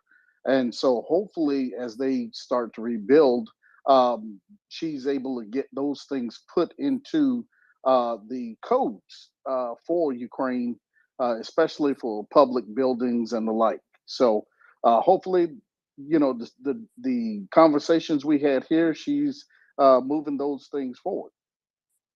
So I think that the US is also looked at for our building codes are very strict and specific. We don't always think about this, but if you see a ramp going into a building, the angle at which it's built is something that we have to pay attention to. Exam chairs in hospitals are, for example, built a certain amount of um, inches, because we use inches in the US, off the ground to make for ease of transferring for people that are in wheelchairs. These are all the height of a toilet, for example. These are all things that they're going to have to start paying attention to. And luckily, they'll have the resources and contacts um, in the US at least. I can't speak to building codes in other countries, but there are people that have done this before. Can I just shoot in that, fortunately, I believe that Ukraine is going to be a member of the EU very soon, and they have that sorted out. The code for accessibility for buildings and public buildings is very detailed and pretty good from the EU. It's attached to I believe, the Human Rights Charter of the EU. I I'm pretty sure a lot of countries doesn't follow it as they should, but that's a good guidance. And if Ukraine becomes a full member of the EU, that's immediately a code they need to follow. And this is all about the future of Ukraine. And you know, we are always talking about the present in Ukraine and what we can do now to help. But as we help now, we open the future for Ukraine and for every Ukrainian individual, you know, whether they remain in Ukraine, whether they have become refugees and will return one day to rebuild their country. This space has that continuity from today to the future. I think we're going to be here throughout until this war ends with the defeat of Russia and into the future as Ukraine rebuilds its nation and community. So, Gary, your hand is up. I think you might be a first-time speaker. Welcome. Please go ahead. Thanks, Darren and Daryl. Yes, I want to ask Anna a question. One thing I want to say, though, I want to thank you, Anna, all the doctors and nurses for what you're doing over there. I really appreciate it. I hope all the soldiers and civilians survive the wounds they got over there. America, I'm from the United States, and we're all proud of you and all your doctors and nurses. Okay, the question is, I don't know if you remember Joshua. I think he was your first victim. He required a lot of surgery and stuff, and he was concerned about how he would be transferred. He said the ambulance would have been on the ground would have been too unstable for him because he got severely damaged leg, I believe. I think that's his name and his problem. I guess he got a lift from a plane that took him to Germany. I'm not sure on that. But have you heard anything on his condition as far as how's he doing over there? Is he recovering pretty good, or haven't you heard anything back from where he's at? So yes, Gary, thank you. You're an absolute sweetheart. I have heard from him. I hear from him every day. He and his family. He's doing great. He is walking. He is doing so much better beyond what I could have even predicted myself at the beginning of this. He's my greatest accomplishment, and I'm absolutely in touch with him. And I'm so glad that you asked about him, because I will take every opportunity to tell you that he is doing well, and he is still going to be supporting Ukraine going forward. I want to thank you for saying that guy's life. I really appreciate that. And if you see him again, would you give him a hug from me and my wife? I'm real proud of him as far as improving his condition. And I knew he was going to walk someday. I prayed the Lord that he walked. Of course, I worry about all the soldiers and civilians who got hurt over there. I'm not just thinking about them. I'm thinking about everybody, women, children, the elderly. I'm just happy he survived, and I hope all the ones that you're taking care of now they're getting the proper care, and hopefully they'll be able to do the same thing as Joshua, have a full recovery, able to go back home to their families, and try to make life bearable until this war is over with. Hopefully, this spring, I'm hoping this spring that war will be over with. I was hoping before that, but from what I hear, it probably won't be till at least till January before a outlook in the war. And as far as the situation is with Russia is not doing too good, which I'm glad. As long as Ukraine keeps up the morale and have plenty of equipment. I'm glad the United States is still supplying Ukraine with supplies and stuff. We're probably the number one supplier for just about everything, which I'm happy about. they need all the help they can get. And I'm praying that this war will be over with and they can start rebuilding their country up. Hopefully, the Marshall Plan will be involved in rebuilding Ukraine like we did after World War II with Germany. We helped on the Marshall Plan rebuilt their country back up. Hopefully, we can do the same for Ukraine, make it even better for every life over there, men, women, children, make it a good life for them, which they deserve. And I'm just happy that, like I said, I'm happy that Josh is doing good. It makes me feel good. My wife's in bed, so I tell her when she wakes up tomorrow morning that he's doing great. And I told Anna she's a nurse that took care of him while he was over there in Ukraine. I said she talks to him about every day, so that make her happy. So I want to thank you for doing what you're doing over there. It's dangerous. I'm at the age I always thought about maybe going over there and help them out, but they don't. I try to slow down things. Well, Gary, you're helping out right here, right now, because well, I donated some money, and I'm planning on donating some more.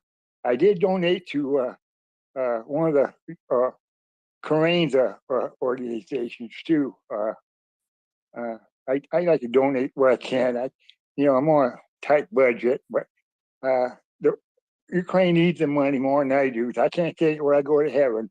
And I'm glad I'm able to help where I can, no matter if it's $1, $2, $5, $100, or whatever. I want to help those people because they need all the help they can get.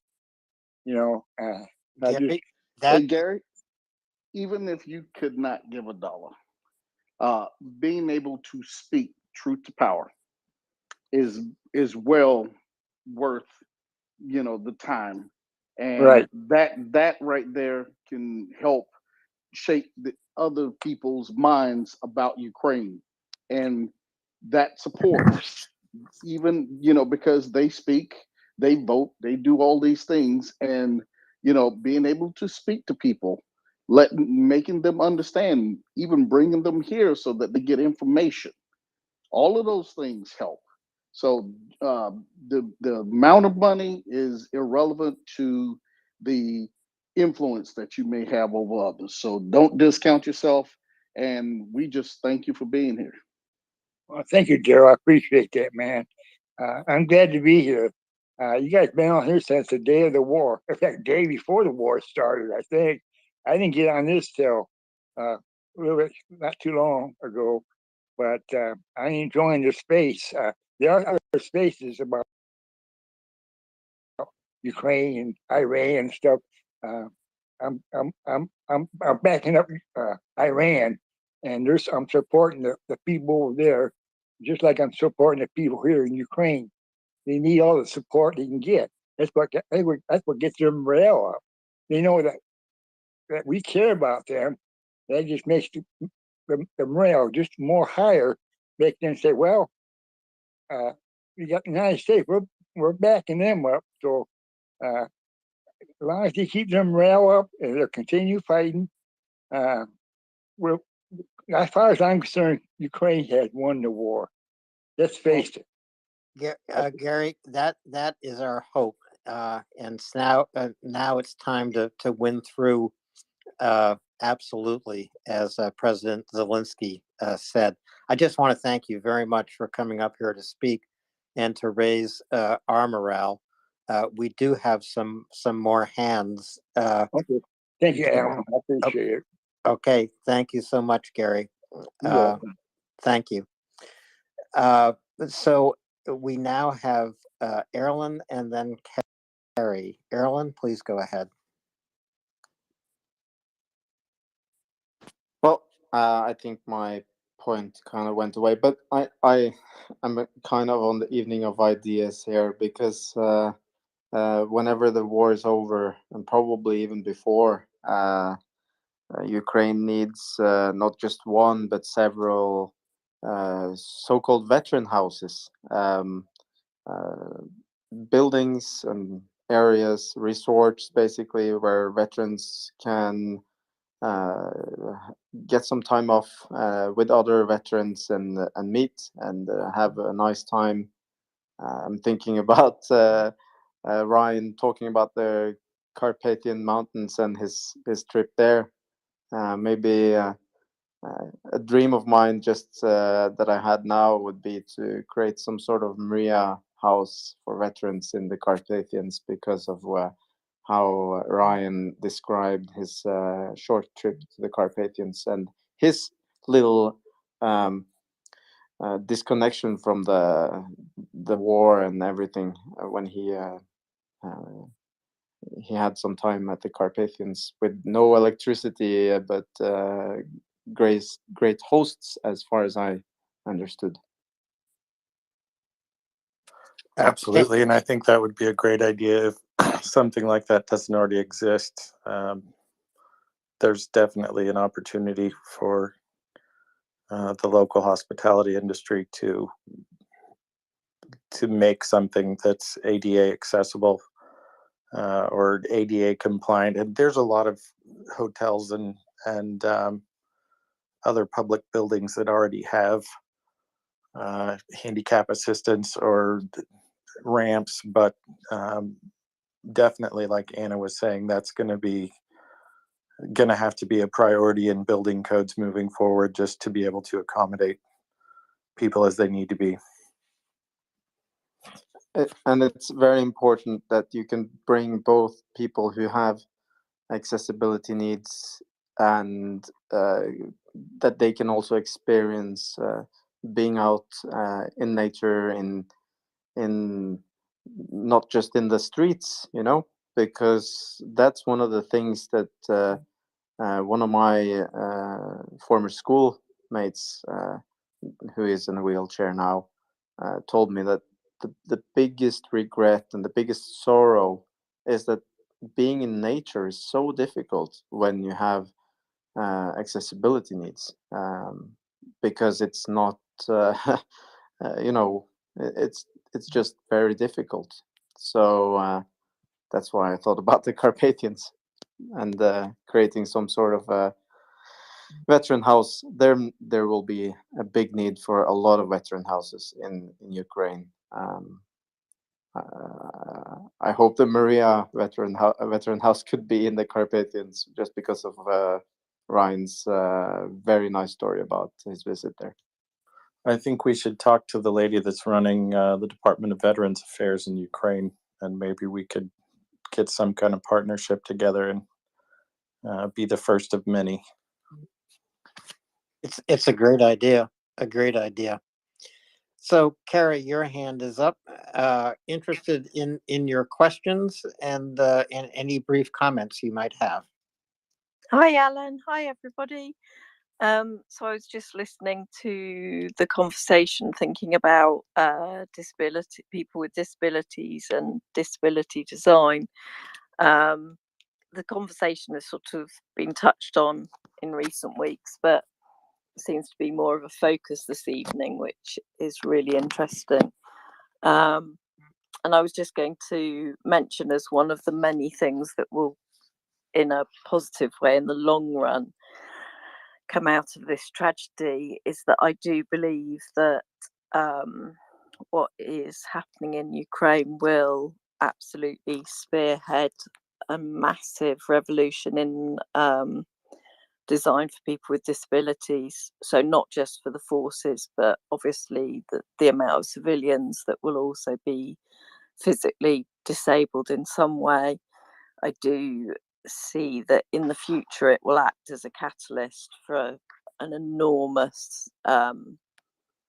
push and innovation for disability design, which will clearly have the most significant impact in Ukraine. But I do feel with everything that they touch and everything that they do, they galvanize so much support and determination that I do feel that it will bring a renaissance and an acceptability for people with disabilities, and that it will spearhead sort of a much more worldwide reaction to the Well, needs of people with disabilities. yes, Carrie, of course, the very first thing that is necessary in Ukraine and that's necessary for all of us to do is to support Ukrainians in every way we can right now.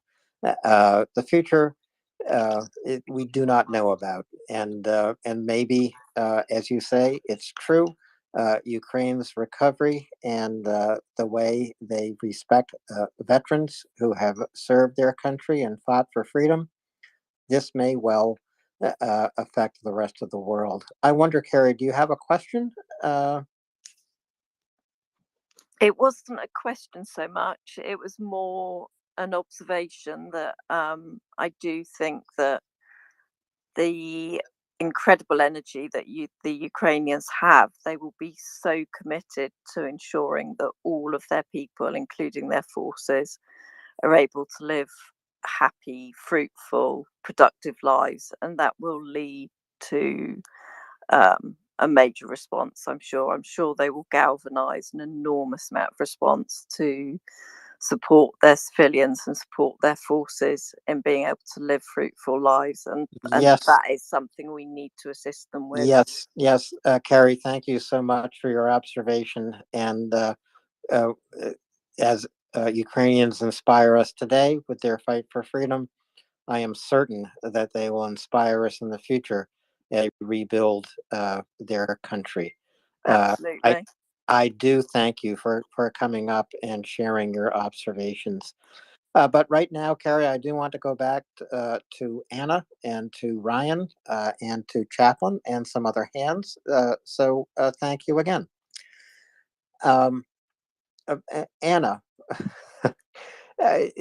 a lot of people have mistakenly thought that you have worked on the ground in Ukraine. You haven't. You're a great example of what can be done from halfway around the world. But I do wonder, have you any plans to go to Ukraine next year? Yes, I do. I have a lot of very good friends over there that help me with my sometimes outlandish or difficult requests, and I do plan on going there in March.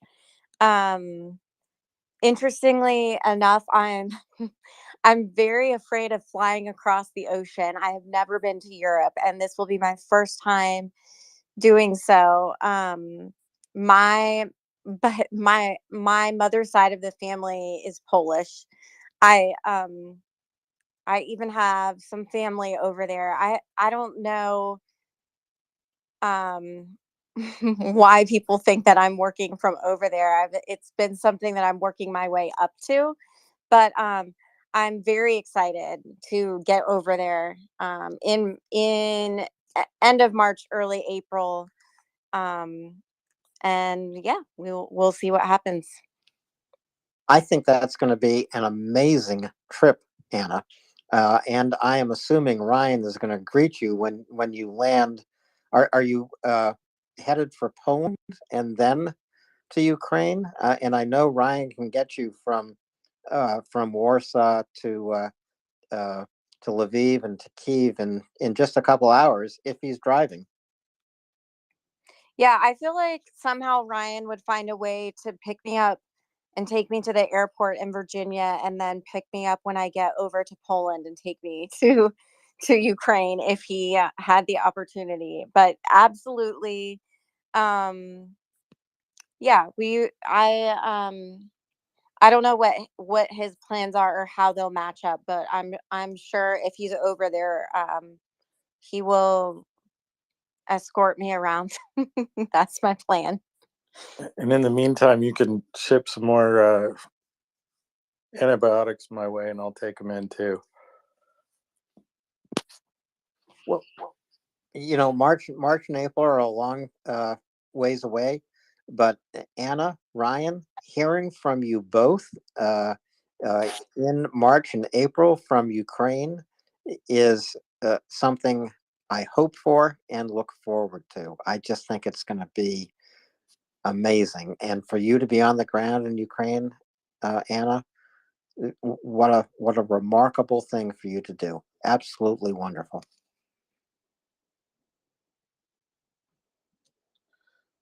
Anna, I just want to say thank you for sharing your time with us. And we want to hear from you. We want to hear from, if some of your patients, if they come and talk about their experiences, and we'll just, that'll be lovely to have, just have some of the real heroes come on and talk to us about how things are going, not only for them in the war, but as they have exited the war and now on their road to recovery from the injuries that they have sustained. Yes, absolutely. I think that eventually they will want to speak. Their joke right now is that I'm building an international militia of Anna, which is not the case. But they, I think, we want them to just heal and get well and not have anything to worry about. And then once they're out on the other side, I think you can absolutely expect that they would love to come on and let you know how they're doing. They definitely, I keep them up to date on the support that they receive, and they're well aware that MriyaReport is something that I support, and people that help support me, and that they're an extension of that. So I think you'll hear from them eventually. All right. Well, we want to thank you very much for the time. Folks, please follow Renegade Relief underscore teams. They are also listed on the MriyaReport page, as well as they are affiliated with the MriyaAid web page as well. So please, if you can, help. If you know somebody, tell somebody. Let them know that there is somebody out there who are looking after these veterans coming off the battlefield and looking for aid, and looking for treatment. So we'd really love to make sure that there are more uh, positive stories coming out of this war, as well as the ones that have hit our hearts with the many people that have um, become heroes in the terminal sense in that case. So please follow her, follow and donate. Alan, I want to share something that's coming up. We have General Bill Hodges, who's going to be joining us on Monday at 1800 UTC time. That's 1300 Eastern time, and he'll be on, and that'll be January. Oh, he'll be here twice. That's Monday, January 2nd at 1800.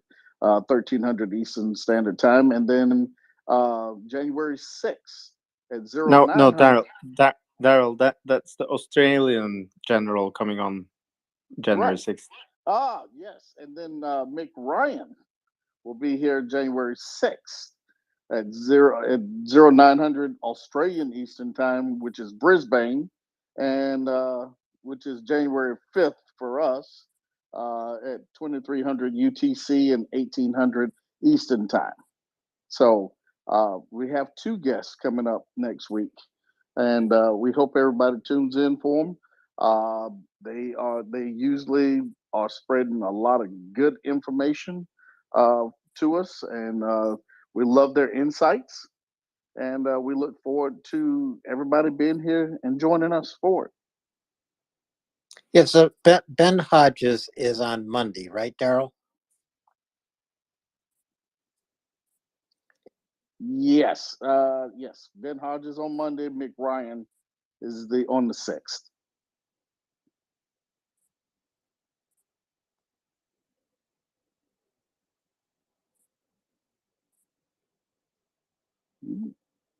Hello. Did you hear me, Alan? Yeah, I think maybe Alan is a little bit disconnected? Oh, no, I've got you now. Sorry about that. I'm back. Yeah. Australian general on Friday, American general on Monday.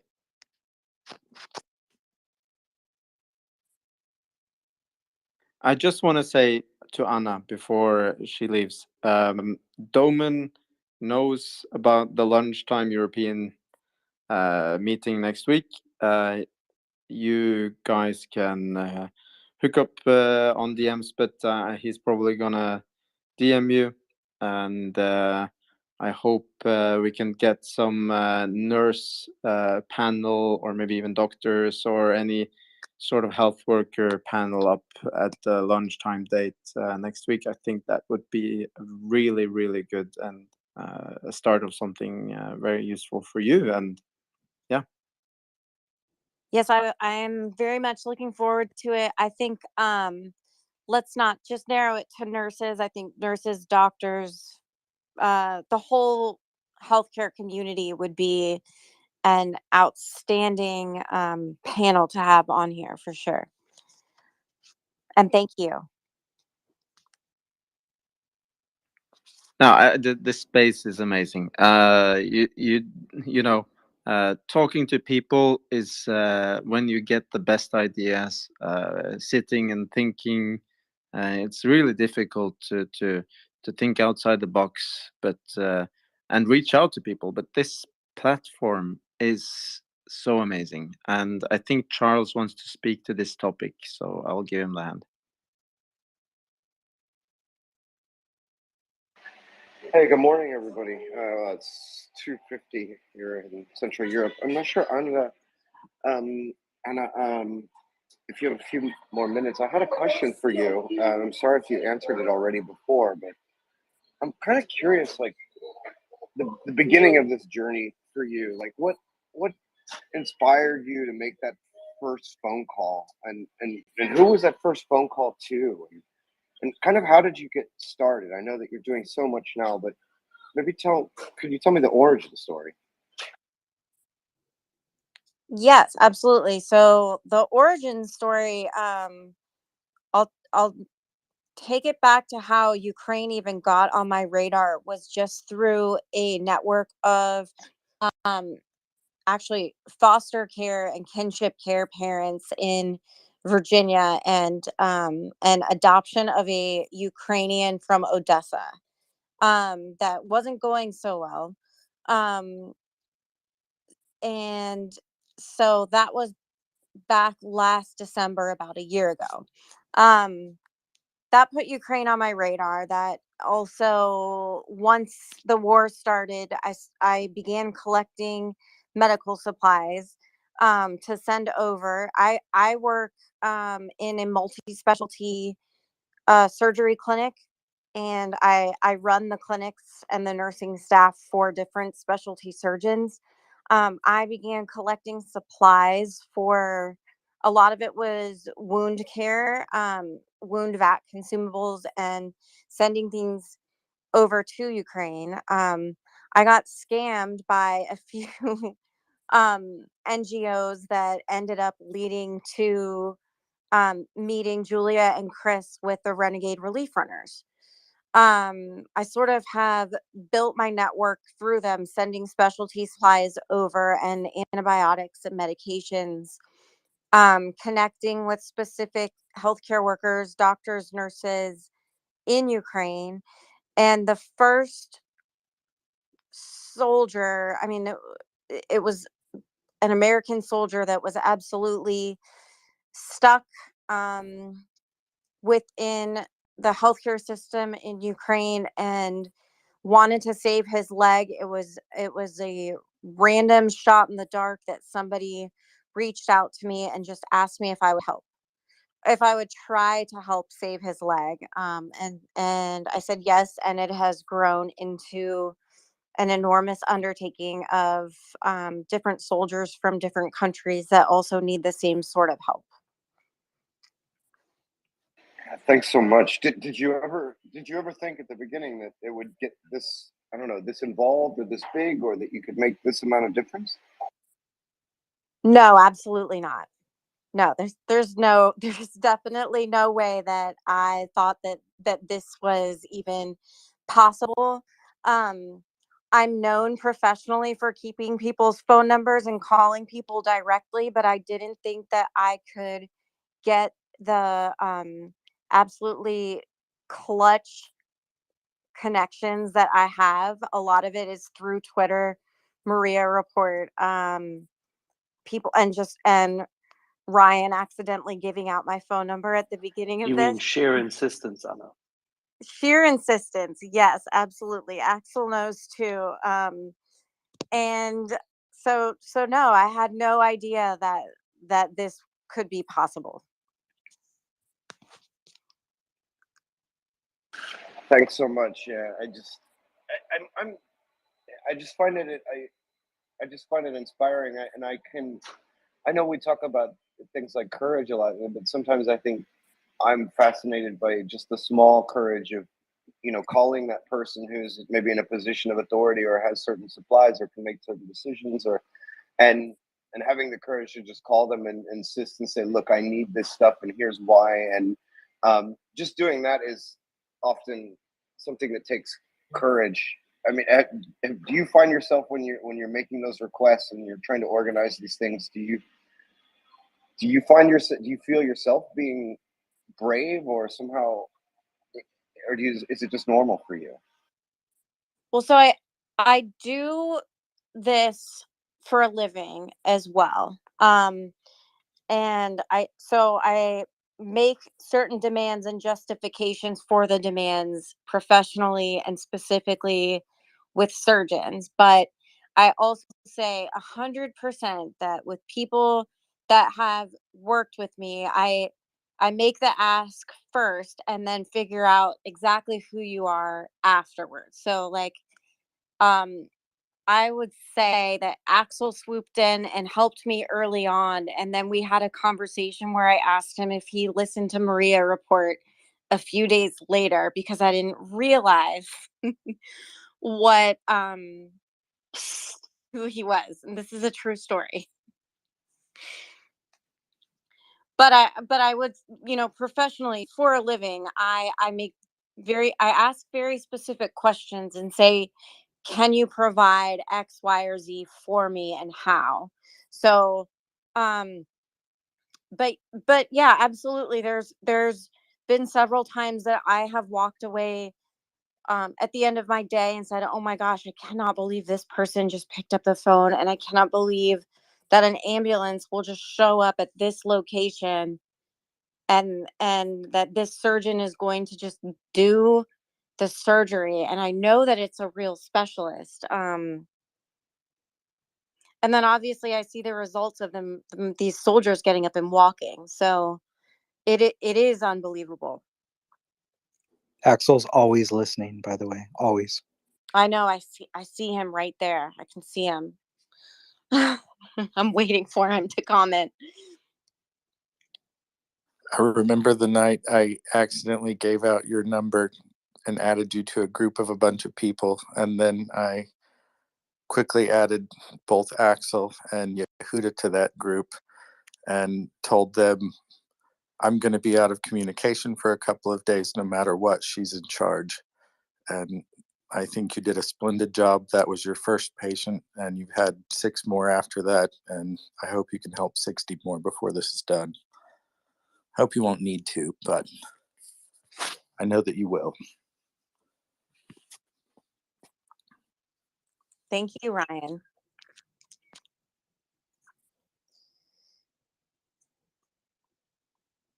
I'm not sorry to follow up, but you, I'm reminded of a study once. I don't remember if it was in the UK or Britain, looking at how generous people were, and I think they went in the tube in London, and they just asked people to give up their seat for someone who needed it more, and they noticed that just simply by asking, people did it very, very politely and very, very easily. They just needed to be asked. Um, do you? I mean, is it very easy for you, or do you find that people are very, very willing, or is it sometimes, like pulling teeth to get people to support and get what you need?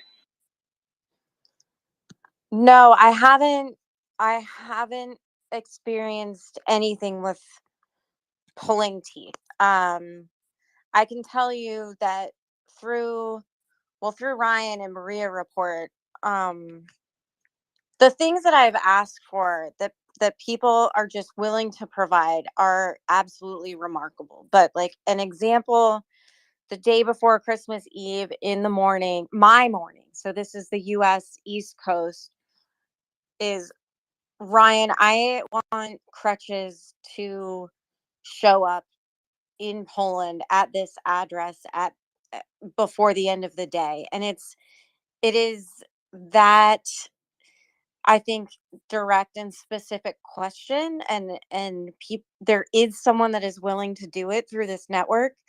That's a small ask, but like a larger ask would be to the Polish government. I need a letter with a stamp on it stating that a hospital will accept care of this person with this birthday, and just miraculously there's somebody that says, okay, we can do this. There are that many people that want to help, and they will do it. And if you say this is what I need exactly to make it happen, I think it will happen.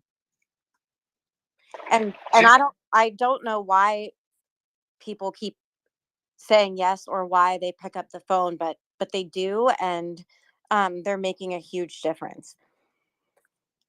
Do you think it plays a factor that maybe they really want to help, but they don't know specifically how, and so then when you give them that direction, that it makes them feel good because then they finally know, okay, here's exactly what I have to do. Does that play a role, you think, or am I off base?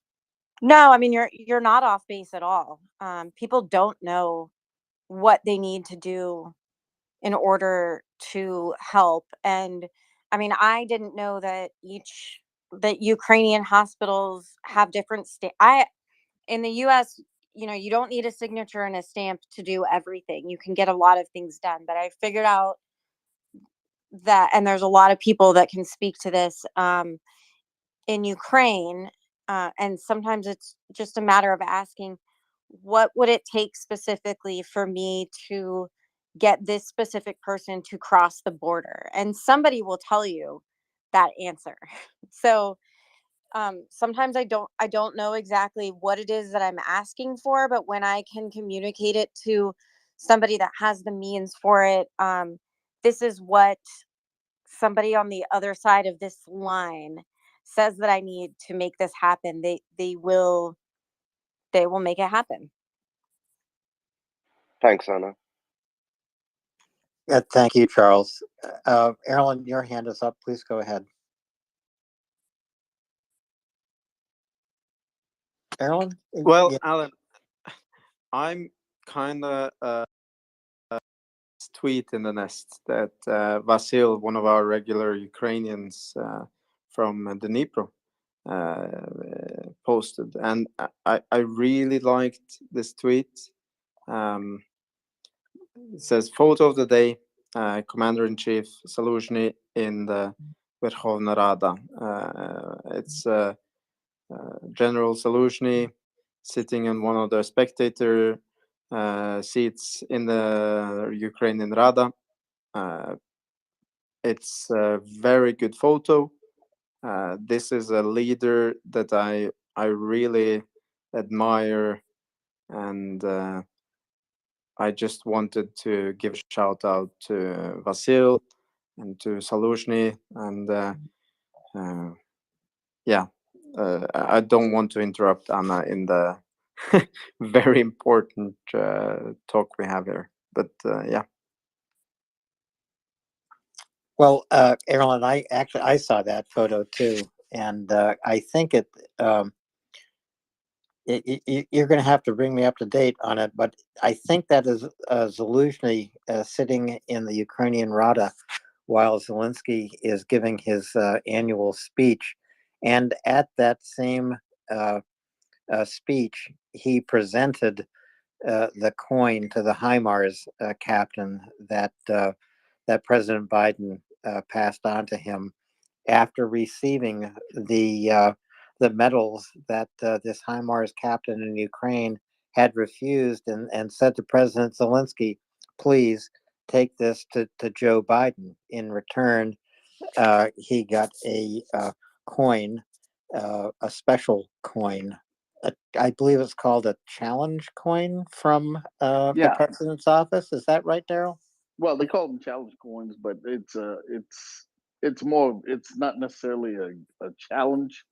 In the case of the president giving you one, those things are golden in themselves because you are being recognized um, for whatever the situation is, whether it be for your dedication, uh, your attention to detail. They can be, and they're not given out very, very, lackadaisically. They only have a few of them that they give out in a given year, and some actually hold them like they're gold. And they will And give them out, and they will give them out. They give them out, but they Daryl, just are very, very, sparse on when they come out. I want to interact here because I had a couple of these coins from my time in the army, and unfortunately, because of a breakup, uh, my former partner never gave me back those things after we moved apart, and I didn't care about anything else than those coins, and I never got them. I'm still very angry and very upset. It means a lot, and I would, if I meet her on the streets, I would. That's the first thing I would ask to figure out where is and give me back. Uh, those things you never forget. It means a lot, and I'm still furious and so jealous of someone receiving that from the president of the United States. That's a big thing. Absolutely, it is. Carlos. Yeah, I was gonna say, Erlen, you definitely need to challenge her over getting your challenge coins back. But kind of, I guess, Daryl, the way that they're used presently, too. By the way, this is really cool. So, for example, if a guy is in the bar, squadron-wise as well, what we do is we pull out our challenge coins, and if another individual does not pull out their coin, they buy the round, basically. So that's kind of how they're used at a squadron level, or if you kind of infuse that into the culture of your unit. But anyway, just a side note there. I think the cultures are a little bit different, but these coins are something that you care about. That's the main thing to take out. And I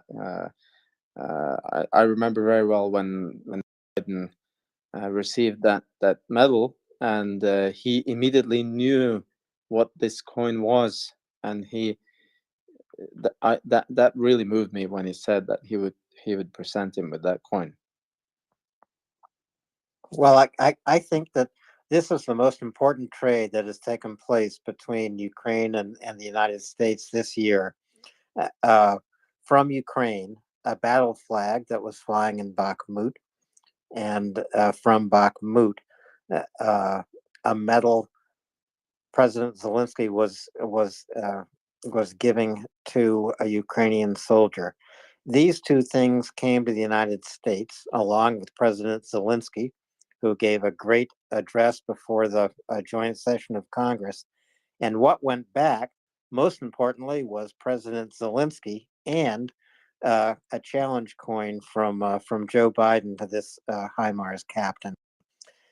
That raises the morale in Ukraine, and American support of military aid and humanitarian aid to Ukraine.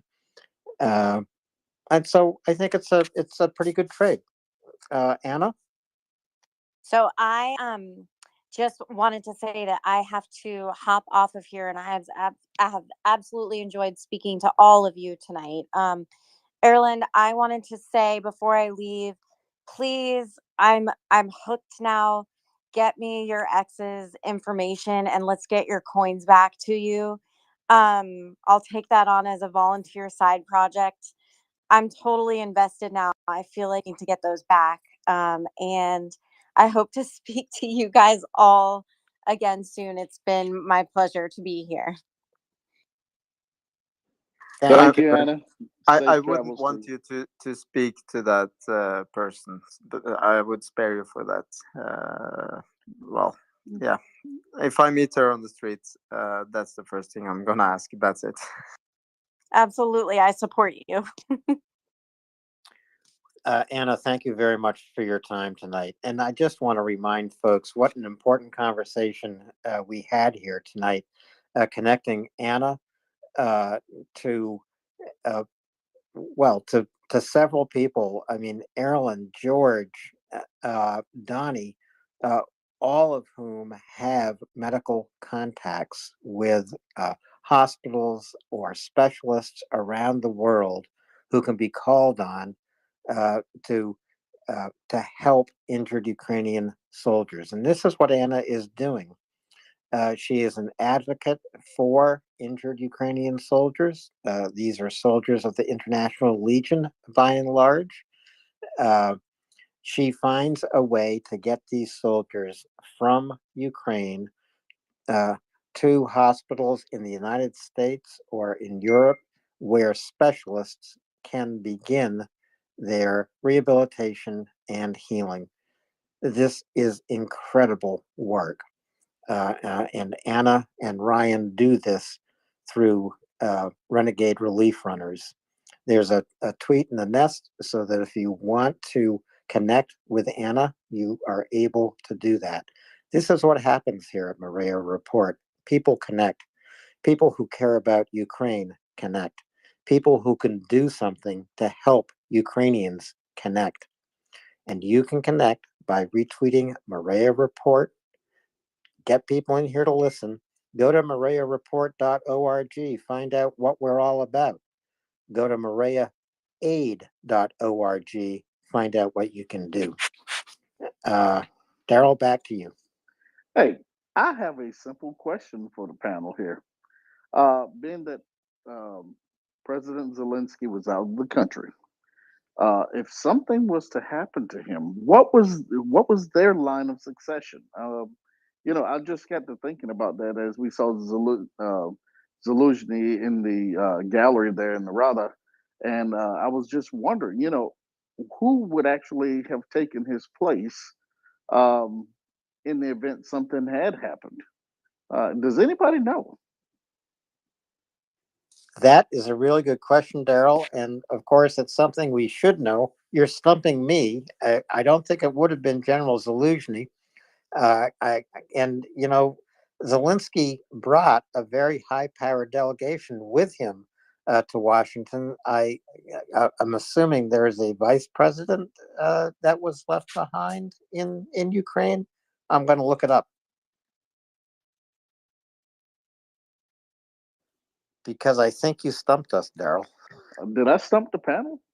I mean, these are. I mean, it's something that here in the states that we have ours, but it's just a real interesting note that we never considered it because uh, uh, Zelensky has always been protected from most of the things that have gone on, even the assassination attempts and the like. And so it was never, a public thing to understand who would take his place in the event of something happening.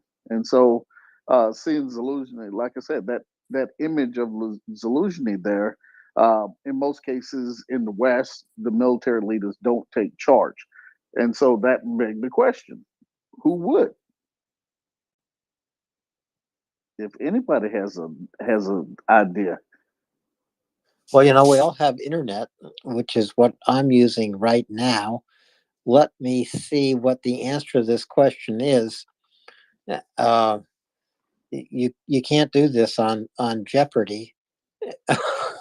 Holy cow! You would think they would just give you the answer. Zelensky's 44. That's young. That's impressive. So right now, just 1 second. Oh, wow. Daryl, I'm not very good at this, am I? Um, it appears to be someone named Stefanchuk, but I'm not sure who that is. So you need to carry on with another question.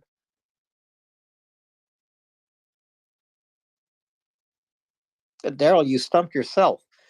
Well, let's go back to what you had brought in earlier when you were just before you came in. Let's talk about the that bit of a snippet that you posted up. Well, I wanted to talk a little bit about Solution. That's why I kind of posted that thing, if that's possible. I think it would be great to talk about Zaluzhny. I admire that man tremendously, and that's a great photo you posted of him, Marilyn. You know, the interview he gave, it kind of fulfilled the picture I had been building up in my mind about him.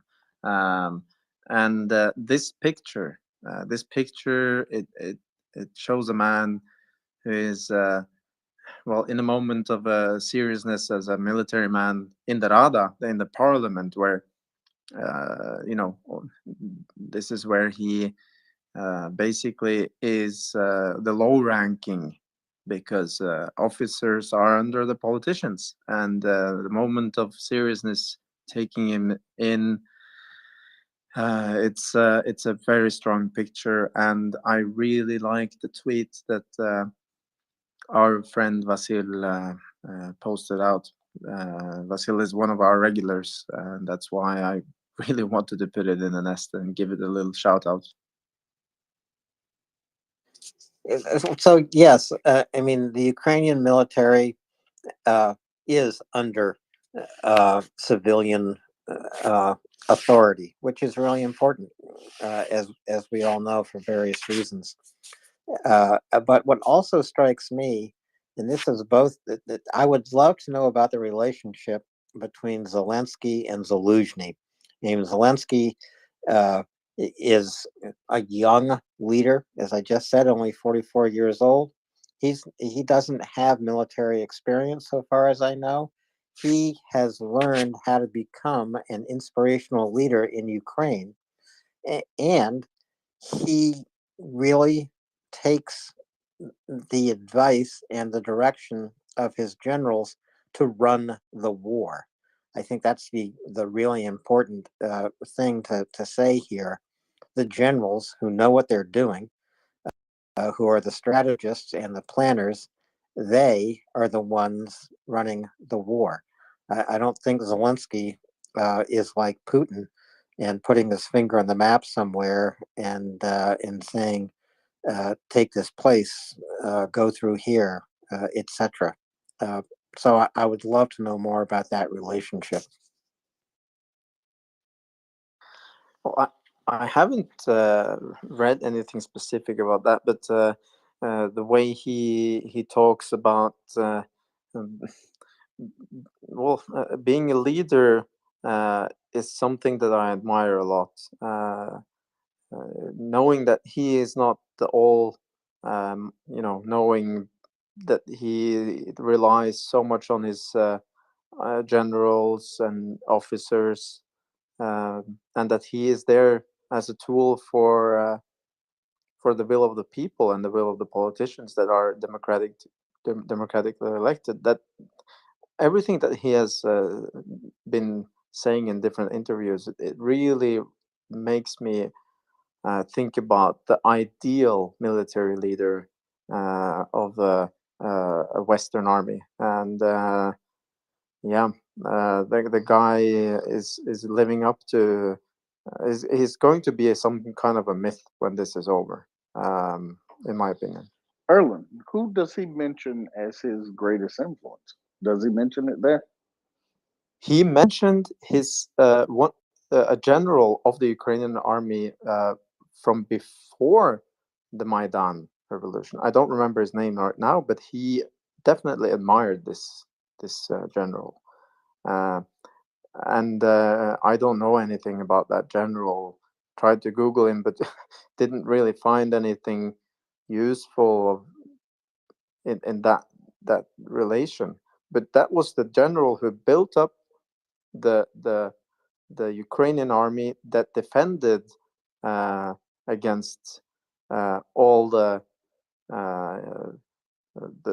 well, how can you say it? The invasion of and basically mafia invasions, pseudo green men in uniform thing that happened in the Donbass in 2014, and that was a surprise to the Russian army how well the Ukrainian army actually defended in the Donbass. So he must have done something right. That was what kind of got into my mind when I read that his biggest influence was the general of the Ukrainian army up to 2014. Yeah, that's a really good point, Daryl. The previous commander served as Zaluzhny's mentor, but this also reminds us that Zaluzhny is the key person here since 2014 for reforming the Ukrainian army, transforming it from a Soviet-style force to a modern NATO-style force, with everything that means in terms of command and training.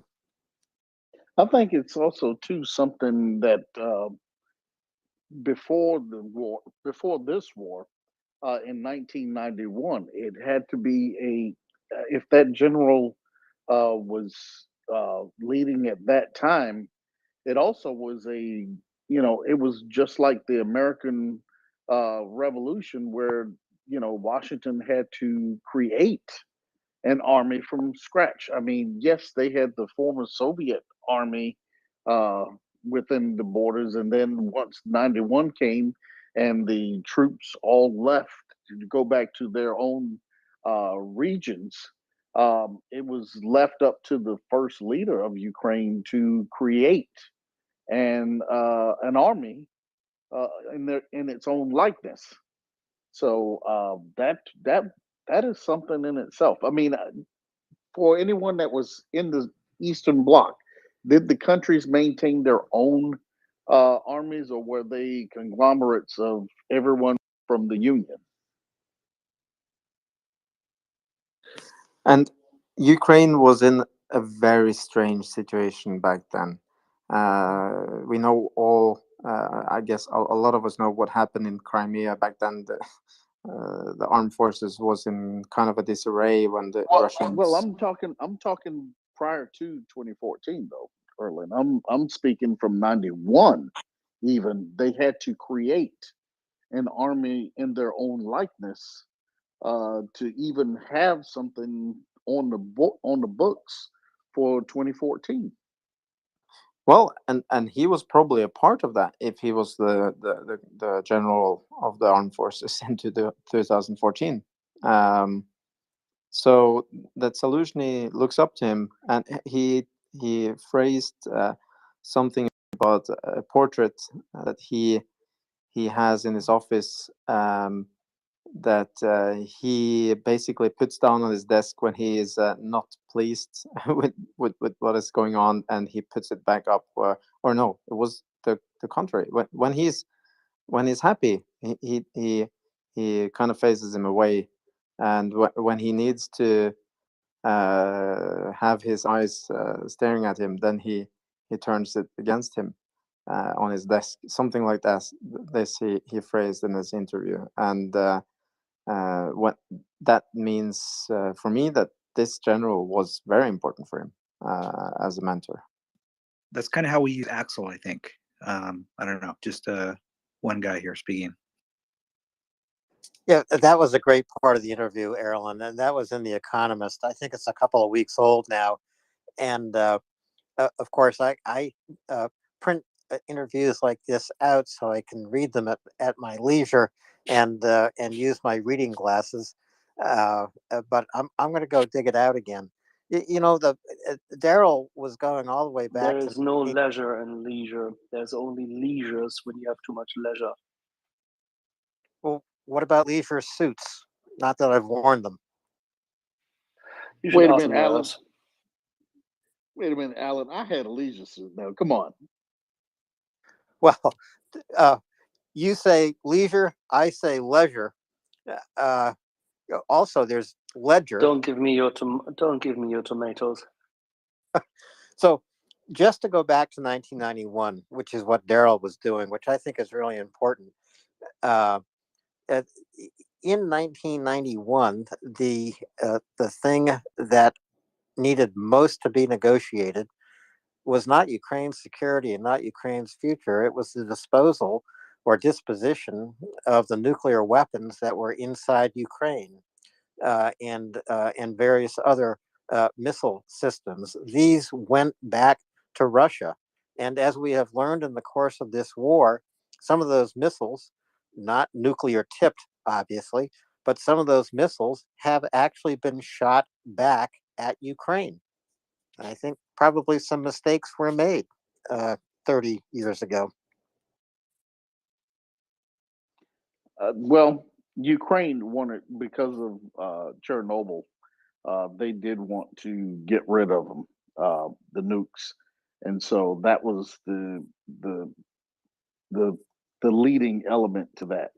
Now, how it all turned out is, that was left up to how the U.S. and Russia negotiated it, and I think, yeah, looking to this day, them not having one kind of set them back a little bit. However, it was the will of the people what they wanted. So, um, Axel, just out of curiosity, question of the former Eastern Bloc: did the armies of the regions have their own armed services, or were they all conglomerates? They actually had their own armies, but they didn't matter because they were completely irrelevant. They had occupation armies by the Soviet Union, which really ran the show. The Polish army did exist, for example, and it was quite heavy duty. You may remember General Jaruzelski, who actually rose through the ranks and was an ardent authoritarian communist and loved to put down people heavily in Danzig or Gdansk and Stettin or Chichen. You may remember Hungarian colonels who helped the Russian forces in subduing those who rose up in 1956. You may remember that Czech officers resisted the Russian forces in Prague Spring. You remember that in Lithuania, Latvia, and Estonia, nearly all resisted. And there, because it was fully integrated, those countries were fully occupied and therefore integrated in the Soviet Empire, you had a fully Soviet Red Army force. So it depended on how integrated and how subdued, how subjugated you were. But how can I help with that answer? Well, I was just trying to discern how much of a heavy lift was it for the general that Zaluzhny idolized. How much of a lift was it for him to create and organize an army for Ukraine after the breakup? Massive. It was absolutely massive because the armed forces of Ukraine had to be reconstituted. They had the old structure still, and but a few people actually decided it's a good idea to segregate out, and that's how Ukraine won its independence. But they were in complete limbo. They were underpaid, non-paid, disorganized, and they reorganized themselves. Continued the Soviet tradition, and as Yehuda will have highlighted when he met people early on. This is, oh God, he would have to be more specific on this matter. But I think from what I heard, This was in either 2012 or 13. No, maybe 14. He highlighted when then still Soviet mind and Soviet educated senior officers or those who came through the ranks came to Kingston, to the Canadian, so to say, how should I put this? Canada's West Point, Canada's Sandhurst, however you want to call it. There were still officers who had absolutely complete disregard for NCOs, troops, and the likes, who had this authoritarian top-down model. But with the opening, which has been discussed here many a time, and with the training, the integration, and percolating down of data and information and showcasing this, both by Operation Unify, ran by our good Canadian colleagues and friends, as well as the Americans, who also educated a lot of the troops, plus, of course, most importantly, beyond the Canadians, the Brits, who never left Ukraine. Never left Ukraine. A massive change of culture and transformation of culture has been effective, which coincides with the same kind of cultural leapfrogging and breaking of past barriers and traditions, which ultimately the Revolution of Dignity managed to attain. Because the Orange Revolution, whilst it helped a great deal, did not break it. You still had Yanukovych, inspired and supported and funded by Mordor, to subdue the country with forged elections and whatnot and everything else, but still. And the culture had not changed as much. And that's transitional. This is generational. This happens. And a large part of the country simply educated itself and turned west. And especially in the information technology world. And that freed up a lot of people, that gave young women and young men money in their pockets when they had their education. They were able to travel, they saw differently, and the same thing happened in the armed forces. So, long story short, Zaluzhny, I think, highlighted the very important feat of transitional leadership and some forward-looking characters, because there are some people, even under authoritarian rule, who care about their people, and who then cared about making sure that there is a new patriotic-minded army. They didn't elevate it out of the doldrums, but they didn't manage to achieve everything in one go, and it took a long time, but that's how it goes. I'm sure if you look at the history of the United States Armed Forces after the end of the First World War, you'll find a lot of things which are quite unique. I mean, don't forget, there were veterans who were unpaid, and there was once even a march in Washington, if you remember, and there were demonstrations, and in the Depression things changed, for the worse even. And it's very difficult to compare the United States Armed Forces between, say, before 1941 and after 43, because the transition ran. I mean, these 2 years tore everything apart, rejuvenated everything, changed everything, and grew everything completely out of proportion. Everything the US learned in those 2 years reinstilled a new national fervor, and at the same time, complete opening to technology, new rules, and completely desegregated the armed forces, by the way. Don't forget the British Army here, Axel. It's happened to them as well. True, yeah, sure. But I didn't want to hog the space. I apologize. My answer was already too long. I could go through various other parts. I'm just highlighting that I think that Zaluzhny is in a good tradition of those who see the kernels of truth and the kernels of good and the kernels of those leaders who, even today, in hindsight, can be seen to have been crucial in pivoting, in transformation, and therefore have lasting impact. And that's, I think, what he's highlighting.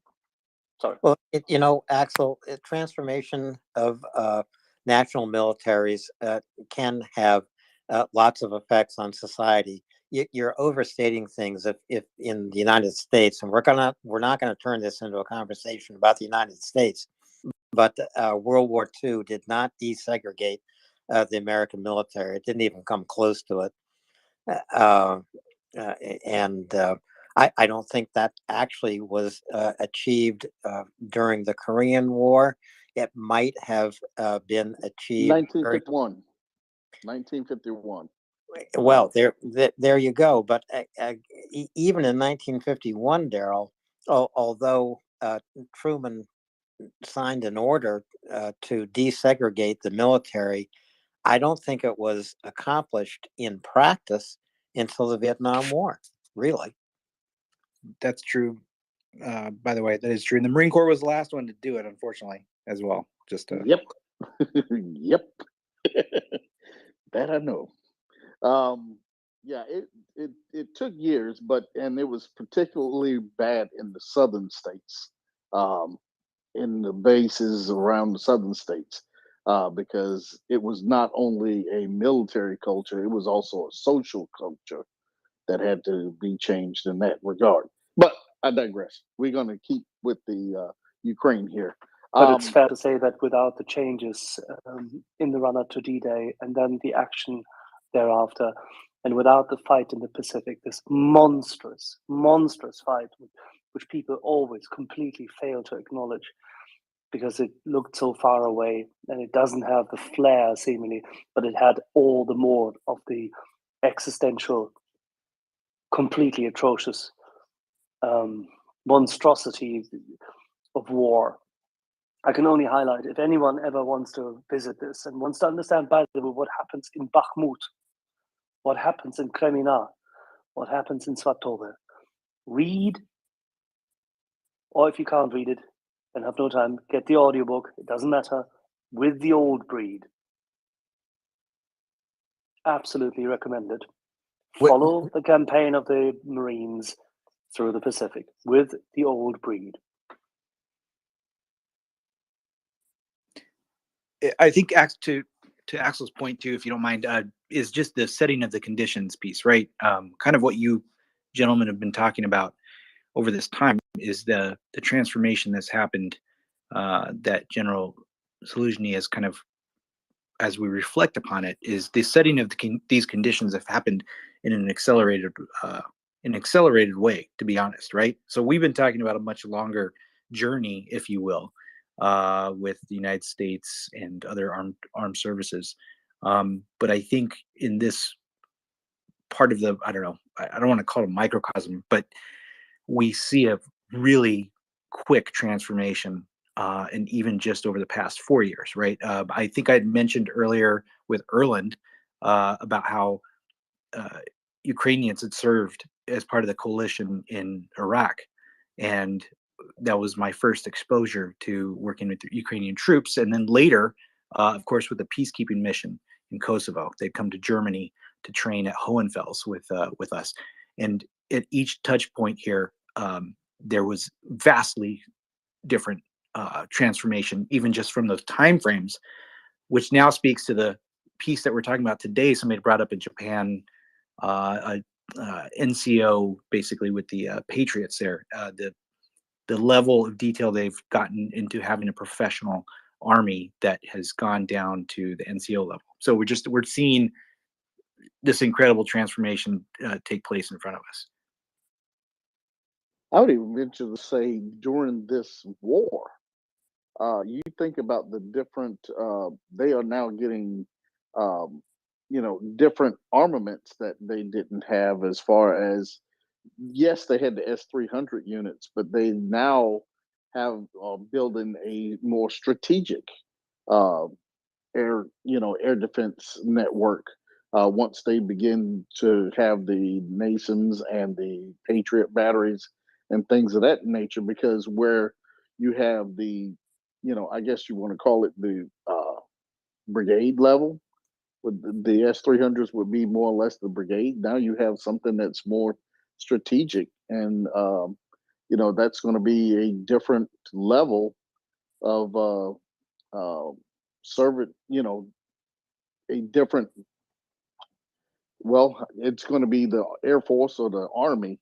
It's almost like a new branch of those entities.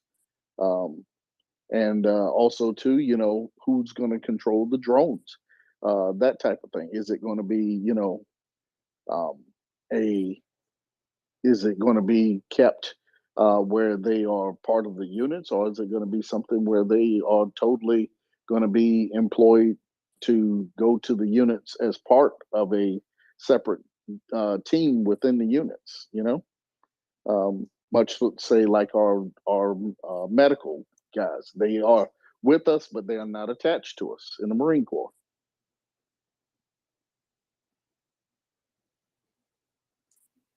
So Daryl, we've got a couple of hands up here. Raver raised his hand, then Erlen came back. So Raver, please go ahead. Hey, good evening, everyone. So I know you don't want to make this a U.S. centric, but there's a couple of points that are really important to this as it relates to Ukraine. So big wars have a really powerful effect of ethnogenesis. And in the U.S. case, it was World War I and World War II that did desegregate the U.S. Army in one really important way, in that they reunited the North and the South. They gave those two opposed and hostile peoples a common enemy. You see something similar in Canada. You see Australia coming together. So big wars have an ethnogenic effect in creating a national mythos that people can rally around. And I think that that's what this war is going to do between the Ukrainian and Russian-speaking halves of Ukraine, is act as that giant ethnogenic push to really cement up the idea of what it means to be Ukrainian. Raver, I think that's a really good point, and I do think that is one thing that happened in World War II in the United States. It happened for white inductees in the Army because people from all over the country served together. I mean, I do remember my father's stories about that. So it accomplished something of what you were talking about. At the same time, it certainly did not take down racial barriers in the United States. If anything, it made them stronger. I mean, there were completely competent fighter pilots who had to convince white commanders that they could fly a plane and shoot down German and Japanese pilots, the Tuskegee squadron, if I remember that correctly, and that's probably just one of the few examples we could bring up. But I mean, you're right. In terms in the United States of white society, it brought kids from Oklahoma together with kids from Maine, with kids from California and Texas and Florida and all over the place, fighting together, learning about one another, and discovering that their common heritage was American, and they were fighting for something that made a difference to them. Yeah, and you see something really similar in, without the whole racism thing, in like Canada, because Canada had been a dominion, and then there was Newfoundland, and there was French speaking Quebec, and then after World War I there was Canada, and you see something similar in Australia, where you had New South Wales and Victoria and all those different little federal states, and then with the shared sacrifice of the trenches in World War I and Gallipoli, when the war ended, you had Australians. And so when this war ends, we're going to have Ukrainians. I do think that's a really good point, Raver. Erlen, your hand's up. Please go ahead. Yeah. So what I bring from what we learned in the Western armies from the Second World War, from the books and from the teachings from my time in the army, is that the experience that that Britain, the British Army had in the absolutely defeat that ended with the somewhat very successful withdrawal from Dunkirk, even though taking a lot of losses, transformed the British Army incredibly fast into the same system of NCOs and different leadership mentality, commando units, the whole special forces of the Western armies, the whole mentality of that comes from what happened in those years on the British Isles after Second World War, or during Second World War, and what came out of that. And they learned so quickly, and started teaching what is very important. What they started teaching was all those nations who took refuge with their armed forces in Britain.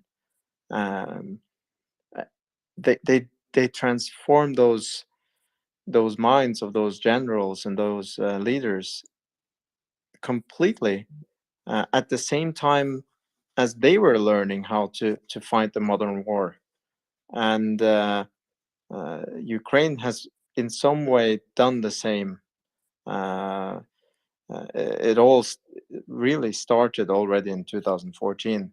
I've been watching a lot of video documentaries, reading a lot of material from what happened in those days when the Donbass situation started, and some of the tank brigades and some of the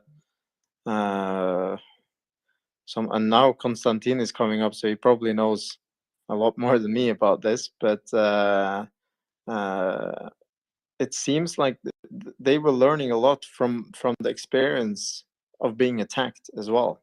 Of course, our Western armies and our officers and NCOs can aid that in a very efficient way, but the experience of being under attack, I think that is probably the biggest factor for how this Ukrainian army has emerged in the way that we are looking at it now.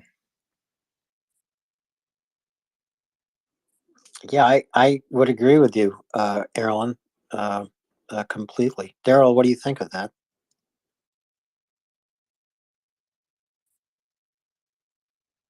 Well, yes, there is the experience of being attacked, and that is a transformational experience. There's no question about it. Raver, go ahead. Yeah, Erlan, if you want, or Erlan, if you want a weird parallel to today's war between Russia and Ukraine and what a big but poorly led and poorly motivated army versus a smaller and even more poorly equipped army can do when it's motivated, look at the British in Egypt against the Italians early in the war. The Italians had all the on-paper advantages and just got smoked. That was the expeditionary force that regrouped in Britain after they came back from Dunkirk and then redeployed in Egypt. And that's the point that I wanted to get through. I just I didn't get my train of thought right there, but thank you, Raver.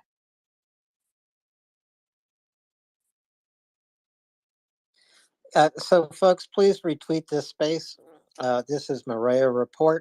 We've been here 24 hours a day, 7 days a week, since the day Russia invaded Ukraine. It's here that you can get up-to-date news about what is happening in Ukraine. We bring you news as verified as we can get it. And you will also find experts speaking here, military experts like General Ben Hodges, who will be here on Monday, General Mick Ryan from Australia, who will be here on Friday. I hope I have that correct. And of course, tomorrow night, Chuck Farrow will be back with his bi-weekly edition called Bullet Points, where he does take a very close look and makes an analysis of the entire battle line. I know we all want to know what's happening in Bakhmut and Kreminna, down on the banks of the Dnipro River opposite Kherson, but we don't have really verified news to bring to you right now, except that the fighting continues to be intense and heavy.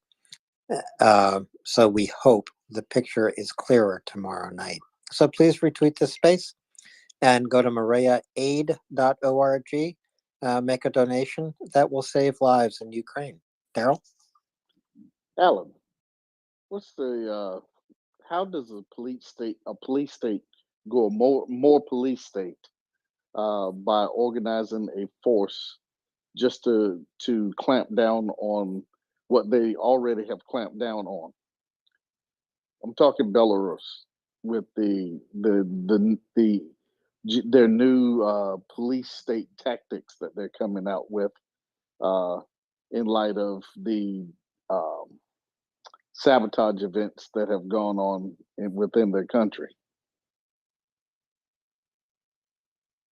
You know, Daryl, when it comes to Belarus, it doesn't really matter what kind of laws they put in place.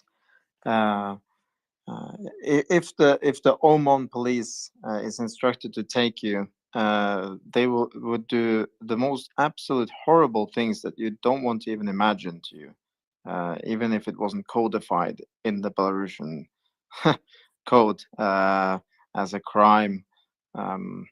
What happened during the 2020 elections? Yeah, but I'm just speaking to the fact that he is now increasing the size of the force, as from the news that's coming out, that they are increasing the size.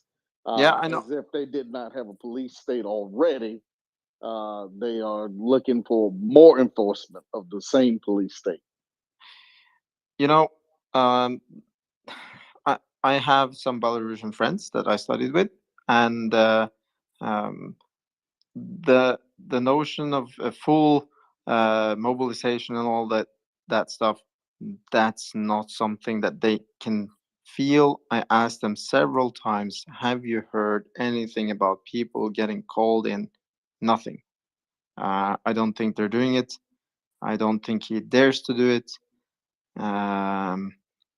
I think he has to rely on the people that he has, because he knows that if he starts to do things like that, that could be really things in Belarus can very quickly change. We don't know exactly the opinion of the people because of the war and because of how the situation has been since 2020. But you remember the protest, I guess, and the stuff that the police did to those protesters that were rounded up. I don't even want to describe it here on the space, because trust me, they don't need to change their military code in order to get the people in line.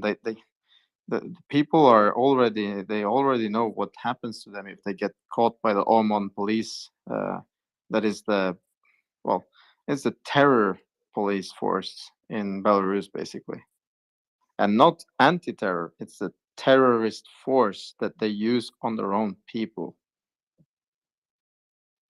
So with having friends there, the people that make up these police forces, are they like in some of the other countries where they create these police forces from, say, a minority group of some type, whether it be a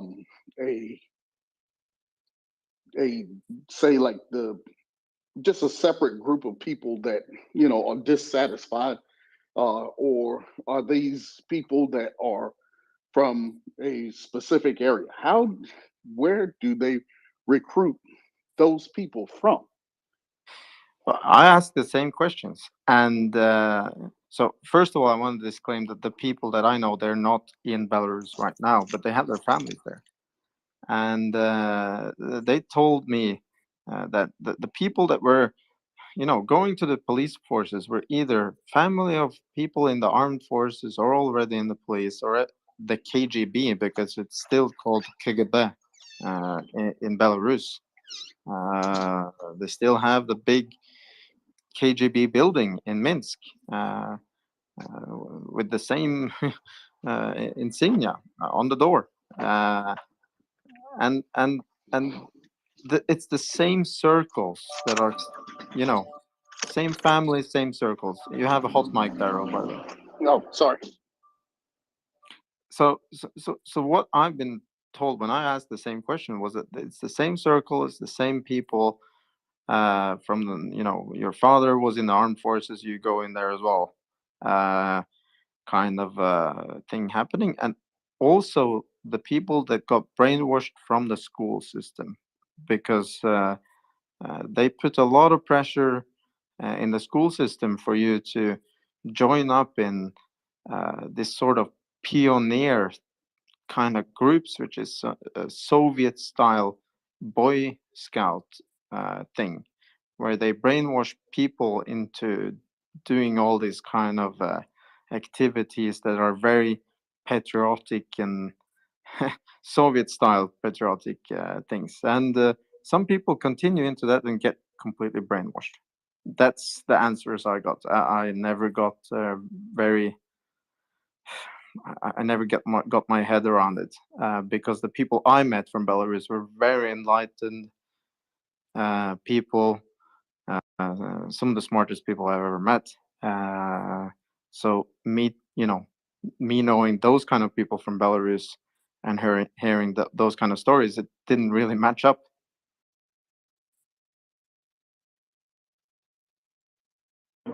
I guess it doesn't match up with a lot of the things that you may lose me here for a second. Hold on. I guess it can kind of match up to what a lot of people thought of Ukraine, not knowing the Ukrainian people or the Ukrainian society as well. So, a lot of the far east of Europe are, were kind of black holes for a lot of folks as far as information about who they are and whatnot, unless you had communities that you lived near where Ukrainian communities have sprouted up, say like here in the States or in other countries.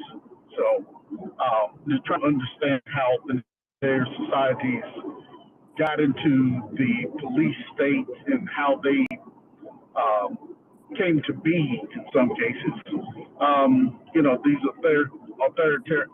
authoritarian leaders, it seemed like it was, it seems like it's something that's hard to come about when people are, unless they are suppressed. Their economies are in the tank and things like that, and where it's a lot easier for that to happen. But in countries where the economy is, not so bad, but it's flowing, you wouldn't think that would be a thing. And so, in Belarus, I'm not sure about how their economy is, but it would seem like that authoritarian, the ability for an authoritarian to come to power just seems kind of like a far reach in certain cases. But I guess it isn't, Well, Lukashenko has been there since '93, and he never let go. There was a small period of hope in Belarus, but they ended up with Lukashenko, and he's been there for now almost 30 years. And has done everything he can possibly do to prop himself up in power, and now, of course, recruiting this highly armed domestic police force, seemingly better armed than the Belarusian army. Carlos, your hand is up. Please go ahead. Yeah, I just wanted to bring up, you know, some of the information space that we're talking about in terms of what we knew about Belarus and now their unholy alliance, if you will, that has been around with Russia for a while. But here's the big thing, and I think maybe Axel could probably chime in on this. At least from what I was able to gather, my time in Latvia and talking to different people that I met in Riga at the bars, which, you know, you obviously can, when you drink beer with people, you can learn a lot, right? As we all know. So at least the way it was related to me was that much like East Germany went with the Stasi, right? Once kind of the wall fell and they kind of opened up the archives, if you will, for kind of to air out the dirty laundry, but also kind of to have some reconciliation, if you will. The Stasi had obviously worked with the KGB to be able to cultivate local citizens, and I think there's just that fear of who is informing on who. It's obviously there's a police state, as you were talking about, Daryl, and an internal police specifically. But the way that they can have control specifically in Belarus is that not knowing who that informant is, whether they're at a university, a relative, a cousin, and that is the part that is really, you know, the piece that's hard to control, right? You don't know who's informing on who. And a lot of times they'll just take people in for questioning. And when they disappear you off the street for a couple of days, everybody's questioning whether or not that person's guilty of something or whether they're just going to their handlers. So I kind of relate it to that. I mean, if you even think about when they arrested the journalist, right? They diverted an aircraft in a very deliberate way that was on its way. I can't remember, it was from Greece to I can't remember where it was headed to. Anyways, if anybody remembers that, they diverted that aircraft and made it land in Minsk, and then arrested that journalist. So it just goes to show you the level of fear and corruption that was already in place. And Carlos, By the way, can I just chip in? Carlos is right before you go, Erland. There's close to 100,000 full employees of the Ministerium for Staatssicherheit, Stasi, close to 100,000. And there is anywhere between 100 and 75,000 documented, and potentially another 60,000 kept under wraps, not fully documented people who worked for the Stasi as collaborators. We call them IMs, inoffizielle Mitarbeiter. Imagine that. So you have anywhere between 275,000 and 300,000, which means for every 6 people, there is an informer somehow in the state. Because then there is also, in addition to that, party members who are forced to report on everyone. So there's 3 layers of surveillance and informing. And then you had people who in these mass panel buildings informed on everyone who went in and out. And they used, on a wide-ranging basis, audio, video surveillance, mail, they opened all the mail, they bribed, they extorted people, they tortured people, they killed them, they had them in camps, by the way, and in prisons. All right?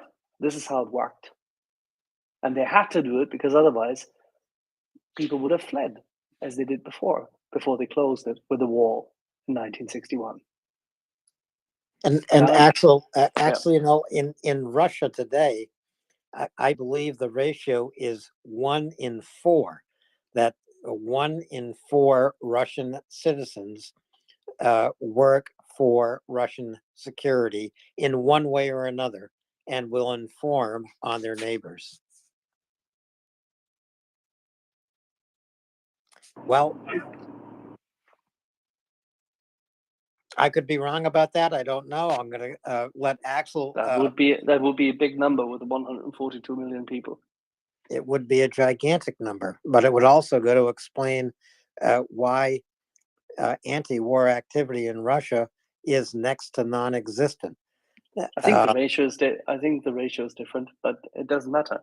Number in Russia is certainly not much off from what the Soviet-occupied zone, so-called German Democratic Republic, of which there was nothing, say, democratic. There was no republic in it, had as well. But there you go. Erland, I interrupted you. I apologize.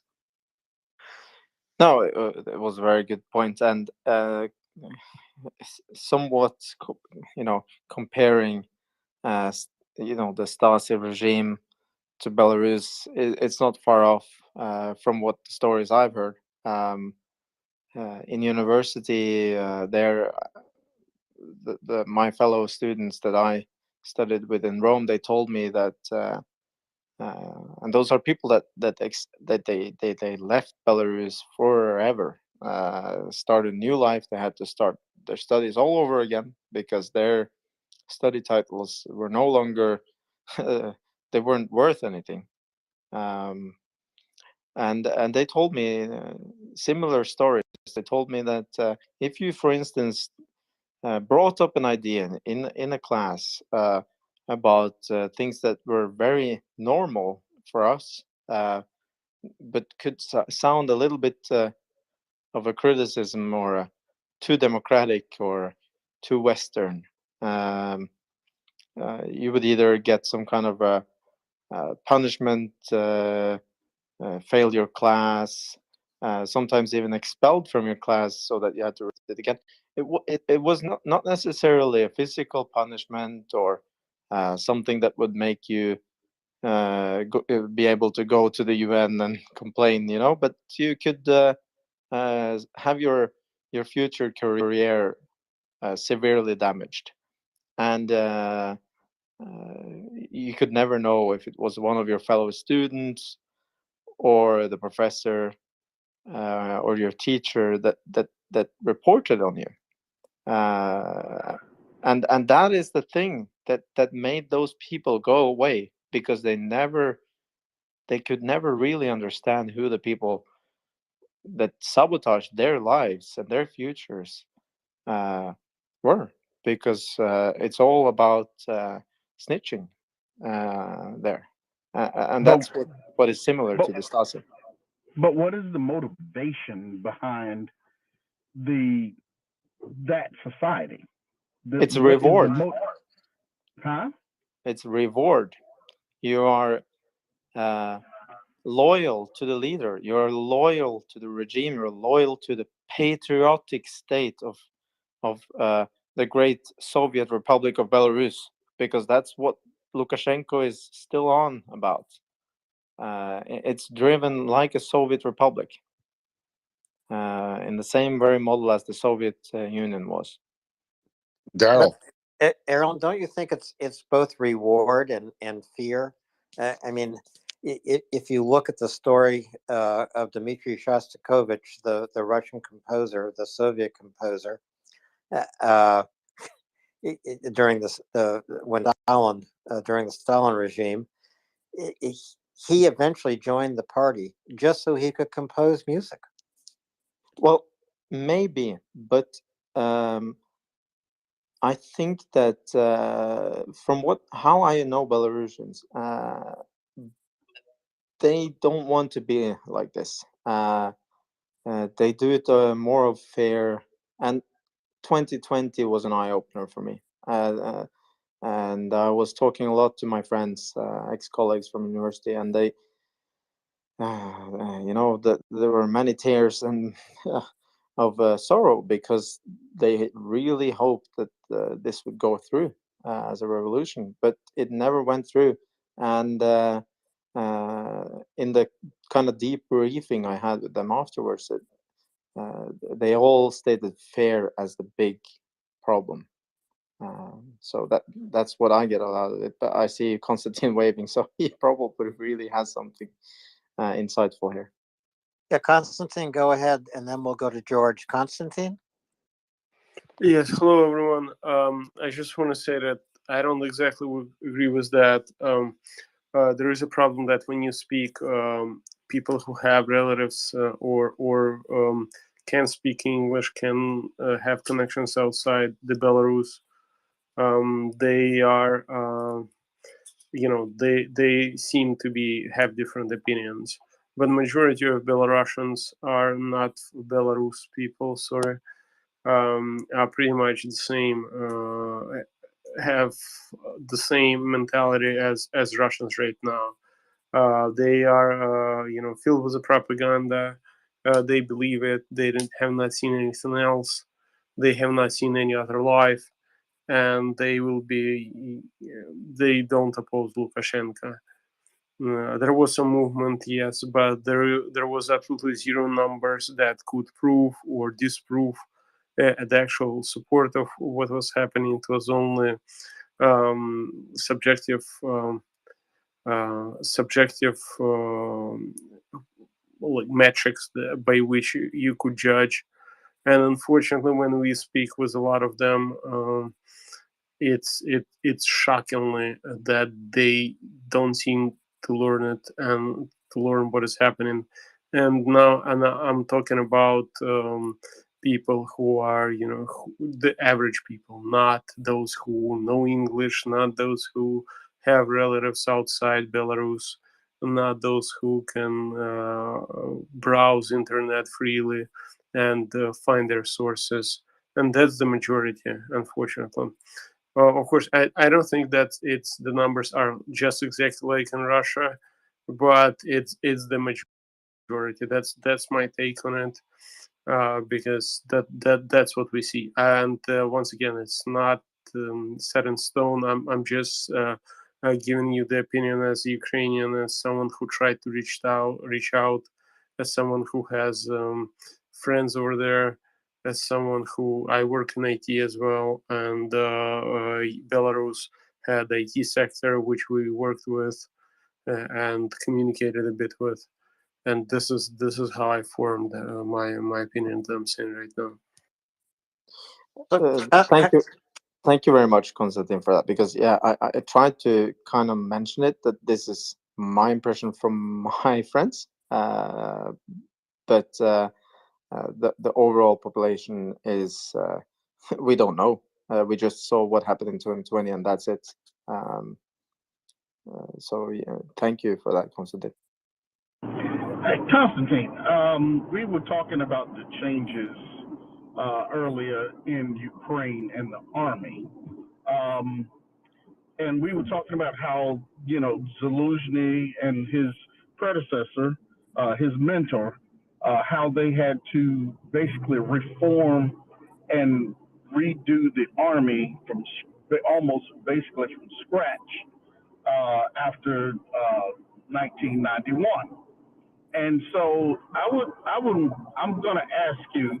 I know you were there, and Crimea. You went in, and did you go in before Crimea, or before the Donbass, or after? During the Donbass, 2014, 2015. That's when I served. Okay, so from that time period that you were in, the changes in the army.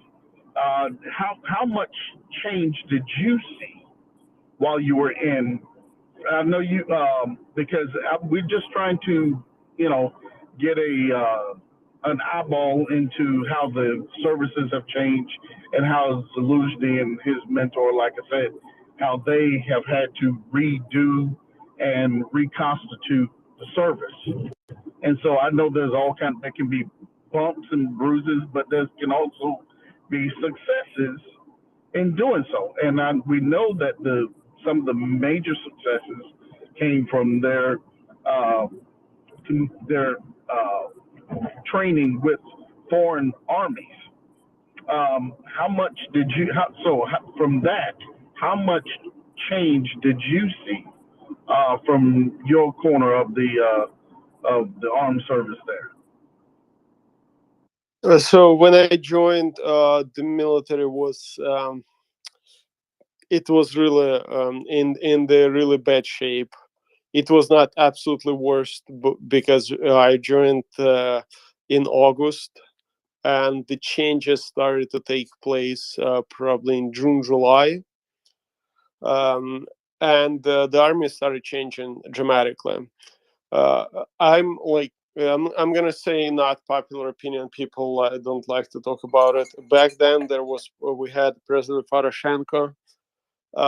He did a lot to change the military.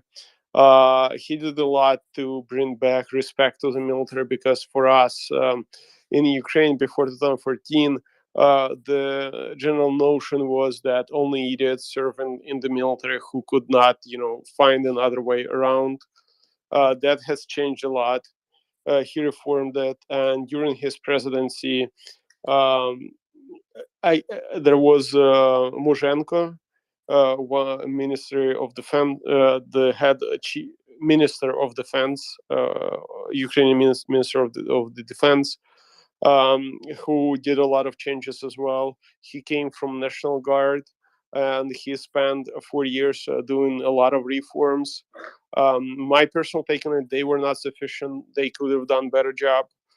But he was doing a lot of changes. When I came, you can imagine that it was soldiers had to buy their own boots. Soldiers had to buy their own uniform. There was no training at all. There was the brigades were absolutely under-equipped. The military industrial complex was really in a bad shape. There was almost nothing produced, no new equipment. The salaries were really low. By 2019, that's when I left Ukraine. The military got in a much better shape. Average salary in the military would be around 2 times higher, or maybe 70% higher than an average salary in Ukraine. So that's not as bad as it was before. Of course, it could have been better, but finances don't come out of the sky. Same goes for the equipment. There was a lot of, I would say not enough, but there was a lot of efforts to modernize army. Specifically, great efforts were taken to upgrade the mechanized forces. For example, BTR 4s were widely used. BTR 3 were introduced. The air defense systems were upgraded. Not many talk about it, but Ukraine actually, the fact that Ukraine stood up at the beginning and did not, Russia could not gain air superiority, is actually because their force, the air defense systems were modernized. And we're talking about the systems that we had. We're not talking about changing to Western systems. We're talking about that we took what we had and we did what we can with it. And also, of course, the training. There were a lot of scandals that the training grounds are really poor, that soldiers are not properly treated there, and it's all Soviet Union style. And a lot of was changed, a lot was built, new barracks, new in the training grounds, new systems, new training systems were introduced. But I will. This is once again not really popular opinion, but the programs that were introduced that were to help Ukraine with the training from United States, from Canada, from other countries, UK, and they were important, no doubt about it. But it affected only around 10% of the military, and I don't think more. I know that. For example, if we take 45th Brigade, it's usually only one mechanized battalion took place in those in those trainings. National Guard, it was only one brigade that was training there. The 92nd Brigade, it was 2 battalions, I think. So it's and Ukraine has around 100 different brigades, and it was important. Those are the brigades that actually made a difference. But it was not as wide scale as people think. They don't try to say that. It would be wrong to say that entire Ukrainian military went undergone through the training of the NATO countries. It's not true. It was only a small portion of the troops, but it was a small portion is a lot, because those people spread how you say this, like their experience. They keep serving. The trainer. Yeah, and it changed a lot. Since 2019, I cannot say too much. I think there was around a year stagnation period where Zelensky he came without any experience. He did not really know what to do. He put Hamchak, that's Minister of Defense, into, I think, Minister of Defense, into the power. He generally failed and did not get any support from Ukrainian military elites. There was too much negative feedback about him, and then there was a reform to change, and that's what we have right now, to change the commander-in-chief. We had the chief of staff that would command the army before the entire military. Now it was reformed, and we had not the chief of staff, but Chief Zaluzhny, chief commander, basically. And that's they changed the structure, and they found Zaluzhny, and they put Reznikov into the Ministry of Defense. Personally, a lot of Ukrainians did not really like Reznikov. I don't like. I don't think he did too good of a job. When the war started, he learned fast, but it was not. I'd say I was watching him for a long time since he became, and I cannot give you anything positive about him. Once again, that's my opinion. But one of the best decisions that people consider that Zelensky has made is put Zaluzhny into the command as a commanding officer, commander in chief, and that's what played the key role here, because Zaluzhny had a huge experience, not only experience. He had a huge respect from the military community, from intelligence community, which gave him, respect is important. People think that, oh, you're a commanding officer and everyone's just going to listen to. It does not work like that. You have to have the authority, the respect from those who you give the commands to, so they actually do those commands that you give them. His leadership was more organic, in other words. Yeah, and that's this is what I can say on this topic. But of course, it changed a lot. It changed really a lot. There was, unfortunately, like I say, when Zelensky came, there was a big pause because he really did not have experience. He had different point of view on the military. He believed that he can negotiate with Putin, he can negotiate with Russia, and figure out, how to basically live in peace. But of course, he failed at that. It's not that he's failed. It's just, everyone would fail if you cannot negotiate with someone who does not want to negotiate. He learned it quickly. And then in the middle of he did not have that much time. It was his mistake that he tried to believe in Putin and talking with him. That's why a lot of military military community in Ukraine has asked Zelensky right now, why did you believe Putin instead of us?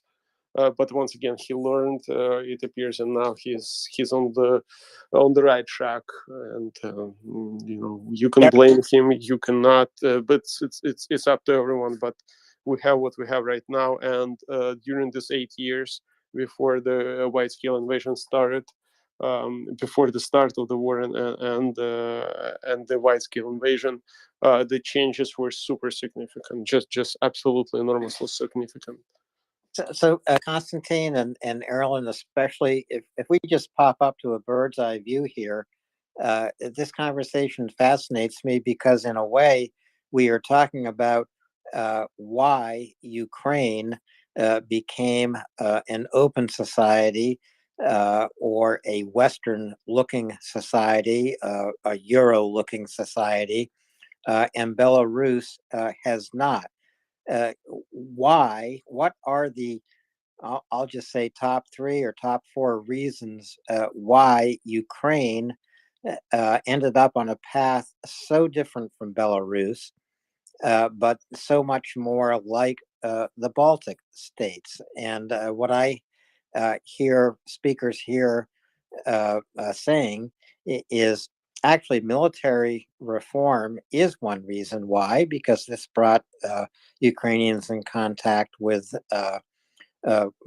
EU trainers and NATO trainers, and IT is a reason why.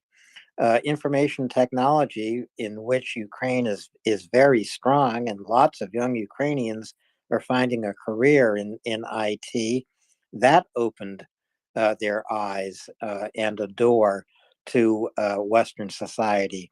What else has made a difference? Why is Ukraine on this path so different from Belarus? I just need to say that Konstantin needs to answer this question. No, it's their history, Alan.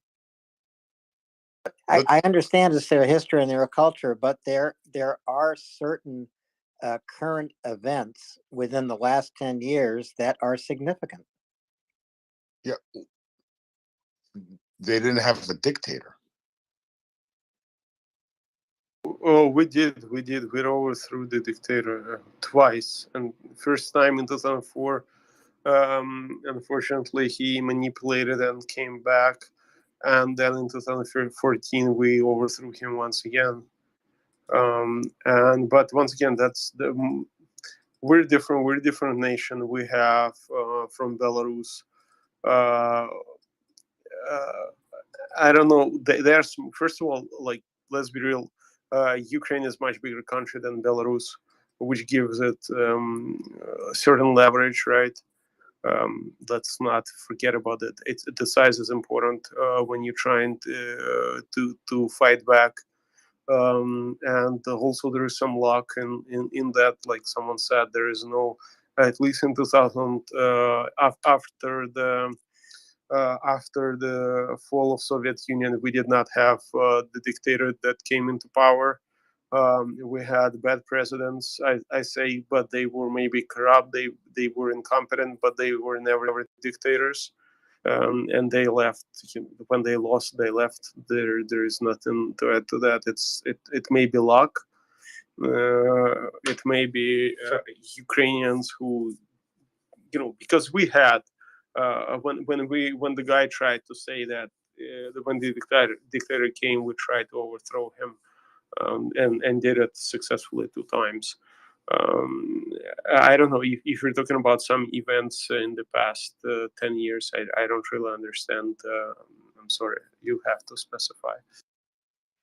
Konstantin, is it fair, and before I leave everybody and finally go and pack it in, but Konstantin, is it fair to say that the brutality, the comprehensive setup of the security forces, and the relentless violence conveyed by them through the Belarusian society has always been prevalent and has been so massively and long-standing established? This is completely different already in the 1990s. Even when it was glossed over in the early 2000s, and when it seemed that people could, have some economic freedom, it was more or less the same kind of Faustian bargain as with Putin. But Lukashenko had already established that killing system in the 1990s.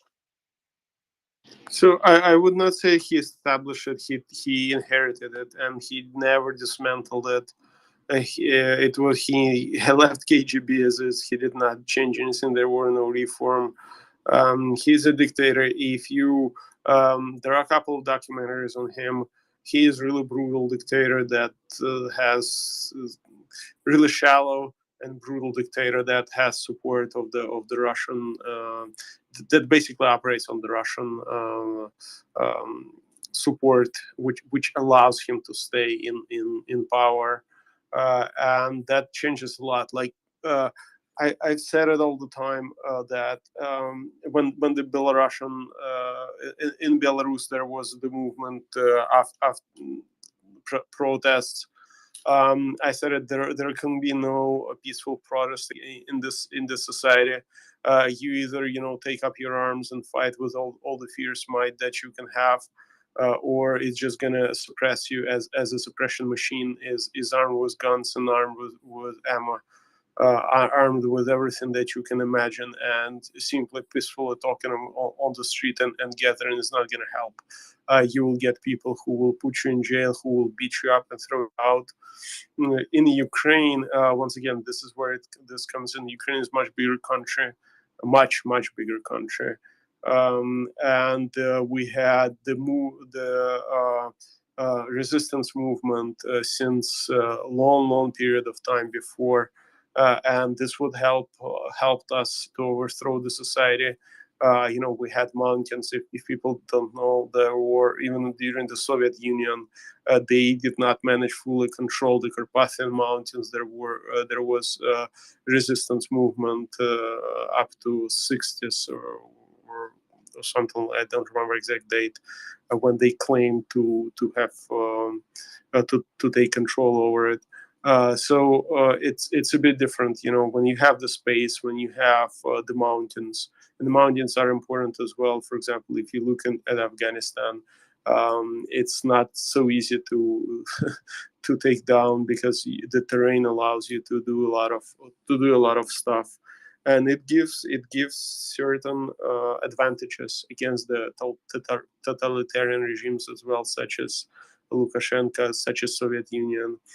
And Belarus does not have that, and the sheer small size, for example, against if they brought in OKDB, that's basically Russians who suppressed everything in 2020 during the protests in Belarus, and if you have a small country, you just getting critical mass is really hard because they can bring let's say 10 battalions is, of trained troops are going to do a lot. If everyone who is protesting in the small countries is 50,000 people. In Ukraine, on Maidan, when we had Maidan, both Maidans, we had more than 500,000 people in the Kiev. We had 80,000 people in Kharkiv.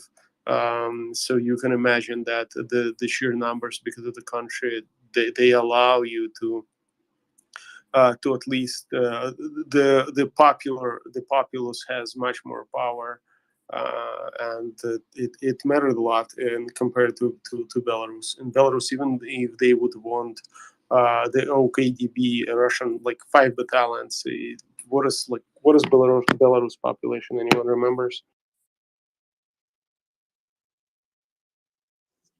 I don't have the Belarus population, but I do know Constantine. It's a lot less. It's 10 million, so it's They're 5 times. They lost a lot. Yeah. So it's 1/4 of what Ukraine has, even more than 1/4, and you can imagine that suppressing it in a critical mass, you can get so much. And of course, you have Russia, who is 140 million size country with the police state that heavily invest into siloviki, into police.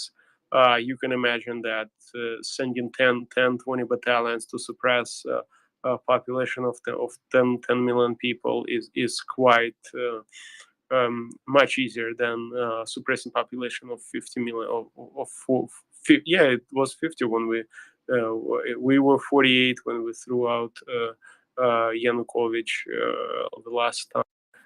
We're still 48, but unfortunately with annexed Crimea, a lot of people stayed there, so it made smaller. Same with Donetsk, we lost 2 millions over there, and Lugansk 1 million, so we are at 42 now.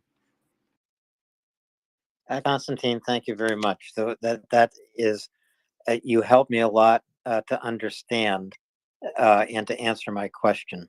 Although it was, I admit, it was a simplistic question, but sometimes you have to start there if you want to move on to understanding.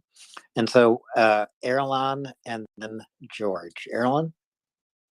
Well, because I do not have the knowledge and the insight as Konstantin has, I just, if it's possible, I want to read a short story or a joke that one of my Belarusian friends wrote me when the war in Ukraine was going on, and I kind of asked how it is possible that the Ukrainians are so much more resilient and yeah, I don't know how to put the words on it, but than the Belarusians were in 2020, just because he pointed out that we were too weak. So the short story is apparently a common story among Belarusians. Is the Russian. So scientists decided to conduct an experiment how different nations will behave in an extreme situation. They put a chair in with a nail in the middle of a chair in the empty room. The Russian entered first. He sat down on the chair and he jumped up. He got mad, started throwing the chair against the wall, screaming like he was obsessed. Then came the Ukrainian. He sits down on the chair, jumps, he gets up, takes out the nail and puts it in his pocket. And he says, maybe this will be useful one day. Here comes the Belarusian. He sits down,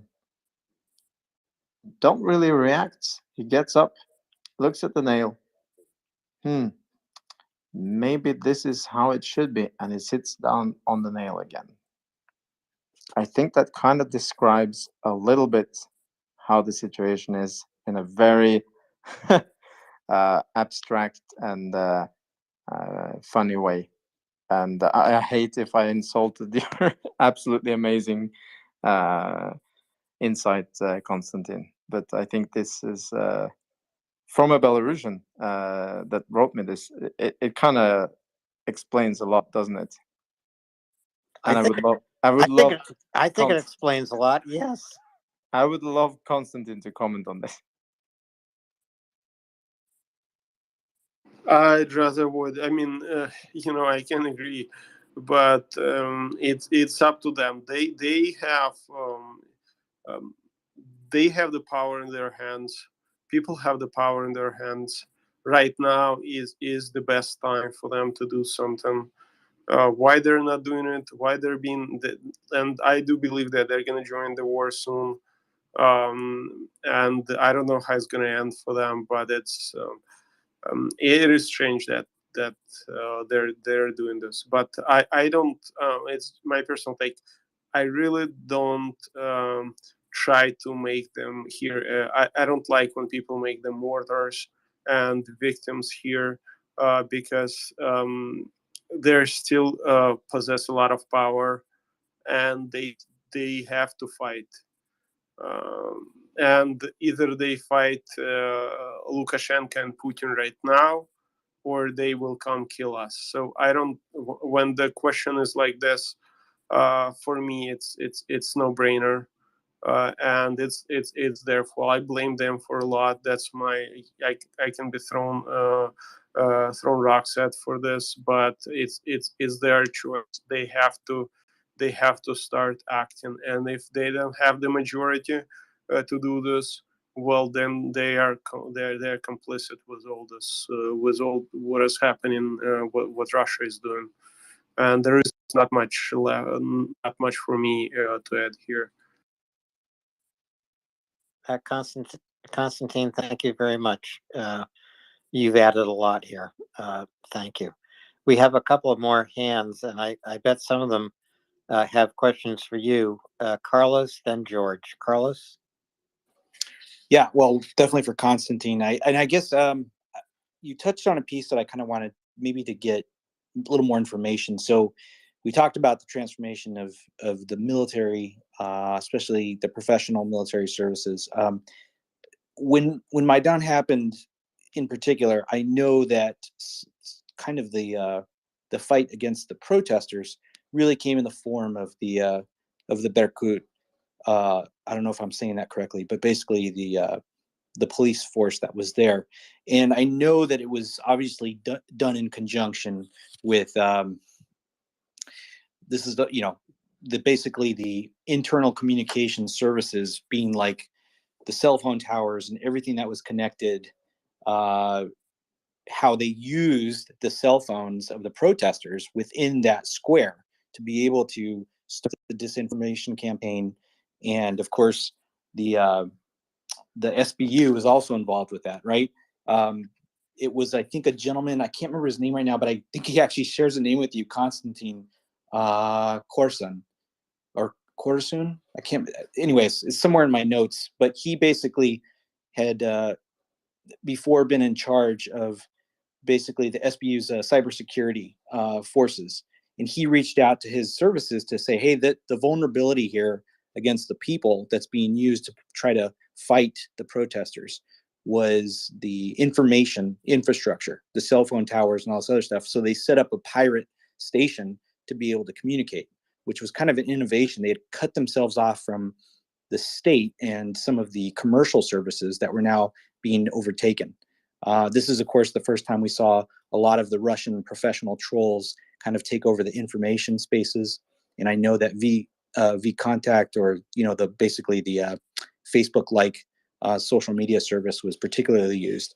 So I didn't know if maybe you could address how the police services transformed after Maidan, and maybe how they were controlled, at what level, I guess.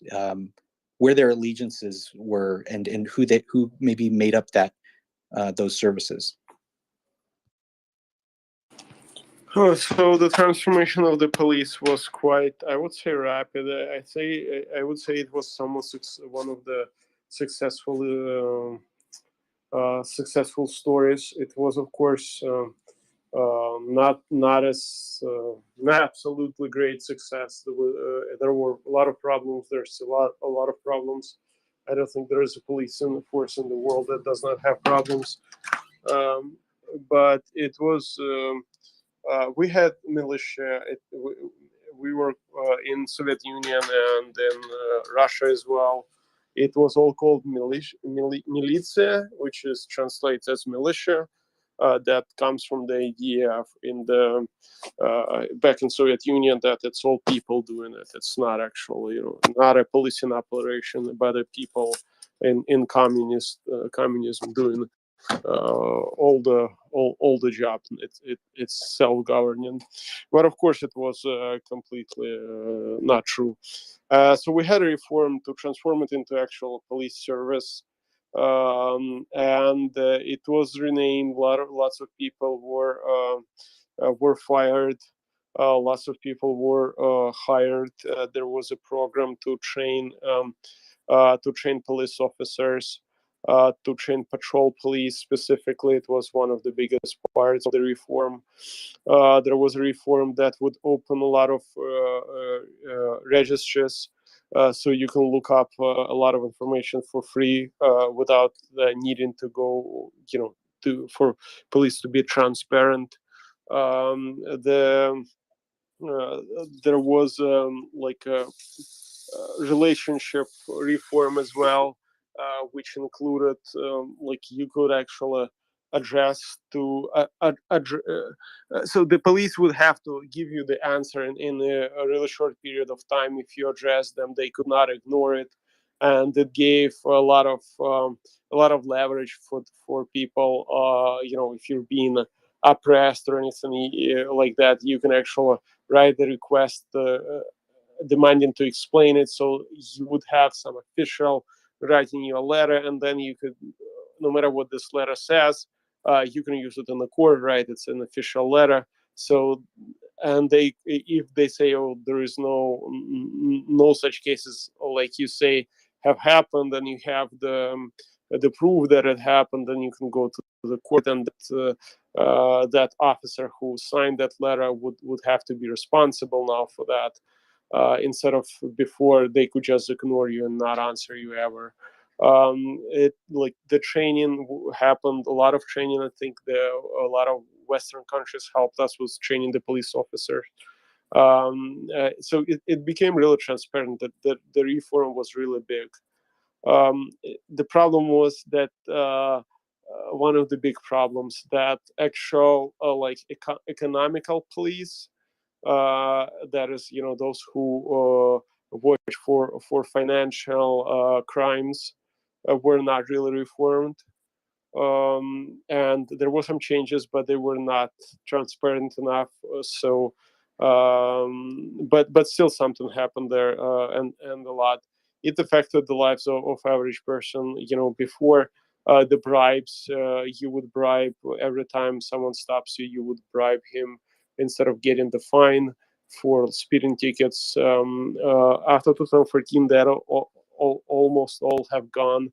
There were a lot of cases where we like the important how you say this, chinovnik, like officials, were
so that they can finish this war. Give them the tools so they can finish the war as quickly as possible by defeating the Russians. Yeah, I had to look up the card because I couldn't remember how to say her last name because it was a little bit difficult for me. So let me. It was Ivana Kimpush Sintaze. I think that's Sintaze. I think that's how you pronounced her name. Yes, yes, Yes. it was. Okay. But yes, that she was here this morning. She's a member of the Verkhovna Rada of Ukraine, the chair of the Committee of Ukraine's integration into the European Union. And one of her key points that they were talking about was how they are going to select judges. And that was on this morning. My phone died on me and I couldn't finish the interview while she was here. So, but if everybody would please go look for that, and it will be very informative into the next step into the integration into the EU and how what Constantine just described in the social services changing. This is one of the other key points to it. And you're right, Daryl. This is one of the things that makes Americans here look foolish. We cannot pronounce Ukrainian names or place names. There are no Smithtowns. There are no Smiths or Joneses. And we get tongue-tied. It makes us look foolish. We need to do better. And I think her name, actually, her last name, is her last name Georgian, I believe. Just So that's her last name, composes of her name and name of her husband, who is Georgian. It's Klimpush. It's her last name, and Sinaidze is her husband's name. Okay, so very similar. How do we do it in Spanish or Hispanic culture, basically? But yeah, I get it. I just recognize the Georgian name. That's why I was just saying that part. So is it Kimpush? Is her actual last name? Klimpush. All right. Thanks, Constantine.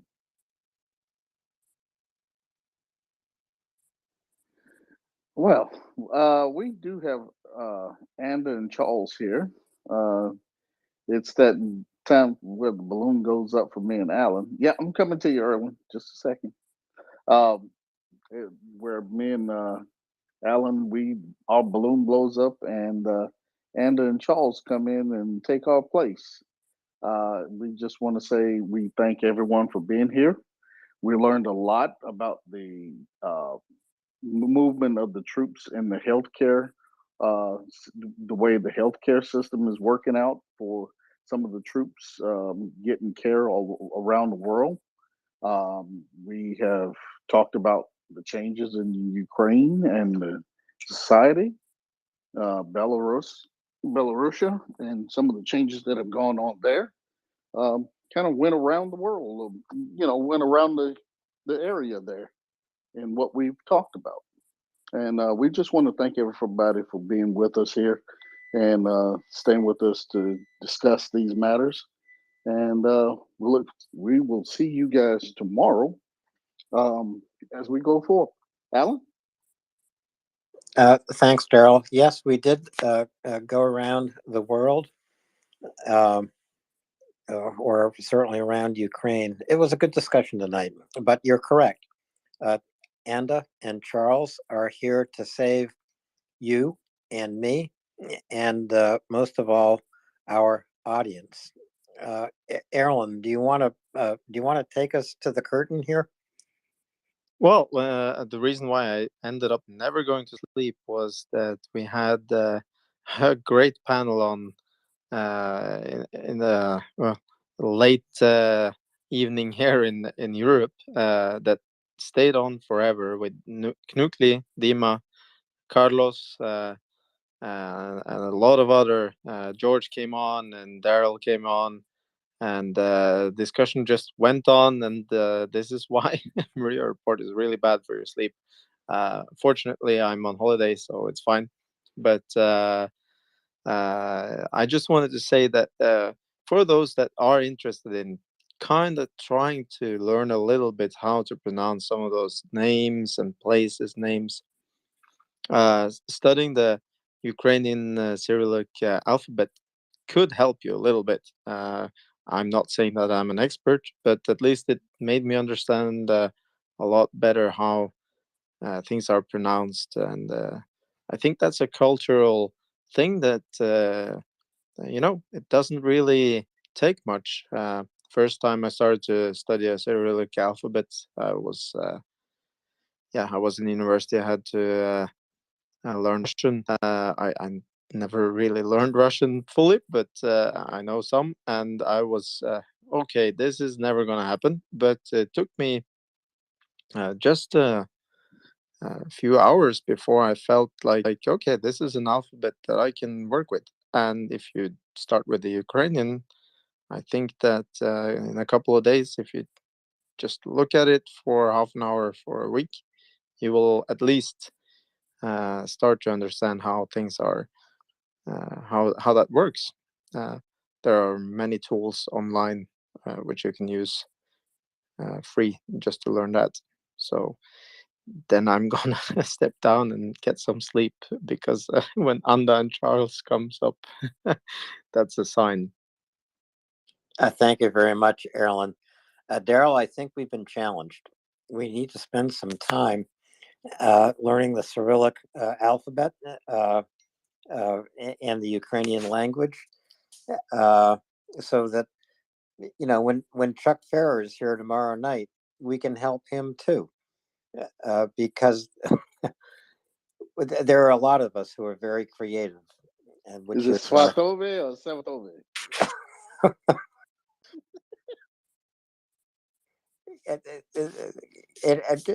Chuck has a good laugh with me about how to pronounce some of these place names, but yeah, I don't know. This is why tonight I'm going to take Erlen's advice and look at some helpful online tools with the Ukrainian language.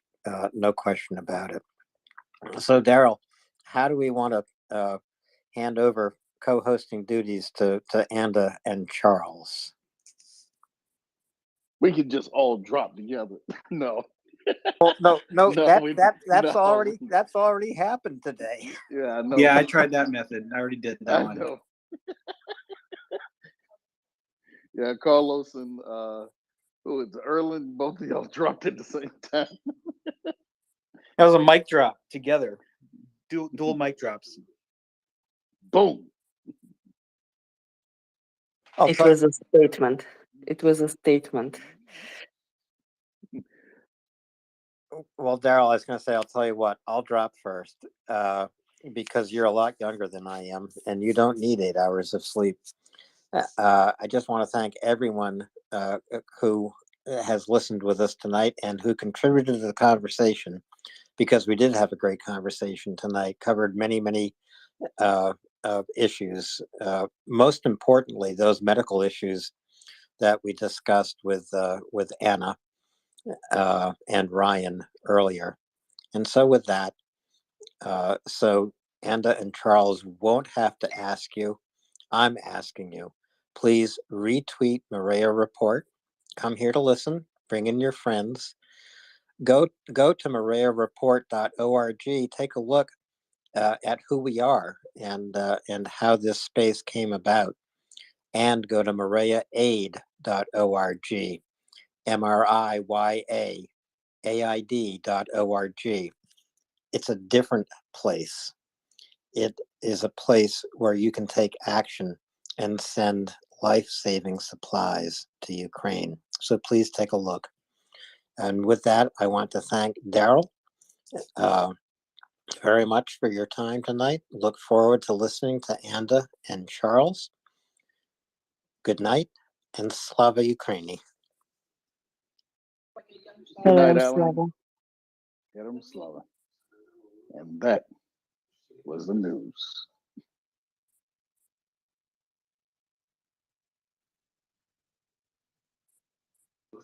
Well, Amanda, Charles, what do we have on the plate today? Anything happening in Germany or Romania? Um, Good morning, first of all. I interjected earlier, but good morning. And I never got to say that.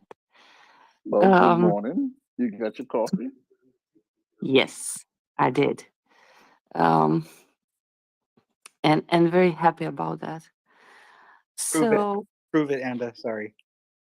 yes, I need to make a statement and to prove it that today, at least, I have my coffee.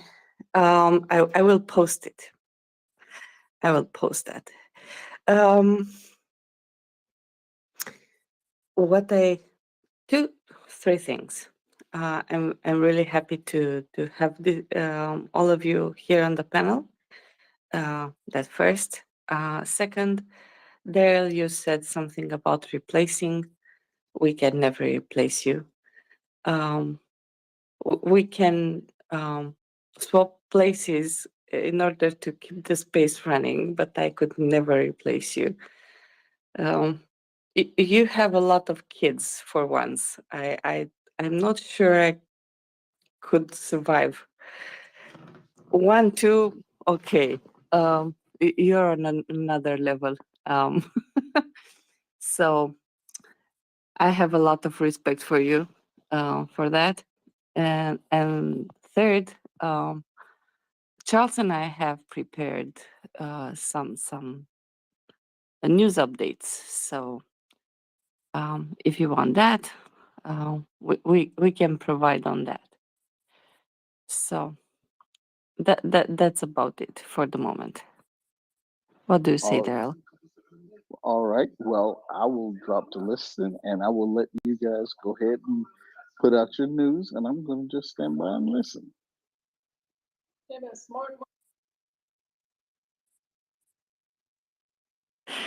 I guess it was your wife on the background. Thank you, Daryl. It was a real pleasure yesterday having you as a co-host. I really enjoyed our discussion yesterday about trucks and logistics. All right. So Charles, how do you want us to go about it? You want to start? Yeah, sure. So, yeah, been just putting together some news and updates from the last 24 hours. In between researching the soil contents of the Luhansk Oblast, kind of the engineer things that I do, trying to study the drainage characteristics and the exact loam clay characteristics of soil. We'll talk about that another time.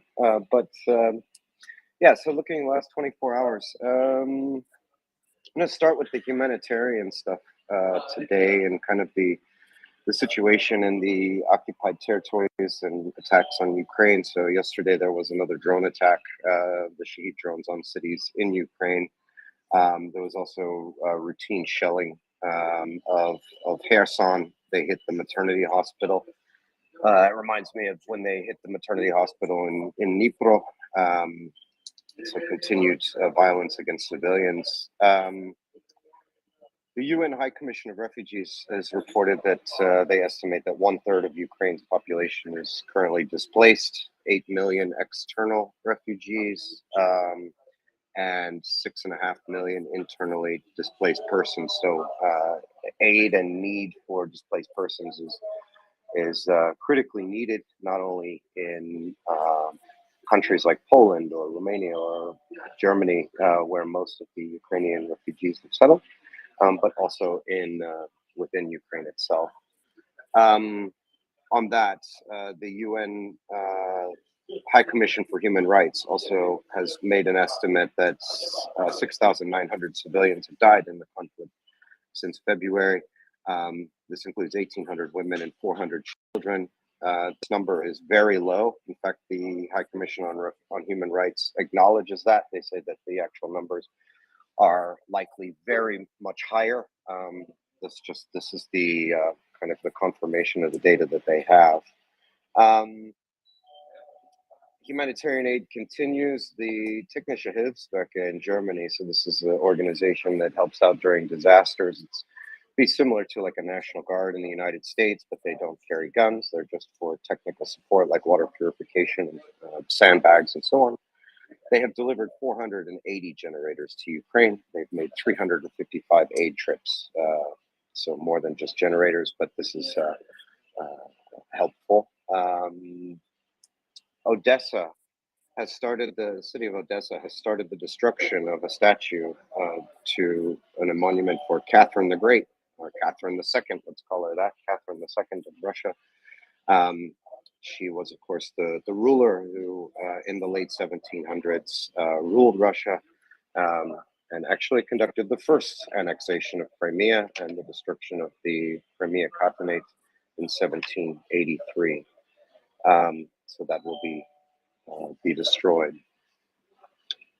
On the military aid side, we have the United States is procuring 18 international field artillery tactical data system computers. These are targeting systems, computer systems for the HIMARS that they are delivering.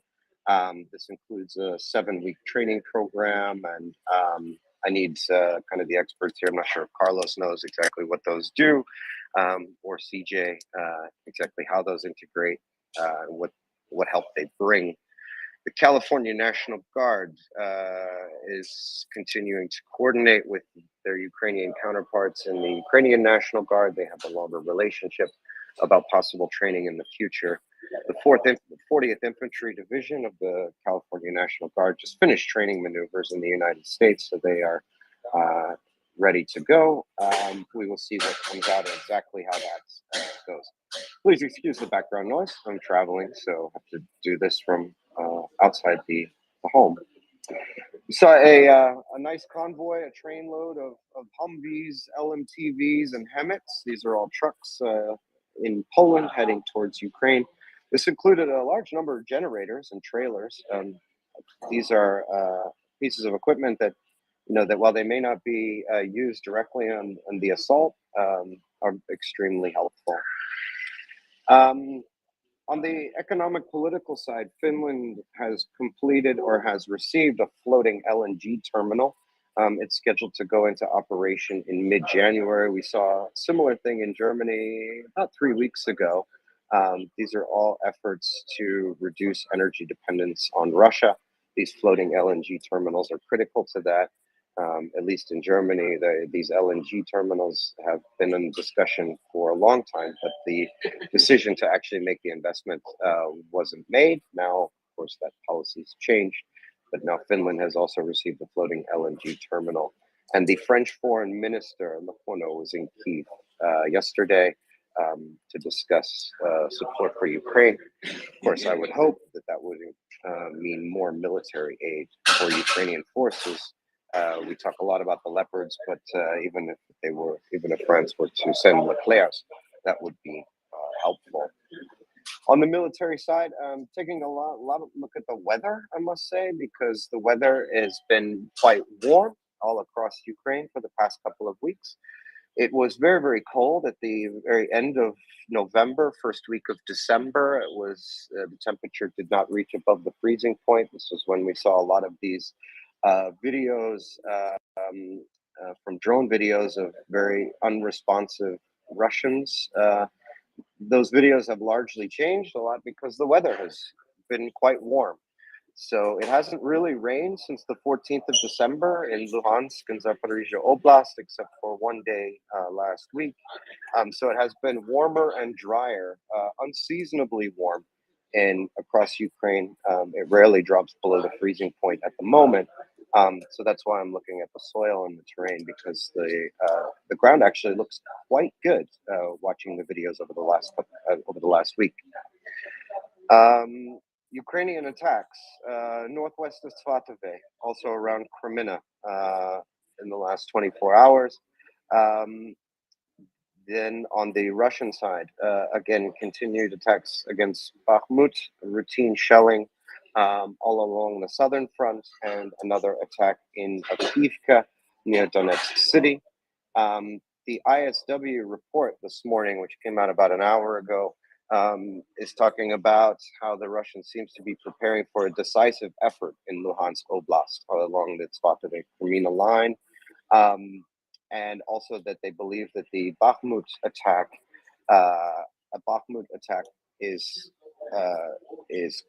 has reached culmination for the Russian side. They point to three items. One is the unimpeded visits by Ukrainian leaders to Bakhmut. Of course, the biggest one was President Zelensky himself, but he hasn't been the only one.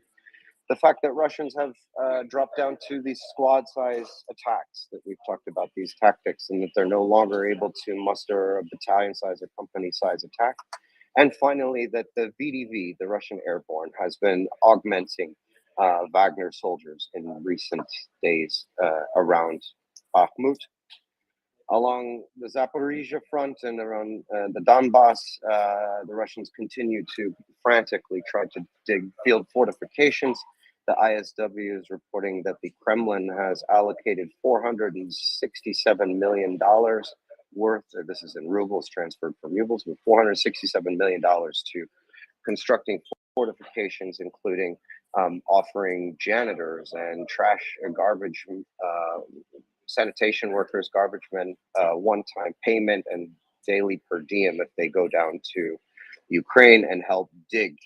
The Ukrainians continue to, then finally the Ukrainians continue to make deep strikes into Zaporizhia Oblast, Kherson Oblast, with HIMARS, very directed. The Ukrainians claim that they have destroyed an S-300 system and other troop concentrations with casualties of approximately 150 for the Russians. That's pretty much all I've got, Anda. I'm sure I missed some things, but I hope that gives kind of a roundup of what's going on. And of course, if anybody wants to come up and talk about any of this, just push the request button. Anda?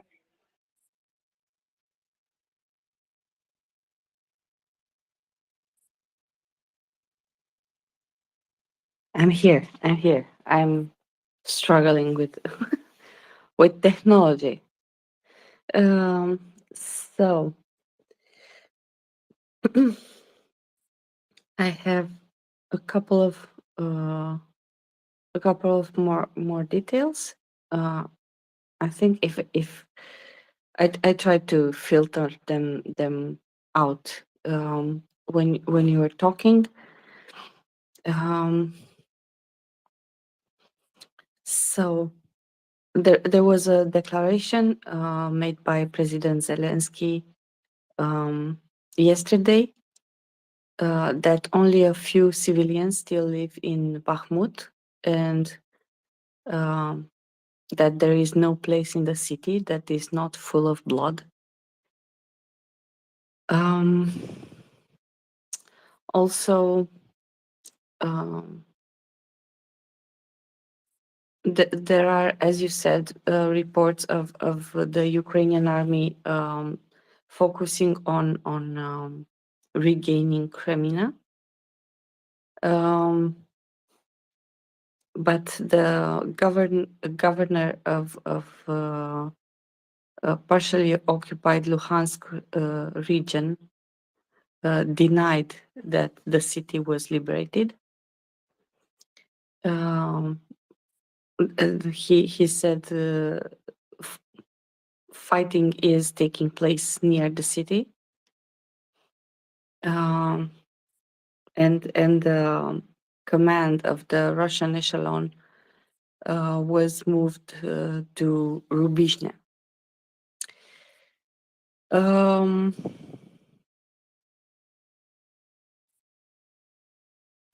We have seen yesterday a report from the Institute of Study of War that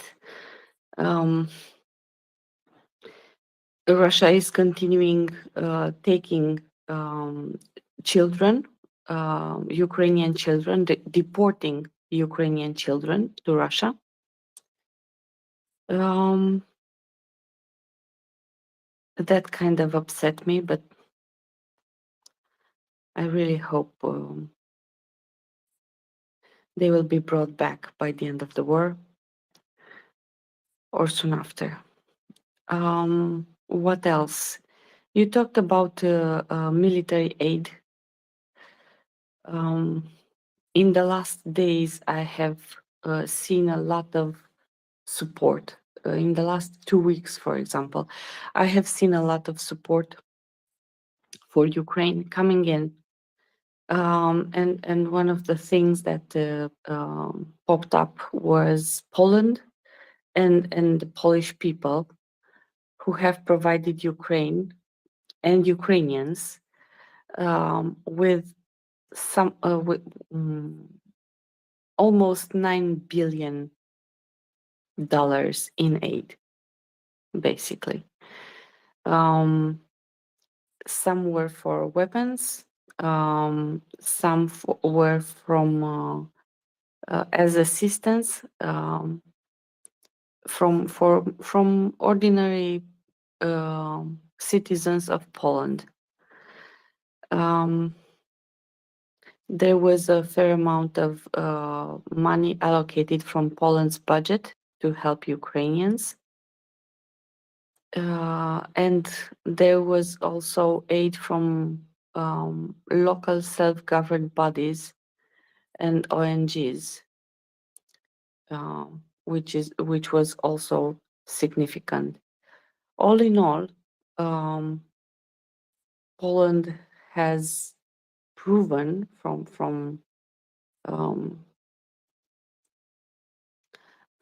the start of the war as being steadfast, side by side Ukraine. There were some news, and actually this one I want to discuss it with you, about Russian soldiers defecting and being sought in the occupied territories of Zaporizhzhia.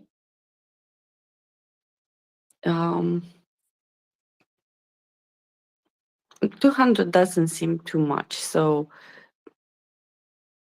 I don't know. Maybe I'm just like the Russians to which I'm so accustomed with big numbers, and that when I see 200, I'm like, doesn't matter. It does matter. They don't fight. They don't kill, right? At least not on the front lines. We don't know what they do behind the lines, but I was I was wondering what.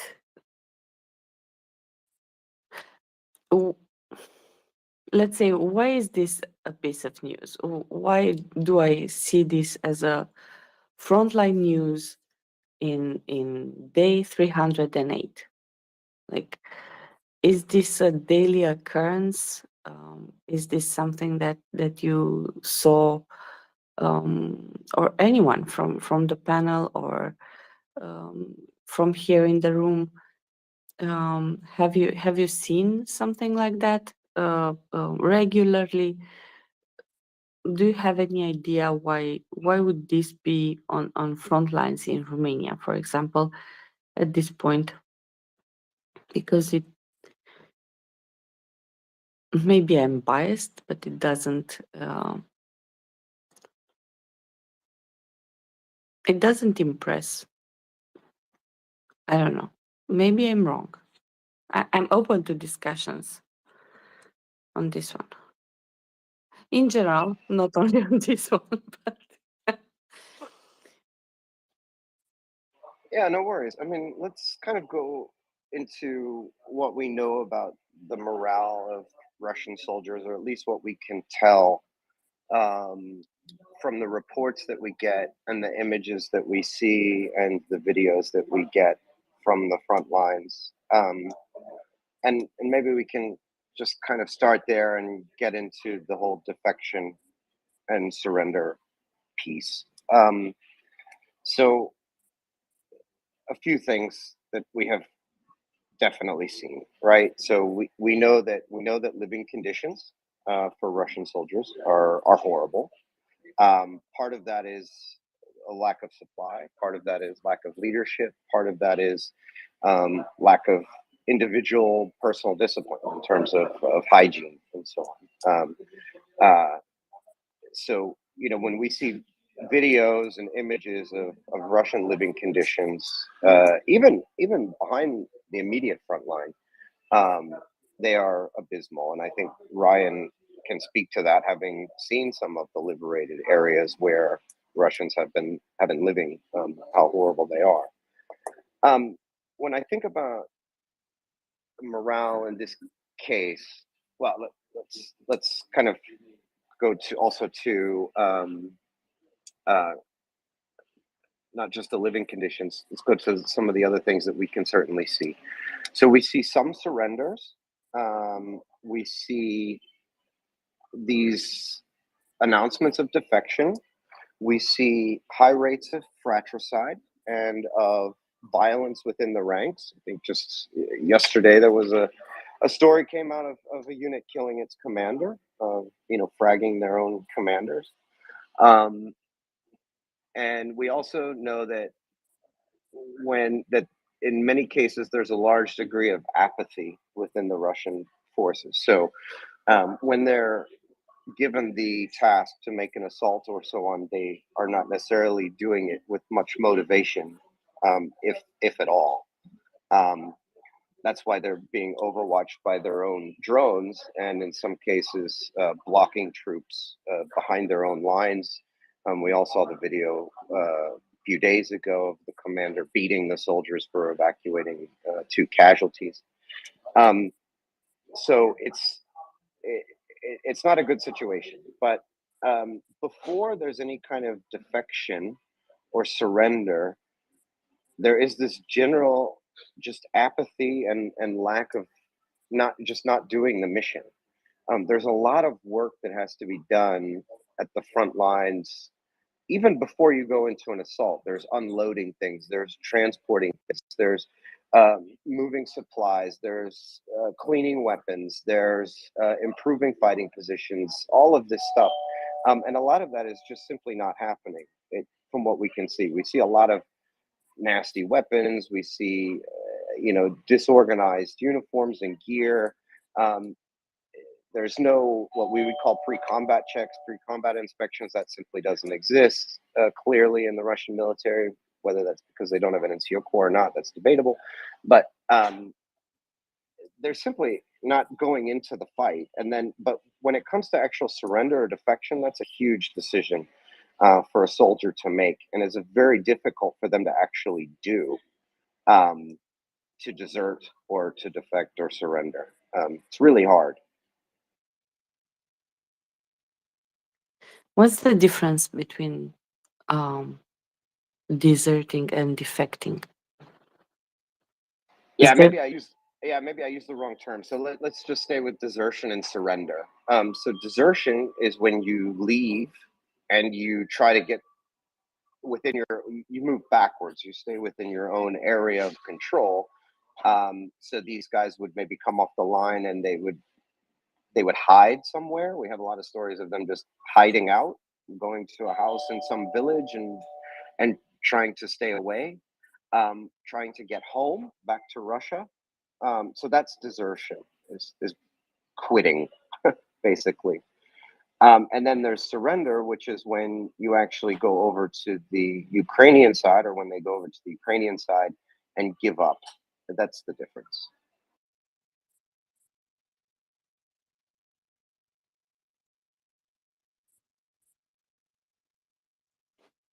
Thank you. So the issue for the Russian soldiers is they're going to be killed either way in some cases. So if they're caught as deserters, they're likely to be killed, or at least very, very severely punished. If they try to surrender, that's not an easy thing to do. You know, there's a kilometer between you and the Ukrainians. You've got to get across that without being killed by your own guys for doing it. and without being killed by the Ukrainians for thinking that you're in an attack. And that's not an easy thing to do either. Not to mention all of the emotions and thinking that clearly the Russian soldiers have against the Ukrainians, right? It's not like they're sitting there in their fighting positions thinking the Ukrainians are all wonderful and good. They're terrified of them. Thank you.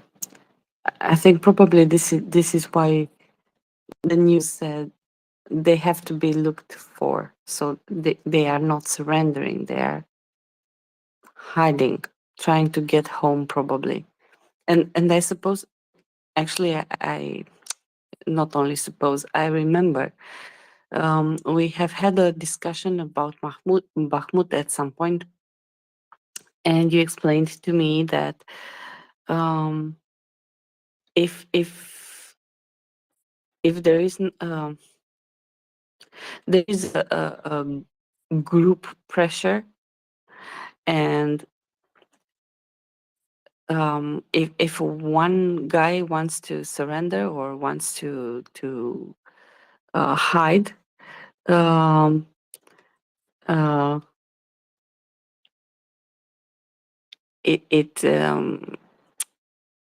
it's very hard for him. But if more of them, even a small group, want to do that, it's easier, right? It gets easier also as a decision. It gets easier also how to do it. Like you said, not being shot by your own for not fighting, basically. Well, the front line on that is going to be, imagine the front line, let's say it's 20 kilometers deep. Let's just think of it like that. So on the Russian side, so 20 to 30 kilometers deep.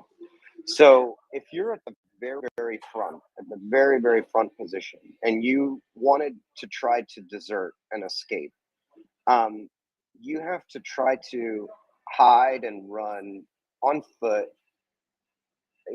through your own lines for a very long time, or couple days, just to even get out of an area where your own soldiers are looking for you.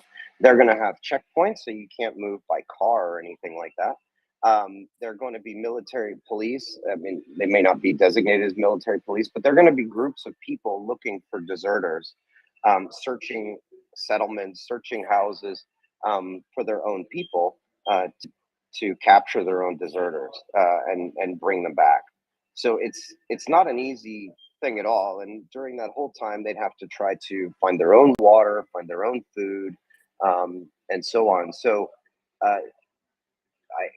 we get a lot of reports of desertion, and this whole idea of those guys in Zaporizhia looking for 200 deserters, I think the number is much, much higher. But those groups are going to be all over behind the Russian front lines. Even as you go through all of the occupied territories, they have checkpoints set up also for counterinsurgency. So there are a lot of, it'd be very difficult to get back to Russia, to get home, to get to someplace safe.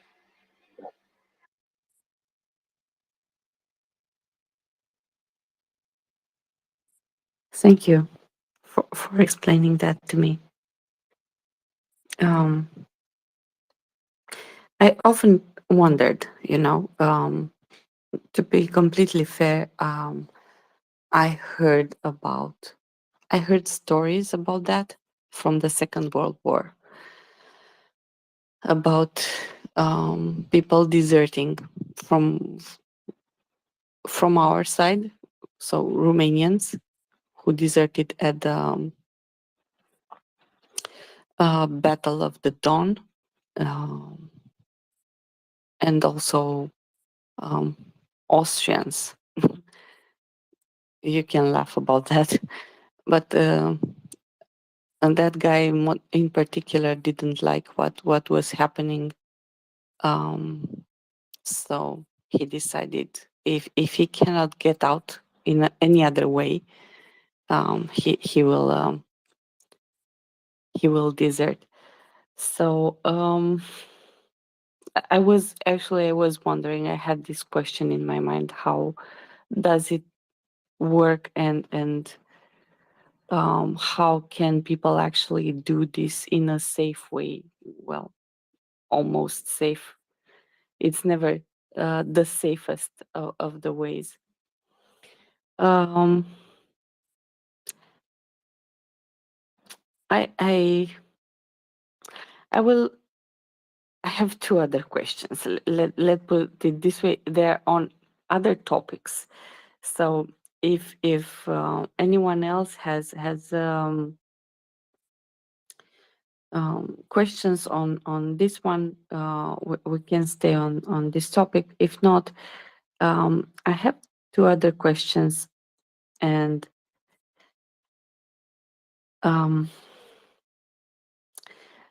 one of them is about drones. Actually, because I have Whiskey here on the panel, and I know he had a very interesting discussion this morning, evening for me, with Carlos. So there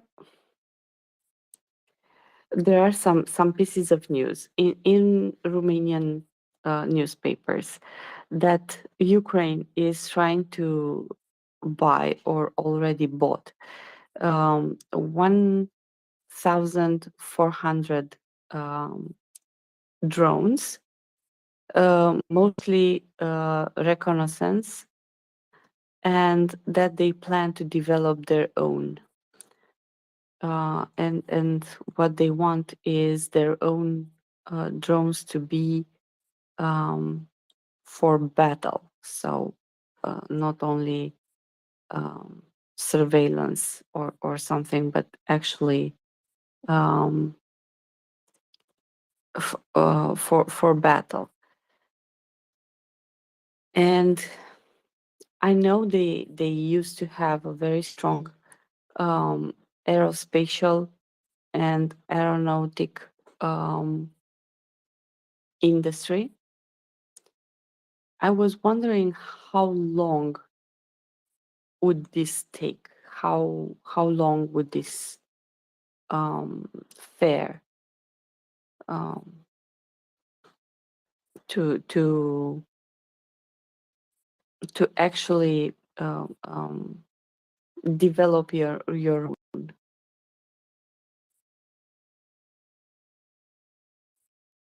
Whiskey?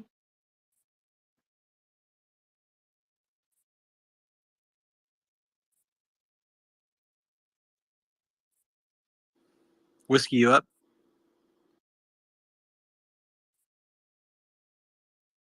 I think he fell asleep. It's probably very late where he is.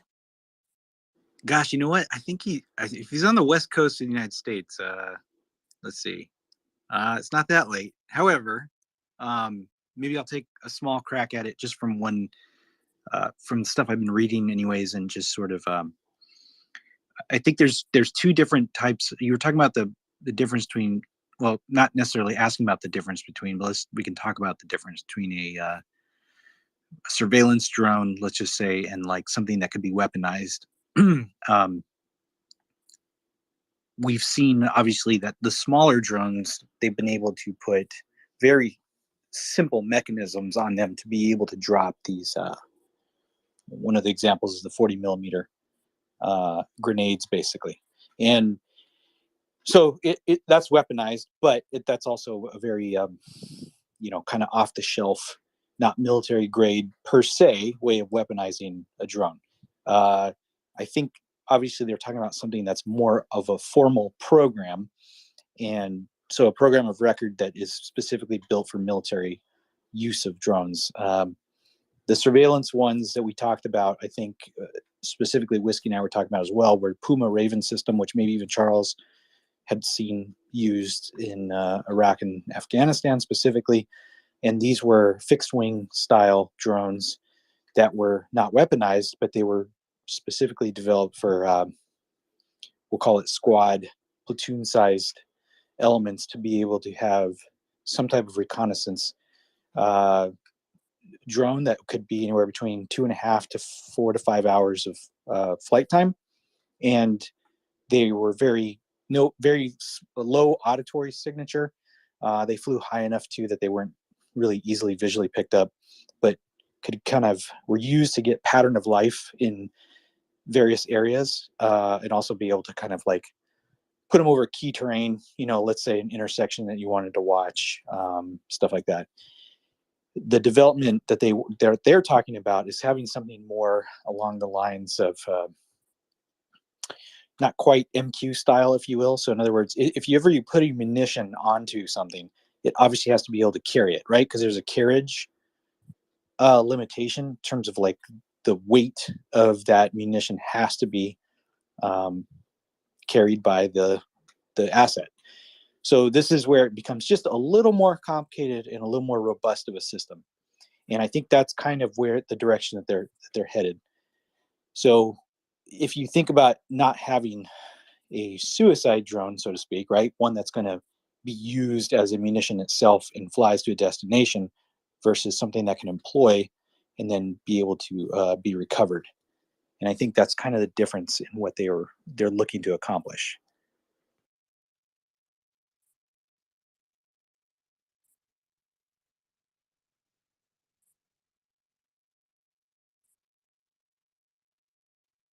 Sorry, I took this opportunity since you were speaking, and I remembered that I promised a picture. I took this opportunity to take the picture. So,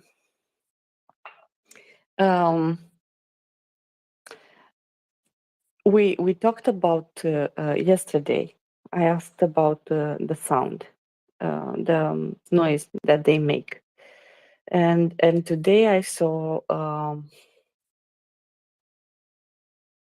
a piece of news about Kyiv and about them thinking of using acoustic sensors in order to detect incoming drones. And we discussed. Sorry.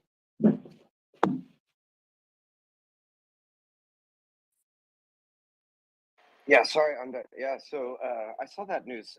So just coming to the sound on the battlefield, sound of drones, and then yeah, we did see that news. Well, maybe you can finish. I think this was around Kyiv, right? But they had audio sensors set up around Kyiv. Is that right? Yes. Around Kyiv, they said for air defense. They used the word deploy special acoustic sensors to detect drones or missiles. And this was told by the Kyiv regional head of police, basically.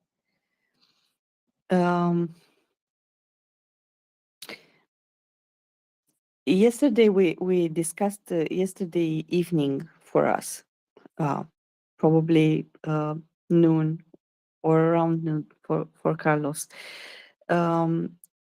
He and Erland were on the space co-hosting, and Whiskey was here also, and they discussed about the sound, the difference of the engines and the difference of the sounds of the engines when it is quiet or not. Yes, that was okay. So there's two parts to this. That was our ability as a human, if you will, to be able to pick up an auditory signal. Meaning knowing what kind of drone it is. There was these things we called them the flying trash cans. They look like a trash can, literally, that was flying. But they had pretty interesting sensors on them. You could put them into a compound and kind of you could fly them around inside that compound over the walls and kind of look.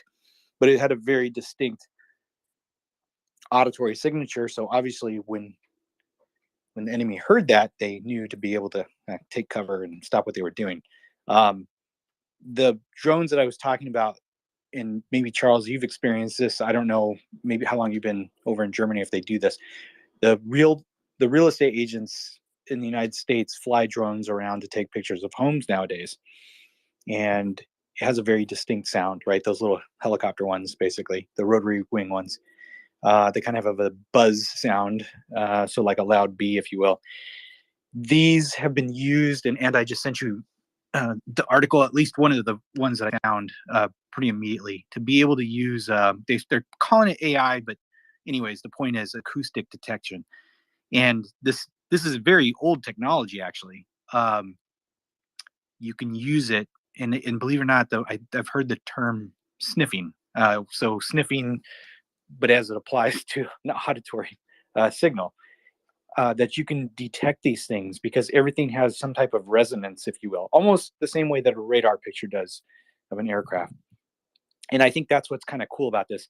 Here again is an innovation that's brought about because, again, you talked about how it's being talked about by the police forces, which that's kind of an interesting aspect of this, right? That shows how granular air defense has gotten, that you have your police forces within cities that are using this technology to be able to basically detect these things. And now, if you think about it, you have the ability to use something, some type of organic asset that you're given to be able to deal with that drone. We've talked specifically about the Shaheed. They're basically slower, right? And so if you can imagine being able to detect that with an auditory signal, and your town may not be the target, but your town may have the asset to engage it while it's kind of in a mid-course flight. And that's what's very cool about this particular innovation. Yeah, I thought that was interesting when I heard that because I was thinking back to like World War II when they were using that to pick up the bombers, auditory. I think the sound on the battlefield thing is an interesting topic and one that's often ignored. There are a lot of sounds, and sound is you use all your senses on the battlefield. Of course, sound is a very useful one. That's why we call it noise and light discipline, because it's both. I'm not sure if Konstantine's around, but he can certainly probably talk about being at the front and working in combat and how important sound is. I suspect that the soldiers at the front are highly sensitive to that buzzing noise of a DJI drone at this point. Most of the time in combat, it's going to be dead silent, especially at night, unless of course there's an artillery attack or some kind of attack. Then it gets very, very loud. But most of the times it's just absolutely dead silent, and especially in the winter, you would be able to hear someone start a vehicle 500 700 meters away. But I see Konstantine's coming up. Maybe he can add some. I can't approve him. I'm not sure if you can, Anda, but I'm just a note to a lot of people. We're getting a lot of report of Twitter pox today. People not being able to see spaces, people not being able to request, and so on.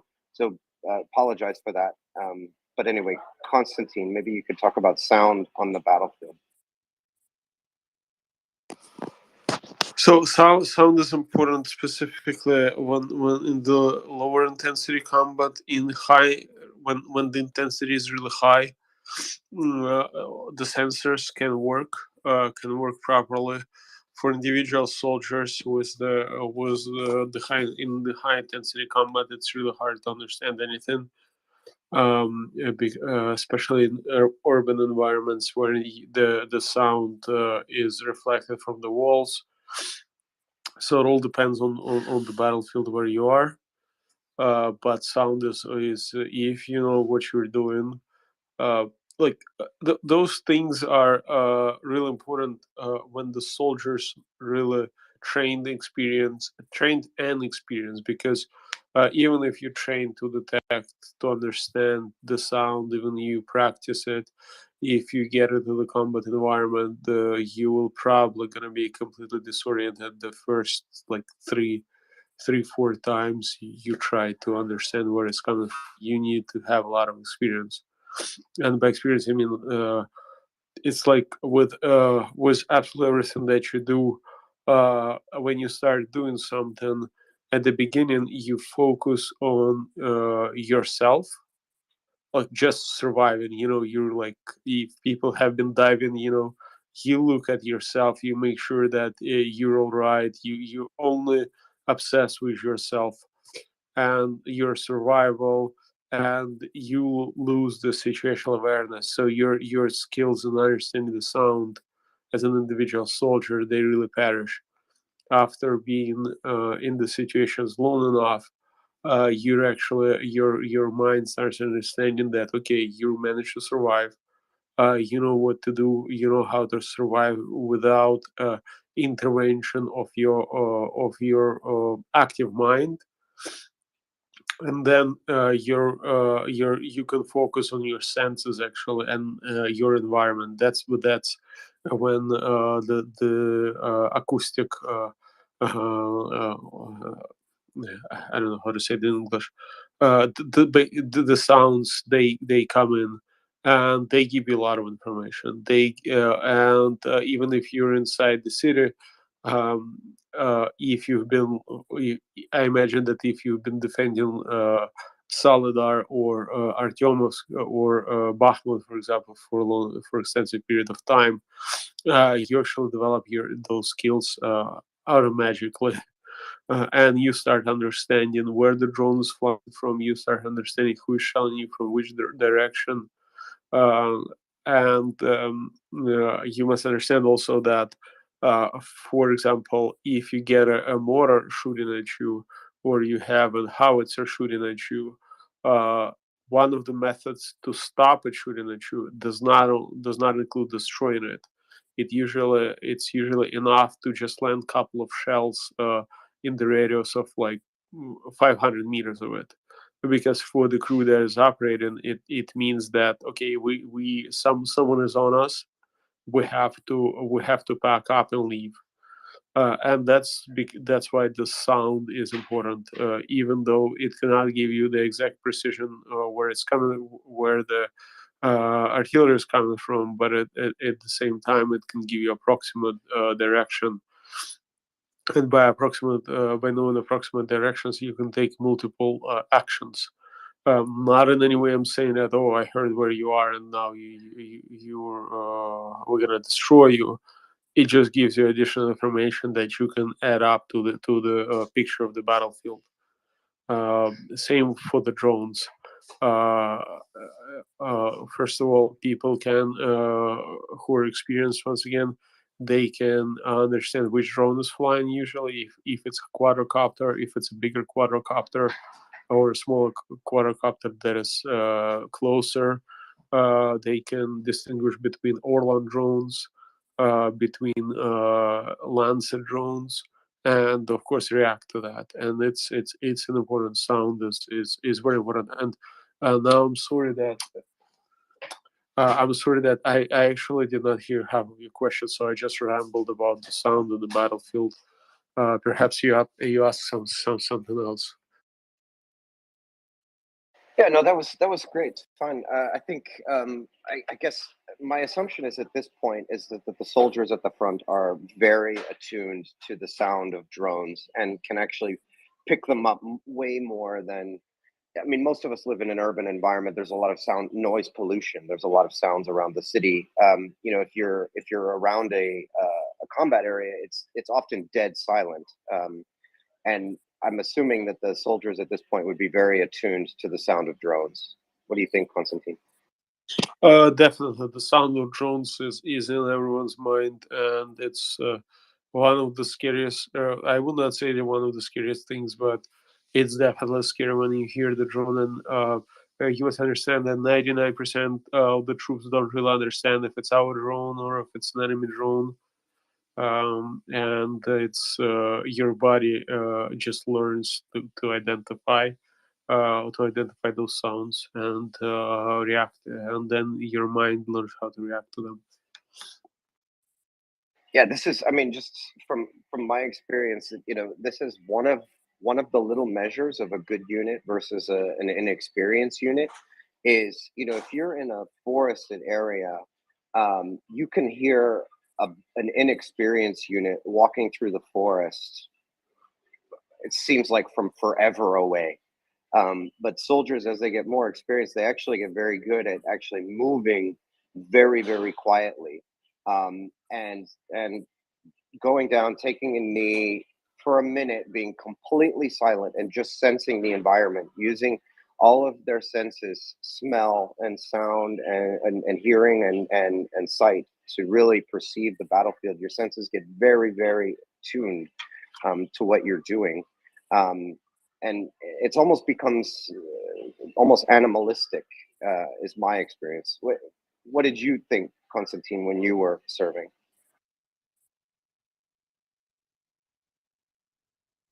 Give me 1 second, please. No worries, no problem. But yeah, I think the sound of the drones, and that's why, Carlos, when you brought up the Raven yesterday, I heard a little bit of that conversation. Yeah, I remember the Raven being very quiet when I saw it being used by U.S. forces, just because of the way it was designed. I didn't really think of it at the time, but now look, didn't anticipate this whole drone warfare. Perhaps I should have, but definitely an advantage. Carlos?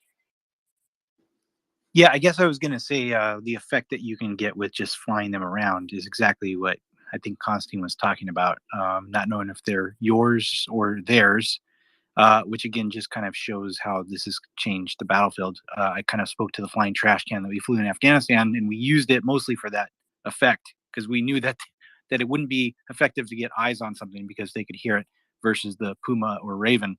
You could fly it at an altitude for which they couldn't see it for the most part, and they couldn't also hear it because it was a fixed wing style. The other piece, I think, I don't know if you heard us talk about this piece, and Constantine kind of alluded to it as well. We had a completely different conversation before about hearing